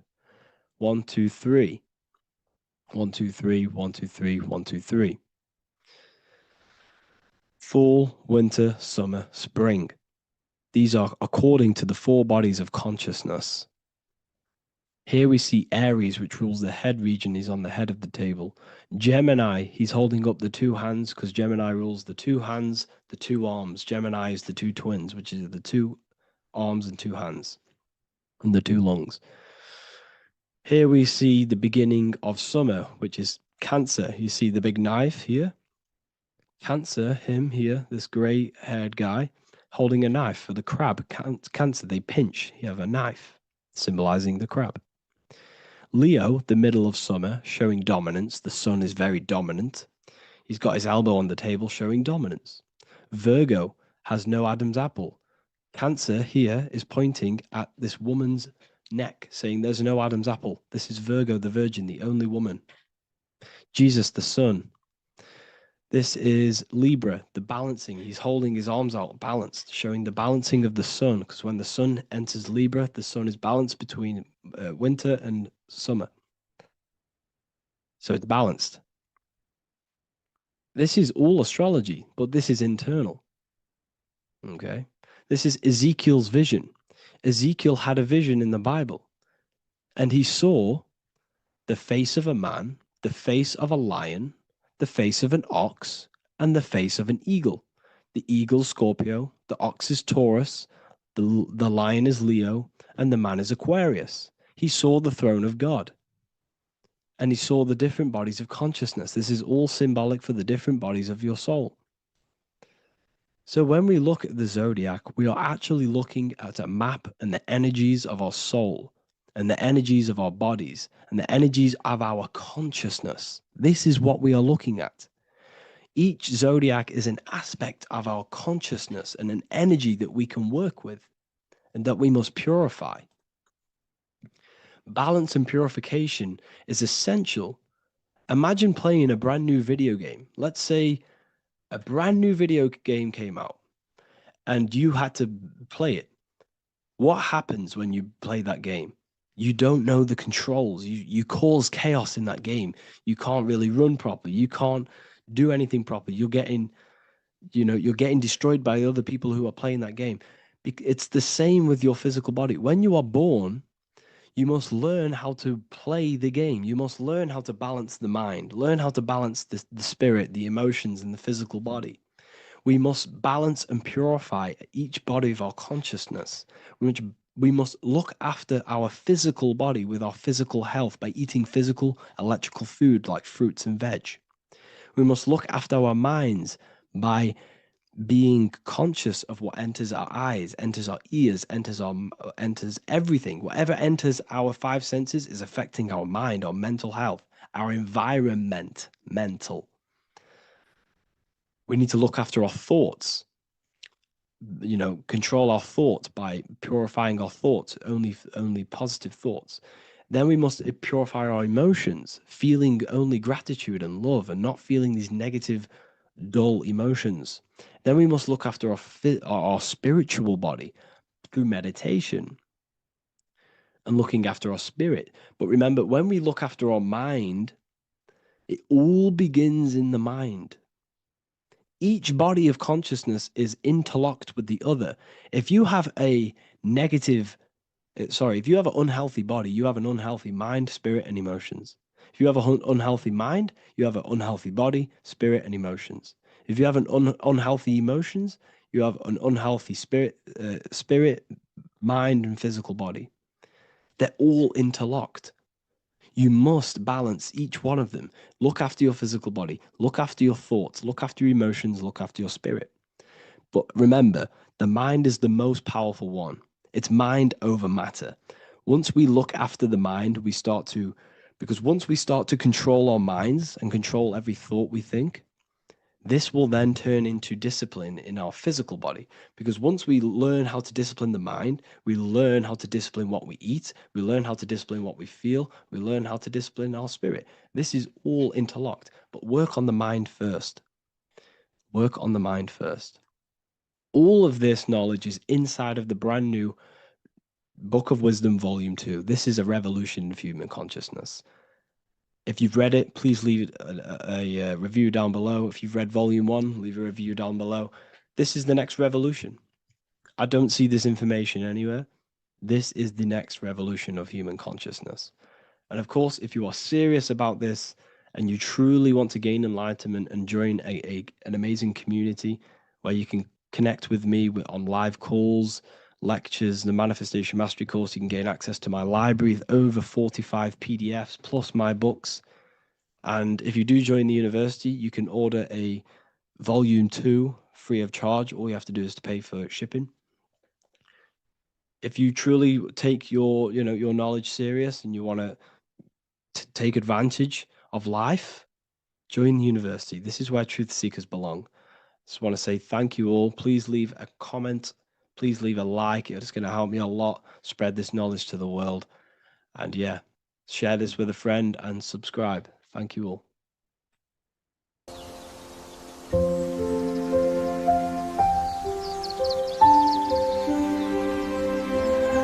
bookofwisdom.com.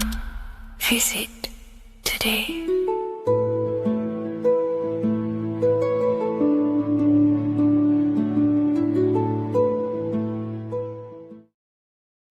There's an ancient symbol hidden in plain sight, one that holds the key to transformation, power, and unlocking your true potential.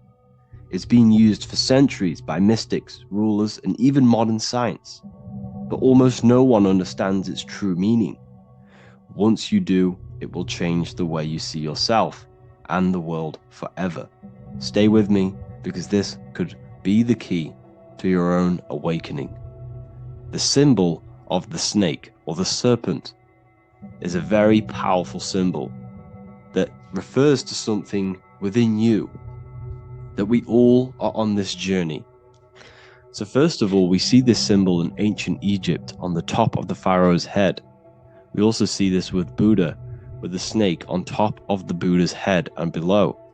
We also see this in Rome, with the Roman god Mercury holding the staff with the snake. We see this in Adam and Eve's story with the snake tempting Eve. We even see this today on the medical facility. But what does this mean? Why is this symbol being used for thousands and thousands and thousands of years? It has a very deep esoteric meaning. We see this in the caduceus staff, and we even see the snake representing the Kundalini. What does the snake actually mean? A lot of people think it represents the Kundalini, which it does. However, there's a deeper interpretation of this symbol, and it goes very far beneath the surface of what the snake actually represents. Okay? So first of all, when looking at symbols, we need to observe what the snake does in nature. The serpent sheds its skin. The serpent shedding its skin is a sacred symbol of an inner transformation. It transforms from its old self to a new self. It sheds layers of itself. As the snake discards its old exterior, it mirrors our own journey of realizing outdated beliefs and patterns, paving the way for a renewed, authentic self on the esoteric path of awakening. Essentially, it represents transformation, but not transformation of our physical bodies, transformation of our inner world. Now, this is where things get a little bit tricky and you may become a little bit confused, but I'm going to make this very clear for you. The snake symbol or any symbol can be used for different context. For example, the Kundalini. We see the snake representing the Kundalini. We all know that energy can't be destroyed, only transferred. Like I said, this is a transferring of energy. It's a changing, a transforming, shedding its skin. It represents transformation. Sexual energy is energy, and we can transform the sexual energy into a Kundalini awakening to activate dormant brain cells in our brain, and to activate the human light body, which is the spirit. We can cultivate, save, and retain our sexual energy, transmute it up the spine to activate the brain.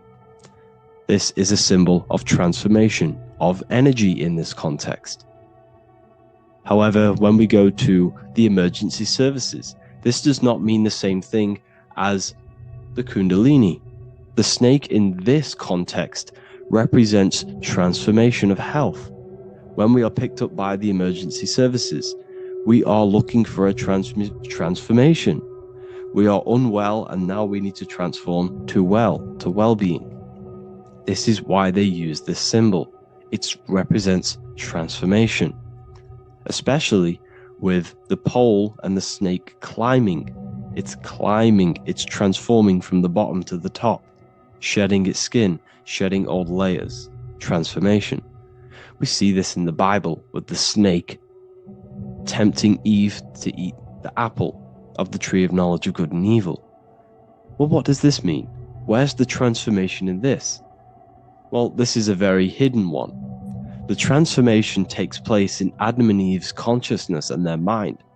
They go from a pure, whole state of consciousness, from being tempted by the snake, and they eat it and they transform into knowing the good and evil, into the dualistic ways of thinking and the dualistic meaning of this world. Let me rephrase that. They understand the dualism of this world, and they now understand the two good and bad ways of thinking. They know the knowledge of good and evil, of duality.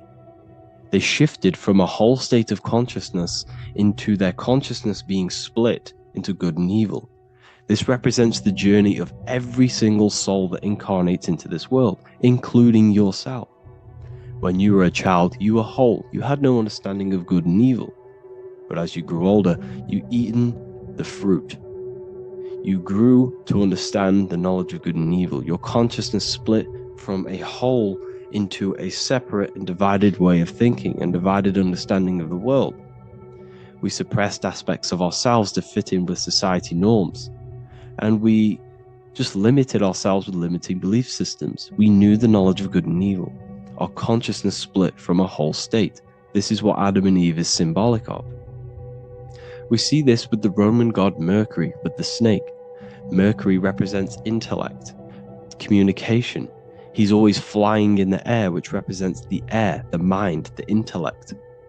He's holding the snake to represent transformation of the mind. This is what we call mental alchemy, turning base metals into gold, turning the unenlightened aspects of our mind into enlightened ones, turning our negativity into power and control. We see this with Buddha, and Buddha is all to do with transformation of the inner world, transformation of the mind and the soul and the emotions.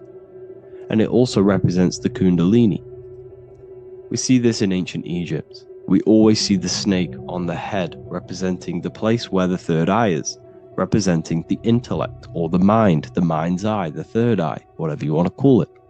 This is the place of the invisible intelligence within us. This is our mind or intellect. And this is the transmutation of the mind.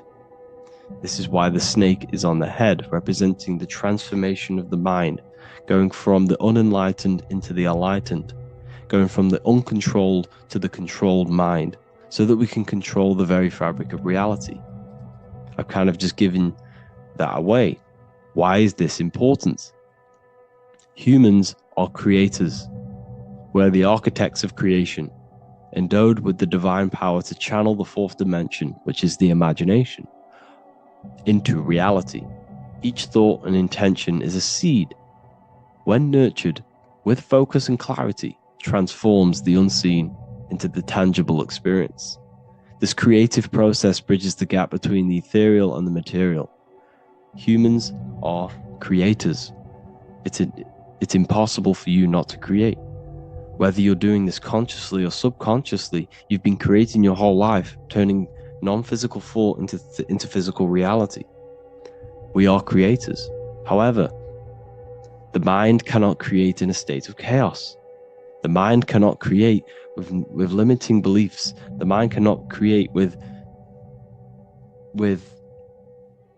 thoughts that come and destruct our minds. The mind cannot create consciously and effectively if there are impulses within our mind and we have no control over the mind. So this is where self-transformation comes from within. This is where the snake comes in. The snake represents the transmutation of our mind from the uncontrolled to the controlled. In this context of the Egyptians with the snake on their head. It's all to do with mental alchemy. In the occult tradition, the mind is seen as a delicate instrument that demands constant vigilance. Left unchecked, it reverts to archaic and destructive thinking patterns. Like a finely honed blade, it must be continually sharpened through discipline and self-refinement. In this unending process of unveiling and mastery, we learn to shape reality, harnessing the power of our thoughts to manifest the highest potential. It's all to do with mental alchemy, and this is how the snake is connected to you. And what the snake represents to you, it represents the transmutation, the changing of ourselves, of our consciousness, so we can gain control in this 3D world. If we lack control, then we'll constantly be manifesting chaos. Now, there are 3 ways that we can transform our world, and we can slowly transform our mind. Now, this is not an overnight process. It takes periods of time of purification. And number 1 is affirmation. Let's say we have this dirty cup of water, and we have a tap of water. And in this tap, it's pouring in more water, clear water. Over time, if I keep pouring clear water into this cup, it's going to slowly purify this cup. And then in the end, it will look like the cup on the right. It's the same with your mind. The cup represents the limiting beliefs, the negative thoughts, the negative mind, the uncontrolled mind. But if we keep repeating affirmations over and over and over again, such as I am disciplined, I am powerful, I am limitless, over time this can purify our subconscious, and we can gain control over the mind, and we will become conscious of the thoughts that we are giving attention to. The second way is meditation. Meditation allows one to develop an off switch for the mind, providing a sense of control over it. Over time, we gain the ability to filter our thoughts and become more conscious of the ones we choose to engage with. Meditation, over a period of time, will give you this button that allows you to filter out negative thoughts. If you have a negative thought in your mind, you'll be able to become conscious of this and redirect your mind's attention. This is all about self-control, because remember, we become what we think about. The snake represents the transmutation of the self. And another way is visualization. Visualization allows your subconscious mind to experience the reality you desire, accepting it as truth. As the subconscious becomes more immersed in this imagined reality, it works to manifest it into your conscious experience. Your visual eye, visual eye. You're using the mind's eye to see and mold your future. That's what imagination is for, to create in your future. You can become your future now in your imagination. And this can slowly purify your consciousness, slowly purify your mind, which will then, if you do all 3 of these over periods of time, you will see great transformation from the inside out. And your outer world will start to mirror your inner transformation, because it's as within, so without. You change your inner world of consciousness, of thought and emotion, you'll change your external reality and your circumstances. So I hope this lesson has gave you a great understanding of what the snake actually represents. And now that you see it, you will see this everywhere. Every time you see a snake, you know it represents the transformation. So please, if you can, leave a like, comment, and subscribe, and turn on the alerts to make sure you never miss a video. And if you have any video suggestions, feel free to make a comment and I can make a lecture on it. I appreciate you all watching this video today, and I'll see you all inside my university if you're inside, and I'll see you all in my Telegram if you join, and I'll see you in the next video, of course. Thank you and take care.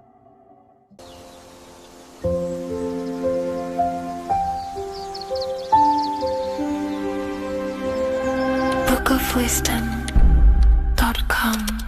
Visit today.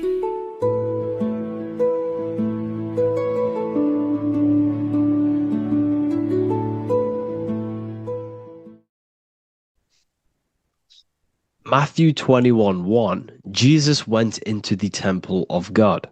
Corinthians 3:16, do you not know that you are the temple of God? Now what is this telling you? That God is within you. Hence why in Luke 21:12 it tells you the kingdom of God is within you. And the side of your head region is called a temple for a reason. Because the brain encapsulates the mind. The brain is a physical manifestation of the mind. The heart is a physical manifestation of emotion. So we have these different layers of our consciousness. We have an intellectual, communicative aspect of our consciousness, which we would call the mind. We have an emotional aspect of our consciousness, which is the heart. And to communicate with the divine, it's all to do with the mind. Hence why the ancients always symbolize the mind being God. This is why Michelangelo always placed God inside of the brain on top of Sistine Chapel in the middle of the Vatican. He understood that God is in the brain. God is within you, not outside of you.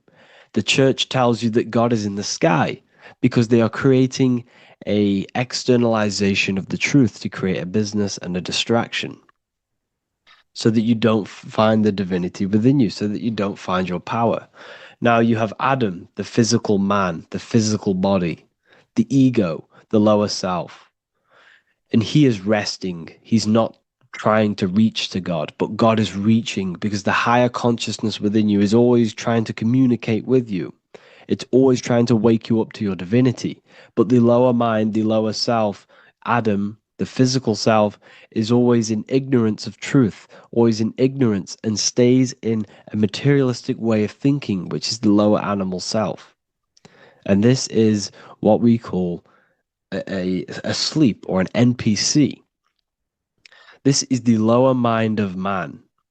But all you have to do is to move your finger to touch God. You have to look within yourself, within the brain, meditate, and you can find God. This is why in the Bible we see many references to the human body and anatomy to truly connect with God. Kings 6:8, the door to the middle chamber was in the right side of the house, which is the right hemisphere of the brain. The middle chamber is the pineal gland, where the seat of your consciousness is, where the seat of your higher consciousness is, the mind. And they went up the winding stairs, which is your spinal column, into the middle chamber, and out of the middle chamber into the third. So they went up the winding stairs. This represents raising your consciousness up the winding stairs. Your spinal column acts as a stairway of consciousness. Depending on what sort of consciousness you are operating in, depends on what part of the spinal column you are using.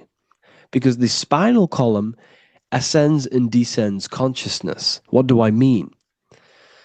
If you are in a reproductive way of thinking and you're always thinking about sex, you're jerking off all the time and you're always eating, all of your brain's power and your mind's power is being descended into the lower aspects of the spinal column, which represents hell, the physical state of man, Adam, the ignorant state. We're basically living off low-level pleasures like an animal. And the stairway to heaven is your spinal column. They went up the winding stairs into the middle chamber, which is your mind, your pineal gland, and out of the middle into the third stage of consciousness, physical, etheric, astral. When you meditate and you start to raise your consciousness during meditation, you enter the astral plane when you turn off thought. But this is the middle chamber inside of the brain. Here we see another painting inside of Sistine's Chapel of God inside of the brain. This is the brainstem. This is the brain. This is the frontal lobe. This is the back lobe. This is the back lobe. This is the cerebellum. Here's the reptilian brainstem. Here's the claustrum. This is what we are seeing here. Anatomy. Here is another one in Sistine Chapel in the middle of the Vatican. This is depicting the brainstem. God's neck looks exactly like the brainstem. Here we see a real brain compared to God's neck, because the neck is just below the brainstem. And this is what they are symbolizing, because they knew that God is within you. God is a part of the human body. God is inside of the body, because the body is a vessel for consciousness, for universal consciousness. Inside of you, inside of me, is the same spark of consciousness. And this same consciousness is spread out into every living essence, because everything comes from the one source, the one God, the one consciousness. Matthew 6:22-23. The light of the body is the eye. If therefore thine eye be single, thy whole body shall be full of light. Practicing the single eye. What is this? This is meditation. This is entering within yourself. So the Bible's telling you to practice the single eye. But if thine eye be evil, thy whole body shall be full of darkness. What does this mean? If your consciousness is in an evil way of thinking, if your mind is filled with an evil, negative mind space, then your body shall be filled with darkness, with evil, with negativity. Because negative thoughts destruct the body. Positive thoughts heal and regenerate the body. So he tells you to be, the light of the body is the eye, your consciousness, the inner eye of consciousness, the eye that lets you see. And what do I mean? You look with your two physical eyes, but you see with the inner eye. What you see is perception. You look with the two eyes, and what you see is perception. You are seeing, you are understanding, and that's what consciousness, the mind, gives you. Consciousness, or the mind, is the force that allows you to be a human being, that allows you to understand things and interact with things and make decisions. It's an infinite intelligence. See, the mind is not the brain. This is a big confusion with people. Hence why the eye on top of the pyramid is separate from the bottom half of the pyramid, because the consciousness is separate from the body, the eye, the all-seeing eye. It represents the observer, the eye that sees into this body, into this world, into this. You are the perceiver. You are the invisible spirit within the body. Theologians 4:17. After that, we are still alive, and our left will be caught up together with them in the clouds to meet the Lord in the air. You don't meet the Lord in the physical air. Okay? This symbolism of the ancient Christian artwork is showing you this is symbolic. These things never happened. There's no man in the sky. Moses didn't go on a mountain to meet with God. The air represents the mind. This is why you say you're an airhead when someone's very stupid. Earth is your body. Water is your emotions. Fire is your spirit. Air is your mind, the invisible mind. So Anton Mengs, an ancient Christian art worker, is showing you anatomy of God in the clouds. But this is the anatomy of the human body, raising yourself to the mind and turning the mind inwards on itself during meditation. And that's how you meet the Lord in the air. You meet the Lord in an elevated state of consciousness. The air represents an elevated state of consciousness because the air is up. You have to raise your consciousness to meet the Lord in the air. This is why Moses went on a mountain to meet with God. The mountain represents elevation of consciousness, raising the mind up the spinal column, taking all of the mind's attention away from the reproduction and the physical aspects of self and raising it to the brain and turning off the brain and going inward into the air. It's talking about raising consciousness. It's allegorical. It's a spiritual, metaphorical text.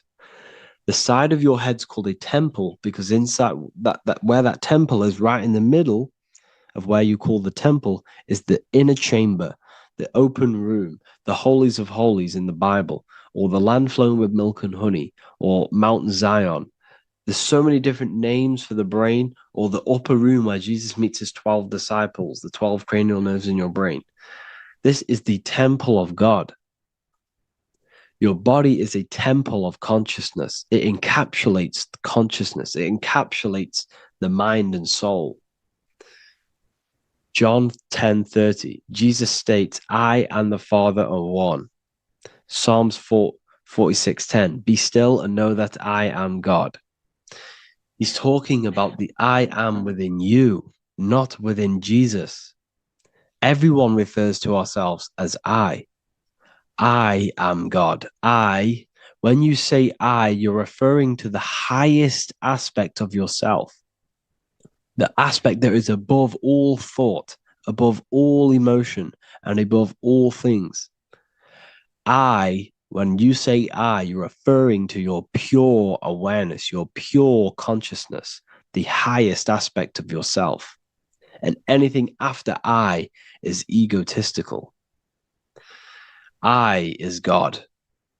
The letter I is the Roman numerals for one, because there is one God, one consciousness. The letter I is one line, just like the number one. Matthew 6:3-4, take no thought.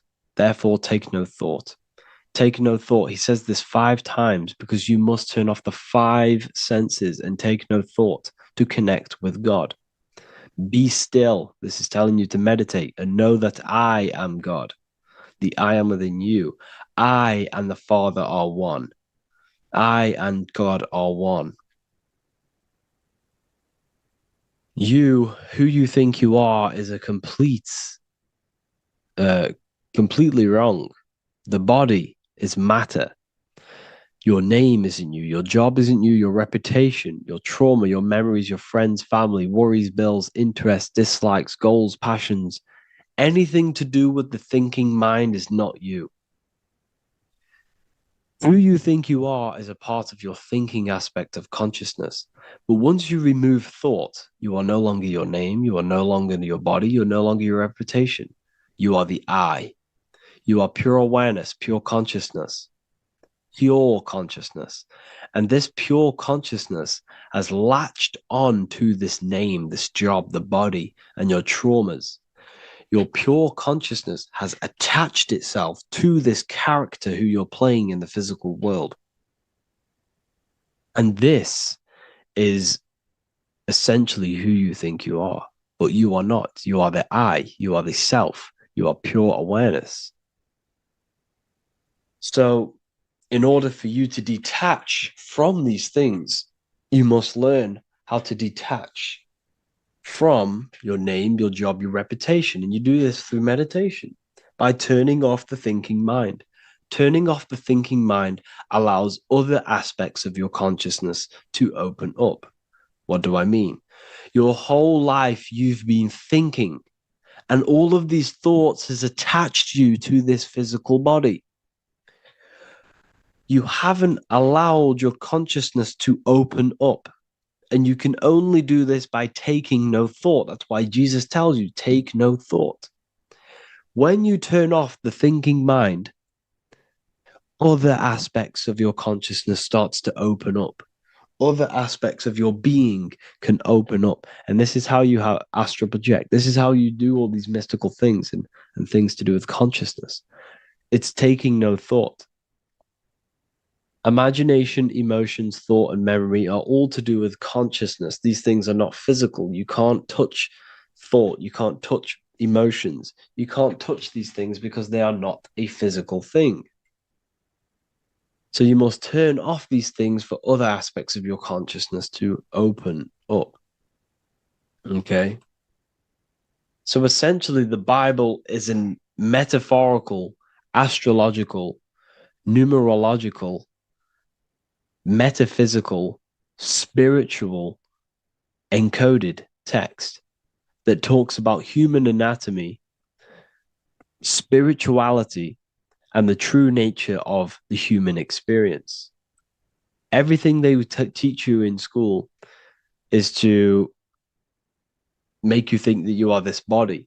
Everything they teach you in church is the externalization of the true teachings of Jesus. Jesus was telling you to meditate. Jesus was telling you to practice the single eye. Jesus was telling you to look within yourself and find God. He wasn't telling you to pray to him. Mark 16:19, he was taken up to heaven and sat at the right hand of God, the right hemisphere of your brain. John 21:6, cast the net onto the right-hand side of the boat and you shall find fish. Fish is understanding. The boat is your body, your brain.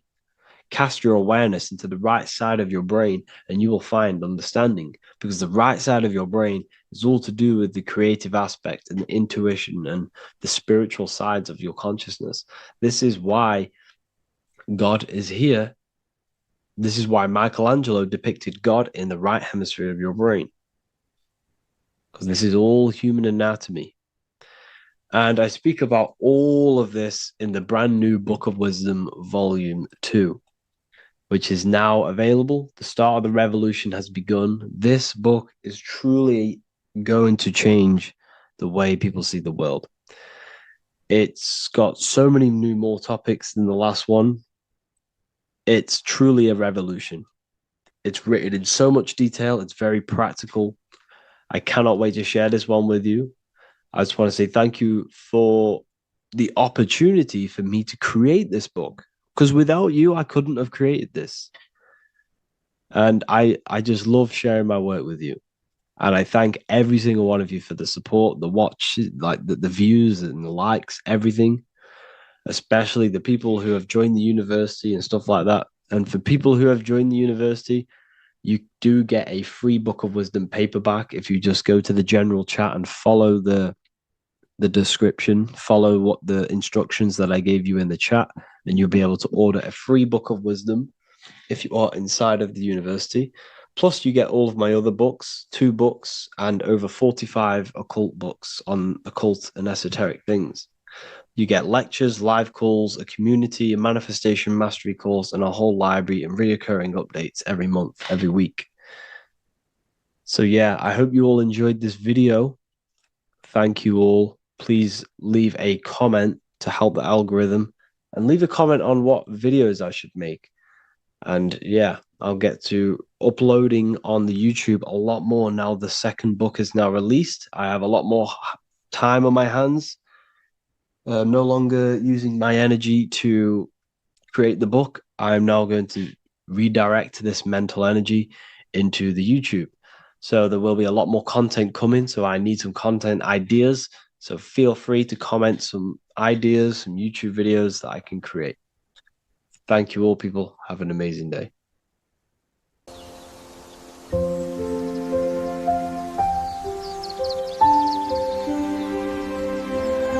bookofwisdom.com. Visit today.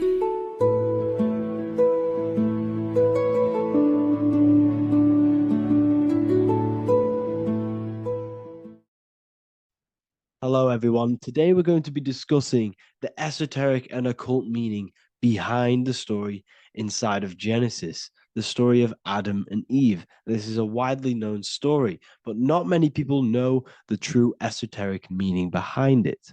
Okay, so today we're going to be breaking this symbolism down. Before we get into this, please leave a like and a subscribe on the channel. I would greatly appreciate it.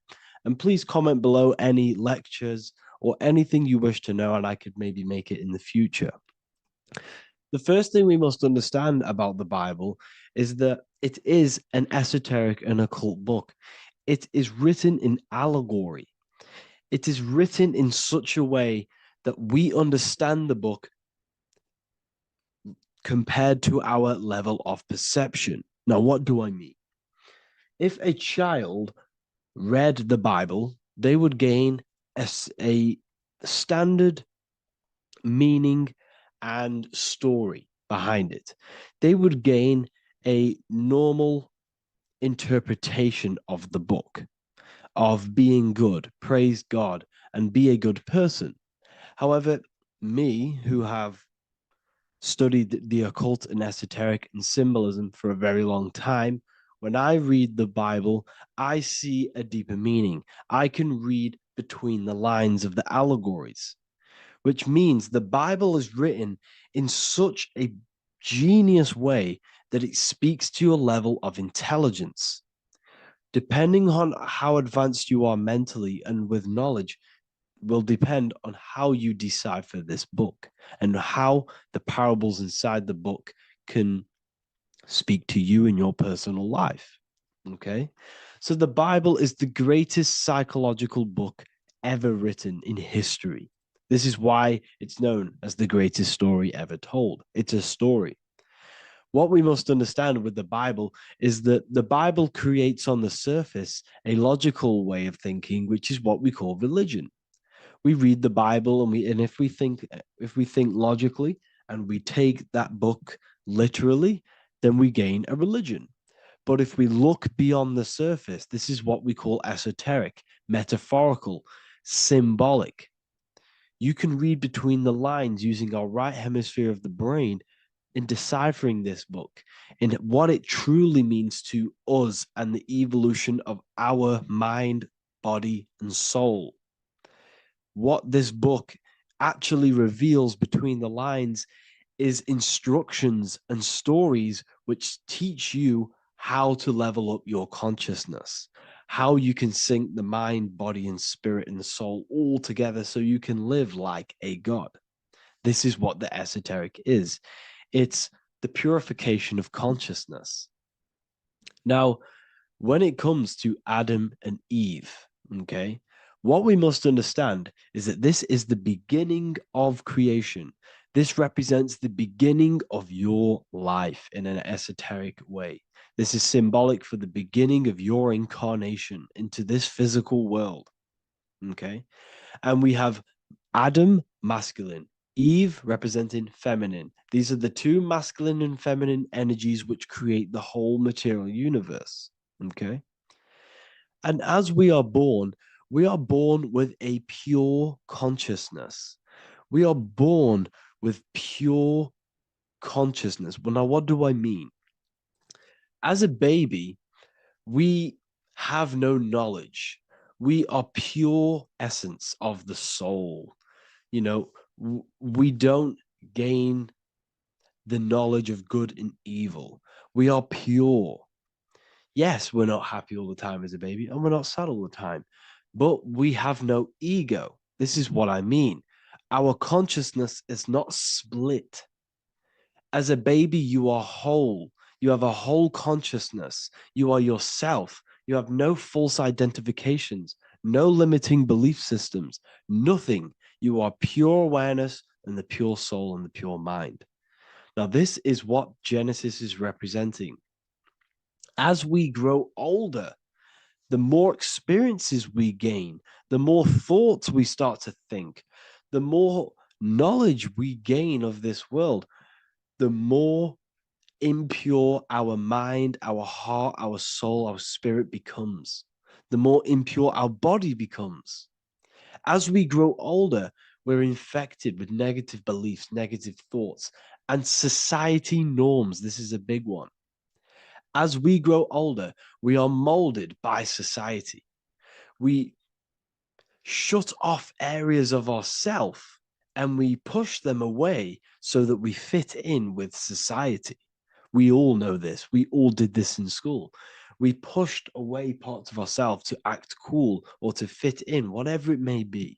Whatever type of person you were in school, we all went through this because society and culture is programmed. So as we grow older, our consciousness splits. We gain a persona, an ego, and we gain a shadow self, the subconscious, and we gain an ego. Now, the ego is what you show to people.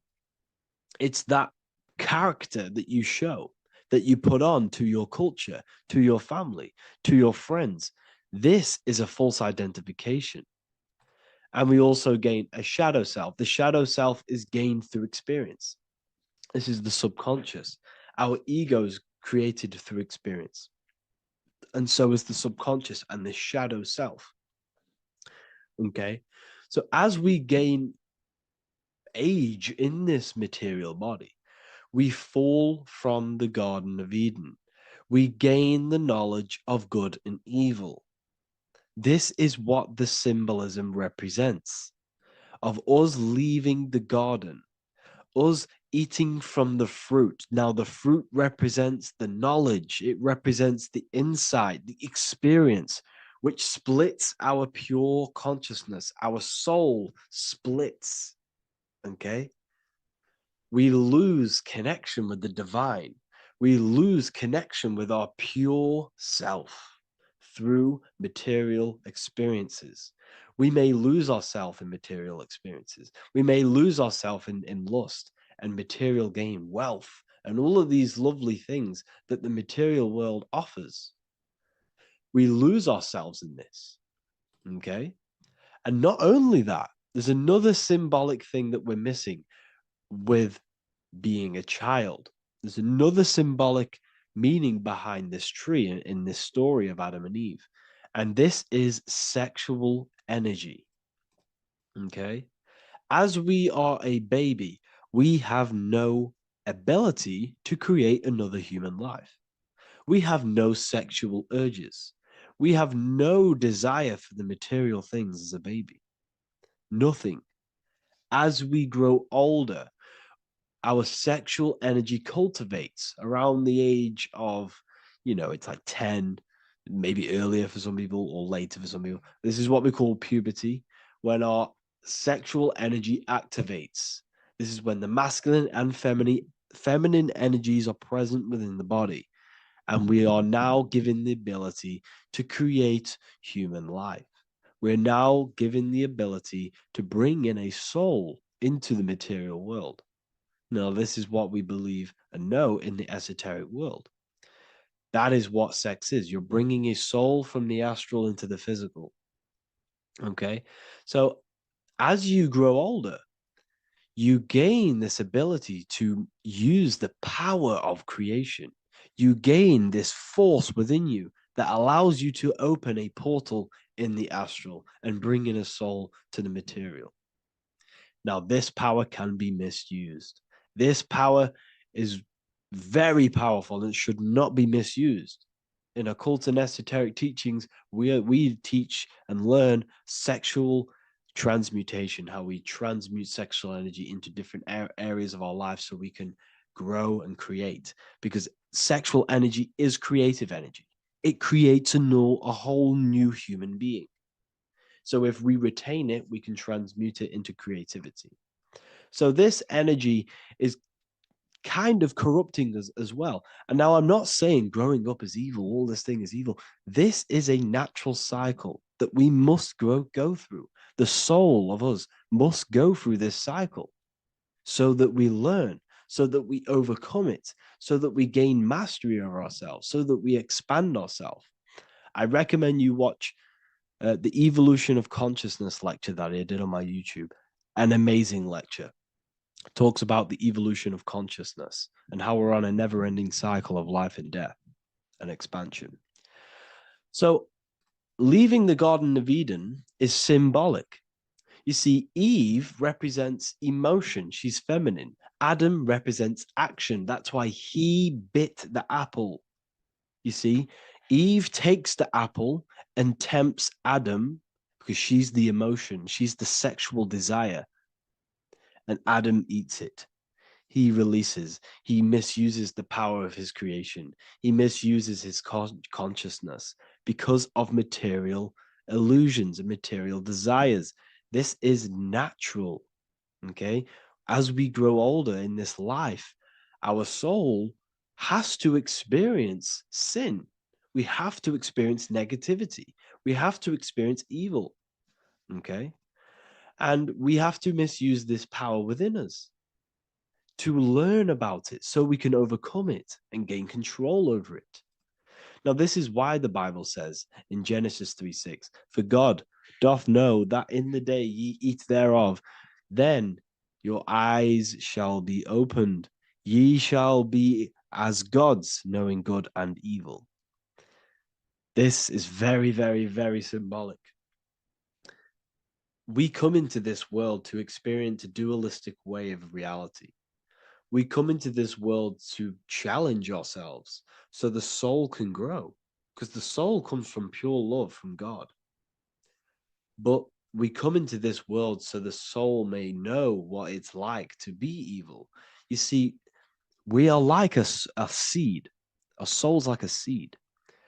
And when that seed grows, okay, and it's planted, them roots must grow to hell in order for the top of the tree and the roots to grow to heaven. In order for the soul to reach the highest states, it must descend down into the lowest states. Good and evil. This is the story of good and evil, okay? And this is the story, a psychological story of how the human mind has functioned in this life. This is what this story is representing, of how our soul and mind is functioning, how our consciousness is splitting and growing up and evoluting. Okay. Like I said, snakes represent sexual energy. They represent, snake, when you've been snaked. This is why we say you've been snaked, because it represents a temptation of sexual energy. This is why the Kundalini is symbolized as a snake. This is the serpent within us that we can rise to activate dormant brain cells in our brain. Now that's called the Kundalini awakening. I'm not going to get into that into this video, but this is what it symbolizes, the tree and the knowledge of good and evil, because our body is the tree. Our central nervous system is the tree. The snake is our sexual urges and this false temptation that tempts us to interact with sin, the material world, okay, and go against our higher divine self. This is what it represents. Now, it's very, very symbolic. Not everyone is going to agree with this, but this is my interpretation of Genesis based on my research of occultism, symbolism, metaphors, and me studying the Bible. This is my interpretation, and I hope it resonates with you. It might not resonate with you, but this is what makes sense to me, and this is what has made sense to many other occult researchers who are in this space as well. Okay, so please leave a like, leave a comment, leave a subscribe. I'd greatly appreciate if you could, just give me some support on this channel. We're nearly at 100,000 subscribers, which is insane. I just want to say thank you all. And yeah, I will see you inside the university. If you join, I'll look forward to mentoring you, connecting with you on the live calls. There's a new symbolism course, which is going to be available very, very soon. And yeah, if you join the university, you also get a 30% discount on all of my products, astrology readings, one-on-one calls, all of my books. Yeah, so I hope you gain some insight on this video, and I'll see you in the next video, and I'll see you inside the university. Have an amazing day.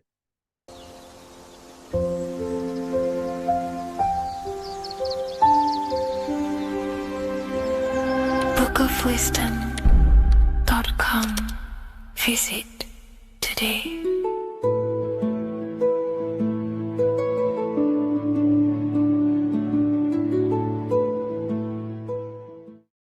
There is a secret meaning behind the number 666. 666 is 3 sixes. The number 3 in occult and esoteric numerology represents the 3 aspects of human consciousness. We see this symbolism in the all-seeing eye with the light and the triangle. The triangle is the number 3. The eye represents consciousness, observation, and the light represents the light of consciousness, because consciousness is pure light. The 3 aspects of our consciousness is thoughts, emotions, and actions. Every thought creates a feeling, and the feeling creates the action. All physical manifestation is driven from these 3 aspects of our consciousness. All physical manifestation comes from thought. Every object you see around you, this screen, the phone you're on, the laptop you're using, or the iPad, was a thought in the invisible realms of consciousness. Then it was brought into physicality through feeling and action. This is because man is made in the image and likeness of God. We are all mini creators. We are all extensions of God's creative consciousness. Therefore, the number 666 represents 3 sixes. 3 is thoughts, emotions, actions. The number 6 represents the cube, because cubes have 6 sides. This material world that we experience, everything has 6 sides. Everything's created by cubes. We can move forward, we can move backwards, we can move left, right, up and down. This is the cube that we are stuck in. Therefore, 666 represents our 3 aspects of our consciousness, thoughts, emotions, actions, all contributing towards our physical self, material world, material pleasures, completely cutting ourselves off from our spiritual, true, divine self, which means 666 is representing a state of consciousness. A state of consciousness where we only operate from a place of material needs and survival things. As humans, we possess a physical material body in the physical material external world, but we also possess an invisible inner world, which is what we call spirit. When we disconnect ourselves from our inner world, we become lost in this materialistic way of thinking and acting, which can lead to no life purpose, a feeling of emptiness and voidness in our hearts. Humans possess the ability to transcend our animal instinctual natures and turn to the divine mind, to the spiritual inner world. It is our inner world that is projecting our outer world. The outer world is just an effect of our inner state of consciousness. It's important as we go through this human life to not lose ourselves and look for our validations outside of ourselves. The external world is simply just a mirror, mirroring with mathematical precision what happens inside our consciousness. When we change our inner world, we produce effect in the outer world. To get back on track about this number, this represents when we are lost in our material self and we are completely cut off from our true divine self. The devil is always having goat horns, which represents a ground animal. This is the lower animal self of man. He's always red. The frequency of red is the lowest vibrational color, and it also represents the root chakra. This is all to do with survival mode and our physical needs and physical self. Red represents chaotic and intense emotions like hatred and anger. This is why the devil is always red, because it represents anger and an uncontrolled state of emotion and consciousness. You see, we've been taught in the church and all through religion indoctrinations that the devil is an external deity which influences humans. And in fact, this is nothing but a metaphorical story.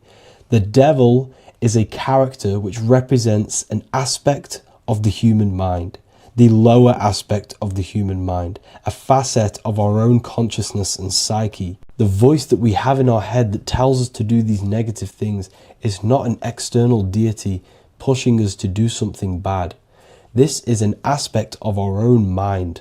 Jesus and Satan are just 2 characters which represent the 2 voices that we have in our own consciousness. In fact, the word devil was never present in the early Gospels. Instead, what was mentioned was a spirit of evil.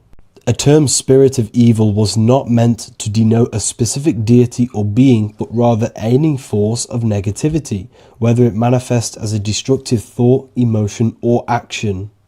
The spirit of evil represents the darker sides of our mind, the part that leads us astray and brings forth negativity in our lives. The reason why they want you to believe in a devil is because they don't want you taking responsibility for your creations. They don't want you to realize that the external world is truly a mirror of your inner state of consciousness. Instead, when something bad happens in your life, you blame it on some external devil or Satan who tempted you. Everything is your creation in your life. When you realize this, you take full control and you begin to reshape your external world by changing your inner state of consciousness.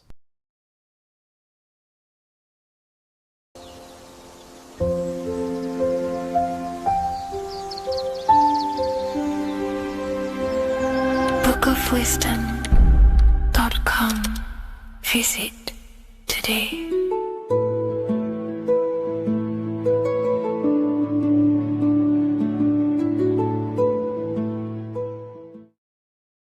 Welcome people, we're back with another video. I will now be keeping track of my YouTube and trying to upload every week. In this video, we'll be talking about the chakras. The chakras are the 7 attributes of God, and they are the 7 planets. These are literally vortex portals within us that connect us to these vices and characteristics of God. Each one of these energy centers are a spinning whirl of energy which controls the cells and organs in that particular area of the body. For example, it's literally a mini brain for that area of the body. Each chakra has a vice which you need to turn to a virtue in order to climb up through the system. They work like a stairway system. You have to go through each chakra in order to unlock the one above. This process is turning matter into spirit as you descended from spirit to matter. Saturn is Satan, that's why it's the lowest chakra, and that's why the devil is red, because red is the lowest vibrational color. When you are in these lower states of consciousness, you are in your animal nature. This is your physical side of your nature, and you are mainly being driven by your animal instincts or your ego. Moving back to your higher self or your spirit self is not an easy process. It takes a while. However, with discipline, consistency, and motivation, you can achieve this, and this is what the ancients called Christ consciousness. Once you have achieved this, it is basically a state of mastery of the mind. You no longer lust for the lower animal nature things. Now, let's start with the root chakra. This is located at the base of your spine, and you can feel this chakra by tensing your anus. This energy center is in control of your survival needs, your vitality, stability, and security. Now, if this chakra is unbalanced, you will feel insecure, fear, anxiety, unstable, low self-esteem, anemia, over or underweight, and constipation. In order to balance this chakra, you need to feel grounded, embodied, stable, calm, centered, a sense of safety, and trust in yourself and the world around you. The next chakra is the sacral chakra, which is located around the belly button area. You can feel this chakra just by sucking in your belly. This chakra is to do with relationships, self-worth, creativity, empathy, and most importantly, sexuality. This is the most important one in order to start to raise your vibration overall, is giving up the over-sexualized nature. In order to balance this chakra, you need to come into harmony with all the toxic relationships that you have. Get rid of the fear, the anxiety, the isolation, and 100% get rid of the over-sexualized nature. Lust is one of the most lowest vibrations you could possibly feel. It is literally manifesting hell. In order to work on this chakra, you need to feel self-worth. You need to do creative things, empathy, healthy relationships, and 100% being confident. The next chakra is the solar plexus. This is to do with personal power, will, metabolism, eating, happiness, and your self-esteem and self-identification. You can feel this chakra just above your belly, below your ribs, and you can suck in this area. If this chakra is blocked, you will feel lack of confidence, difficulty in manifesting your desires, low self-esteem, misuse of power, misuse of dominance, weak will, and shame in yourself. Biggest one for this chakra is overeating, as it's to do with metabolism. If you are overeating, you are literally unbalancing a lot of your lower chakras, not just the solar plexus. In order to work on this chakra and balance it, you want to have a positive self-identification. You want to feel happy, a happy self-esteem, effectiveness to people, not overeating, and a strong willpower. Now for the heart chakra, one of the most important chakras. Chakra is to do with love, understanding, trust, hope, openness, compassion, balance, and forgiveness.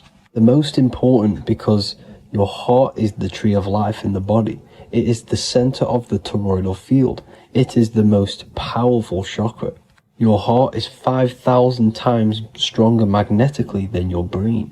Once you have hit the heart chakra and you start surpassing the heart chakra, you are now turning matter into spirit, as the lower 3 chakras are dense and physical, and the above the heart chakra are turning to spirit. As you can see already, this is a hard and long process of working on yourself physically and internally. The symptoms of a blocked heart chakra would be lack of love or too much love, difficulty to accepting or giving love, lack of compassion, loneliness, and lack of emotional fulfillment. Finally, a lack of connection with a divine or to nature. In order to balance this chakra, the most important thing and the most powerful thing you can do is loving people, accepting and giving lots of love. Second most important thing to balance the heart chakra is balance. You need a balanced life. You need balance in all aspects of your life. Now for the throat chakra. This is a very important chakra as it's to do with communication. A symptom of this being unbalanced is a lack of self-expression and putting on a front all the time, acting with the ego. In order to balance this chakra, you need to constantly self-express yourself. You can't be putting on a front. That voice inside your head, you have to let it come outward. Don't just block it off with a wall. Self-expression will lead to you gaining friends who actually like you for being you, and not these fake friends that you have to put on an ego for. In order to balance this chakra, you need to express yourself, express the word that's within you. Don't be lying to people, don't deceive or be deceptive. The next chakra is the third eye chakra. This is starting to get very advanced and you are coming very close to spirit. Just before we head on, I want to announce the PDF is now available, containing all the presentations I've ever made, all into a condensed 38-page PDF. The link will be below this video for you to access. And if you want to learn how to create reality using your mind, how to attract your desires, how to get out of the situation you are in, the link will also be there for the Manifestation Mastery course. Now for the third eye chakra. The third eye chakra controls the pineal gland, which is your first eye. It's to do with your psychic abilities, channeling, telepathy, astral travel, visions, and connection to the higher self. You need all of the chakras aligned to get the full potential out of your third eye or pineal gland chakra. For example, if you're astral traveling and you fear something, you will be instantly shot back to your body. So you need to master all of the chakras before you go on and try and do these higher spiritual activities. Symptoms of the third eye chakra being blocked is lack of imagination, lack of vision, lack of concentration, blocked or clouded intuition, can't see the big picture, and especially overly reliant on logic and intellectual thinking. A good way to work on this chakra is imagining things, vision things, trust your intuition at all times, always follow that inner voice. Cut out the tap water which contains fluoride. Fluoride blocks the pineal gland. And cut out all junk food because all of this is affecting your pineal gland. When in meditation, you want to focus your eyes and your attention to the center of your head between the two eyebrows. This is where the pineal gland is located. This will help and awaken the pineal gland over time when you keep doing these meditations. Finally, for the crown chakra, this is to do with universal consciousness, all-knowing, enlightenment, cosmic connections, the God source. This chakra is blocked by being cut off from spirituality, plagued by the senses, being tricked into the 5 senses and being tricked into thinking you are the body. In order to work on this chakra, you need to feel grounded. You need to know yourself, your real self, the voice within you. Have common sense, have specific decisions that you're making, be very direct. Now we've got out of the way all of the chakras, I can now introduce methods and meditations which will help you unblock them spiritually. When meditating, you want to get into the present moment in a nice, comfortable position. Bring yourself to the present moment by saying, I am here right now, nothing else matters. Keep repeating this over and over with your eyes open or closed. After a couple minutes of bringing your attention to the present moment, you can now start to Breathe in through the nose deeply and breathe out through the mouth slower than you breathed in. Place your attention on the chakra that you want to balance. Think of a high vibrational emotion like love, and think of this while placing your attention on that chakra. You can do this exercise every day for 10 to 20 to 30 minutes.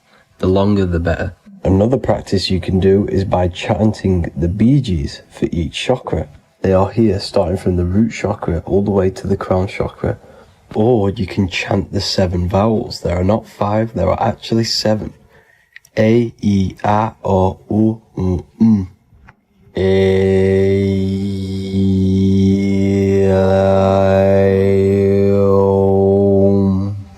This is the proper way of pronouncing the 7 vowels. These are so powerful because these are the only things that exist. It is literally the sound of God. By pronouncing them right, you can actually create a lot of power within you and align your chakras. That's it for this video, people. I'd appreciate a comment and a like to help the algorithm. I appreciate you all. Love and light.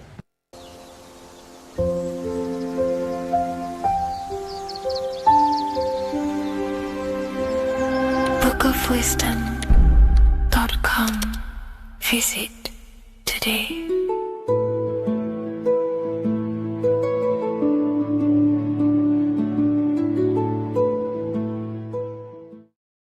Welcome back, people, to another occult lecture by Revival of Wisdom.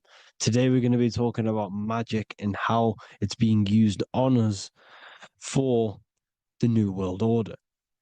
Magic has the word mag within it, which is magnetism. Magnetism is the force.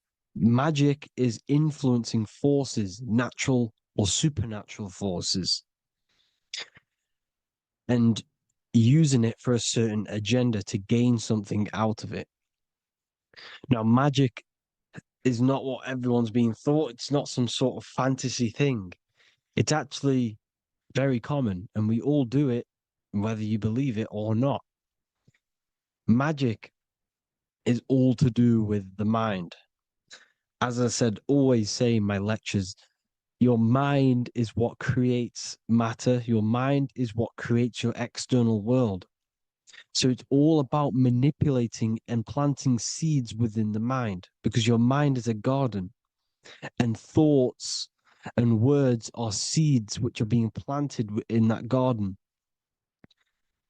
Your life, your physical life, the people you have in your life, your friends, your car you own, the job you have, is all a reflection of the thoughts that you've been thinking in the past. You are where you are in life because of the thoughts that you've been thinking. Therefore, your life is a direct reflection and manifestation of your mind, the Garden of Eden. Okay? The mind is what they are targeting. What you see, say, and hear has a direct effect on your mind. Me talking to you is influencing you. The words I'm saying is planting seeds within your mind. Now it's up to you to consciously act on these thoughts or these words, or to maintain these words. As above, so below. As within, so without. What's inside of me is outside of me. What comes into the storehouse comes out of the storehouse. You have the left, you have the right, you have the up, and you have the down. As above, so below. Whatever is in your mind will be expressed in some sort of way, consciously or subconsciously, spiritually or physically. The mind is what manifests everything. And this is what we need to understand. We need to understand is that the mind is not physical. All things spiritual manifest physical. All things seen come from the unseen. The words you're thinking, that everything you have is coming from the unseen. The actions that you do come from the unseen mind. Another expression for as above, so below is you are the universe itself. You are a universe, a mini universe. But just because you are mini does not mean you are the whole thing. If I take a little piece of infinite, let's say there's an infinite light source. Let's say I take a little chunk of that infinite light source. That little chunk I took is still infinite because it's been taken from infinite. You are the universe. Your awareness, your mind is the universe. It's information. You are the universe experiencing itself. This is why we say we are all God. As above, so below. What is in me is outside of me. The sun, the physical manifestation of the sun is your soul. The 12 constellations are manifested in the physical body. The 5 elements are manifested in the physical body. They're manifested in the 5 fingers you have. As above, so below. This is manifested, well, this is a symbolized in Freemasonry and secret societies as the 2 pillars. The mirroring reflection, the reflection of reality, the mirror, as above, so below. What happens in the mind, what happens in the astral, happens in the physical. This is Aleister Crowley. This is all symbolism. This is the 2 pillars with the all-seeing eye and the triangle at the top. Aleister Crowley was a master magician, very powerful dark magician, black magician. There's 2 types of magic. You have white and black, just like the checkered board, the Masonic checkered board. You have white and black. You have good and evil. White magic is influencing natural forces to gain something that will help the collective consciousness, help the collective, help the earth, help other people. Black magic is something you manipulate something so you can get something personal out of it. Doesn't matter if it's good or bad. It's still considered as black magic because you're being selfish. Everything you do should be contributing towards the collective consciousness and helping others. And this is why the ancients lived in a system where everything was in unity. We understood that I am you and you are me. What I do to you happens to me because I am you and you are me. We are the same mind substance on the inside. We're all the same mind substance being expressed in different bodies. So what I do to your mind will have a ripple effect on my mind because all of our minds are connected within the mental plane. So this is why they know all this knowledge. They know all this knowledge. So yeah, this is the mirroring effect of reality, the 2 pillars, or symbolizes the number 11. The number 11. We'll go deeper into that. The technology we're using is magic. It's a form of magic. Television is tell a vision. They're telling a vision into your subconscious mind, into your memory. And when you turn on the television, you get a program because they're telling a vision to create a program within your subconscious mind. You see, the conscious mind is only 10% of your mind, which is to do with your, what you're aware of, your 5 senses. What are you consciously aware of? Well, I'm aware I'm here, I'm talking. I'm aware of what I'm wearing, the 5 senses, what I can hear, taste, smell, hear. What I'm wearing, I'm aware of what I think of.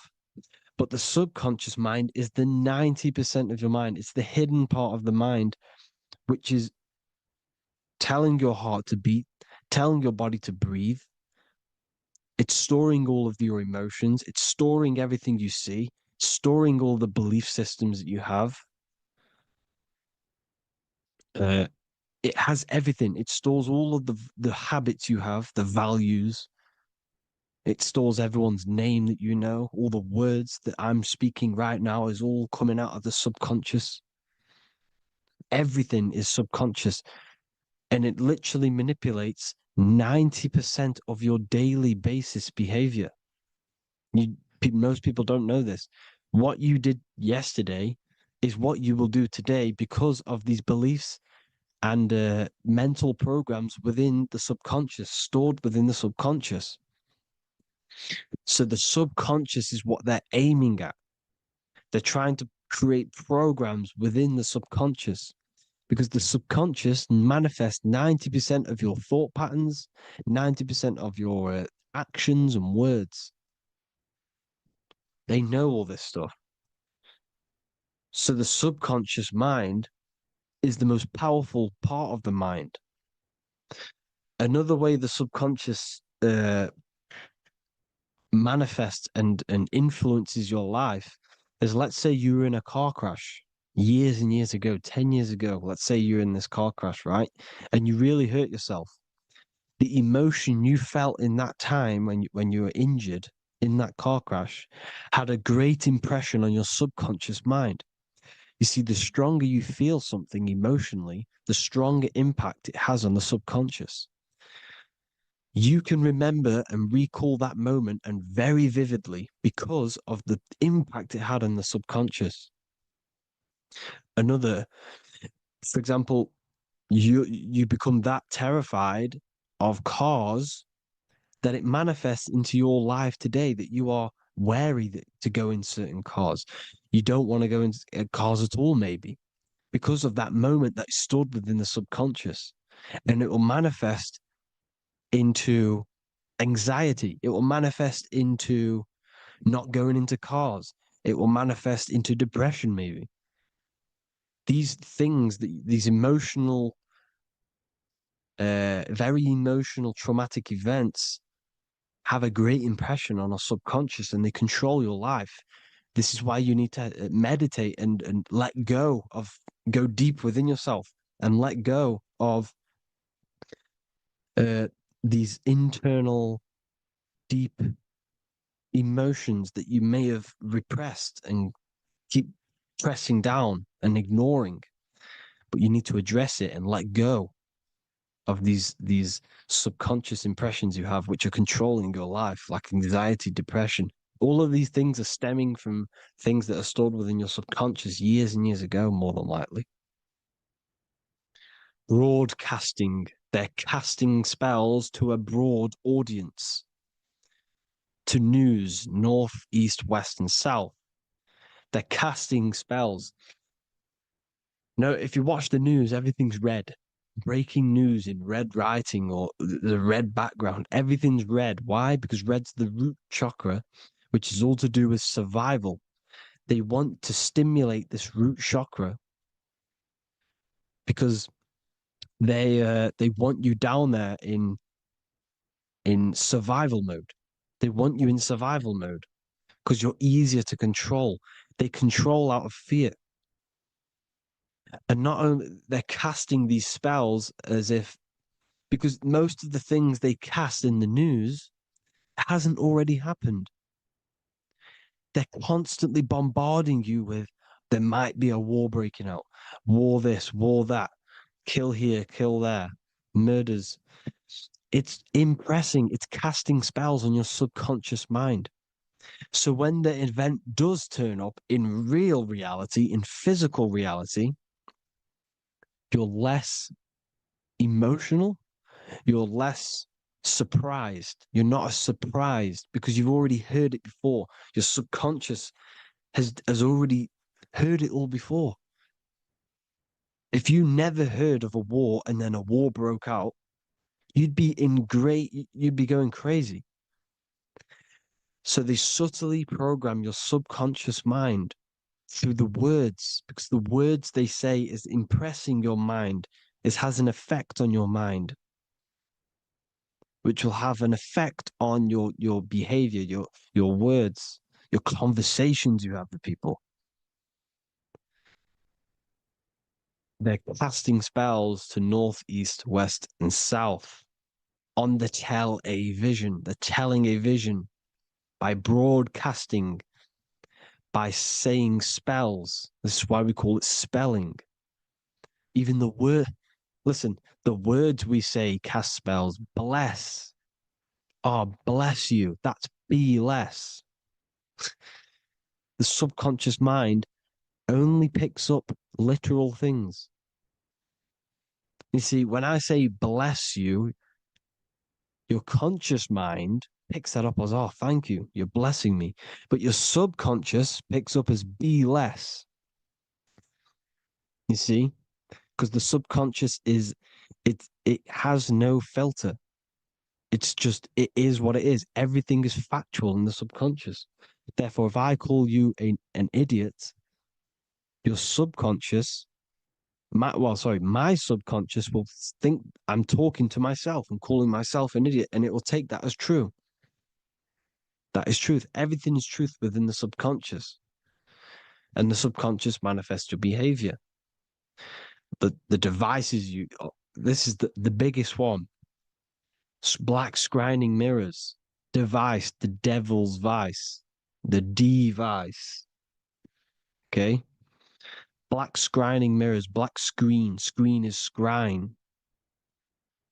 Black scrying mirrors were used to communicate with spirits within the astral plane in the medieval times. They're probably still, well, they're still being used now by black obsidian mirrors.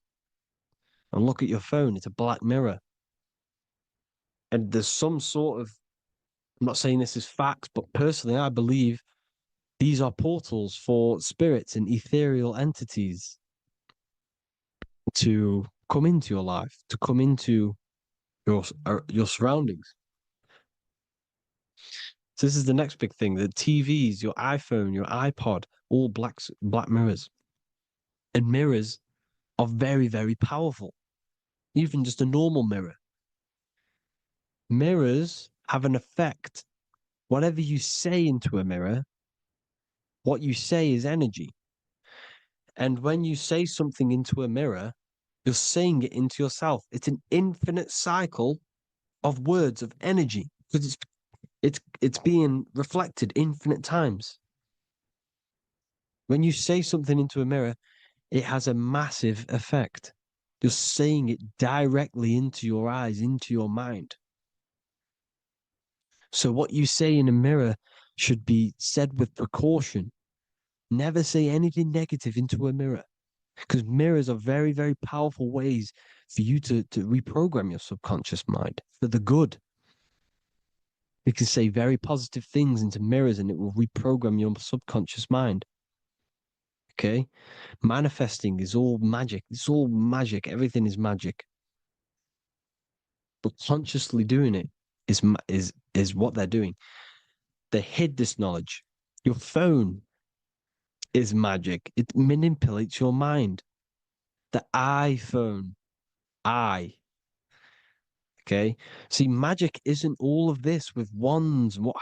See, Harry Potter, okay, that was created to give you this perception of a mystical and amazing form of magic with magic wands and all sorts of stuff like that. Yes, that stuff was true when the collective conscious minds were on a higher level and our belief systems believed in these things, because the universal mind, all of our minds contribute to reality. If the masses don't believe in magic, if the masses don't believe in a certain thing, it's going to have an effect on physical reality. So when the collective minds are higher and have more open minds, things like Harry Potter can come true. See, it's all in the mind. The iPhone, the eye is the symbol for the mind, the invisible intelligence. The triangle is the ethereal plane. Okay, so the eye in the triangle is the eye that sees into the beyond the ethereal planes. The square is the physical plane.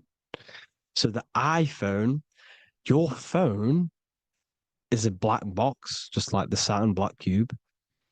It's a black mirror.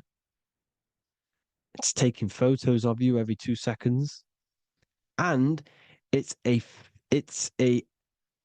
your mind. Your mind is in that phone.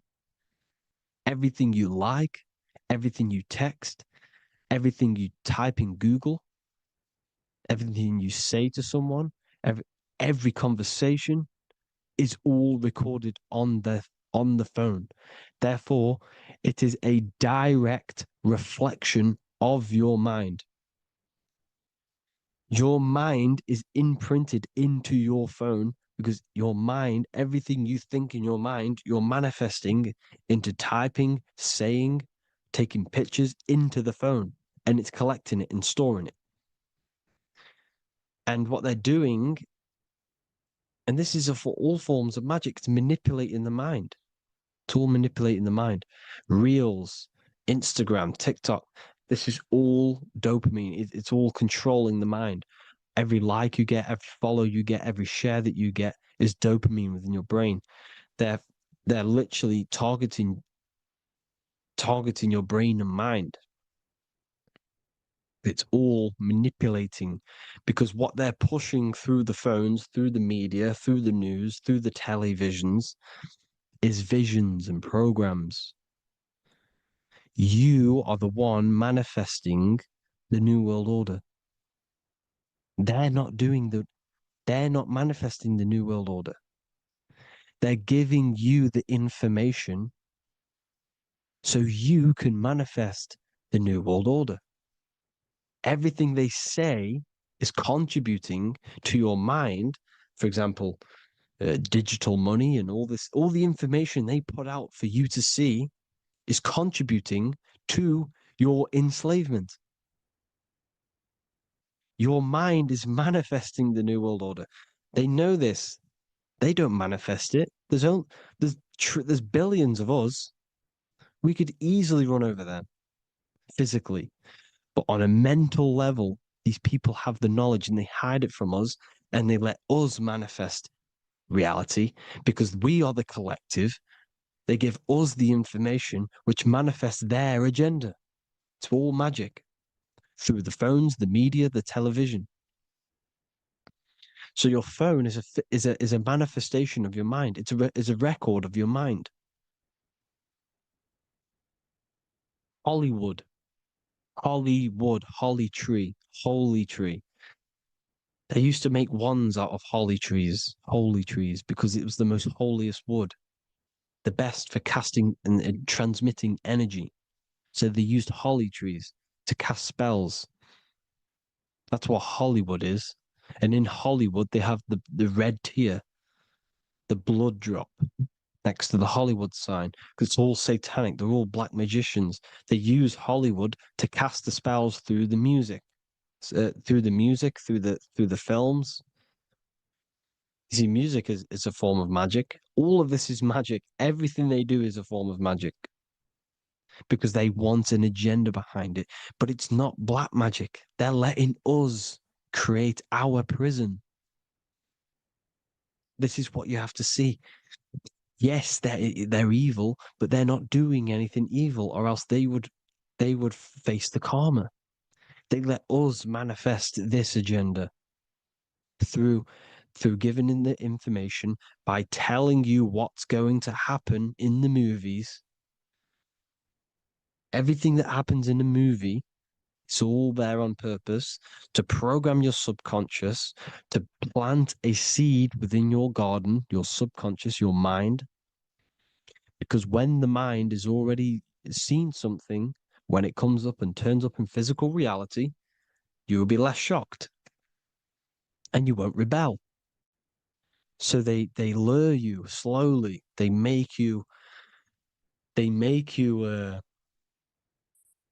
aware of these things over time. They make you gradually think it's okay. Like the technology, we never used to use these phones. How did we become so addicted and reliant on them?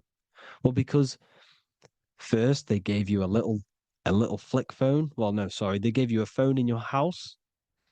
And then once you got used to that, they say, oh, here's the newest version of a little flick phone. You started texting your friends. Everyone was loving it in high school. They could now meet up without saying, let's meet on the weekend at this point at this time, like your parents probably did.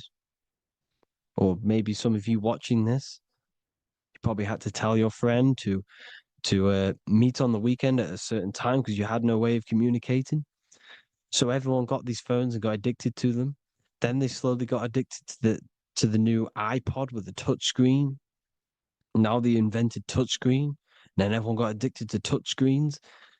Then because all of this is producing dopamine in the brain, which creates you to become mentally addicted to things and physically addicted, chemically addicted. Because dopamine's a chemical. Your subconscious becomes a program within your subconscious, and your body becomes chemically addicted to these phones. And these phones are the enslavement of humanity, technology. Without this, we wouldn't be in this mess without technology. Because they're creating a hive mind. We're creating a hive mind. So back on track anyways, they program you. Look at the films, 9/11, 9/11, all produced by Hollywood. Here's the 11, like I said at the beginning, the two pillars which reflect reality. What happens in the mind happens in the physical. What happens in the astral happens in the physical. Okay, what happens in the physical happens in the mind. It's the two pillars, the mirrors. 9/11. 9 plus 1 plus 1 is 11. Flight 11 was hijacked. New York is the 11th state. New York adds up to 111. This is not a coincidence. It's all a form of magic.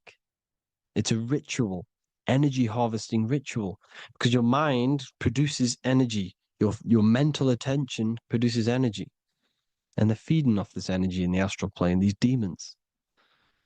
Music is the most powerful. Personally, I think the music is one of the most powerful forms of magic they're using. Okay. Music is hypnosis. It puts your brain in a hypnotic state. It influences your electromagnetic field through vibrational energy.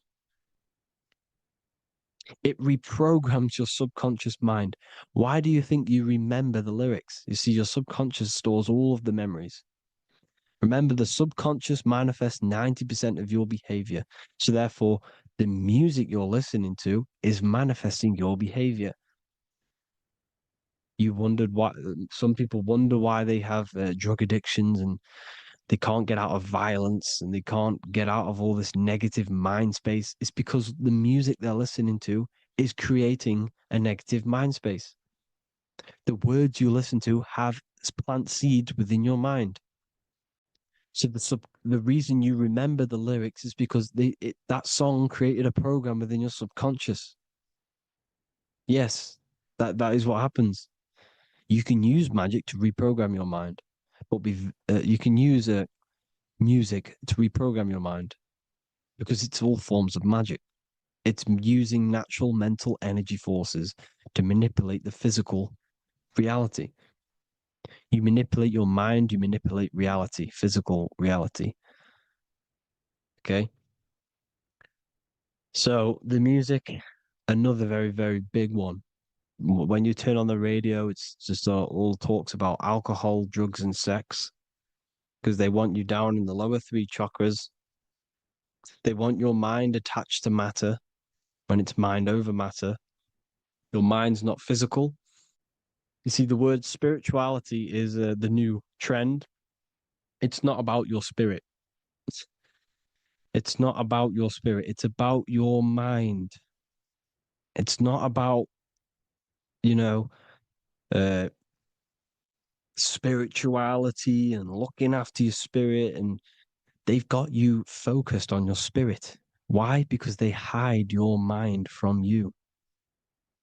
You see, a lot of people think their mind is their brain, but the mind is everything.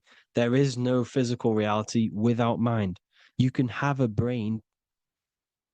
Imagine if you had no mind but a brain. It wouldn't work.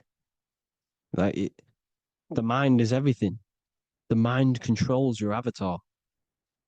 It begins in the mind before it happens in the brain. Then the brain manifests through the body. The brain's just an electrical computer. So that, you know, they've got people scared, or do I have a soul or not, and all this stuff. Listen, if you have a mind, you have a soul, because you are not the mind. This is why everything is sort of an illusion, because beyond the mind is your soul. But what is the soul without a mind? You can't have a soul without the mind. But if the mind didn't exist, the soul doesn't exist. You are the person listening to your mind.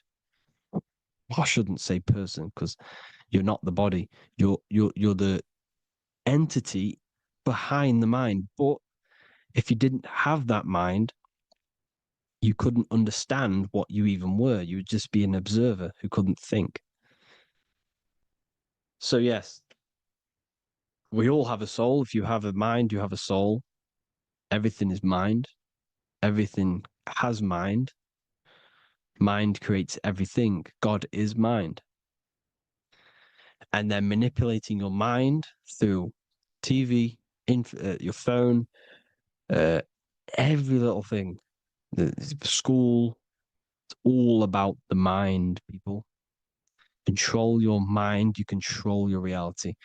Just the last thing, here you go.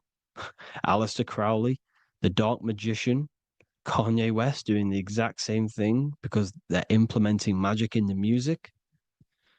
Here's the Beatles with Aleister Crowley in the background. Bet you never noticed that. Aleister Crowley was influencing music and placing magic within the music to influence the subconscious. This is what Baal worship was. This is why they kill children. They sacrifice these children. Why? Well, because in order to ascend, in order to raise your consciousness internally, godly, by being good, God, or being in order to be good and raise your consciousness and to get something in the physical world, you have to sacrifice yourself. And what do I mean by that? In order to raise your consciousness and ascend, you have to sacrifice the lower nature of yourself. You know, you got to abstain from having sex to retain your sexual energy, to transmute it, or staying away from negative, some poisonous foods like meat. So, staying away from blood. We shouldn't be consuming other animals' blood. We should be keeping our blood pure. We are humans. We shouldn't consume chicken blood, chicken germs. We are the most divine creatures on this creation. We are the most intellectual creatures in this creation. Therefore, we should keep our temples pure. We are not animals. If you want to associate yourself with an animal, go out in the wild, go and find a wild boar and go and try rip its guts out with your bare teeth, because you can't do it. You're not a cat. You're not a carnivore. Okay? So in order to ascend, you have to kill and sacrifice your lower part of yourself to ascend up to your spirit self, your mind self, the highest version. And the elites don't want to do this.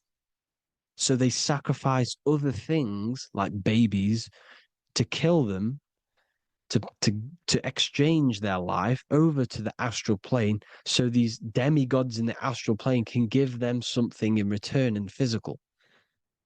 They don't want to sacrifice their lower self, so they sacrifice other things for exchange, for physical pleasure. But the godly person sacrifices their lower self for their higher self to do good and ascend. So this is what all the Baal worship is, people, and this is why they're doing it. Hope you all had an amazing lecture. If you haven't already, go and get the Book of Wisdom for more information. You know, I don't go into dark stuff in this book, because all I do is enlighten people in this book. You can get it in Spanish, English, German, Italian, and French. Worldwide shipping. You can get the PDF or paperback. Or there is also a new one called the Human Health Guide 2.0. It gives you a list of all the foods, grains, oils, and nuts, you know, everything that's alkaline and positive for the body and not man-made and hybrid.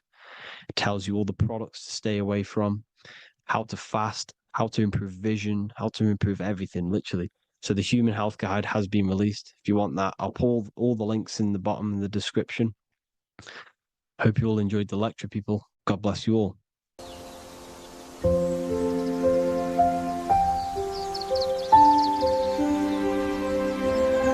bookofwisdom.com.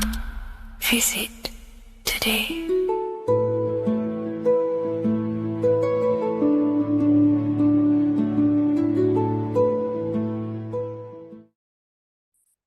The Pope is supposedly opening 5 portals on Christmas Day. Now, I know this video is a bit late, but I'm going to be commenting on what I think this symbolism and this ritual truly means and what they are trying to do to society with this symbolic ritual. So the first thing we must understand is that everything these people do on a mass scale, all of these major events that they take place on, are all symbolic. They're all ritual. They all have purpose. Okay? So when we look at the locations of these 5 doors that are in Rome, we actually see the sigil of Lucifer when we connect the dots of all of the 5 door locations. This is the sigil of Lucifer. Lucifer is not what you think. Lucifer, sigil of Lucifer, represents the outline of the human brain and our visual perception field. Now, the human perception field is how our brain interacts with the external reality. Our external reality is not physical. The only thing that exists outside of you is pure energy, formless, vibrational energy and light. Your brain is an energy decelerator. Your brain decelerates this light, this energy, into a material reality or perception that you can interact with. You don't look into the external world. The energy, the light, enters the eye retinas, goes through the optic nerve, and travels to the back of the brain called the visual cortex. And the visual cortex is what shapes your visual screen. Now, if you are seeing the screen, this means that you are not the body, you are not the brain, you are the perception observing the screen that you are seeing. You are the eye behind that, you are the person behind that. So, what this is actually symbolizing is perception. This is a symbol of perception, of perceiving the material plane, of how spirit interacts with matter. Now, what's Lucifer? Now, the word Lucifer means the light bearer. He's known as the light bearer. The word Lucifer originates in Latin. Luci means light, and fer means to bring. It's the light bringer. The eyes, the visual perception of the light bringer to your reality. You see, everything outside of you is light. You are made of light. The word hue, man, means light. Hue means color, which is a form of light. And man means manifest. We're light manifested into material form. Every single one of us is Lucifer. When we fall for the material world, the external world, is an illusion. It is the false world. It can elude you. It can make you fall in love with the material things, material pleasures, lust, money, fame. These things make you fall. This is the fall of Lucifer. This is the mythological story. This is the symbolism behind Lucifer. It's you. Are you falling for material pleasure because you are a divine spiritual being from the higher planes, not from this plane? Now, if you let your divine being fall for this material plane and fall for the evil that can take place in this plane, then you are Lucifer. It represents the false light, the false reality. This symbol, the sigil of Lucifer, it symbolizes the interplay between light, consciousness, and the perceptual experience of the physical reality. the external world is truly internal. What we visually perceive is essentially light waves carrying information, which then gets processed by our brain, the central computer of our nervous system. Okay? So, how many doors are open? 5 doors. So 5 is the number of perception as well. 5 fingers on each hand, 5 points on the human body, 5 toes on each foot. We have 5 senses. 1, 2, 3, and 4, they're spiritual numbers. 6, 7, 8, and 9, they're material numbers. 5's the gateway. 5 is the middle bridge of how our spiritual self interacts with the physical self, how spirit interacts with matter. So this ritual is symbolic of perception. This is maybe bringing in a new perception. A new event will happen after this, a new perception of the world. Or personally, I think this ritual was to obviously shape the collective consciousness, because your reality is an externalization of your inner consciousness. It's simply just a mirror. Your material life, your material world outside of you is simply a mirror reflecting with mathematical and geometric precision of your internal consciousness. Your consciousness is creating and causing the effect called reality, physical reality. Your life is a result of every thought you thought in the past. Therefore, with that being said, everyone who perceives this ritual of, oh, the Pope's opening 5 spiritual portals, who's letting in demonic energy into the world, they're going to let demonic energies and demonic spirits all in the world. Well, what if I told you the only portal they're opening is a portal in your own mind for negativity?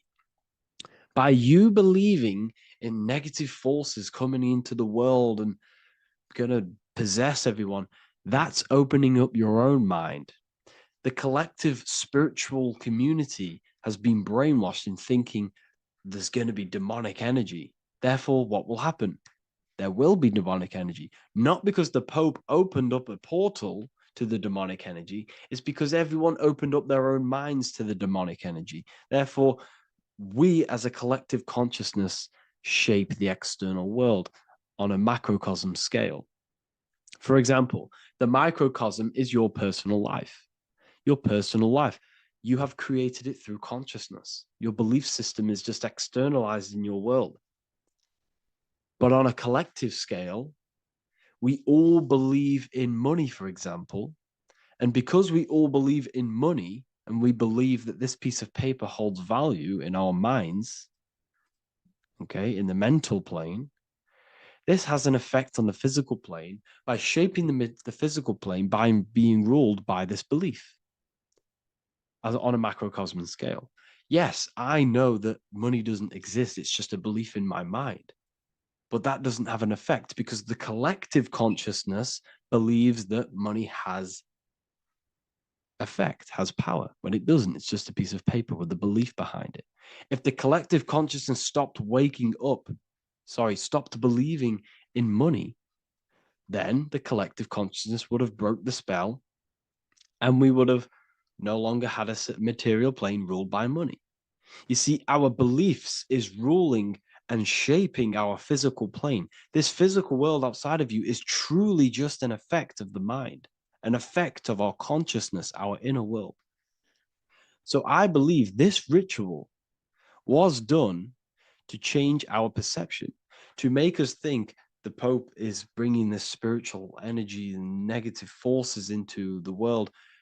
And it's just simply us creating the negativity in the world by believing in this, by thinking this. Remember, they have the power to send messages into millions of people's minds through media. And then messages are then believed, and that belief is shaping our world. What have I told you? That the New World Order is not manifested by the elite, it's manifested by you and us. We're all manifesting the New World Order. They can't manifest it. We can, because we are the ones believing it. We believe it. It is reality. It shapes our own prison. We're all shaping our own prison by believing in the prison, by believing in money. So this ritual was all to do with perception, creating a new perception, creating fear in our minds to, of course, distract us from what's really going on. This is all a ritual to implant messages in your own mind. So I hope you all understand this video, and I hope you all gain some insight, and I'll see you inside the university.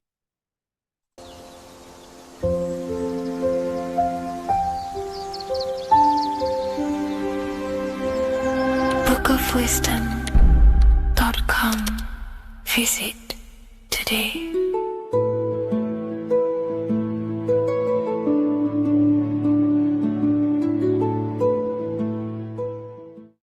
Do the elites actually worship Saturn? In this video, we're going to be discussing the occult and esoteric meaning of the 7 planets and the abuse of the Saturnic energy within today's world. This will help you gain a deeper understanding of reality, yourself, how you create reality, and what these 7 planetary energies actually truly are. In order to understand anything within the universe, we have to understand the law of correspondence, the law of as above, so below. There is one consciousness expressed in infinite forms. Me, you, the squirrel, everyone who possesses consciousness within this universe is an expression of the one divine consciousness, what we like to call Source, God, or the grand architect of the universe. We have to understand there is a large scale, but the large scale is mirrored in the small scale. If we look at lightning, this is a large scale. This is the macrocosm. Then we go a bit smaller to the trees. We see the same pattern. Then we look a little bit smaller into the human body. We see the same pattern of the nervous system. Then if we zoomed into the microcosm, brain cells, we still see the same pattern. This reveals the universe is a fractal universe. The large is reflected in the small. And this is the symbol of the Fibonacci sequence, which represents this as above, so below principle. The big spiral represents the macrocosm, but then this spirals into the tiny spiral. This symbol goes for eternity, never touching, never finishing. The large is mirrored in the small. With understanding this, we can realize that we are a microcosm of God. We are our own universe. We are our own world. Your body is the earth. Your mind is the mind of God, just in a smaller version. You are a drop in the ocean of the vast collective consciousness. With that being said, everything you see outside of you is inside of you. As above, so below. The 7 planetary energies on a macrocosmic scale are the 7 energies that form the physical world. The physical dimension is crystallized thought. Everything you see around you was thought made manifest. Thought imagined, then created in the physical reality.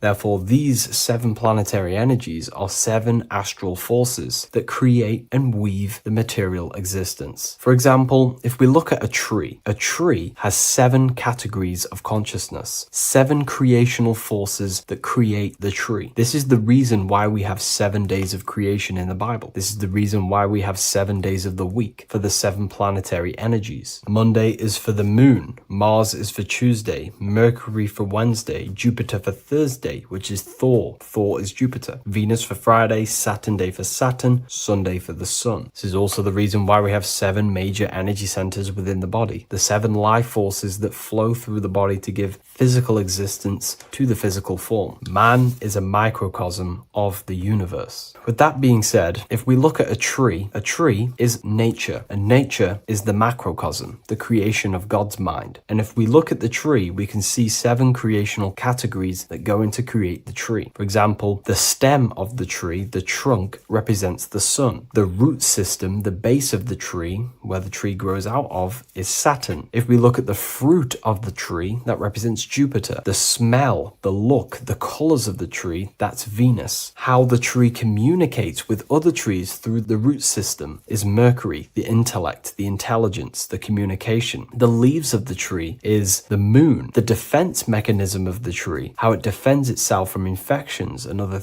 territories is Mars. So we can see all physical matter, all physical creation demands these 7 categories of consciousness, these 7 planetary forces. But again, that is the macrocosmic scale. The macrocosm is reflected in the microcosm, which means you have access to these forces, these 7 planetary energies, and you use them to create anything in reality. You've been using them maybe unconsciously your whole life. For example, this book that I've created, the Book of Wisdom Volume 2, you can find it in the bio if you're interested in reading it. It has the 7 planetary forces that go into this tree, into this book. I used the sun, which is my passion and my drive to take actions. I used Mercury, which is my intellect, my thinking, my communication. I used Venus, the layout, the look of the book. I use Mars, my defense of my work, my trademark, my copyright. I use Saturn. Saturn is my time, my discipline, my attention. I use Jupiter, which is the why, the reason why I created it. I used the moon, which is my care. My care is the generative force. Whatever you create in your reality is because you care. You care about keeping a house above your head. Therefore, you go to work and earn money. Care is the driving force to create anything in reality. What you see right now watching this video is because you care about watching this video. If you lose care about watching the video, you will turn it off and continue to do something else. All creation demands these 7 forces, hence why we have here a midsection. Sometimes we see the symbol of the earth, which is a circle and a cross in the middle, because these 7 forces create earth. But again, this video is specifically aimed to Saturn. We're going to be discussing Saturn's Saturnic energy because there is a lot of misunderstanding in today's world. And I'm going to give my perspective and my research on the energy of Saturn and how we use it and how it's being abused in today's world. Saturn externally, because remember, we have an external world, an internal world, a macro and a micro. Saturn externally in the material plane governs the foundational and enduring aspects of existence, such as the roots of plants, the bones of our body, even the insects that dwell beneath the ground. It represents the dull, hard, unyielding forces of life, symbolizing structure, limitation, and conditioning. Under Saturn's influence, things become rigid, bound by the god of time, bound by restriction and boundaries. In Roman mythology, Saturn is revered as the god of time, ruling over the cycles, beginnings, and endings. This connection with this emphasizes Saturn's role in marking the passages of life, aging,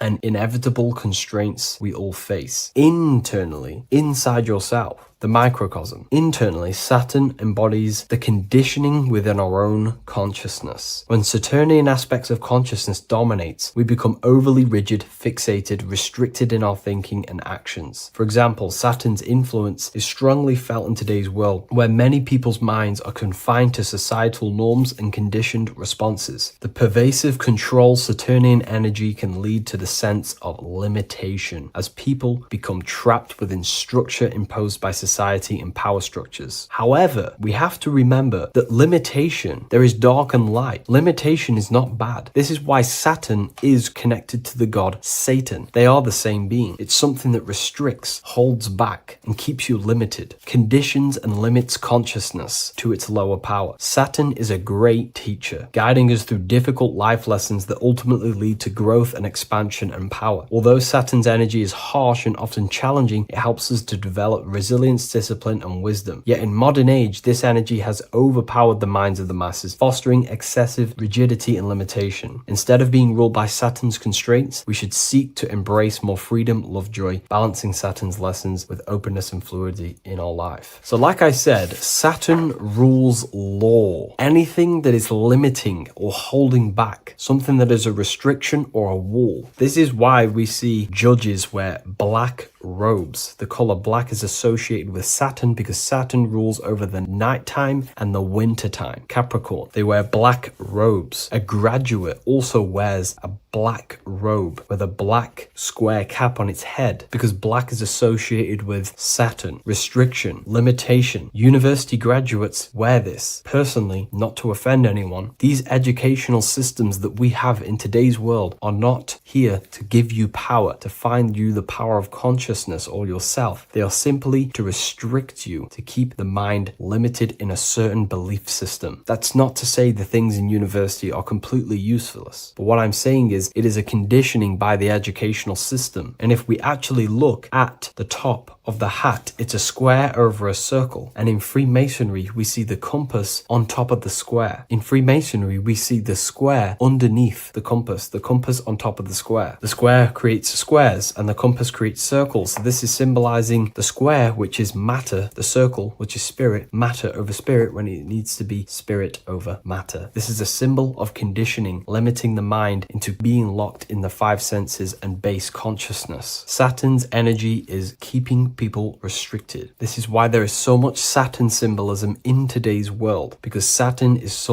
anything to do with limitation, restriction, and time. All of the systems in place are to limit our minds, to keep us on base consciousness, only thinking in a limited box, only thinking and aware of the five senses. In base consciousness, in animal nature, one only thinks according to their senses. When they have a sense, their mind thinks. This is an affect state of consciousness. They're living in the affect. We need to understand that in base consciousness, we have no true power to create. We're simply living in cycles of affect. Now, what do I mean? The physical world is the effect. It's already manifested and cannot be changed. Our consciousness needs to rise to become a cause instead of playing around and being lost in the effect, to become a co-creator. And this is what the system does not want you to do. It does not want you to become a conscious creator. So they keep you in base consciousness, not giving you the awareness that you are literally a god creating a world right now. You are a world and you are shaping the world. Our consciousness needs to be mastered, controlled, and then we can become a conscious creator instead of running around in the world of illusion and effect. As above, so below. What happens in the mind happens in reality. We do not want to be matter over spirit, which means the external world over the internal world. We need the internal world to rule over the external. Saturn symbolism can be symbolized as a black cube. The cube symbolizes this physical world because everything has 6 sides. We can move forward, backward, left, right, up, and down. We are in this cube. This is why we say think outside the box. Thinking outside the box means to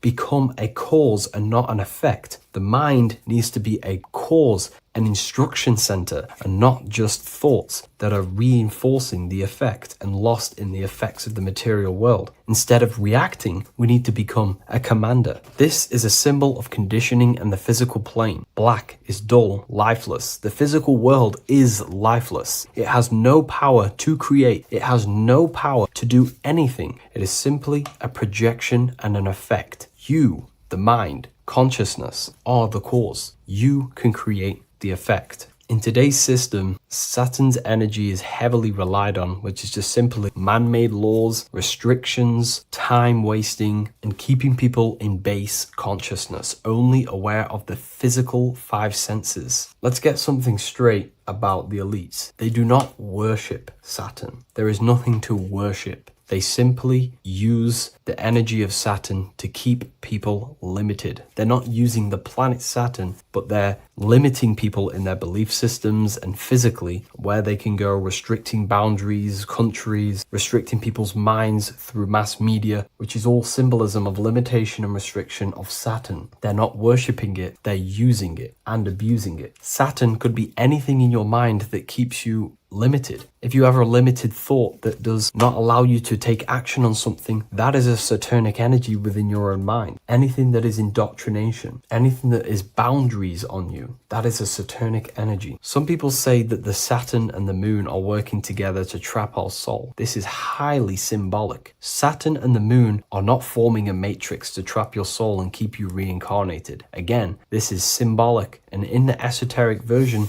and understanding of this, we can see that they do have a relationship. The moon is our subconscious mind.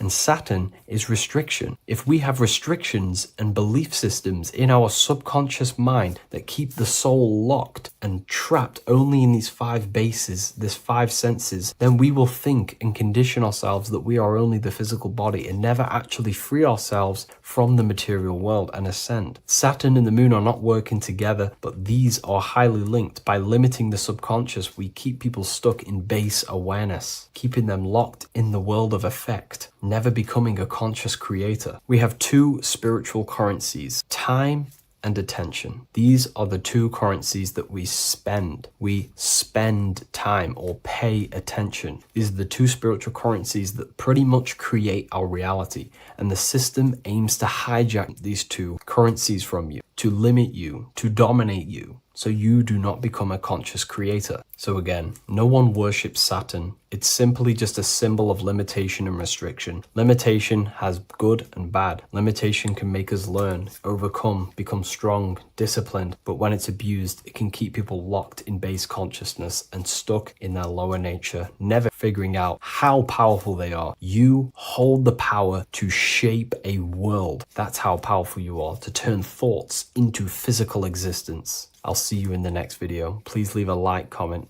and a subscribe.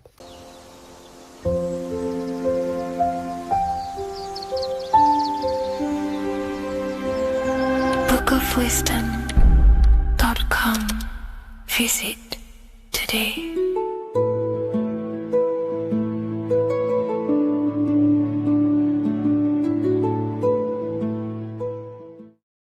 What is good, people? We're back with another video.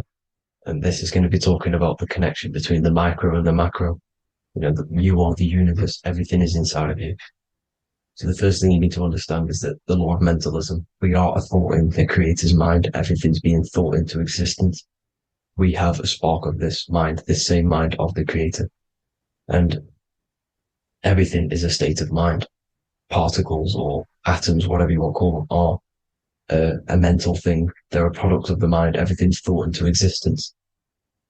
Thoughts influence everything. Thoughts are energetic effects which send out waves into the quantum field around you. And your consciousness is actually the universe experiencing itself, expressing itself, and viewing itself. So we are the creator, but viewing itself in separate bodies. And this is why they call the material world the world of illusions, because everything's separate here, but we all forget that we are all one. We've all been brainwashed to think we're all separate, but we're all one. We're all the same mind, the same consciousness, everything. So everything's created out of toroidal fields. God created the toroidal field. That's the only thing that exists because part of the atoms are toroidal fields. And it's the basis behind all creation. As you can see it in the owl's eyes, it creates the infinity symbol. And this was the apple. That apple is a toroidal field. And the toroidal field is made out of dielectricity, which is ether. Ether is black light, and this is counter space. This is another realm. This is what creates God to be omnipresent, to be everywhere at one place at all times. He is everywhere because ether is everywhere. And ether is infinite potential. It connects everything together, and that's what energy moves through. It moves through the ether, and that's black light. Everything is light, as it says in John 4:2. God is light. Everything's a vibrational state of light. So the torus field is made out of dielectricity, ether, black light, magnetism, which is white light, which is the center of the toroidal field. And magnetism radiates, it has no vibration. And then when white light splits, it turns into electricity, which is physical material, and that has a vibration. This is the Holy Trinity, the sun, the moon, and Saturn. Saturn, the god of materialism. If you've watched my videos on Saturn, you know that Saturn is crystallizing everything into physical matter. And that's why his old name was El. The ancients called him El. And this is why we get El electricity. This is where El electricity comes from. Because El electricity is only a product of the physical world, which is redshift, blueshift, Adam and Eve. And this is what creates the redshift, blueshift is what is a product of magnetism. When magnetism, white light splits, and this gives us vibration. And this what creates the toroidal field, which is the basis of all physical creation. The sine wave is created out of the magnetic wave and the electric wave. The electric wave is the blue wave, and the magnetic wave is the straight wave, which is radiation. This is vibration frequency. So the magnetic wave is straight, and then you have longitude and amplitude, which is depth, which is dimension. You see how the electric wave has depth and a dimension. This is why you get the cross. This is the cross of Earth. This is the symbol of Earth, of bondage, of physical matter, because it consists of magnetic wave and depth, which is electric wave. And this is where you get the sun cross or the Earth cross, whatever you want to call it. It's the cross of physical matter, and the ancients knew this. This is why they used that symbol. Red shift, blue shift, which is the toroidal field, is the basis of all creation, physical creation. And this is why you have the police siren is red and blue. The Matrix movie, red pill, blue pill. You have red blood and blue blood in your body.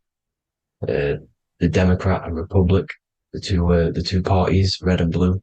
Like your taps on your taps, you have a red and blue tap. One's generative, one's destruction. Fire, destruction, water, generative. So this is the basis of all things. And electric wave has dimension, like I've already said, depth, material, and it's measured in hertz. It's measured in hertz because it hurts you. It decays because the electric wave has a vibration, and vibration always has to go back to a standstill point. This wave cannot go forever, but the magnetic wave will go forever. It's radiation. Magnetic is radiation. It radiates forever. It pulses, but the electric wave will at some point come back to a standstill point, and that's why it hurts. It decays. That's why our physical body decays, because we contain of electricity. This body is an electric body, and it will return back to stillness like a guitar string. If you vibrate a guitar string, you pull it, it will vibrate, make a sound, and then go back to a standstill point. It's the exact same with every single toroidal field within the body. It will decay, and this is why our bodies decay, and everything in creation decays. So we're born into sin. The sin of Eve. The sin of Eve is us biting into the tree of knowledge of good and evil, which is the systems in the body. And the sin of Eve is biting into the sine wave. We bit into the sine wave. The sun moves in a sine wave. Our DNA is a sine wave. Time is a sine wave. Everything in this creation is a sine wave. This is why the dollar bill is a sine wave. Magnetism and electric waves in one. And this is the sun doing its sine wave, which creates, when you go bowling, it kind of creates that pin that you hit over. That's the pin of the sun. The zodiac sign is a sine wave because the zodiac sign is an expression of the toroidal field, because magnetism unfolds into 12ness. And that's why you have 12 zodiac signs, 12 systems in your body, 12 cranial nerves in your head, in your brain. So if you can imagine this, see where my pointer is, always starts with Aries. Aries is the head. It's the first thing that's created in the womb. And this is Aries, the ram. And this is why it's called a cerebrum in your brain, which is the first thing that creates when you're in the womb. And what's the element of Aries is fire. Fire is the first element. Fire, first, because it's the first thing on the wheel, the first expression of energy. As you can see here, my pointer, this is the center of the toroidal field. It would go Aries, Virgo, Capricorn, Pisces, Scorpio, Cancer. Then we'll go back to Libra. Libra would be center. But you see how the toroidal field is the expression of the 12 energies. That's what the constellations are, the energy expressions of the toroidal field. So it would go outwards, starting from Aries here, all the way back to Pisces, which is beyond the bottom half. But Libra would be the center.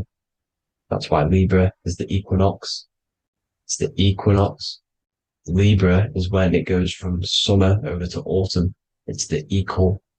It starts to transition into the winter side. Equinox, equal, which is Libra. And that's why Libra has the two scales. It's symbolized with the two scales. That's because of, the sun moving over. It's being judged. It's equal now, but then it's going to tip over into the winter. That's why Libra is here, the center of the sine wave. And like I said before, magnetic energy unfolds into 12ness. Magnesium is number 12 on the periodic table. It's the sacred number. And this is why the scientists are trying to, NASA is trying to bring in another constellation to destroy the holy sites of astrology. So Aries rules the head, which is Mars. Taurus rules the neck, the lower head. Gemini, the two twins, which is your lungs, your two twins, your arms, two twins. Cancer, the breasts, or the chest area. Leo, the heart, which is the sun, which is fire, the center of the toroidal field. Virgo, the belly, which is the intestines. Libra, the kidneys, the two scales, the kidneys, balancing out everything. Scorpio, the sex organs. Sagittarius, hips and thighs. Capricorn, I've missed that out, which is the kneecaps. Capricorn, kneecap. Aries, which is the ram, which is the cerebrum in your brain. And then Aquarius, the calves and the ankles. And the Pisces, the two fish, the 2 feet. So everything corresponds, as you can see here. This is an ancient way of depicting it, of the folded human. And this is everything. Each constellation rules that part of the body, gives energy to that part of the body, makes you do certain things. So magnetic energy unfolds into 12ness, electricity unfolds into 7s. That's why when you get electric, the light spectrum that we see, it consists of 7 colors. Why we have 7 planets. The 7 planets give us our 7 metals and the 7 solfeggio scale frequencies. So the rotor, this is the rotor, and rotor is an anagram for Torah. The Torah, which is I think it's the Hebrew Bible. Don't quote me on that, but it's one of the holy books, which is the Torah, the Taurus. Everything goes back to the Taurus field because it's the basis of all creation. So the chief cornerstone, it says in the Bible that the builders rejected the chief cornerstone. The chief cornerstone, you are the builder. You decided to incarnate into the physical world, into the electric world, El, the world of El, Saturn. When you are created in the womb, it takes you 9 months for you to be created. So, for example, if your parents, if you went into the womb here, it'd take you 9 months. So let's say you're born in Scorpio. So you'd go back 9 months, 1, 2, 3, 4, 5, 6, 7, 8, 9. You consist of all of these 9 energies because it takes 9 months or however long you took to be born. Some people are born earlier. You'd have to find out how many months you were in the womb for. But you consist of these 9 energies, and each constellation has a cell salt associated with it. And these cell salts are vital for your health. And your cells and the optimal health of your body. So the chief cornerstone that you rejected is these 3 cell salts, these 3 constellations. So you're mineral deficient in these 3 constellations. For example, fluoride, magnesium, phosphate, and potassium sulfate. So that's the chief cornerstone. And a cornerstone, people always get it rejected with the cornerstone. The cornerstone is not, it doesn't say the cornerstone in the Bible, it says the chief cornerstone. The cornerstone is a cornerstone of a building, but a chief cornerstone is the top of the pyramid. This is where we get the pyramid of the wheel. So you're mineral deficient in whatever 3 zodiac signs you're not. You were not in the womb for. This is the chief cornerstone you rejected. So the human body is the micro. It is the universe in a physical form. It consists of everything in the universe. Just like your consciousness is the universe watching itself, experiencing itself. Your body is the whole universe. 12 systems in the body, 12 zodiac signs, 7 chakras are the 7 planets. The Holy Trinity of you is your Temple of Solomon, the soul and the mind, the sun and the moon. You know, everything is in you. You consist of everything, all the energies, everything. Heaven and hell. Heaven and hell is a mind state. It's a state of the mind. Head, H-E-A, which is heaven, and the heel, the bottom of your foot, is hell. And the bottom of your foot is the soul. So they're basically saying, well, it's wordplay. They're saying that your soul is in hell because, you know, with the elites being in control. So they call the bottom of your foot the soul, trying to say that you're in hell. The Christ is in you. And this Christ is Greek for what? Christos. And Christos is Greek for the oil. And this oil is produced in the cerebrum, the Aries, the ram, the cerebrum. It goes down the pineal. Well, the pineal and the pituitary are underneath the cerebrum. Goes down the pingala and the ida. The pingala being the positive charge connected to the pineal gland, pin, and the ida connected to the pituitary. And this is the 2 serpents going down the spinal column.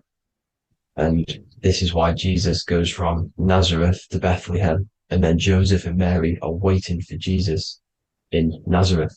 Joseph and Mary are the pineal and the pituitary gland waiting for Jesus to come back up the River Jordan, your spinal column. So this is the oil. This is the story of Santa as well. Santa comes from the North Pole. Why? Because the North Pole of the Earth is the center of the toroidal field, and the North Pole of you is your spinal column, which is the North Pole of the toroidal field. The North Pole, he comes from the North Pole. This is the North Pole. This is the South Pole of the toroidal field. Comes from the North Pole, which is your mind. And he goes down the chimney and then back up the chimney. This is the chimney. And he drops off the present, which is the Christos, the oil. And this is why Jesus is crucified at 33, because he crosses over the vagus nerve at the top of your spine. When this oil comes back up the 33 vertebrae, these are your vertebrae here. When it goes up the 33 vertebrae, it gets crucified at 33 because it crosses the vagus nerve, and he's crucified on the cross at 33. This is the story behind Jesus and Santa. The Ark of the Covenant in the Bible is the two hemispheres which cover the vital parts of your mind, the brain side, which is the cerebrum, the pineal, the pituitary, etc. So the two hemispheres are the two angels, the Ark of the Covenant. This is the Ark of the Covenant covering the two vital parts of your brain. So these are the optic thalamus is another part, and it protects the Christ oil, which is inside at the center of the brain. See, the Bible is all a massive metaphor about yourself, because you are the universe. You are a microcosm of the universe. Your consciousness is experiencing itself, and the universe experiencing, and your body is the whole universe. Your head's heaven. So Moses crosses the Red Sea. These are the two hemispheres of your brain. This is the corpus callosum, the Red Sea. So he's pretty much saying that he's uniting the two hemispheres of your brain, because most people in this generation are stuck in the left brain, which is just logic, reasoning, science and maths, writing. You know, this is what school teaches you to do. It keeps you stuck in your left brain. And you want to cross over to you want to cross the Red Sea, which is the corpus callosum, to the right brain, which is awareness, art awareness, creativity, imagination, intuition, insight, you know, using the higher mind, creativity, imagination. If you don't have intuition, then you can't read energy, you can't pick up on bad things. This is what Moses is symbolizing by crossing the Red Sea. And it's also the upper room where Jesus met the 12 disciples. 12 disciples are the 12 cranial nerves in your brain. It doesn't just represent the 12 zodiac signs. The 12 disciples symbolizes many different things. It's like I said, energy the universe consists of 12ness. So you have 12 cranial nerves in your brain, and that's the 12 disciples as well. And they want you stuck in your left brain, which is the five senses, materialism. So they say in the Bible that Satan blinds the mind. Satan is Saturn. If you've watched my videos, Satan is Saturn. And you consist of the whole Trinity, which is the sun, moon, and earth. The soul, moon, the soul being your sun, the solar, the moon being your mind, the earth, your physical body. And Satan blinds the mind. Why? Because we enter a soul system. This is a soul system, not a solar system. And Saturn is the Lord of the Rings, which is the outer ring. When your soul enters the soul system, your soul starts to materialize. It hits Saturn. Why? Because Saturn starts to materialize you. You take on the 7 virtues, which are the 7 planets, which are your 7 chakras. And to get out of this soul system, you must get out of your lower nature, your animal nature, which is lust, desire, greed. You know, the number of the beast, 666, which is Saturn, Satan. So you enter the soul system, you take on the 7 energies, which you turn into physical matter. And this is your descension from heaven to, well, to say hell. And then you must raise back up from matter to spirit. They say Satan blinds the mind. Why? Because your mind gets materialized. Your soul and mind get materialized. And when you get materialized, it's an intense experience. You lose the divinity within you. You forget the divinity. So Satan, which is the first planet, the first energy you take on, the material body, he blinds the mind. He makes you forget everything, your divinity, then you must remember, ascend up Jacob's ladder, the 33 vertebrae, to heaven. And this is a microcosm of the macro, because you will ascend back up to heaven if you do this, when you leave your physical body, when your body decays. So when it talks about in the Bible, completely destroy them, the Hittites, the Amorites, the Canaanites, all the ites, this is what God says to the Israelites. It says completely destroy them. It's basically symbolizing saying destroy your lower nature. The Canaanites, cannibals. We're under a Canaanite system now, which is cannibalism. And this is flesh eating, lust, greed, all the demonic stuff, all the lower vibrational stuff, you know, the lower nature, eating, sex, and survival, the lower three chakras. You must get out of these lower three chakras and return back to spirit, which is heaven, which is spirit, love, being holy, being truthful, being passionate, going back to Satan blinding the mind. All of the planets are made out of these three symbols. Satan blinds the mind.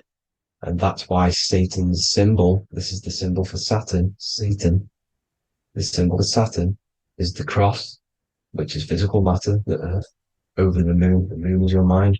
So the Saturn symbol saying matter over mind. He blinds the mind. Satan blinds the mind once you enter the soul system. And you must remember, in the Bible, it talks about the Genesis, which is Eve, the sin of Eve, which is biting of the tree of knowledge, with the serpent, which wraps around the tree. It says the serpent placed himself on the tree. Well, the serpent is the spinal column. It's the serpent telling you eat from the tree of knowledge of good and evil, which is your nervous system. And eating from the tree of knowledge of good and evil is doing bad things. For example, over-sexualized, overeating, eating the wrong food. That's eating from your nervous system. It's decaying you, and it's preventing you from achieving the God self, the God consciousness. This is the symbolism of, you know, the tree on the serpent, telling you to eat from the left brain, with the left brain being the sinister. Sinister is Latin for left. That's sin. Sin is left. And left is lefty Lucy, Lucifer, right, righteousness, right, God, godly. The tree of knowledge of good and evil, which is your nervous system, because it determines good or bad. You know, that's the only thing you experience in this world is your nervous system. And then the tree of life is the cardiovascular system, and the Garden of Eden is your body. So that's it for this video, people. I hope you've got a greater understanding of how you are the universe and everything is inside of you. Just keep in mind you are the universe experiencing itself, and your body is a reflection of everything. The 12 constellations, the 7 planets, everything's inside of you. This world is an expression from the inside outwards. You can't affect the outside world to manipulate reality. Everything's inside of you.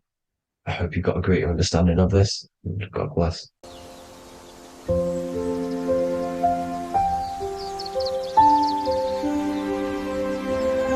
bookofwisdom.com. Visit today.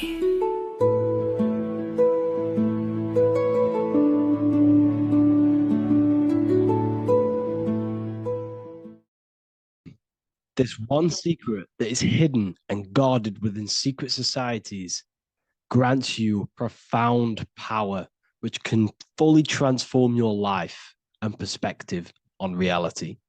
Today, I'm going to reveal this one secret, which you probably already know, but never realized how deep it truly is.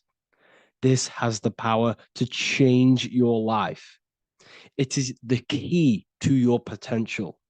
And if you stay with me, this power may be yours, and you could transform your life with this hidden secret that is guarded within secret societies and esoteric orders. And this secret is not really a secret, but something people overlook, that the universe is mental. Everything we experience and interact with and perceive originates within the mind. The universe is a boundless field of consciousness, a mental construct molded and shaped by thought. We do not just live in a physical world, as they want you to believe. There are hidden forces that mold the material world. They want you to believe that you are only a physical being inside of a physical universe. But this is completely wrong. You are the architecture of the universe.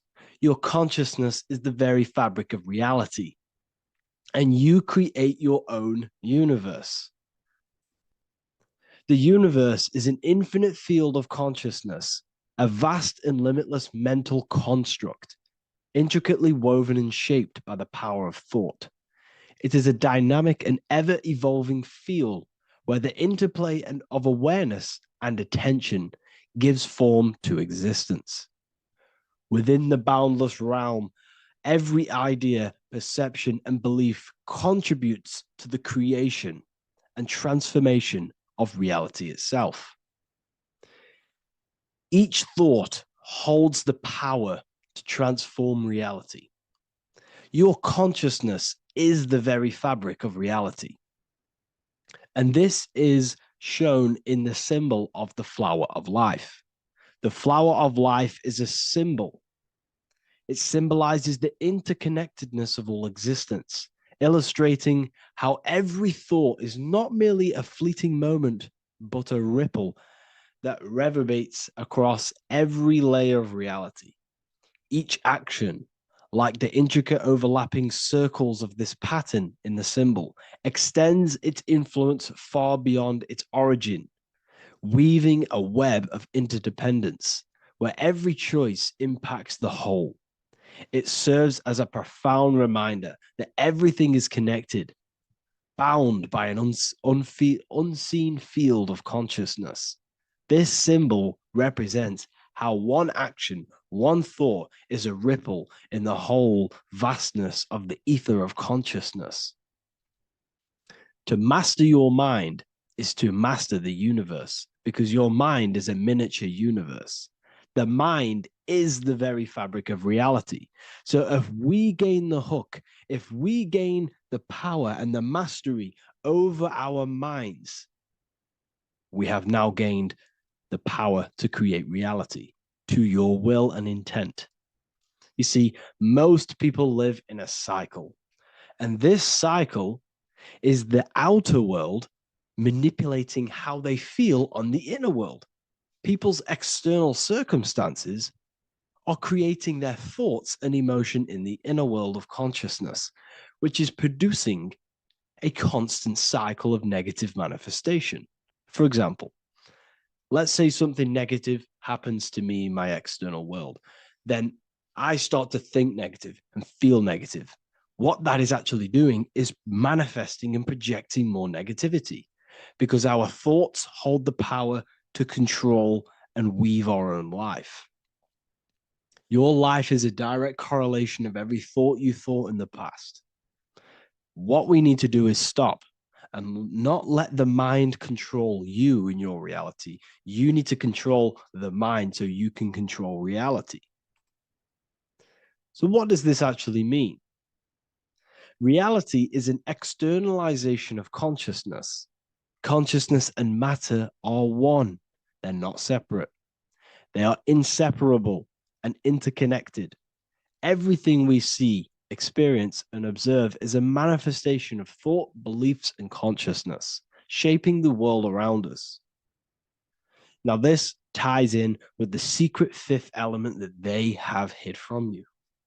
They've hid from you this sacred and very important symbol and pillar to reality. And this pillar, this sacred thing they've missed, is called the ether.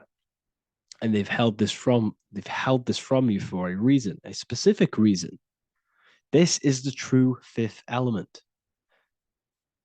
Why do they hide the ether? Because the ether has the power to shape and manifest whatever we imprint upon it. Every thought is a vibration interacting with the ether and actively shaping our reality. The ether, you could see it as the codes to physical reality. It's like an energetic blueprint which surrounds all physical objects. It is the life force that gives life to all things. all energy comes out of the ether and returns back to the ether. Energy, it's 0 point energy, and it is infinite source of energy. So this is why they hide the ether, because whatever our mind can imprint onto the ether, we can create into a reality. And we imprint the ether through thought and imagination. The mind holds the power. The mind is the very source of reality. The material realm is not separate from the mental realm. Rather, it is intricately shaped and influenced by it through the ether. This subtle, all-pervasive medium bridges thought and matter, allowing consciousness to mold and manifest the physical reality. To transform our lives, we must first transform our minds. True change begins within, as our thoughts, beliefs, and perceptions shape the reality we experience. By shifting our mindset, we unlock the power to reshape our world and recreate the life we desire. This is the power of the mind, and this is the power that's been hidden from you. We're not taught these things in schools for a reason, because they don't want us all to be conscious creators. Instead, they feed you your beliefs. They feed you your thoughts through the music, through the entertainment, through the movies, through the news. They're controlling your thoughts with this information. They're installing beliefs and information into your mind. So you are producing their reality. But this is what we need to stop. We need to take control. We need to stop consuming their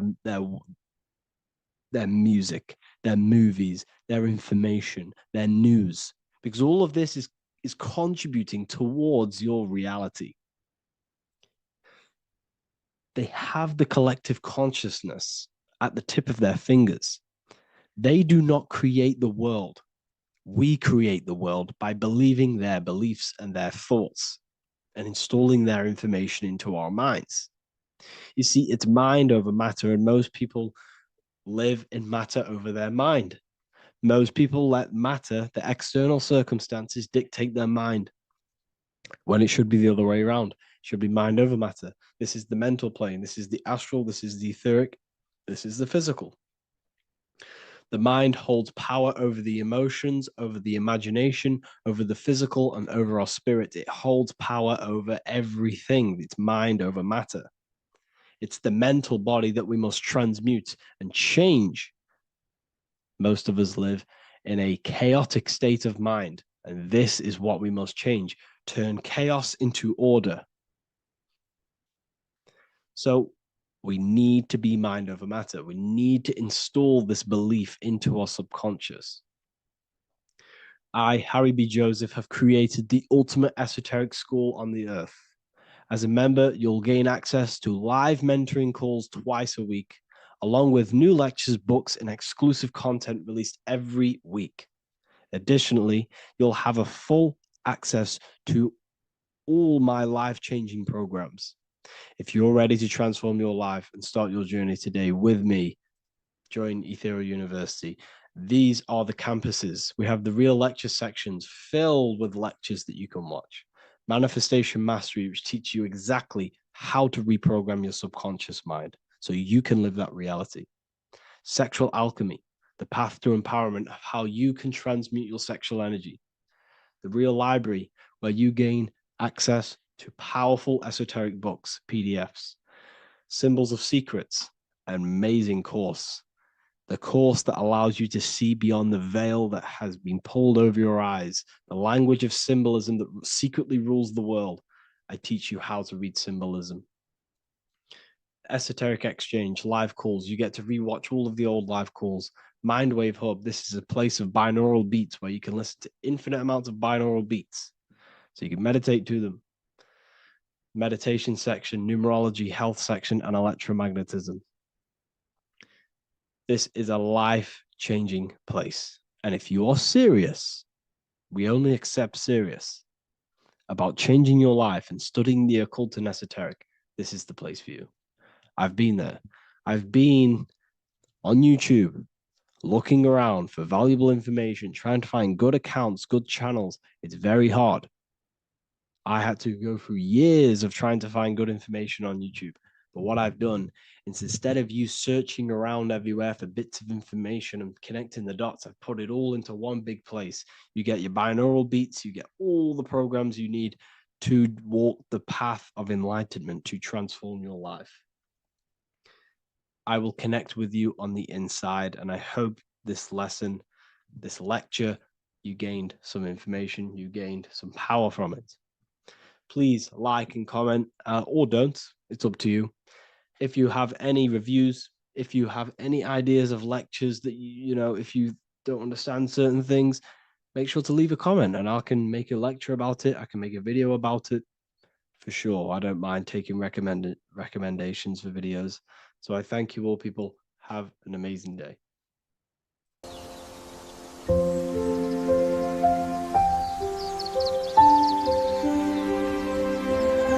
bookofwisdom.com. Visit today.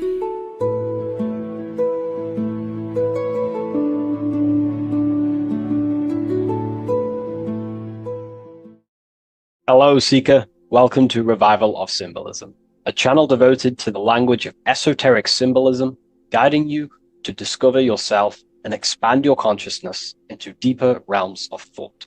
I'm Harry B. Joseph, also known as Revival of Wisdom, and today we're going to be discussing the symbol of an eye inside of a triangle. So the first thing we need to understand about symbolism is that symbolism is a subconscious language. We don't just look at these symbols and get a basic understanding.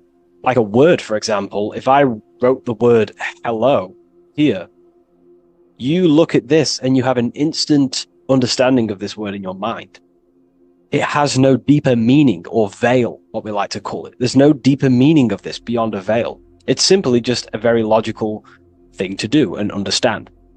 But symbolism, on the other hand, goes deep within the subconscious mind. It forces the individual to go inward on themselves. This is why symbolism is so powerful. It makes you turn inward. When you look at this eye in a triangle, you're not just looking at a word, you're looking at a picture. And this forces you to go inward so you can start to try and figure out what this symbol means. You start to think critically. You also start to follow the chains of thought. This is very important inside the occult. Symbols have many layers and veils of meaning. They don't just have one layer or meaning. On the surface level, it has a surface level understanding. But then as you follow the deeper chains of thought, you start to unveil and unravel its deeper meaning. As you awaken in your journey, the deeper levels of consciousness you access, the higher levels of understanding you access, the deeper meanings of these symbols start to reveal themselves. So studying yourself and studying symbolism go hand in hand. So when you're studying symbolism, you're actually studying consciousness. This is what we need to understand, is that these symbols represent forces of consciousness and aspects of consciousness. So what we need to do is to follow the chain of thoughts. Now, what do I mean by the chain of thoughts? If I think of a triangle, it instantly in my mind, I get the number 3. Then if that number 3 leads to another thought, for example, father, mother, child, father, mother, and child. Father, mother, and child then leads to another thought, then another thought, then another thought. So this is the chain of thought that we have to follow. This is why symbols must be meditated upon. We meditate upon symbols to unravel the deeper meanings of these, so we can unlock deeper levels of awareness. Okay, so we're diving straight into the subconscious mind with the language of symbolism. It's why it's so powerful, because it forces the individual to go inward and actually use their mind. Symbols train you to think critically. They train you to think in a subconscious way, unlike words. So these symbols represent thought vibrations or thought forms within the individual's mind. So let's jump straight into this symbol of the eye in the triangle, and let's go, very surface level, and then towards the end, we'll go deeper into the deeper mysteries of this symbol. On this channel, I don't give spiritual fluff. I give very deep esoteric teachings. Okay, so it would be amazing if you could show some support. Simply just leave a like, comment, and a share on the video. Share this video to a friend. So First of all, let's look at the number 3, because this triangle symbolizes the number 3, okay? 3. We have a father, we have a mother, and together they unify to create a child. So that's a triangle. So what does this actually represent? Father, mother, child. In order for creation, it takes 3 steps. We are born, we grow, we die. So this is how creation unfolds in a 3-step process. In order for you to have a child, you must have 2 people and then give birth to another. Number 3. Then when you are given birth, you give birth, you grow, you die, then you return back to your original state. So the number 3 symbolizes this transformation or creation itself, how creation is a 3-fold. We see this in Brahma, Vishnu, and Shiva. Brahma, the creator, you have the creator god, the preserver god, and the destroyer god. This is symbolizing the number 3. And inside the Christian tradition, we have Father, Son, and Holy Spirit. We're going to dive deep into that as well. But it simply just represents the 3-fold of creation, of how creation is a 3-fold process. Okay? So let's go a little bit deeper now. That's more exoteric. That's an external teaching. I've just taught you something that's very external. But what does this represent to the internal, to the esoteric? The number 3 is the 3 forces of the soul. The 3 forces of the soul. The soul thinks. It thinks. We have a mental field. We have a mind. All around us is a field of mind. We don't just have a mind. All around you is a field of thought and a field of mind. Okay, this is what we have to understand. A lot of people just think they have a mind. Your mind is attuned to the mental plane, and the mental plane is surrounding you. There are thought forms surrounding you. There are ideas. There are, all of these things in the mind that exist in an infinite field made of mental matter. Mental matter. So the soul thinks. The soul feels. It has feeling. We have emotion. And the soul takes actions. So the soul has 3 ways it expresses itself. Consciousness expresses itself through mentalism, through emotionalism, and through actions. This is how the soul is creating, through 3 different dimensions. Before you take a physical action, you don't just take the action. You first think, you feel, then you act. You only take action on what you feel, what you have a love towards, what you have a care towards. This is what the Freemasons call the generative principle. It's about, this is what generates your reality, your feeling. Because you can think infinite thoughts, but if you don't care about them, you don't take action on them. As soon as you have a care about a specific character of thought, your body then takes an action. Okay? So this is representing the 3 expressions of the soul. Now, the number 3 is actually the number 1. Because this is all one line, remember. This is all interconnected. And here we have the number 1 in the middle, one eye. We'll go deeper into that. So the number 1 is symbolized by the eye because there's one eye. So pretty much what this symbol is the number 1 and the number 1, 2, and 3. So it's 1 and 3.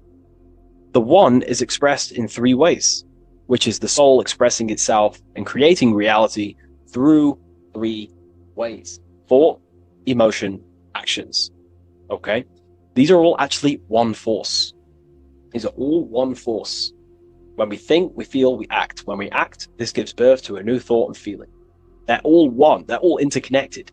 So if I take an action, that can lead to a different thought. Or if I think, if I start to feel something, I don't know, hate, that then gives birth to a different thought or a different action. So you can see how each body of consciousness is actually affecting each of them. If we have an unhealthy mind, this will affect having an unhealthy emotional state and an unhealthy body. Because what we think, the mind holds power over the body. Every single thought commands 50 trillion cells in your body. Think of that for a second. You are governing 50 trillion cells, and these cells religiously obey every single command you give. You are governing a whole universe. 50 trillion living conscious cells. Okay? Think of that for a second. 50 trillion cells, and you are commanding them, and they religiously obey you. This is what we mean by you are a microcosm of God. Your body is literally a whole universe. There is living beings in your body that you are commanding and controlling, and they religiously obey you. Very, very powerful. This is how powerful you are. So each thought you command to the body is either destroying the life of the body or uplifting the life of the body, good and evil. So you're either creating more life or destroying your life of the body, of the health, of the body, of the cells. It's a whole civilization inside of your body, and you're governing it. You're the government. You are the master. This is why in the occult they say you are the master. Everyone is a master of their own being, their own microcosmic universe that they govern. You govern a whole reality, don't forget that. But we've lost this knowingness and understanding, and we're now giving our power to the external government, man-made government. Okay, so that's what the word government means. Government, govern mind control. But you are the government. You control your own being. You control your own universe. You control your reality. So you are the creator of your reality. This is the context behind the symbol here. You are the creator. What is an eye? An eye sees things. What does that symbolize? So an eye on a basic level shows looking at something. But this is referring to the internal eye, the internal observer. You're observing something when you look at something. So the inside eye is the person, the self that is looking over and experiencing our thoughts, emotions, and actions.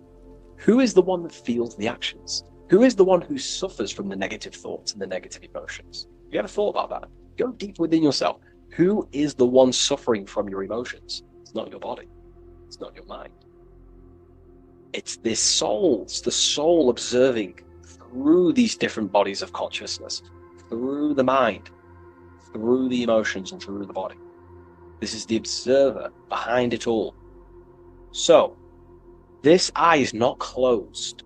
It's not closed. Very, very important. Every detail in symbolism is very important. It's not closed. It's open. It's looking, and it's conscious. That's. I'm just giving you the key of what the symbol means. It's about remaining conscious. Now, this will go over people's head. They may not even understand this. Most people are unconscious, and it's fine if you are unconscious. We're all on a different level of our journey. We're all on a different level. I'm not trying to offend you. I'm just stating these facts. Most people are unconscious. They only think, feel, and act out of, reaction. They're not even aware they exist because they're so caught up in the external world. They have no idea they exist. They've never deeped how they exist, why they exist, what life is, what this piece of technology they're inside of is. So I'm giving you a bit of an insight of a person with a higher consciousness. A person with a higher consciousness is always looking. This is what the symbol means. Always looking, not with the eyes, but with the internal self, because they understand these three powers, the triangle, is creating their reality. Thought, emotion, action.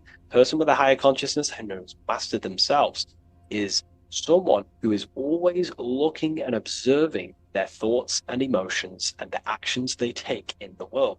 I'll give you a bit of a key here. I'll give you a key. In my life, I like to govern myself, be my own master, through this way. Every action or decision I am about to make, every decision, I always say to myself internally, I remind myself of this symbol. This is what symbols are. You're meant to remember these things. There are tools to help you in life and gain control of yourself so you can ultimately live a better life and create your own reality.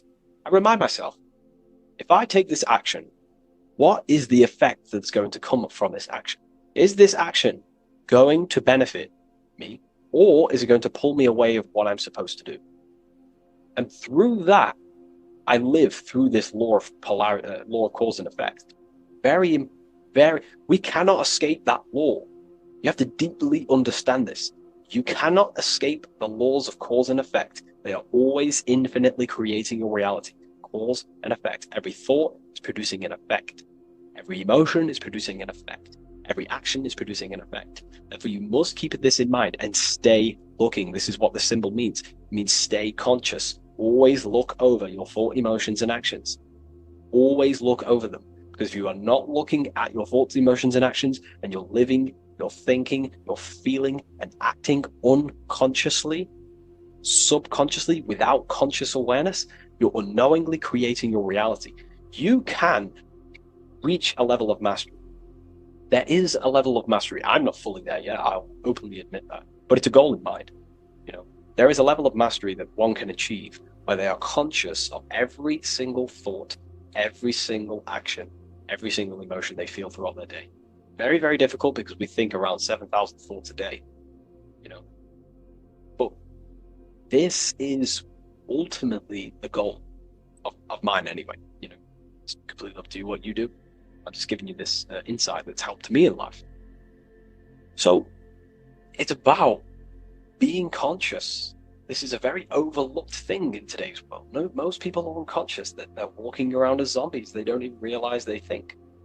They don't even realize they have a mind. They think their mind is their brain. If the mind was the brain, then how can the mind go in the past, present, and future? Which means it exists outside of time, but the body remains in the present moment. If the body remains in the present moment, that means it exists underneath time, underneath the law of time, but the mind transcends it, which means the mind operates outside of time, space, and matter. So, that is a key. You are a higher dimensional being manifesting in a physical form, and you're looking into the world. This is also another veil of the eye. The eye symbolizes your higher dimensional being. You have no true form. This is one of the biggest secrets. You have no true form. You form what you think, feel, and act. In the astral plane, you become what you think about. You can become an owl. You can become an owl with goat heads or, T-Rex arms. You can be anything you wish. Anything you think about, that's the form you take in the astral and imagination. But beyond the very causal plane, the higher dimensions, you are formless. You are nothingness. But that formless is connected to God. That is the unmanifest. That's the source of all creation. So you are something but nothing. Very difficult to get your head around, but essentially you emerge out of darkness. Emerge out of nothingness. Okay, and that's what the mental plane is. The mental plane is kind of like the first dimension that basically expands into infinite realities. The mind can think anything. There's nothing impossible in the mind. Nothing. But there are things impossible in the physical plane, because the physical plane is more dense and it's governed by more laws. So, again, this is symbolizing staying conscious of your thought, emotions, and actions. Now, another veil, if we go deeper on this symbol now, another veil, another chain that's connected to this symbol, a chain of thought, is that this symbol represents unity consciousness. Person who thinks, feels, and acts in unity. Their soul is operating in one force. Their soul is operating in one force, which means they think, they feel, they act. For example, I'll be writing my book sometimes. The book of Symbolism, my third book, is coming out very soon. I'll leave a link in the description for you can sign up to the email, the waiting list. We've got a lot of people in there already. This next book's going to be insane. But yeah, you can get notified when that comes out. I'll put a link in the description. When I'm writing my book, I'll get an idea to, go play Call of Duty or go play the Xbox. But then I instantly remember this symbol, thought, emotion, action. Instantly, I then unify my consciousness, my three powers to create reality. These are your powers. These are your rights. These are your things that you have full control over. These are the biggest gifts in life. This is so overlooked. So overlooked because people are so unconscious. These three things are your biggest gifts. They're so beautiful. You have been given the gift of creation. You can mold a whole world. Your own world. You govern it. You can think infinite thoughts. No impossibilities. No limitations. You can feel. Feeling is a life essence. Without feeling, you'd be an AI robot. And you can act. These are your three gifts. These are your three creational powers. You hold the power of creation. You hold the power to kill another life, or you hold the power to spread love in the world, to spread the light. So this is why you see the light emerging out of this eye. This is the light of the soul. That's what consciousness is. It's light. And this is creation unfolding from this through these three powers. Light emerging and crystallizing your reality through thought, emotion, and action. So, again, this is unity consciousness acting in one force, thinking, feeling, and acting, all directed towards one goal, and that's how you manifest things quickly. Speed. You know, if your thought is, if you think about, I don't know, playing the Xbox, and then you feel like eating, and then you take action scrolling on TikTok, that's divided consciousness. You're wasting time, energy, and you're scattering your creative powers throughout these three forms. But once you unify them, which is the I, the number one, you unify thought, emotion, and action, you direct your thought, emotion, and action all towards one goal. You quickly create these goals. You know, so this ties in with time and attention. These are your two spiritual currencies. You spend time and you pay attention. These are your two spiritual currencies that pretty much create your reality, your experience. Thought, emotion, action. And this is what the Holy Trinity is on the deepest level. You know, this may trigger some people, but you know, if you believe in religion, then maybe this account to YouTube isn't for you. But religion is an esoteric. It's esoteric. It's not meant to be taken literally. The Bible is an encrypted allegorical text talking about human consciousness. Jesus is a person and a master of consciousness that we should achieve within ourselves. We should aim to become like Jesus, not worship Jesus, because we are all God. We're all governing the microcosm. So, also, this symbol represents the movement of the spirit, the movement of the soul.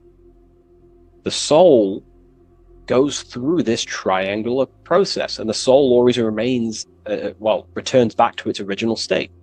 The soul is given birth into physical reality. We live, and then, we grow, then we die. Then it moves in this three triad form. The soul, wakes up in the morning. It grows throughout its day. Then it dies at nighttime to return back to its original state, to its spiritual state. And everything goes through this process. Birth, growth, decay. Birth, growth, and death. And everything returns back to its original state. So, ultimately, this is what this symbol represents. Okay? If you want to go deeper on this, we have an amazing community. We have hundreds of hours of lectures, practical lectures, where you can gain mastery of yourself. The occult goes deeper than you could possibly imagine. So I hope you gained some insight from this video. Please leave a like, comment, and subscribe to the channel if you're new. And let me know any symbols you want me to break down in the comments section, and I'll hopefully get them broken down for you so you can understand them, deeper, on a deeper level, and you can understand yourself on a deeper level. So yeah, all the links in the description for everything that I mentioned, the community, and the Book of Symbolism waiting list. And I'll see you in the next video. Take care of yourself, everyone.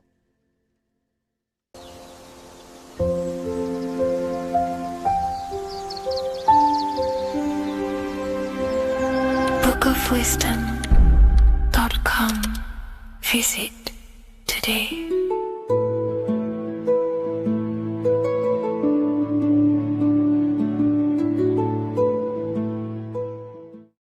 Your ultimate goal is to be famous, then you're gonna do a lot to get there, like sign your name in blood in a contract with the devil.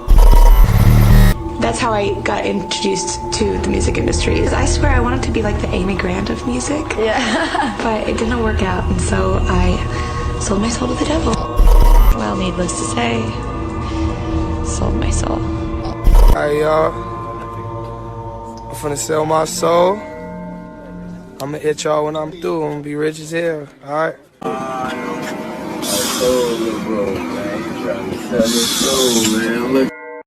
So what exactly is selling your soul? In order to understand this to its full potential, you have to understand the spirit world and the occult world which our eyes cannot visibly see. The physical world we see is nothing but an illusion and a product of the higher planes of existence. For example, you can see someone's physical body, but you can't see the complex structure of the consciousness and the thinking behind that being.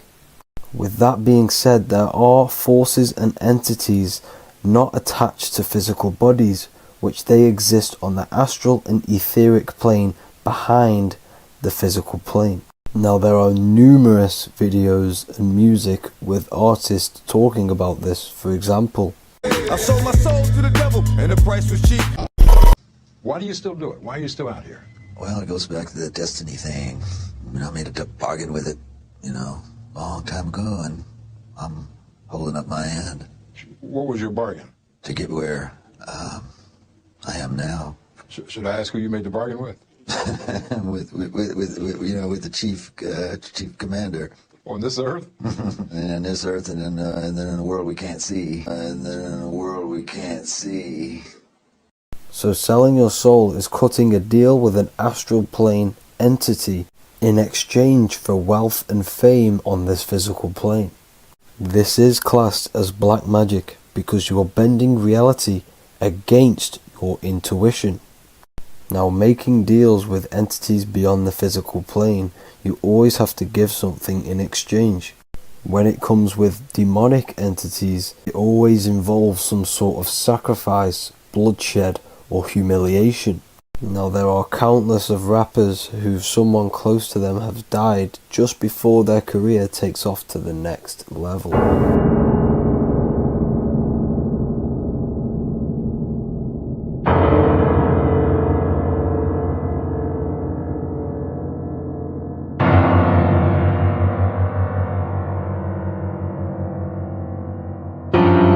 My mama was sacrificed.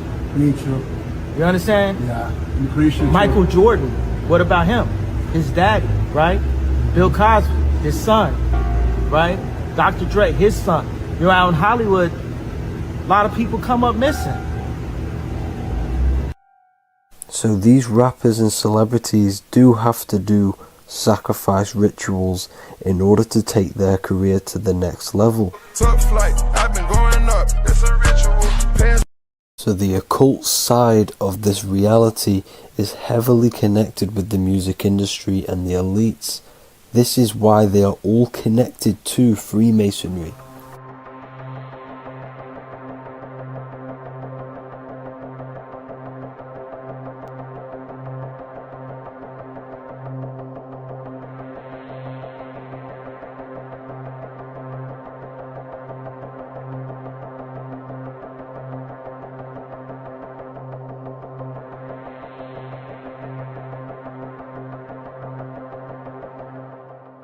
Now, this is why the music industry is one of the most important industries for the elites to stay in control and keeping the masses on low states of consciousness. Frequency is one of the most powerful things in reality because it's the only thing which can enter your soul and body without consent. The frequency on Spotify and all major platforms are all tuned to 440 Hz, which was set by the Rockefellers. 440 Hz turns off the whole right side of your brain, and the right side of your brain is to do with critical thinking, imagination, and your intuition. Music has the ability to influence your intent, your emotions, your thoughts, and your actions just by frequency itself.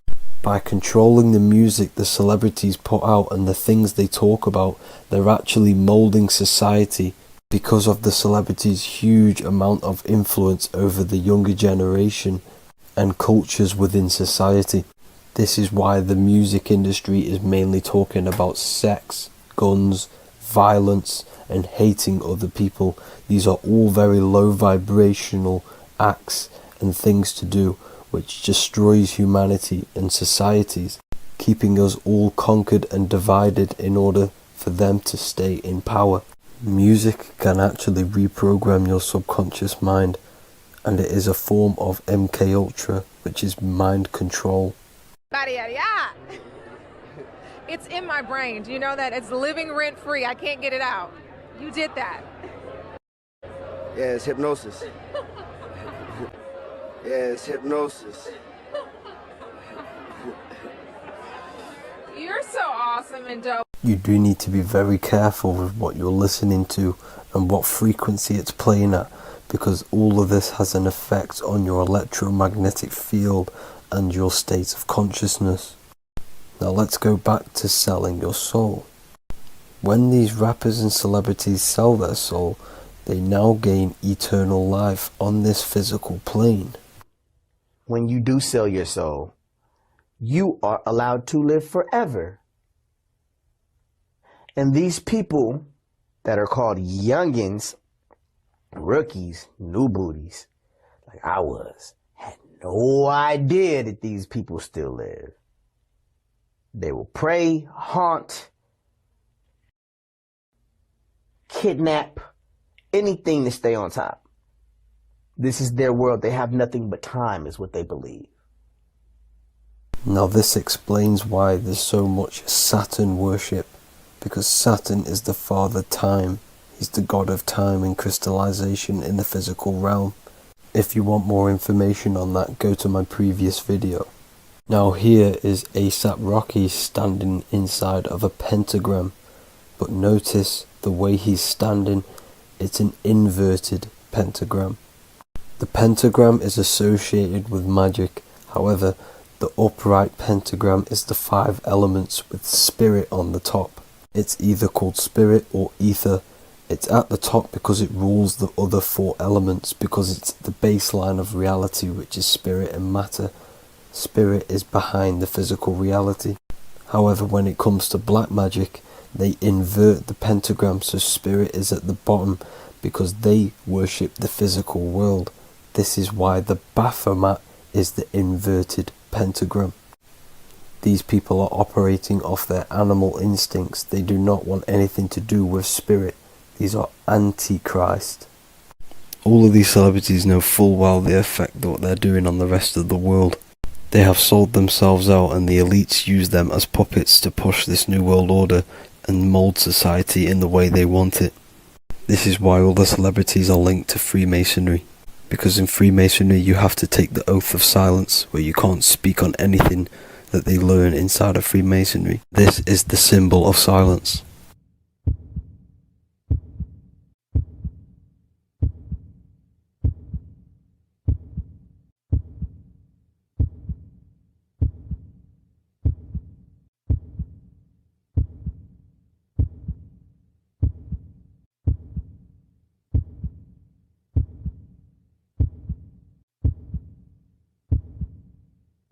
The elites need them under this oath, so they do not talk about certain topics and certain things to the public, because of the amount of influence they have on society. Now, even the name Hollywood is an occult term, because back in the ancient days when they used to create wands, they used to create them out of Hollywood, out of the holly tree, because each wood has certain attributes and virtues when it comes to magic. And the holly tree was known as the holy wood, and they used to create the wands out of it to cast spells. And Hollywood are still casting magic to this day through the films and through the music to the masses. That's it for this video, people. Hope you enjoyed. Please like and comment and subscribe. Peace and much love.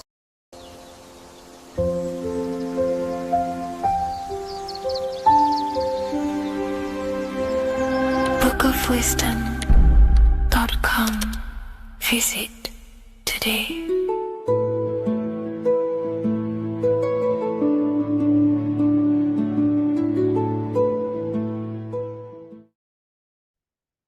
As above, so below. This is one of the most crucial teachings within esotericism, occultism, or what we like to call it today, spirituality. I don't like calling it spirituality because it's not spirituality. I teach human consciousness. I teach the science of you and your consciousness alone and your being. And in order to fully understand you and this world around you, you must understand this number one principle of as above, so below. There is many misconceptions of this, and there is many simple teachings of this, but I'm going to break it down today from the most simplest to the most complex, and you will see the connections between all things. This is the most important lesson you could ever learn, and I'm going to teach it you today. So what you must understand is with the term as above, so below, it applies with everything you see in this world and about yourself. We have something called the macro, which means the bigger scale. On the bigger scale, we have the whole earth. If we look down from the sky on top of rivers, this is what we see. We see this tree pattern. Then on a smaller scale, we see trees have the same pattern. Then we look even closer. We're going smaller and smaller into the leaves of the tree. We see the same pattern.